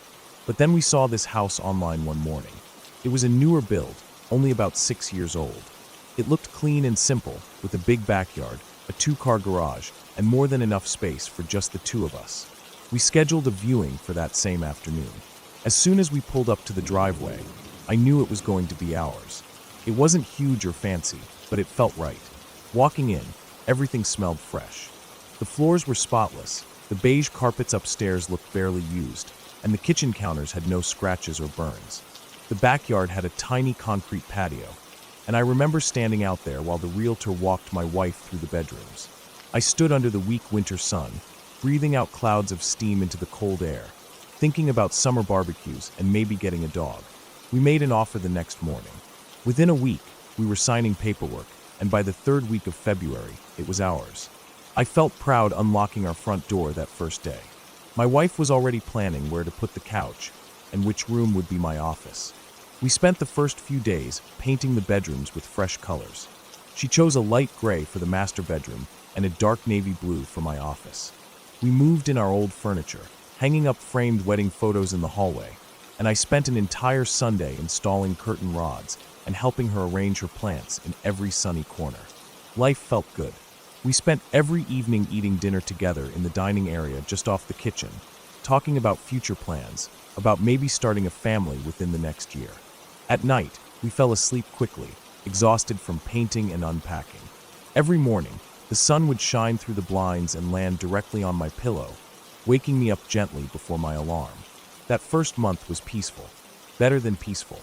It felt like something we had earned after years of renting small apartments with thin walls. Then things started to happen. Small things, so small that I didn't think much of them at first. One evening after work, I walked into our bedroom to find my belt on the floor. I always hang it up on the hook behind the door. I picked it up, thinking maybe it had fallen, though the hook was sturdy. Another day, I found my wristwatch on my office desk instead of on the bathroom counter, where I always left it before showering. I asked my wife about it later that evening while we sat watching TV. She shook her head and said she hadn't touched it. I figured I probably carried it there myself and forgot. I was tired from work and the move, and my mind was scattered. After the third or fourth time it happened, like the time I found my shoes upstairs in the guest bedroom instead of by the front door, I said something to her again. She laughed and told me I was losing it. I laughed too, trying to brush off the unease I felt in my stomach. I started checking things twice, making sure I was leaving items where they belonged. Some days everything stayed put, other days, small items would appear in different rooms. I blamed myself each time. Around that same period, the house started making noises, loud creaks and pops in the evening, the kind of noise that makes your ears perk up instantly. I told myself it was just the house settling. It was a newer house, after all, and it was winter. Cold temperatures did that to wood and metal frames. Still, sometimes the noises felt too heavy and deliberate, like footsteps shifting from one board to another upstairs. I said nothing to my wife. I didn't want to freak her out, and honestly, I didn't want to think about it myself. One Thursday evening, about a month and a half after we moved in, we were making dinner together. It was a simple meal, pasta with meat sauce. I was chopping onions while she stirred the sauce in a pot. Our kitchen wasn't big, but it was open, with a direct view to the bottom of the stairs. The stairs went straight up from the living room, and from the kitchen, you could hear every noise upstairs. I remember turning off the faucet after washing my hands, and as soon as the water stopped running, the kitchen fell silent except for the simmering sauce. Then we heard it, a cough. It wasn't a loud, hacking cough, just a soft, clear cough, like someone clearing their throat lightly. It came from upstairs. My chest tightened so quickly it hurt. I turned to look at my wife, and her eyes were wide. Her hand hovered over the pot, sauce dripping off the spoon, unmoving. The color had drained from her face, leaving her lips pale. My heart pounded so loud that for a moment I couldn't hear anything else. The cough had sounded so normal, so casual, like someone was just sitting up there reading a book. We had no kids, no guests. All the windows were closed because it was cold outside, and we didn't have the TV on. There was no reason for that cough to exist. I felt adrenaline flooding my body, making my fingers tingle and my stomach twist. My first thought was that someone had broken in. Maybe they had been waiting for us to leave and came in through a window. I grabbed the sharpest knife from the block. My wife was already picking up her phone, her fingers shaking as she dialed 911. She stepped away into the hallway, whispering that there might be someone in our house. I stood at the bottom of the stairs, staring up into the dim landing. My ears strained for any sound. Then came a heavy pop, like someone shifting their weight from one foot to the other. The boards above me creaked loudly, echoing down the staircase. I felt cold sweat gathering along my hairline and running down the back of my neck. My breathing became shallow, my chest tight. My grip tightened on the knife, my knuckles turning white. The police arrived quickly, barely 5 minutes later. I saw the blue and red lights flashing outside through the frosted glass window by the door. An officer stepped inside, tall and broad-shouldered, wearing dark navy. His hand rested on his gun as he walked up to me. I could barely speak, only nodding when he asked if anyone else was in the house. He started walking up the stairs slowly, each step creaking under his weight. I followed him, a few steps behind, my hands shaking so hard that the knife blade trembled against my leg. He checked the first bedroom. Empty. The closet was empty too, except for boxes of winter clothes we hadn't unpacked yet. He moved to the small half-bath upstairs. No one there. My heart was racing, and I felt both relief and embarrassment growing with each empty room we checked. I was starting to think we had imagined it. Maybe it was a cough from outside, carried in through the chimney or the vents. Then he opened the door to my office.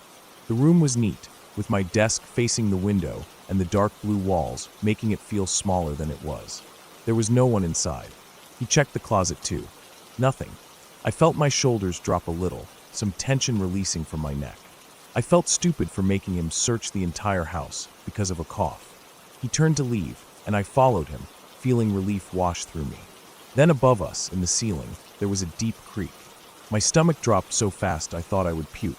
I looked up. In the ceiling of my office closet was the attic access. A small square panel with a thin rope loop hanging down. The officer reached up, pulled the rope, and the narrow wooden steps folded down with a quiet clatter. He climbed up 2 steps and paused. He called out in a firm voice, asking if anyone was up there. Silence. He turned on his flashlight and slowly poked his head into the attic opening. I was holding my breath. The air felt heavy and thick around me. Then he froze. He stayed silent for what felt like an eternity. Finally, he spoke in a calm but loud voice, telling someone to put their hands behind their head and come down slowly.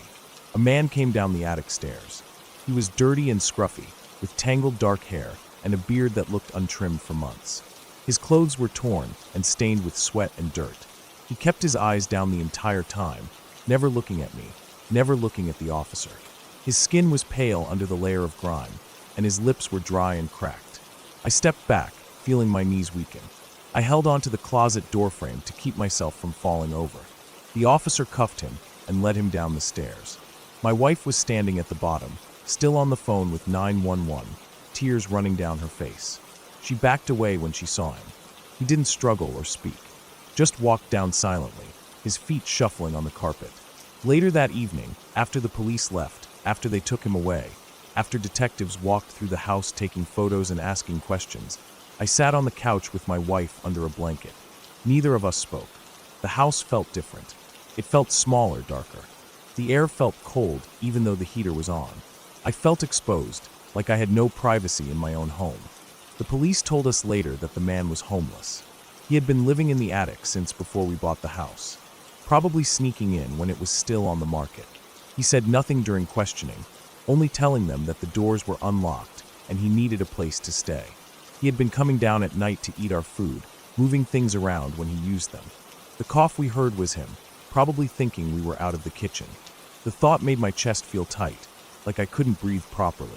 He had been there the whole time, while we slept, while we ate, while we laughed and planned our future, living right above us. For weeks after that, we slept with the lights on. Every sound made us jump. Every creak of the house made my skin crawl. I would wake up in the middle of the night, listening for the soft sounds of someone moving above us. Even after we changed the attic lock, installed cameras, and replaced all the deadbolts, the fear stayed. Sometimes, I would catch my wife standing at the bottom of the stairs, just staring up into the dark hallway. I knew she was listening, waiting.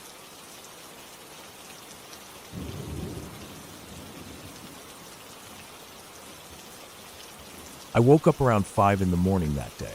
The air felt heavy when I opened my eyes. I didn't know why I felt off, but I just lay there on my bed staring at the wooden ceiling above me. My small bedroom was dim, with the early light trying to break through the thin curtains. My old fan above hummed quietly, pushing the stale air around.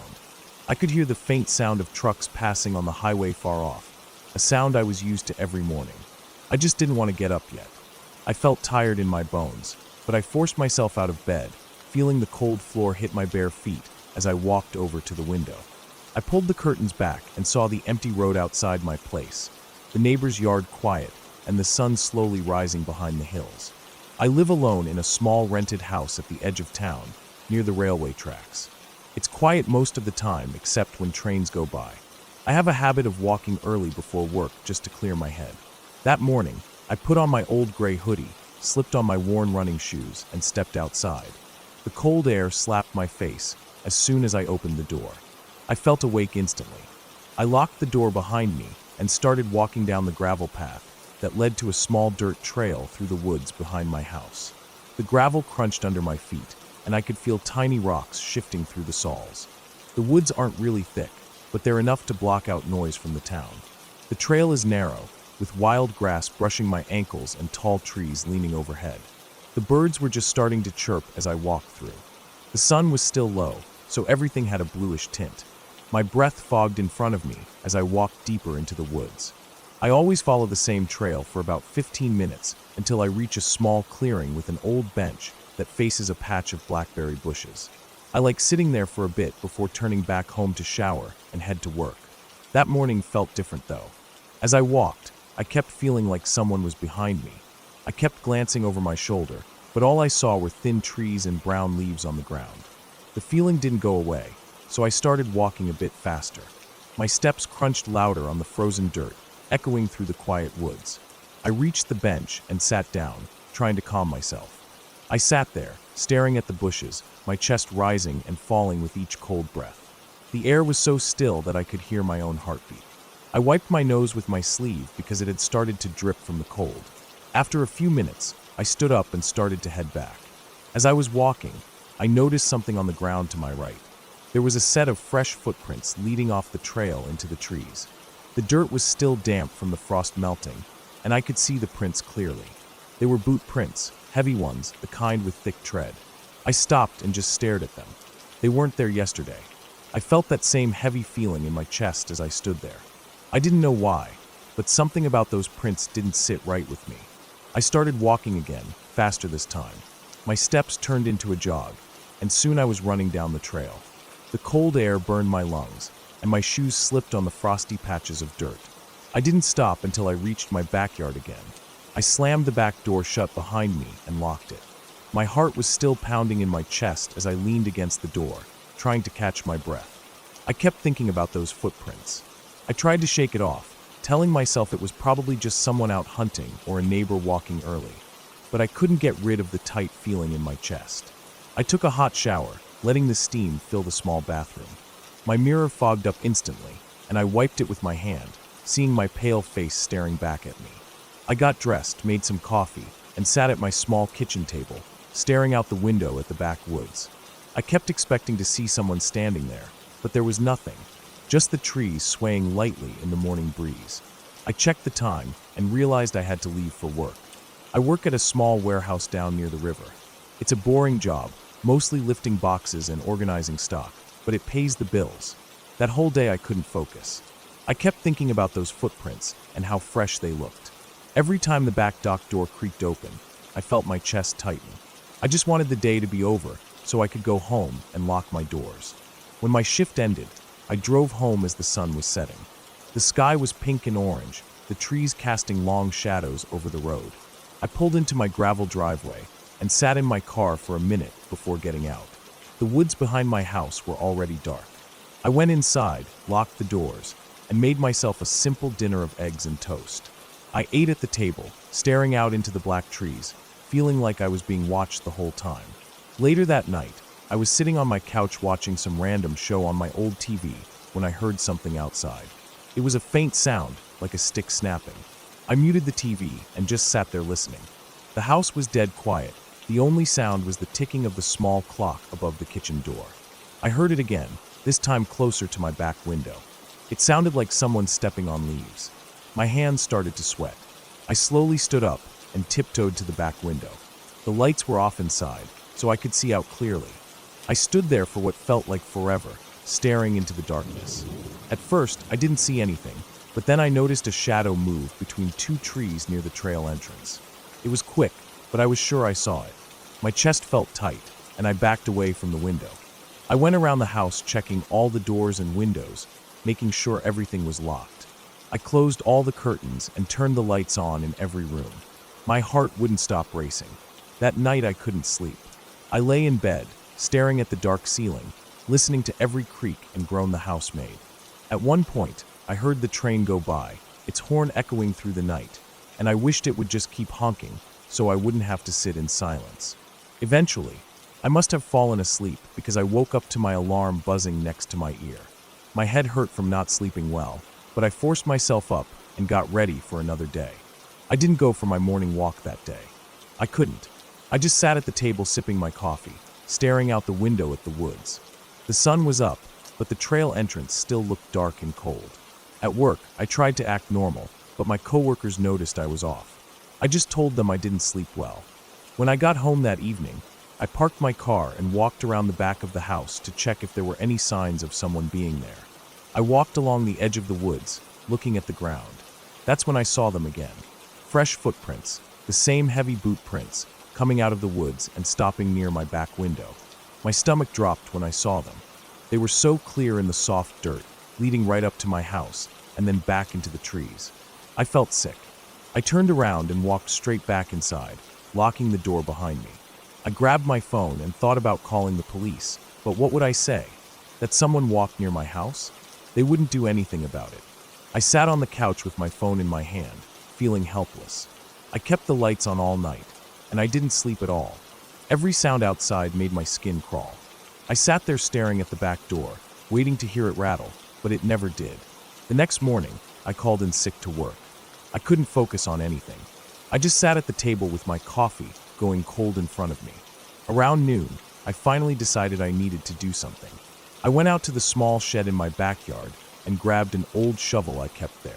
I walked to where the footprints were and started following them into the woods. The trees were quiet that day, no birds chirping, just the sound of my own breathing and the shovel hitting my leg as I walked. I followed the footprints for about 20 minutes. They went deep into the woods, far beyond where the trail normally ended. My legs started to hurt from walking over fallen branches and rocks. I could feel my shoes getting wet from stepping in damp moss. The footprints eventually stopped at a small clearing surrounded by tall pines. In the middle of the clearing was a tarp covering something. It was weighed down with rocks around the edges. My heart started racing as I stood there staring at it. I didn't want to know what was under it, but I had to. I walked up and used the tip of the shovel to lift one side. The smell hit me first. It was sweet and rotten, the kind that makes your stomach turn instantly. I dropped the tarp and stepped back, covering my mouth with my sleeve. I didn't look again. I turned around and ran as fast as I could back to my house. My lungs burned by the time I reached my yard. I dropped the shovel by the shed and went inside, locking the door behind me. I stood in my kitchen, trying to catch my breath, my whole body shaking. I picked up my phone with sweaty hands and finally called the police. My voice was shaking as I told them I found something in the woods behind my house. They arrived within 20 minutes, 3 cars pulling into my driveway. I led them down the trail, my legs feeling like jelly as I walked. The officers went ahead of me and lifted the tarp. I heard one of them swear under his breath, and I turned away. I didn't want to see it again. They asked me a lot of questions back at my house. I told them everything about the footprints, the noises at night, the shadow I saw. They took my statement and told me to stay inside and keep my doors locked. Later that evening, an unmarked car parked on the gravel near my driveway, and 2 plainclothes officers sat inside watching the woods. I sat at my kitchen table staring out the window at them, feeling numb. I didn't sleep that night either. The next morning, one of the officers came to my door and told me they arrested someone in the woods around dawn. A man in his 40s, wearing heavy work boots and a camouflage jacket. They found rope, a knife, and duct tape in his backpack. They didn't tell me who was under the tarp, just that it was bad. I nodded as he...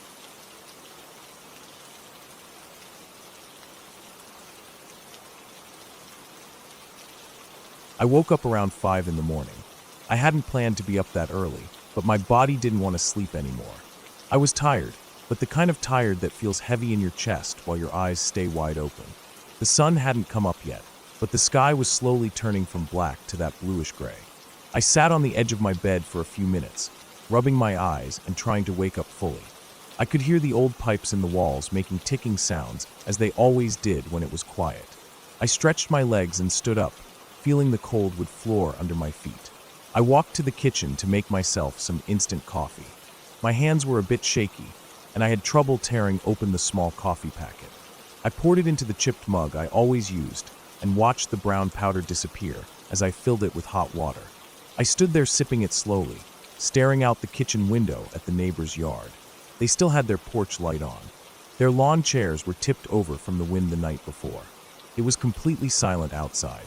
I finished the coffee and decided to take a long walk to clear my head. I put on my old work boots, tied them tight, and threw on my thick flannel shirt. It was early summer, but mornings were still cold here. I grabbed my worn baseball cap and stepped out the back door, locking it behind me. I didn't tell anyone I was leaving because no one was awake yet. I walked down the gravel driveway, feeling the small stones shift under my boots, and headed toward the narrow road that ran along the edge of the forest behind my house. I always liked walking on that road. It was just a single lane, mostly dirt with patches of old cracked pavement. Trees lined both sides, tall pines and maples that blocked out most of the sky when their leaves were full.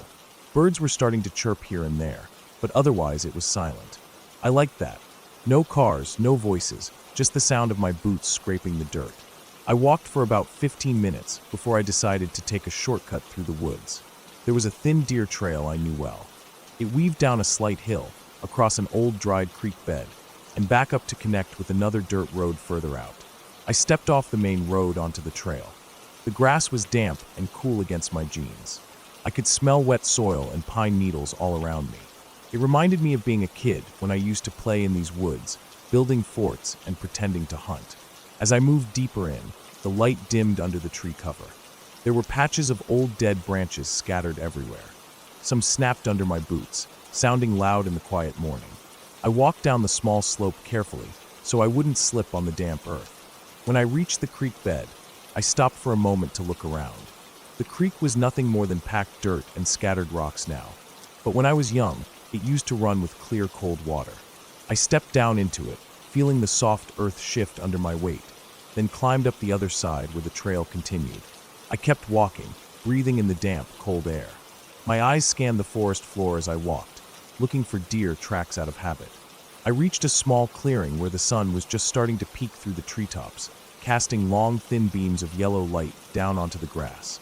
I stopped there for a bit, letting the warmth hit my face. I could feel steam rising off my flannel shirt as the sun hit the damp fabric. I kept going, taking slow, careful steps over fallen branches and roots that jutted out of the ground. After another 15 minutes of walking, I started to feel uneasy. I didn't know why. Nothing looked out of place. The trees were the same, the air was still, and there were no sounds besides the occasional bird calling in the distance. But my chest felt tight, and the back of my neck prickled. I kept looking over my shoulder every few seconds. I didn't see anything, but the feeling wouldn't go away. I told myself to keep moving, so I walked a bit faster. My boots thudded softly on the dirt path. I glanced down and saw a few broken branches scattered on the trail ahead. As I stepped over them, I noticed something odd to my right. Through the trees, maybe 30 feet away, I saw a dark shape. I stopped and squinted, trying to see it better. It was a car, an old dark blue sedan sitting in a small hollow between the trees. I didn't remember ever seeing it there before. Curiosity got the better of me, so I stepped off the trail and walked slowly toward it. The ground here was soft and covered in dead pine needles. My boots sank slightly with each step. As I got closer, I could see that the car was filthy. Its windows were covered in a thick layer of brown dust and pollen, and there were pine needles all over the hood and roof. The tires were half sunken into the dirt. It looked like it had been there for a while. I walked around to the driver's side and peered in through the window. The inside was dark, but I could see clothes piled in the back seat, some fast food wrappers, and an empty soda bottle on the floor. The steering wheel had a faded cloth cover, and there were old air fresheners hanging from the rear-view mirror. I tried to see the license plate, but it was covered in dried mud. I felt my unease growing stronger, making my stomach tighten. Why would someone leave their car out here? There was no road, no driveway, no track leading to it. Just trees and bushes all around. I stood there for a few minutes, staring at it, listening to the silence of the woods. I felt like I was being watched. The feeling was so strong it made my skin crawl. I turned slowly, scanning the trees around me. Nothing moved, but the feeling stayed. I decided to leave and kept walking quickly back to the trail. My heart was beating hard in my chest. I kept glancing back, expecting to see someone standing near the car watching me, but there was nothing. When I reached the trail again, I picked up my pace. I just wanted to get out of the woods and back onto the road. The tightness in my chest was getting worse, almost making it hard to breathe. As I walked, I kept thinking about that car. It made no sense. Even if someone broke down, why would they leave it so deep in the woods? Why not call a tow truck? I kept walking, focusing on my breathing to calm myself down. I could see the end of the trail ahead where it opened onto the dirt road. The sun was higher now, and thin beams of light were breaking through the tree canopy, lighting up the dust and pollen floating in the air. Just as I reached the edge of the trees, I heard a faint snapping sound behind me. I froze, every muscle in my body tensing. It wasn't the normal crack of a branch falling on its own. This was sharp, like something heavy had stepped on a stick. I stood there, afraid to turn around. My ears felt hot, and my heart was beating so hard I thought I might faint. Slowly, I turned my head and looked over my shoulder. I didn't see anything at first, just the dark trunks of pine trees and tangled undergrowth. I scanned the area carefully, my eyes darting from tree to tree. Then I saw a shape move between two thick trunks about 20 feet back on the trail. It was a person. They were standing very still, almost hidden behind one of the trees.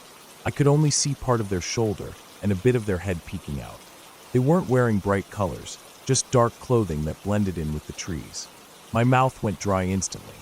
The person didn't move. They just stood there watching me. I felt cold sweat drip down my back. My legs felt weak, but I forced myself to take a step forward onto the dirt road.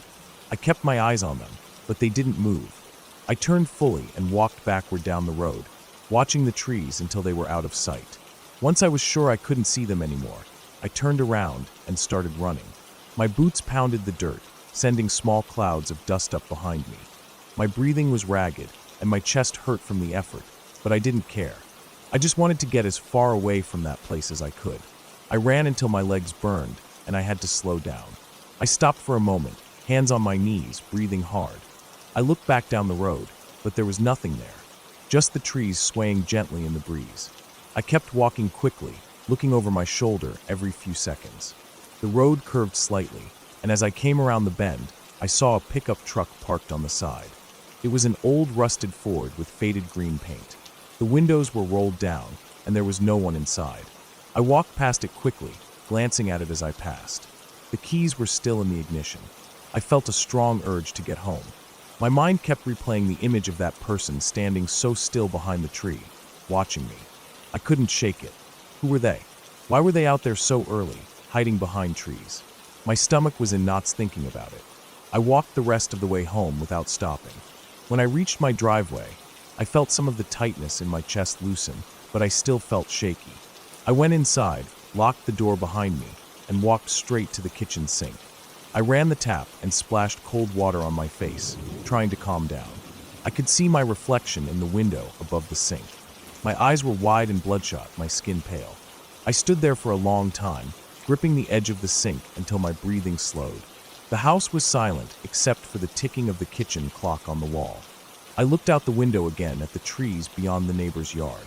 Everything looked so calm and normal, but my body still felt like it was buzzing with fear. That entire day, I couldn't focus on anything. I tried to read, but the words swam on the page. I tried to eat lunch, but my stomach felt like a twisted knot. I kept thinking about that car sitting out there in the woods, half buried in pine needles and mud. I kept thinking about that person standing so still behind the tree, just watching me without moving. That night, I lay in bed staring at the ceiling. Every time I closed my eyes, I saw that dark figure in the trees. I heard that snapping sound in my head over and over. I didn't sleep at all. When the morning came, I got up and looked out my bedroom window. The woods looked the same as always. Peaceful, quiet, harmless. But I knew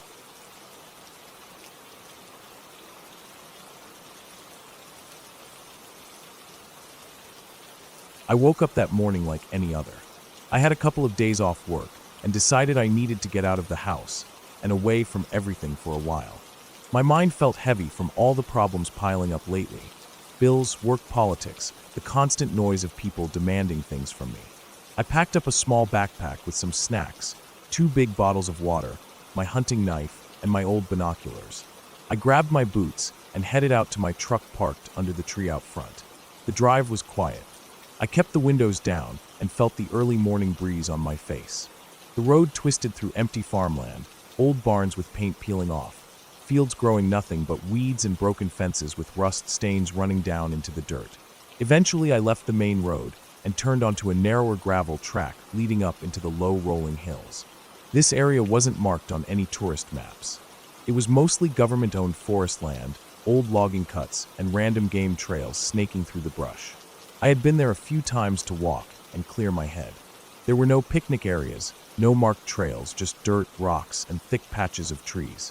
It always felt isolated, and that's exactly what I needed that day. I parked my truck in a little clearing under some big cottonwood trees. I got out, stretched my back and legs, took a deep breath, and started walking. My boots crunched over gravel and packed dirt as I followed an old ATV trail leading uphill. Small birds flitted through the bushes to my left, and the smell of warm pine needles and dry grass drifted through the air. I walked for maybe half an hour until the sun was fully up and beating down through gaps in the trees. I stopped to drink some water, wiping the sweat from my forehead with the back of my hand. I didn't have any real plan. I just kept walking. I followed a narrow game trail that cut off from the main track, stepping over rocks and fallen branches. The forest around me felt empty, except for birdsong and the rustle of small animals.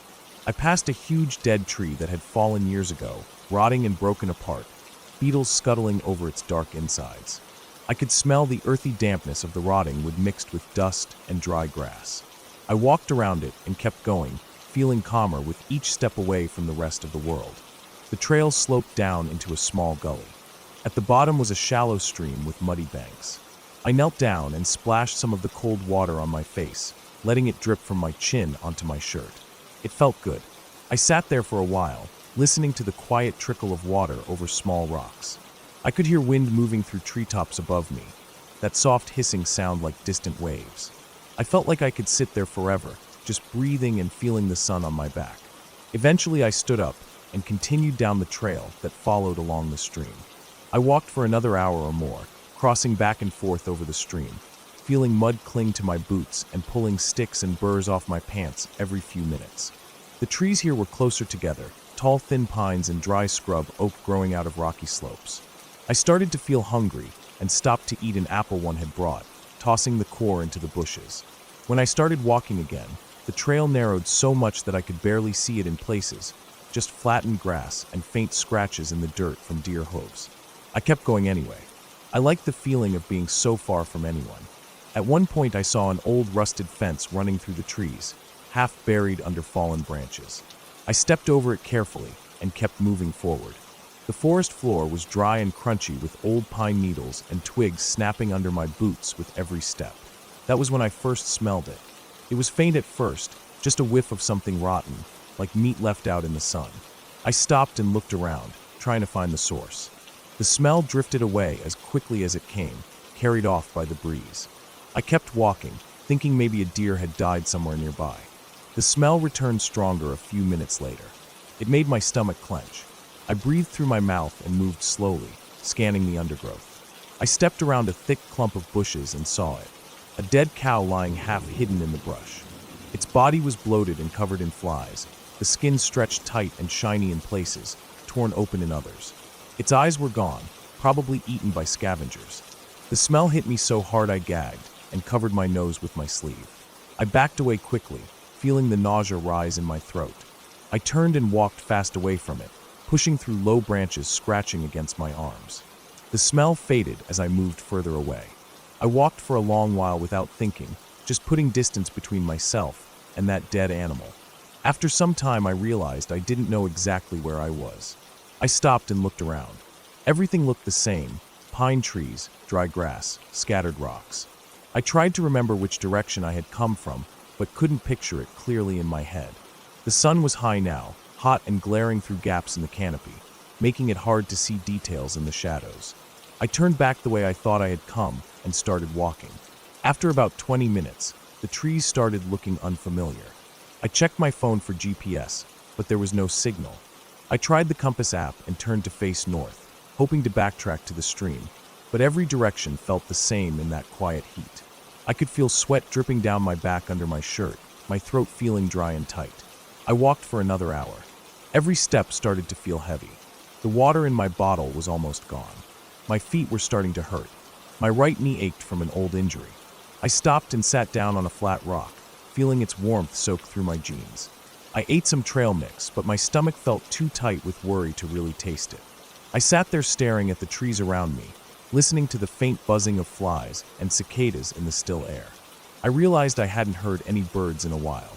After resting, I stood up and kept walking, choosing the direction where the ground sloped down slightly, hoping it would lead to the stream I had followed earlier. I walked for a long time, each step feeling heavier. Eventually I reached a small clearing with knee-high grass and thorny bushes along the edges. In the middle of the clearing was something that stopped me dead in my tracks. A tent. It was an old dome tent, faded and torn in places. The rain cover was gone, exposing sun-bleached fabric stretched over bent poles. The tent was half collapsed, leaning to one side. I felt a prickle along the back of my neck. I walked towards it slowly, my boots brushing through the dry grass. The zipper was broken and the flap hung open. Inside was a mess of old sleeping bags, empty cans, and what looked like rotting foam pads. Everything was covered in dirt, pine needles, and small animal droppings. It looked like no one had been there in years. Beside the tent was a small fire pit with charred wood and rusty tin cans scattered around it. A battered old cooking pot lay upside down, filled with rainwater and dead insects. I felt a cold shiver run through me even though the air was hot. It felt wrong, like I was seeing something I shouldn't. I turned away from the tent and scanned the trees around me, feeling exposed, and watched even though I saw nothing but empty forest. I kept walking. The sun was starting to drop lower in the sky, and the shadows stretched long between the trees. I felt panic rising in my chest with each minute that passed. My water was gone now. My throat felt scratchy and dry. I could feel a headache pulsing behind my eyes. My legs felt heavy and unsteady with exhaustion. I forced myself to keep moving, picking my way over fallen branches and rocks, scraping my shins against hidden sticks in the undergrowth. At some point, I realized I was walking uphill again. I kept going, hoping to find a higher point where I could see some landmark. As I climbed, the forest thinned a little and patches of dry yellow grass grew between scattered rocks. When I reached the top, I saw that it was just another ridge, with more hills and trees beyond it. But far in the distance I saw a faint glint, sunlight reflecting off metal. I squinted and felt a sudden rush of hope. It was the roof of a building, maybe a barn or a shed. It was far away, but it was something. I started down the slope towards it, pushing myself despite the pain in my knee. The ground was uneven, and I stumbled several times, grabbing at thin branches to steady myself. My boots scuffed through the dirt, sending little puffs of dust into the air. The light was fading fast now, turning everything a dull gray blue. My stomach growled with hunger, but I ignored it. All I cared about was reaching that glinting metal roof before dark. As I walked, I kept my eyes on that spot, though sometimes the trees blocked my view completely. The shadows between trunks grew darker and darker until it was hard to see where I was stepping. I tripped over a root and fell hard, scraping my palms and jarring my wrist. I lay there for a minute, breathing heavily into the dirt, feeling my heart pounding in my chest. I rolled onto my back and looked up at the sky, which was turning from blue to a deep, dark gray. I forced myself up and kept going. Finally, after what felt like hours, the trees opened up into a large clearing. The grass here was tall and thick, waving in the breeze. In the middle of the clearing was an old barn. Its walls were silvered and cracked with age, the roof covered in rusted corrugated iron sheets. Weeds grew up around the base of the building, and a big tree branch had fallen across one side, crushing part of the outer wall. I stumbled towards it, feeling relief so strong it made me dizzy. I pushed open the old wooden door, which creaked loudly on its hinges, and stepped inside. The smell of dry hay, old wood, and dust filled my nose. It was dark and cool in there, with beams of fading daylight cutting through cracks in the walls. I saw an old workbench with rusted tools scattered across it. In the corner was a pile of moldy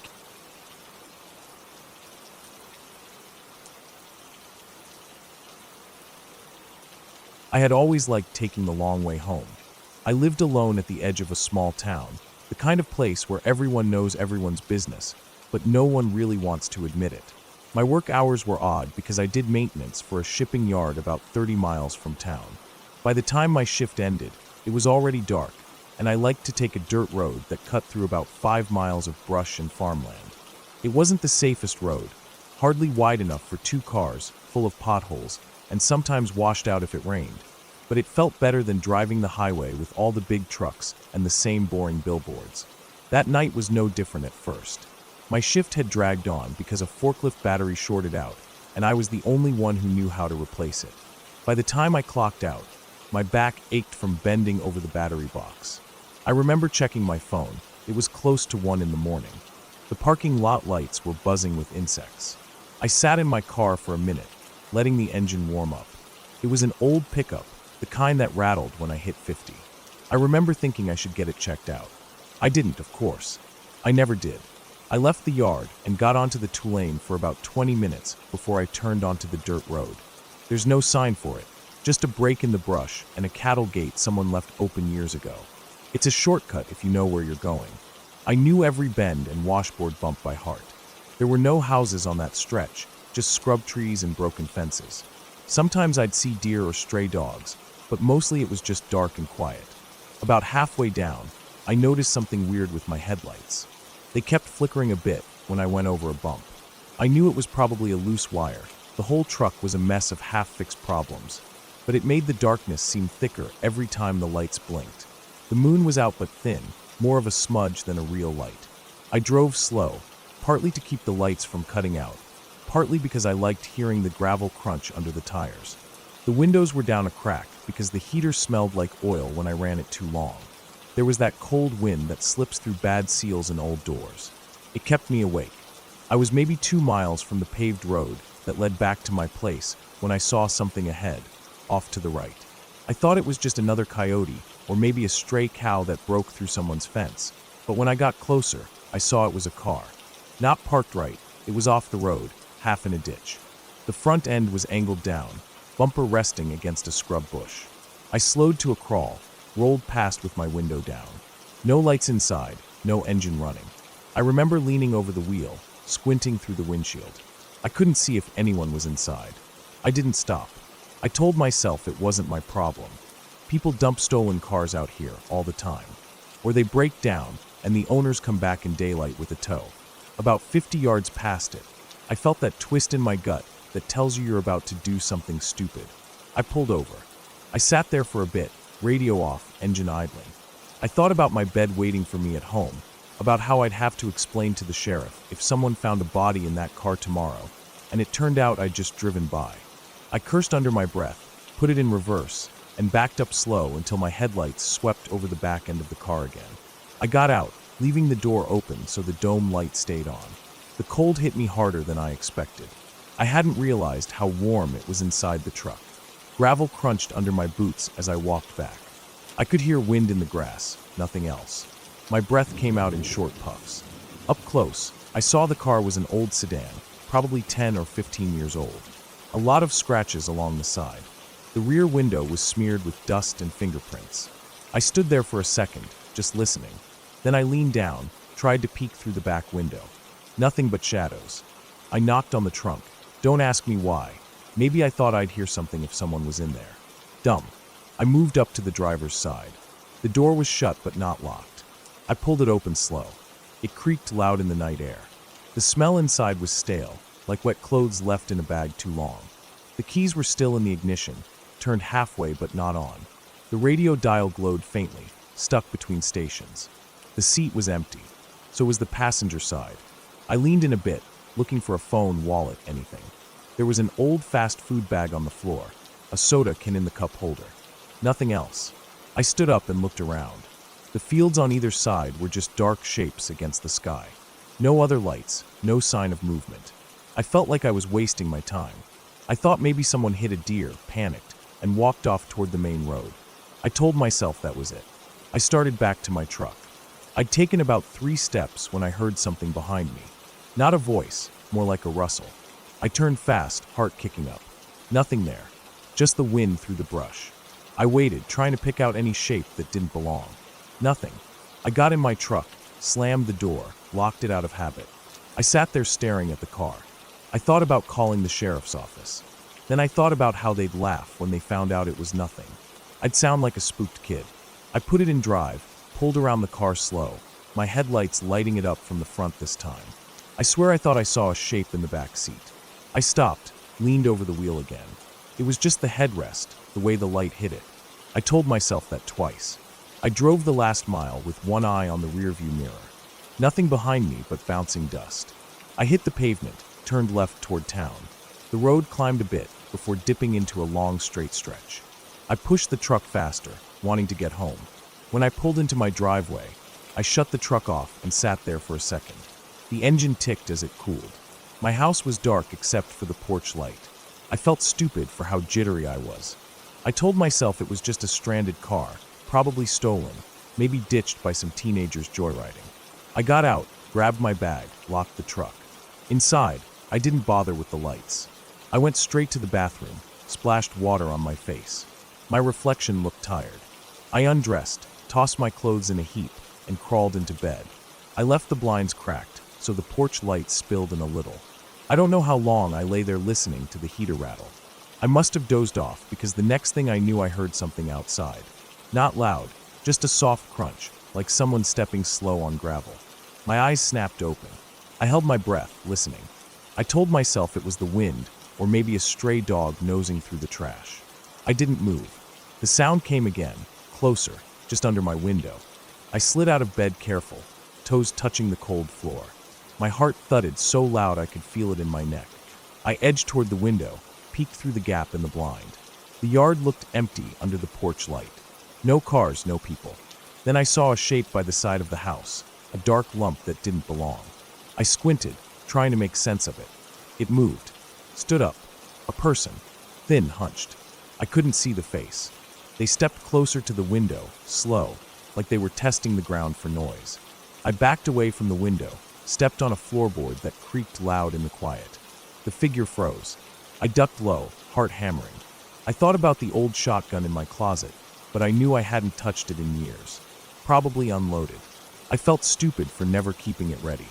I crawled to the bedroom door, eased it open, slipped into the hallway. My house is small, just a living room, kitchen, 2 bedrooms, a bath. I kept low, moving to the front door. I checked the deadbolt, still locked. I peeked through the peephole, but all I saw was the empty porch. I thought maybe I'd imagined it. Maybe the light played tricks through the blinds. I stayed by the door, waiting. I heard the soft crunch again, this time at the back of the house. I moved to the kitchen window, careful not to step on anything that would make noise. I peeked out. There he was. A man. I could see him clearer now. Thin, wearing a dirty jacket. His head turned side to side like he was looking for something. Then he looked straight at the window. I ducked back fast, heart slamming. I didn't have a gun. My phone was on the nightstand by my bed. I cursed myself for leaving it there. I thought about making a run for it, but I didn't know if he was alone. I pictured someone else waiting by my truck, or at the driveway. I stayed low, crawled to the living room. I could hear him moving around outside, slow steps, stopping, starting again. I pictured him trying doors, tapping windows. I thought about the keys in my truck, the fact that it was old enough to hotwire if someone knew how. Then it went quiet. Too quiet. I strained my ears but heard nothing. No steps, no crunching gravel. I waited. 5 minutes. 10. My legs cramped, but I didn't move. I risked a look through the living room window. Nothing.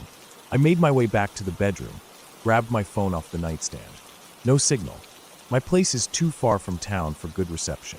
I kept it in my hand anyway. I thought about driving to my neighbor's, but the closest one was almost a mile away. I pictured stepping out, getting halfway to the truck before he came out from behind the shed. I stayed awake the rest of the night, sitting on the floor by the front door with my back against it. I held a kitchen knife I'd grabbed on my way through. I listened for footsteps, but heard nothing except the wind and the occasional creak of the house settling. When the sky finally started to lighten, I felt like I hadn't blinked in hours. I stood up slow, joints stiff. I cracked the front door, peeked out. The yard was empty. I stepped out onto the porch, knife still in hand. I checked around the truck, nothing. I walked the edge of the house, looking for footprints. I saw them.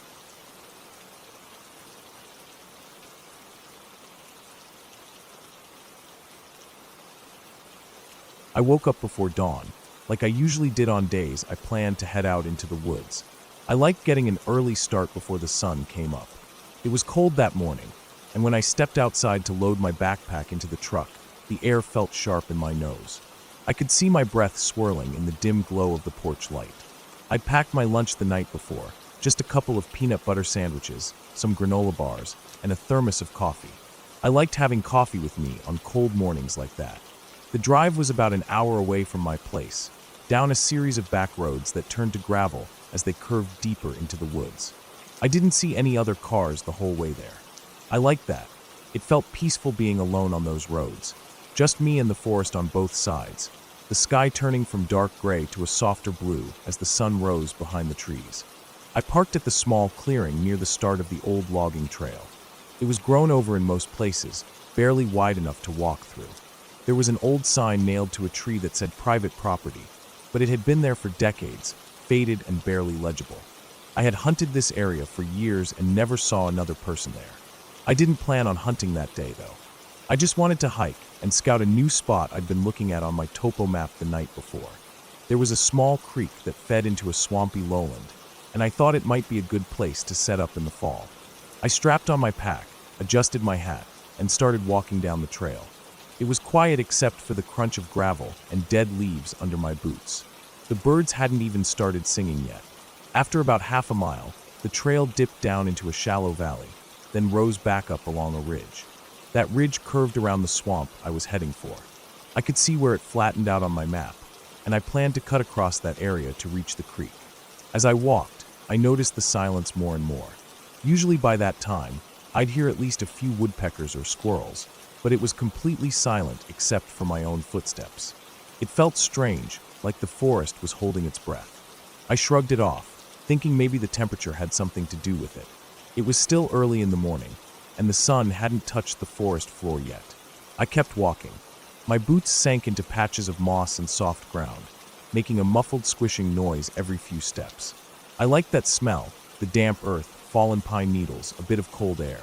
It reminded me of being a kid when I used to follow my dad around on hunts, trying to step exactly where he stepped so I wouldn't make too much noise. I came to a bend in the trail where it split off into a barely visible game path. I decided to follow it since it led in the direction I wanted to go.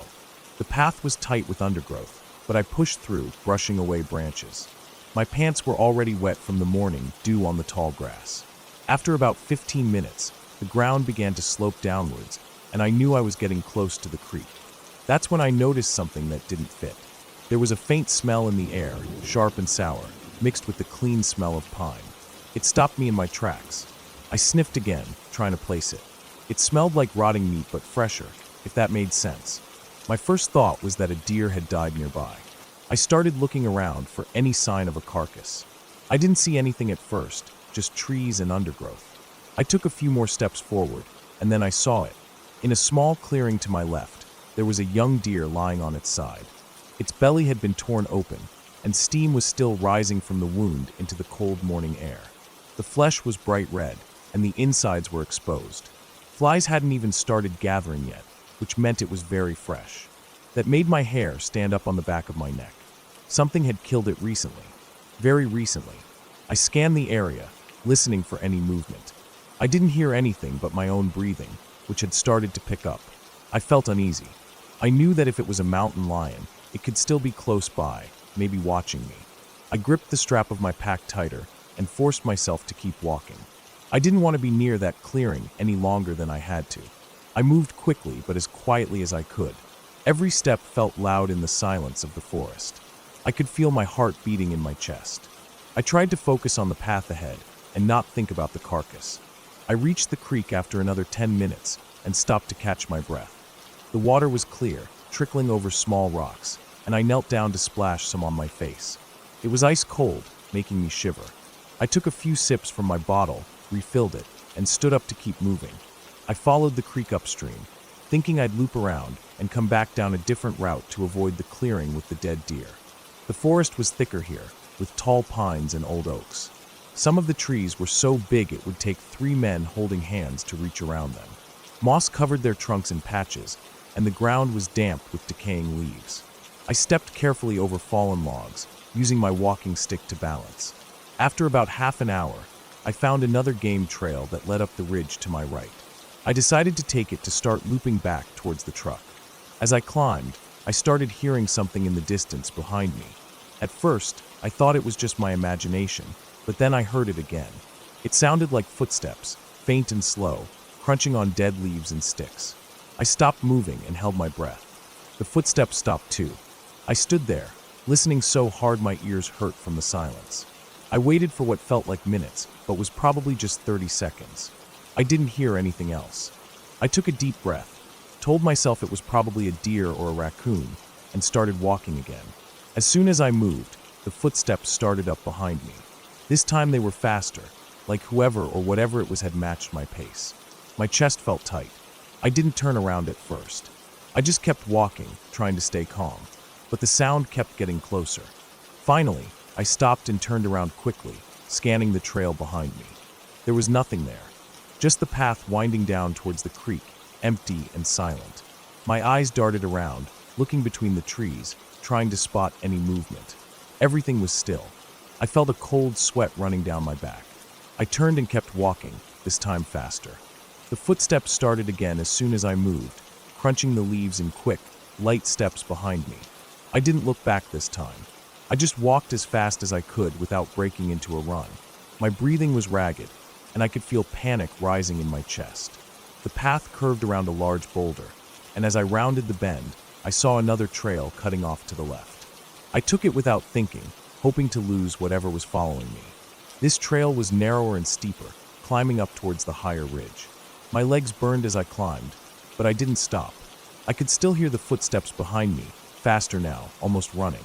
My heart was pounding so hard it felt like it was going to burst out of my chest. I kept climbing, pushing through branches and bushes, not caring about the scratches on my arms and face. Finally, I reached the top of the ridge and burst out onto a small clearing. I stopped and turned around. The footsteps had stopped again. I was breathing hard, sweat dripping down my face despite the cold morning air.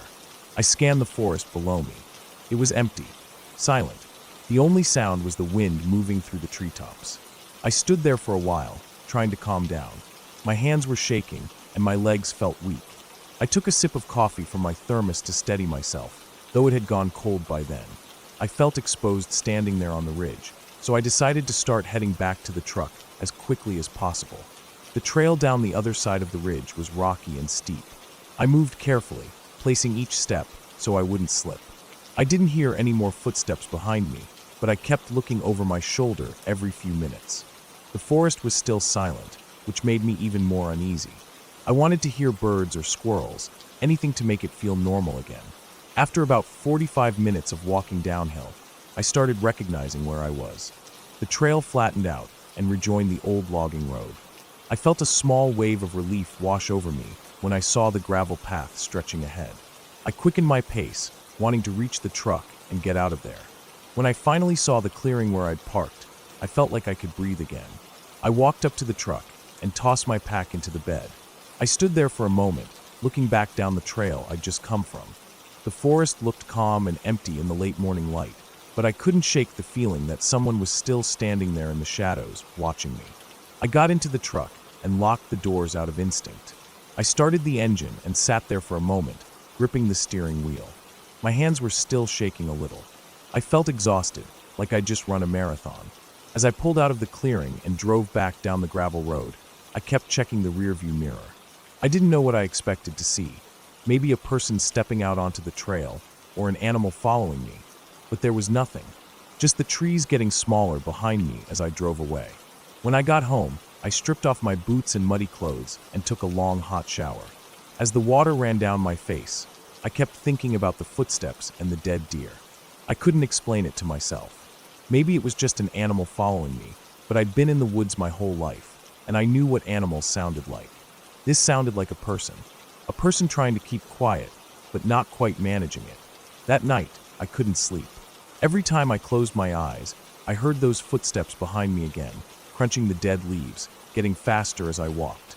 I lay there in the dark, listening to the wind outside my window, feeling that same tightness in my chest I felt in the forest.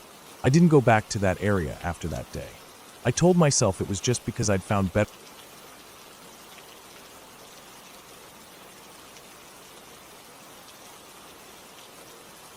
My alarm went off at 4:15 a.m., and for a second I wondered why I had set it so early, but then I remembered. It was Saturday, and I had planned to go hike up through Dead Horse Canyon, a place I'd never been before, but had seen on the map a few times. It was about an hour and a half drive out past the last town, before the highway turned to gravel roads and logging routes. I had packed my bag the night before, just some snacks, my water bottle, a cheap fixed blade knife I always carried when hiking, and my headlamp. I also threw in a thin hoodie, even though it was summer, because I knew it could be chilly in the early morning. I grabbed my keys and quietly left my small rented room, careful not to wake my roommate. Driving down the empty roads felt peaceful at first. There were no cars around, just the sound of my tires humming along the asphalt and the occasional animal darting off the shoulder when my headlights swept across them. As the sky started to turn light gray, I finally turned onto a narrow paved road that twisted through pine forests before dropping down into the canyon area. The parking spot wasn't really a parking lot, just a wide shoulder with a metal gate and a faded wooden sign that said Dead Horse Canyon Access. There were no other cars there, which gave me a weird feeling in my stomach, like I was heading somewhere I shouldn't, but I shook it off. I turned off the car, sat for a minute listening to the engine tick as it cooled, then grabbed my bag and got out. The air felt cold and wet on my face, and everything was quiet except for a few birds starting to wake up. I checked the map on my phone just to be sure I was on the right trail, and then I headed past the gate and onto the narrow dirt path that snaked down into the canyon. The sun wasn't up yet, but it was getting light enough to see clearly without my headlamp. The trees were dense, mostly tall pine mixed with scrub oak and big tangled bushes, and the trail was rocky and uneven. I liked that feeling, the crunch of dirt and stone under my boots, the smell of wet earth and pine sap. It made me feel alive and calm at the same time. I kept walking for almost an hour, stopping a few times to drink water or adjust my bag. The trail wasn't marked very well, but it was obvious where people had walked before. There were a few old tire ruts too, probably from mountain bikes. After a while, the trail opened up into a wide flat area with short dry grass, scattered rocks, and a broken down wooden corral off to the side. It looked like an old cattle holding area. I walked over to it out of curiosity. The wood was gray and brittle, and part of the fencing had collapsed inward. I stepped over one of the fallen rails and stood inside for a moment, thinking about how long it must have been there. Then I noticed something off to the left side of the corral, near a big juniper bush. It was an old metal trough, rusted through in spots, with tall grass growing up around it. I walked over, just looking at it, and I saw a pile of sun-bleached bones inside. They were small, probably from a deer or a coyote, scattered in a messy way like they had been dumped there. Seeing the bones made me feel uneasy, though I didn't know why. Animals die everywhere, I told myself, and bones were normal out here. Still, I decided to keep moving. I stepped out of the corral and back onto the main trail. The sun was just starting to rise, sending orange light across the tops of the trees. I kept walking down into the canyon, feeling the air warm up as the sun rose higher. After another 30 minutes or so, the trail dipped into a narrow gully lined with loose rocks. I moved slowly, making sure I didn't roll my ankle. As I got down into the gully, I noticed a big overhang of rock up ahead, almost like a cave, but not quite deep enough to go inside fully. I walked over to it, thinking it might be a good spot to sit and eat a snack. As I got closer, I saw something on the ground near the overhang. At first it just looked like a pile of old clothes, but when I got closer I realized it was a backpack, and next to it was a rolled-up sleeping bag. Both were dirty and faded from sun exposure. I stood there staring at them for a moment, feeling that weird heaviness in my stomach again. I looked around, but didn't see anyone. I walked closer and crouched down. The backpack had a broken strap, and there was dust and dirt all over it. I reached out and unzipped the top pocket. Inside there was an empty plastic water bottle and a couple of granola bar wrappers. It looked like it had been there a while. I stood up and looked around again, scanning the area, listening. Everything was quiet except for the breeze through the grass. There were no birds chirping, no insects buzzing, nothing. I didn't like the silence. It felt too heavy, like the world was holding its breath. I felt exposed standing there in the open, so I decided to keep moving. I walked past the overhang and back onto the trail. After another few minutes, the trail started to climb steeply up the other side of the canyon. My legs were burning, and I was breathing hard, but I kept a good pace until I reached the top. When I finally stepped out onto the ridge, I could see for miles in every direction. The forest stretched out in rolling hills, and to the east the sun was up fully now, lighting everything with that bright morning glow. I dropped my bag on the ground and sat down on a flat rock to rest. I pulled out one of my energy bars and started eating, staring out at the view. For a few minutes I felt calm again, the uneasy feeling fading a little. I finished my snack, drank some water, and checked the map on my phone to see where the trail went next. The map showed it looping back down into the canyon and then out toward the parking area from a different direction.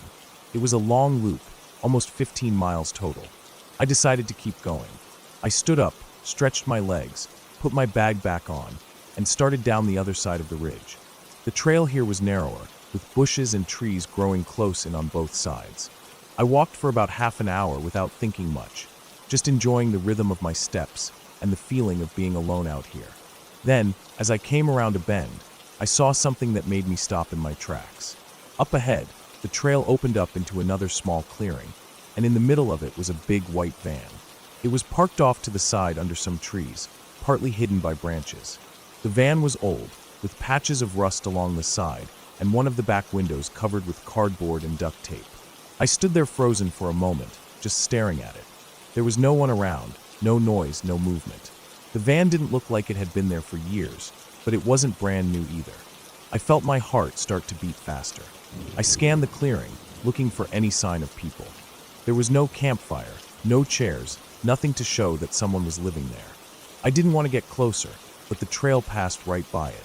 I thought about turning around and going back the way I came, but that would take hours, and I didn't like the idea of backtracking alone like that. So I decided to just keep moving and walk past it as calmly as I could. As I got closer, I could see more details. The van's tires were half sunken into the dirt, and the back doors were closed but slightly bent at the hinges. There were scratches all down the side of the paint, like it had been driven through thick bushes. The windows were tinted so dark I couldn't see inside. I felt the hairs on my arms stand up as I walked past, my eyes locked on the driver's side window, expecting at any moment for someone to open the door and step out. But nothing happened.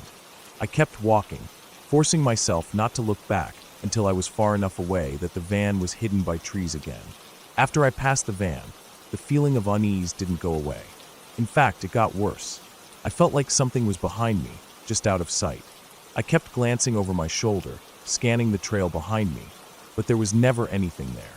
I picked up my pace, walking faster and faster, my breath coming short and tight in my chest. I didn't know why I felt so scared, but I couldn't shake it. The trail dipped down into another small gully, and I almost ran through it, stumbling on the rocks but not stopping. When I came out the other side, I paused to catch my breath. My ears were ringing from the blood rushing through my head. I stood there for a moment, looking back down the trail. Everything was still quiet, but the feeling of being watched was so strong I almost couldn't breathe. I decided I needed to get out of there as fast as I could. I pulled out my phone and checked the map again. The shortest way back to my car was to leave the trail and cut straight over the ridge, through the woods. It would be rough going, but it would save me almost 3 miles. I didn't think twice. I stuffed my phone back in my pocket, turned off the trail, and started pushing through the trees. The ground was steep and covered in loose rocks and dry branches that cracked under my boots. I moved as fast as I could, stepping over fallen logs, ducking under low branches, forcing my way through thick scrub oak. The whole time I felt that prickling on the back of my neck, like eyes were watching me. I didn't hear anything, but every now and then I would stop, holding my breath, listening for footsteps. There was nothing, just my own gasping breaths and the rustle of leaves as I pushed through. After what felt like an hour, but was probably only 20 minutes, I crested the ridge and saw the dirt road down below. Relief flooded through me. I scrambled down the last rocky slope, sliding on loose dirt, grabbing at tree trunks to slow myself. When I finally stepped out onto the dirt road, I almost collapsed from the feeling of safety. My car was still a good distance down the road, around a bend, but I didn't care. I started walking quickly, almost jogging despite my burning legs. When I rounded the bend and saw my car parked there alone under the morning sun, I almost cried with relief. I walked up to it, unlocked it with shaking hands, and threw my bag in the back seat. I climbed into the driver's seat, closed the door, and just sat there for a few minutes, breathing hard, staring out the windshield at the empty road. My whole body was shaking, my skin cold with sweat. I started the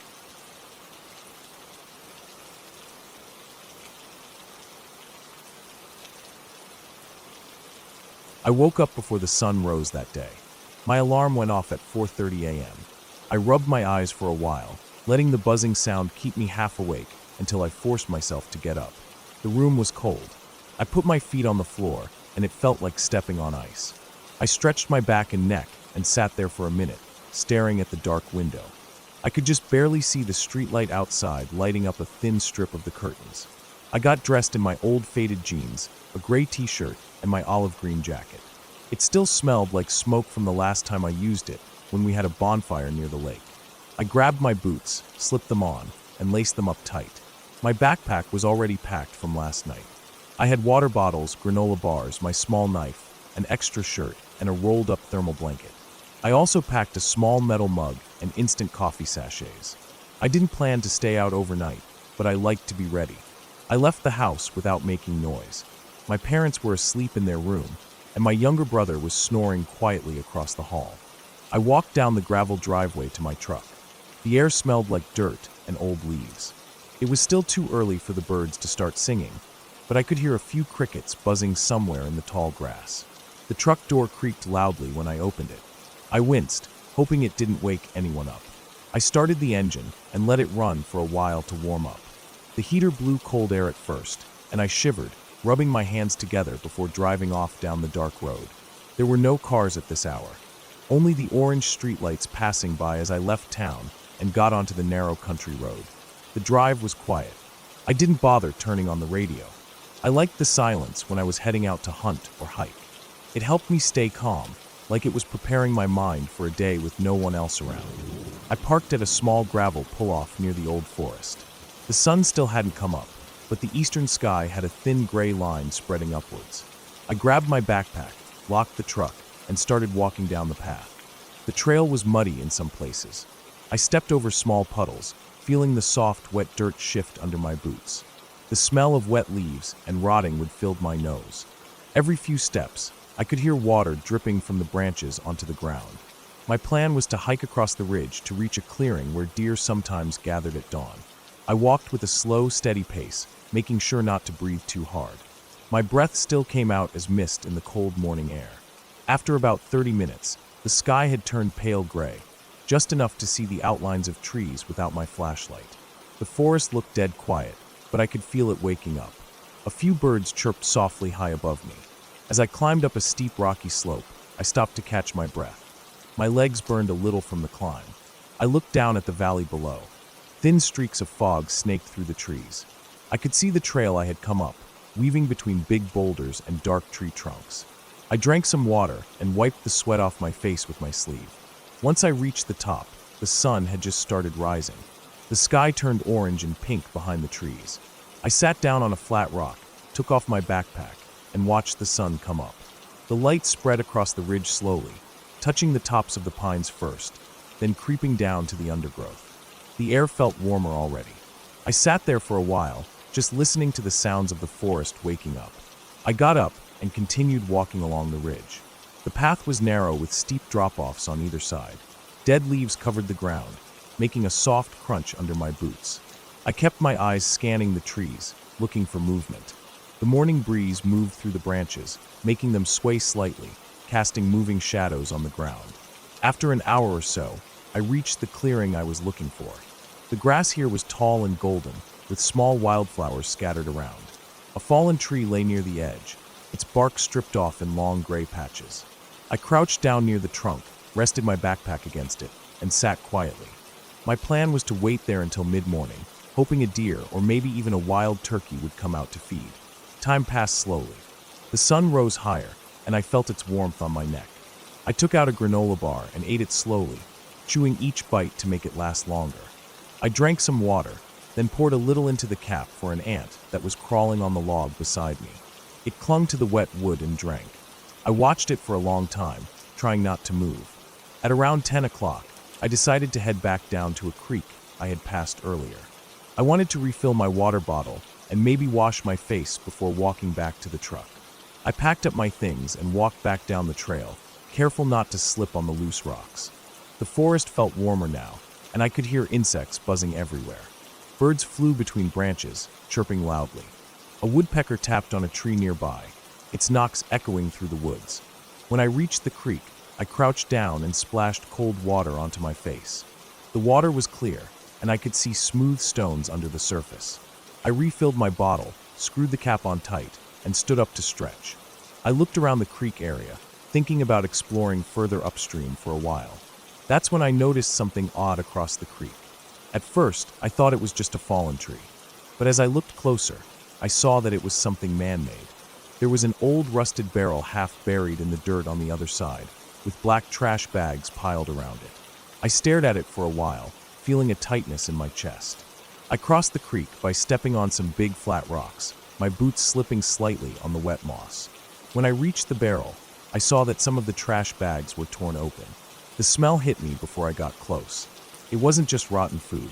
It smelled sour and chemical, like something that burned your nose. Flies buzzed everywhere. I tried not to breathe through my nose as I stepped closer to see what was inside. There were pieces of old clothes, torn and dirty. A ripped-up blue hoodie with dried mud all over it. A pair of jeans cut into pieces. There was also a boot, covered in green mold. I stood there staring, trying to make sense of it. The barrel itself was half full of dark liquid. The smell coming out of it was so strong it made my eyes water. I looked around the area and saw more trash scattered in the bushes. Candy wrappers, empty cans, an old sleeping bag rolled up tight with duct tape. My heart was beating hard in my chest now. I felt a cold sweat running down my back. I didn't know why, but I felt like I shouldn't be there. It wasn't just trash dumping. It felt wrong in a way I couldn't explain. I backed away from the barrel and looked around. The trees felt too close, like they were leaning in towards me. I kept listening for footsteps or any sign that someone was nearby. My breathing was quick and shallow. I turned and walked back across the creek, my boots slipping on the rocks again. I almost fell into the water, but caught myself on a branch. I started walking back towards the truck, moving faster than before. I kept looking over my shoulder, feeling like I was being watched. The feeling wouldn't leave me. Every snapping twig in the woods made my stomach clench. I tried to walk quietly, but the dead leaves under my boots made it impossible. I didn't stop until I reached the ridge again, and even then, I only paused to catch my breath for a moment before continuing down the slope. As I got closer to the trailhead, I heard the faint sound of an engine in the distance. My chest tightened. I crouched behind a thick bush and listened. The engine got louder, then stopped suddenly. I heard a car door slam shut. My mouth went dry. I stayed crouched, peeking through the branches. A white van was parked behind my truck. The van's back doors were wide open. A man in dark jeans and a black jacket was standing behind it, pulling something out. I couldn't see what it was, but I saw him glance around quickly before tossing a black bag into the bushes near the van. My hands were shaking now. I tried to stay as still as I could. The man closed the van doors and walked over to my truck. He looked inside the windows, then tried the handle.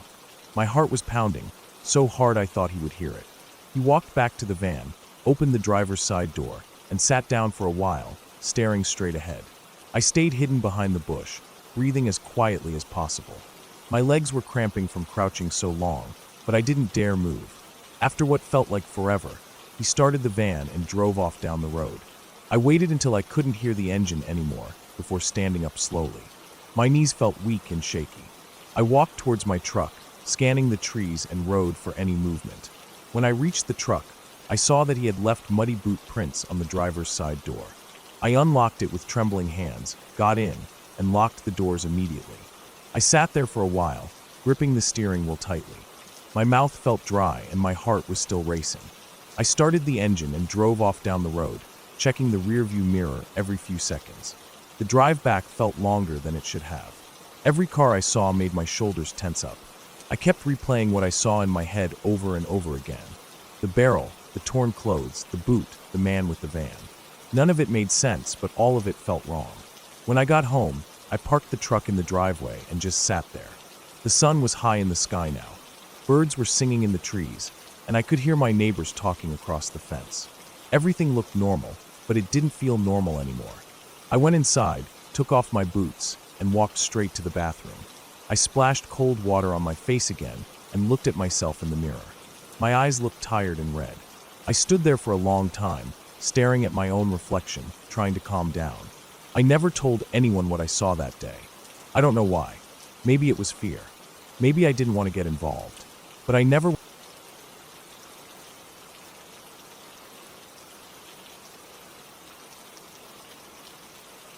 I woke up early that morning with a plan in mind. I had been thinking about exploring the far edge of the property behind my uncle's land for a while now. The land stretched out for acres, dry grassy fields leading into thicker, darker woods. My uncle had warned me about going too far out there alone. He always said that if something happened, no one would hear me yell. But that morning, the air was cool, and the sky was just starting to turn pink with sunrise. I felt awake and clear-minded, so I packed some water in a small black bag, laced up my boots, and set out before the sun fully rose. The grass was still wet from the night, leaving my pants damp up to the knees as I walked. The birds were just waking up, chirping from deep in the bushes. My boots sank a little into the soft dirt as I walked past the old barbed wire fence that marked the back of my uncle's property. The fence had fallen in places, rusted and bent down to the ground. It didn't take much to step over it and keep going. I kept my head up, scanning the ground for fresh tracks or signs of animals. I saw a few rabbit trails, coyote scat, and small holes dug up where wild hogs rooted around for food. As I walked, the grass slowly gave way to taller weeds and shrubs, until finally, I stood at the edge of the woods. The trees here were thick and close together. Mostly oak and cedar, their dark trunks lined up like silent guards. I stood there for a moment, just listening to the sounds around me. The smell of wet leaves and dirt was strong. I heard the distant hum of the highway miles away, but nothing else. No people, no cars. Just the faint sound of the wind moving high in the branches. I stepped in, pushing low-hanging cedar branches away from my face. The ground was uneven with small dips and dry creek beds hidden under layers of fallen leaves. I moved slowly, checking each step before putting my weight down. The deeper I went, the darker it felt. Even though the sun was up by now, only thin rays of light reached down through the trees. After walking for about half an hour, I stopped to drink some water and look around. There was a fallen tree to my left, its roots sticking up in the air like bony fingers. Moss covered the trunk, and the smell of rotting wood was thick. I set my bag down and sat for a minute, listening again to the woods. I thought about going back, but I felt like I had more ground to cover. I wanted to reach the small rocky ridge I had seen from the field last time I was out here. I kept walking, pushing deeper into the woods. The ridge wasn't far, maybe another 20 minutes of slow walking. As I got closer, the ground started to slope upwards. The trees thinned out a bit, replaced by more rocks and small bushes. I could see the ridge now, rising up in front of me like a jagged wall of dark stone and dirt. It wasn't that tall, but it was steep, about 15 feet high with no easy path up. I decided to go around the side to see if there was a better way up. I walked along the base of the ridge, stepping over fallen branches and loose rocks.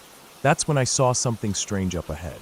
There was a small open area, almost like a clearing, at the base of the ridge. In the middle of it, half hidden behind a bush, was a dark shape that didn't look natural. I slowed down and crouched a little, trying to see it clearly. As I got closer, I realized it was an old hunting blind.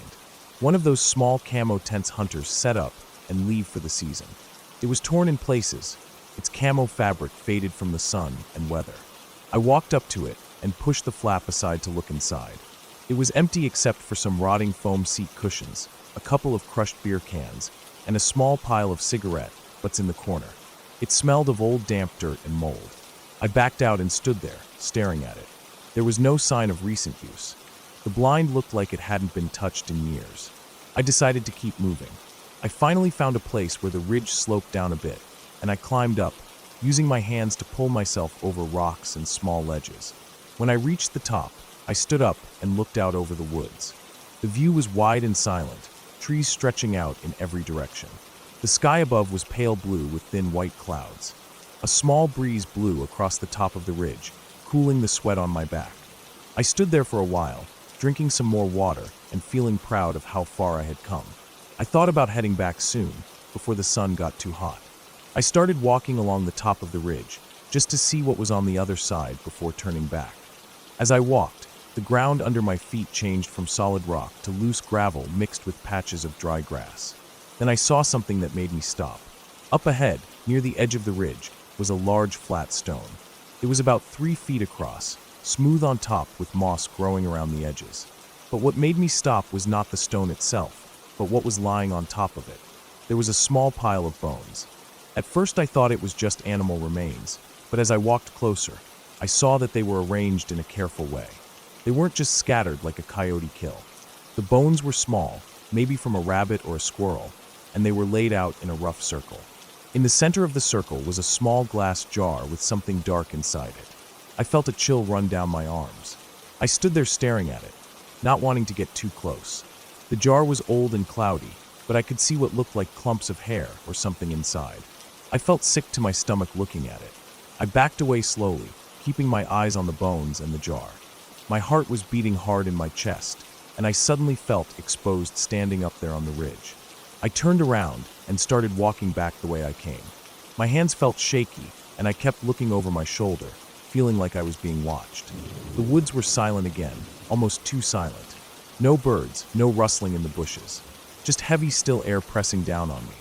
As I climbed down the side of the ridge, I slipped on some loose gravel and scraped my shin on a rock.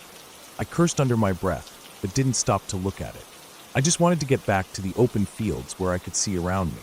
My breathing was fast and shallow as I pushed through the bushes at the bottom of the ridge. I started walking quickly back the way I came, trying to retrace my steps. But the woods all looked the same now. The trees closed in around me, the thick cedar branches scraping my arms as I walked. I couldn't hear anything except my own footsteps and the pounding of my heart in my ears. After about 15 minutes of walking, I realized I wasn't going the right way. I didn't recognize the fallen logs or the slope of the ground. I stopped and looked around, trying to calm myself down. I checked the position of the sun and tried to remember which way I had come from. My hands were shaking as I took a sip of water, forcing myself to breathe slowly. I started walking again, this time trying to keep the sun on my left side, hoping it would lead me back to the fields. The ground was uneven and covered in dry leaves that crunched loudly under my boots. I kept glancing around, feeling exposed with every step. Every twisted branch or shadow between the trees made my heart jump. I don't know how long I walked. Time felt strange out there. My water bottle was nearly empty when I finally saw something that made me stop. Up ahead, between the trees, was a clearing with tall, dry grass. I felt a wave of relief. I pushed through the last few branches and stepped out into the clearing. But as I looked around, my relief turned cold. The clearing wasn't the field I thought it was. It was small, just a patch of grass surrounded by trees. And in the middle of it was another hunting blind, almost identical to the one I had seen before. Torn camo fabric, old beer cans, foam seat cushions. For a second, I thought I had somehow circled back to the same spot. But when I checked the layout, it was slightly different. The bushes around it were thicker, and there was an old rusted folding chair lying on its side nearby. My legs felt weak. I realized I had no idea where I was anymore. I backed away from the blind and turned around, trying to pick a direction that felt right. I felt panic rising in my chest, making it hard to breathe. I forced myself to walk slowly, checking each step, trying to keep calm. The sun was high overhead now, and the heat was making me lightheaded. My shirt was soaked with sweat, sticking to my back. I stumbled over a root and nearly fell. My mouth felt dry and sticky, and I kept thinking about that jar on the stone, the dark shape inside it, and the bones arranged so carefully. Finally, after what felt like hours, I saw a break in the trees up ahead. I walked faster, pushing branches aside, until I stepped out into bright sunlight. I was back in the fields. I nearly cried with relief. I recognized a row of old fence posts off to my right and started walking towards them. My legs felt heavy, and my feet burned in my boots. The sweat on my face dried in the hot wind, leaving salty streaks down my cheeks. When I finally reached the fence, I stepped over it and walked straight back towards my uncle's property. I didn't look back at the woods. I kept my eyes forward, watching the dry grass wave in the breeze. I felt shaky all over, like I might collapse at any moment. When I reached the back porch of my uncle's house, I sat down on the steps and took off my boots. My socks were soaked with sweat, and my shin was bleeding from where I scraped it on the rock. I drank the last of my water and sat there for a long time, staring out at the trees in the distance. I never told my uncle about what I saw out there. I never told anyone about the jar or the bones. But I never went back into those woods again. Even now, when I think about it, I feel that same cold fear run through my chest. The woods are big and silent, and they don't care if you come out alive or not. And somewhere out there, on top of that ridge, those bones are still lying there on that flat stone, with that jar sitting in the middle, and I don't ever want to know who put them there or why.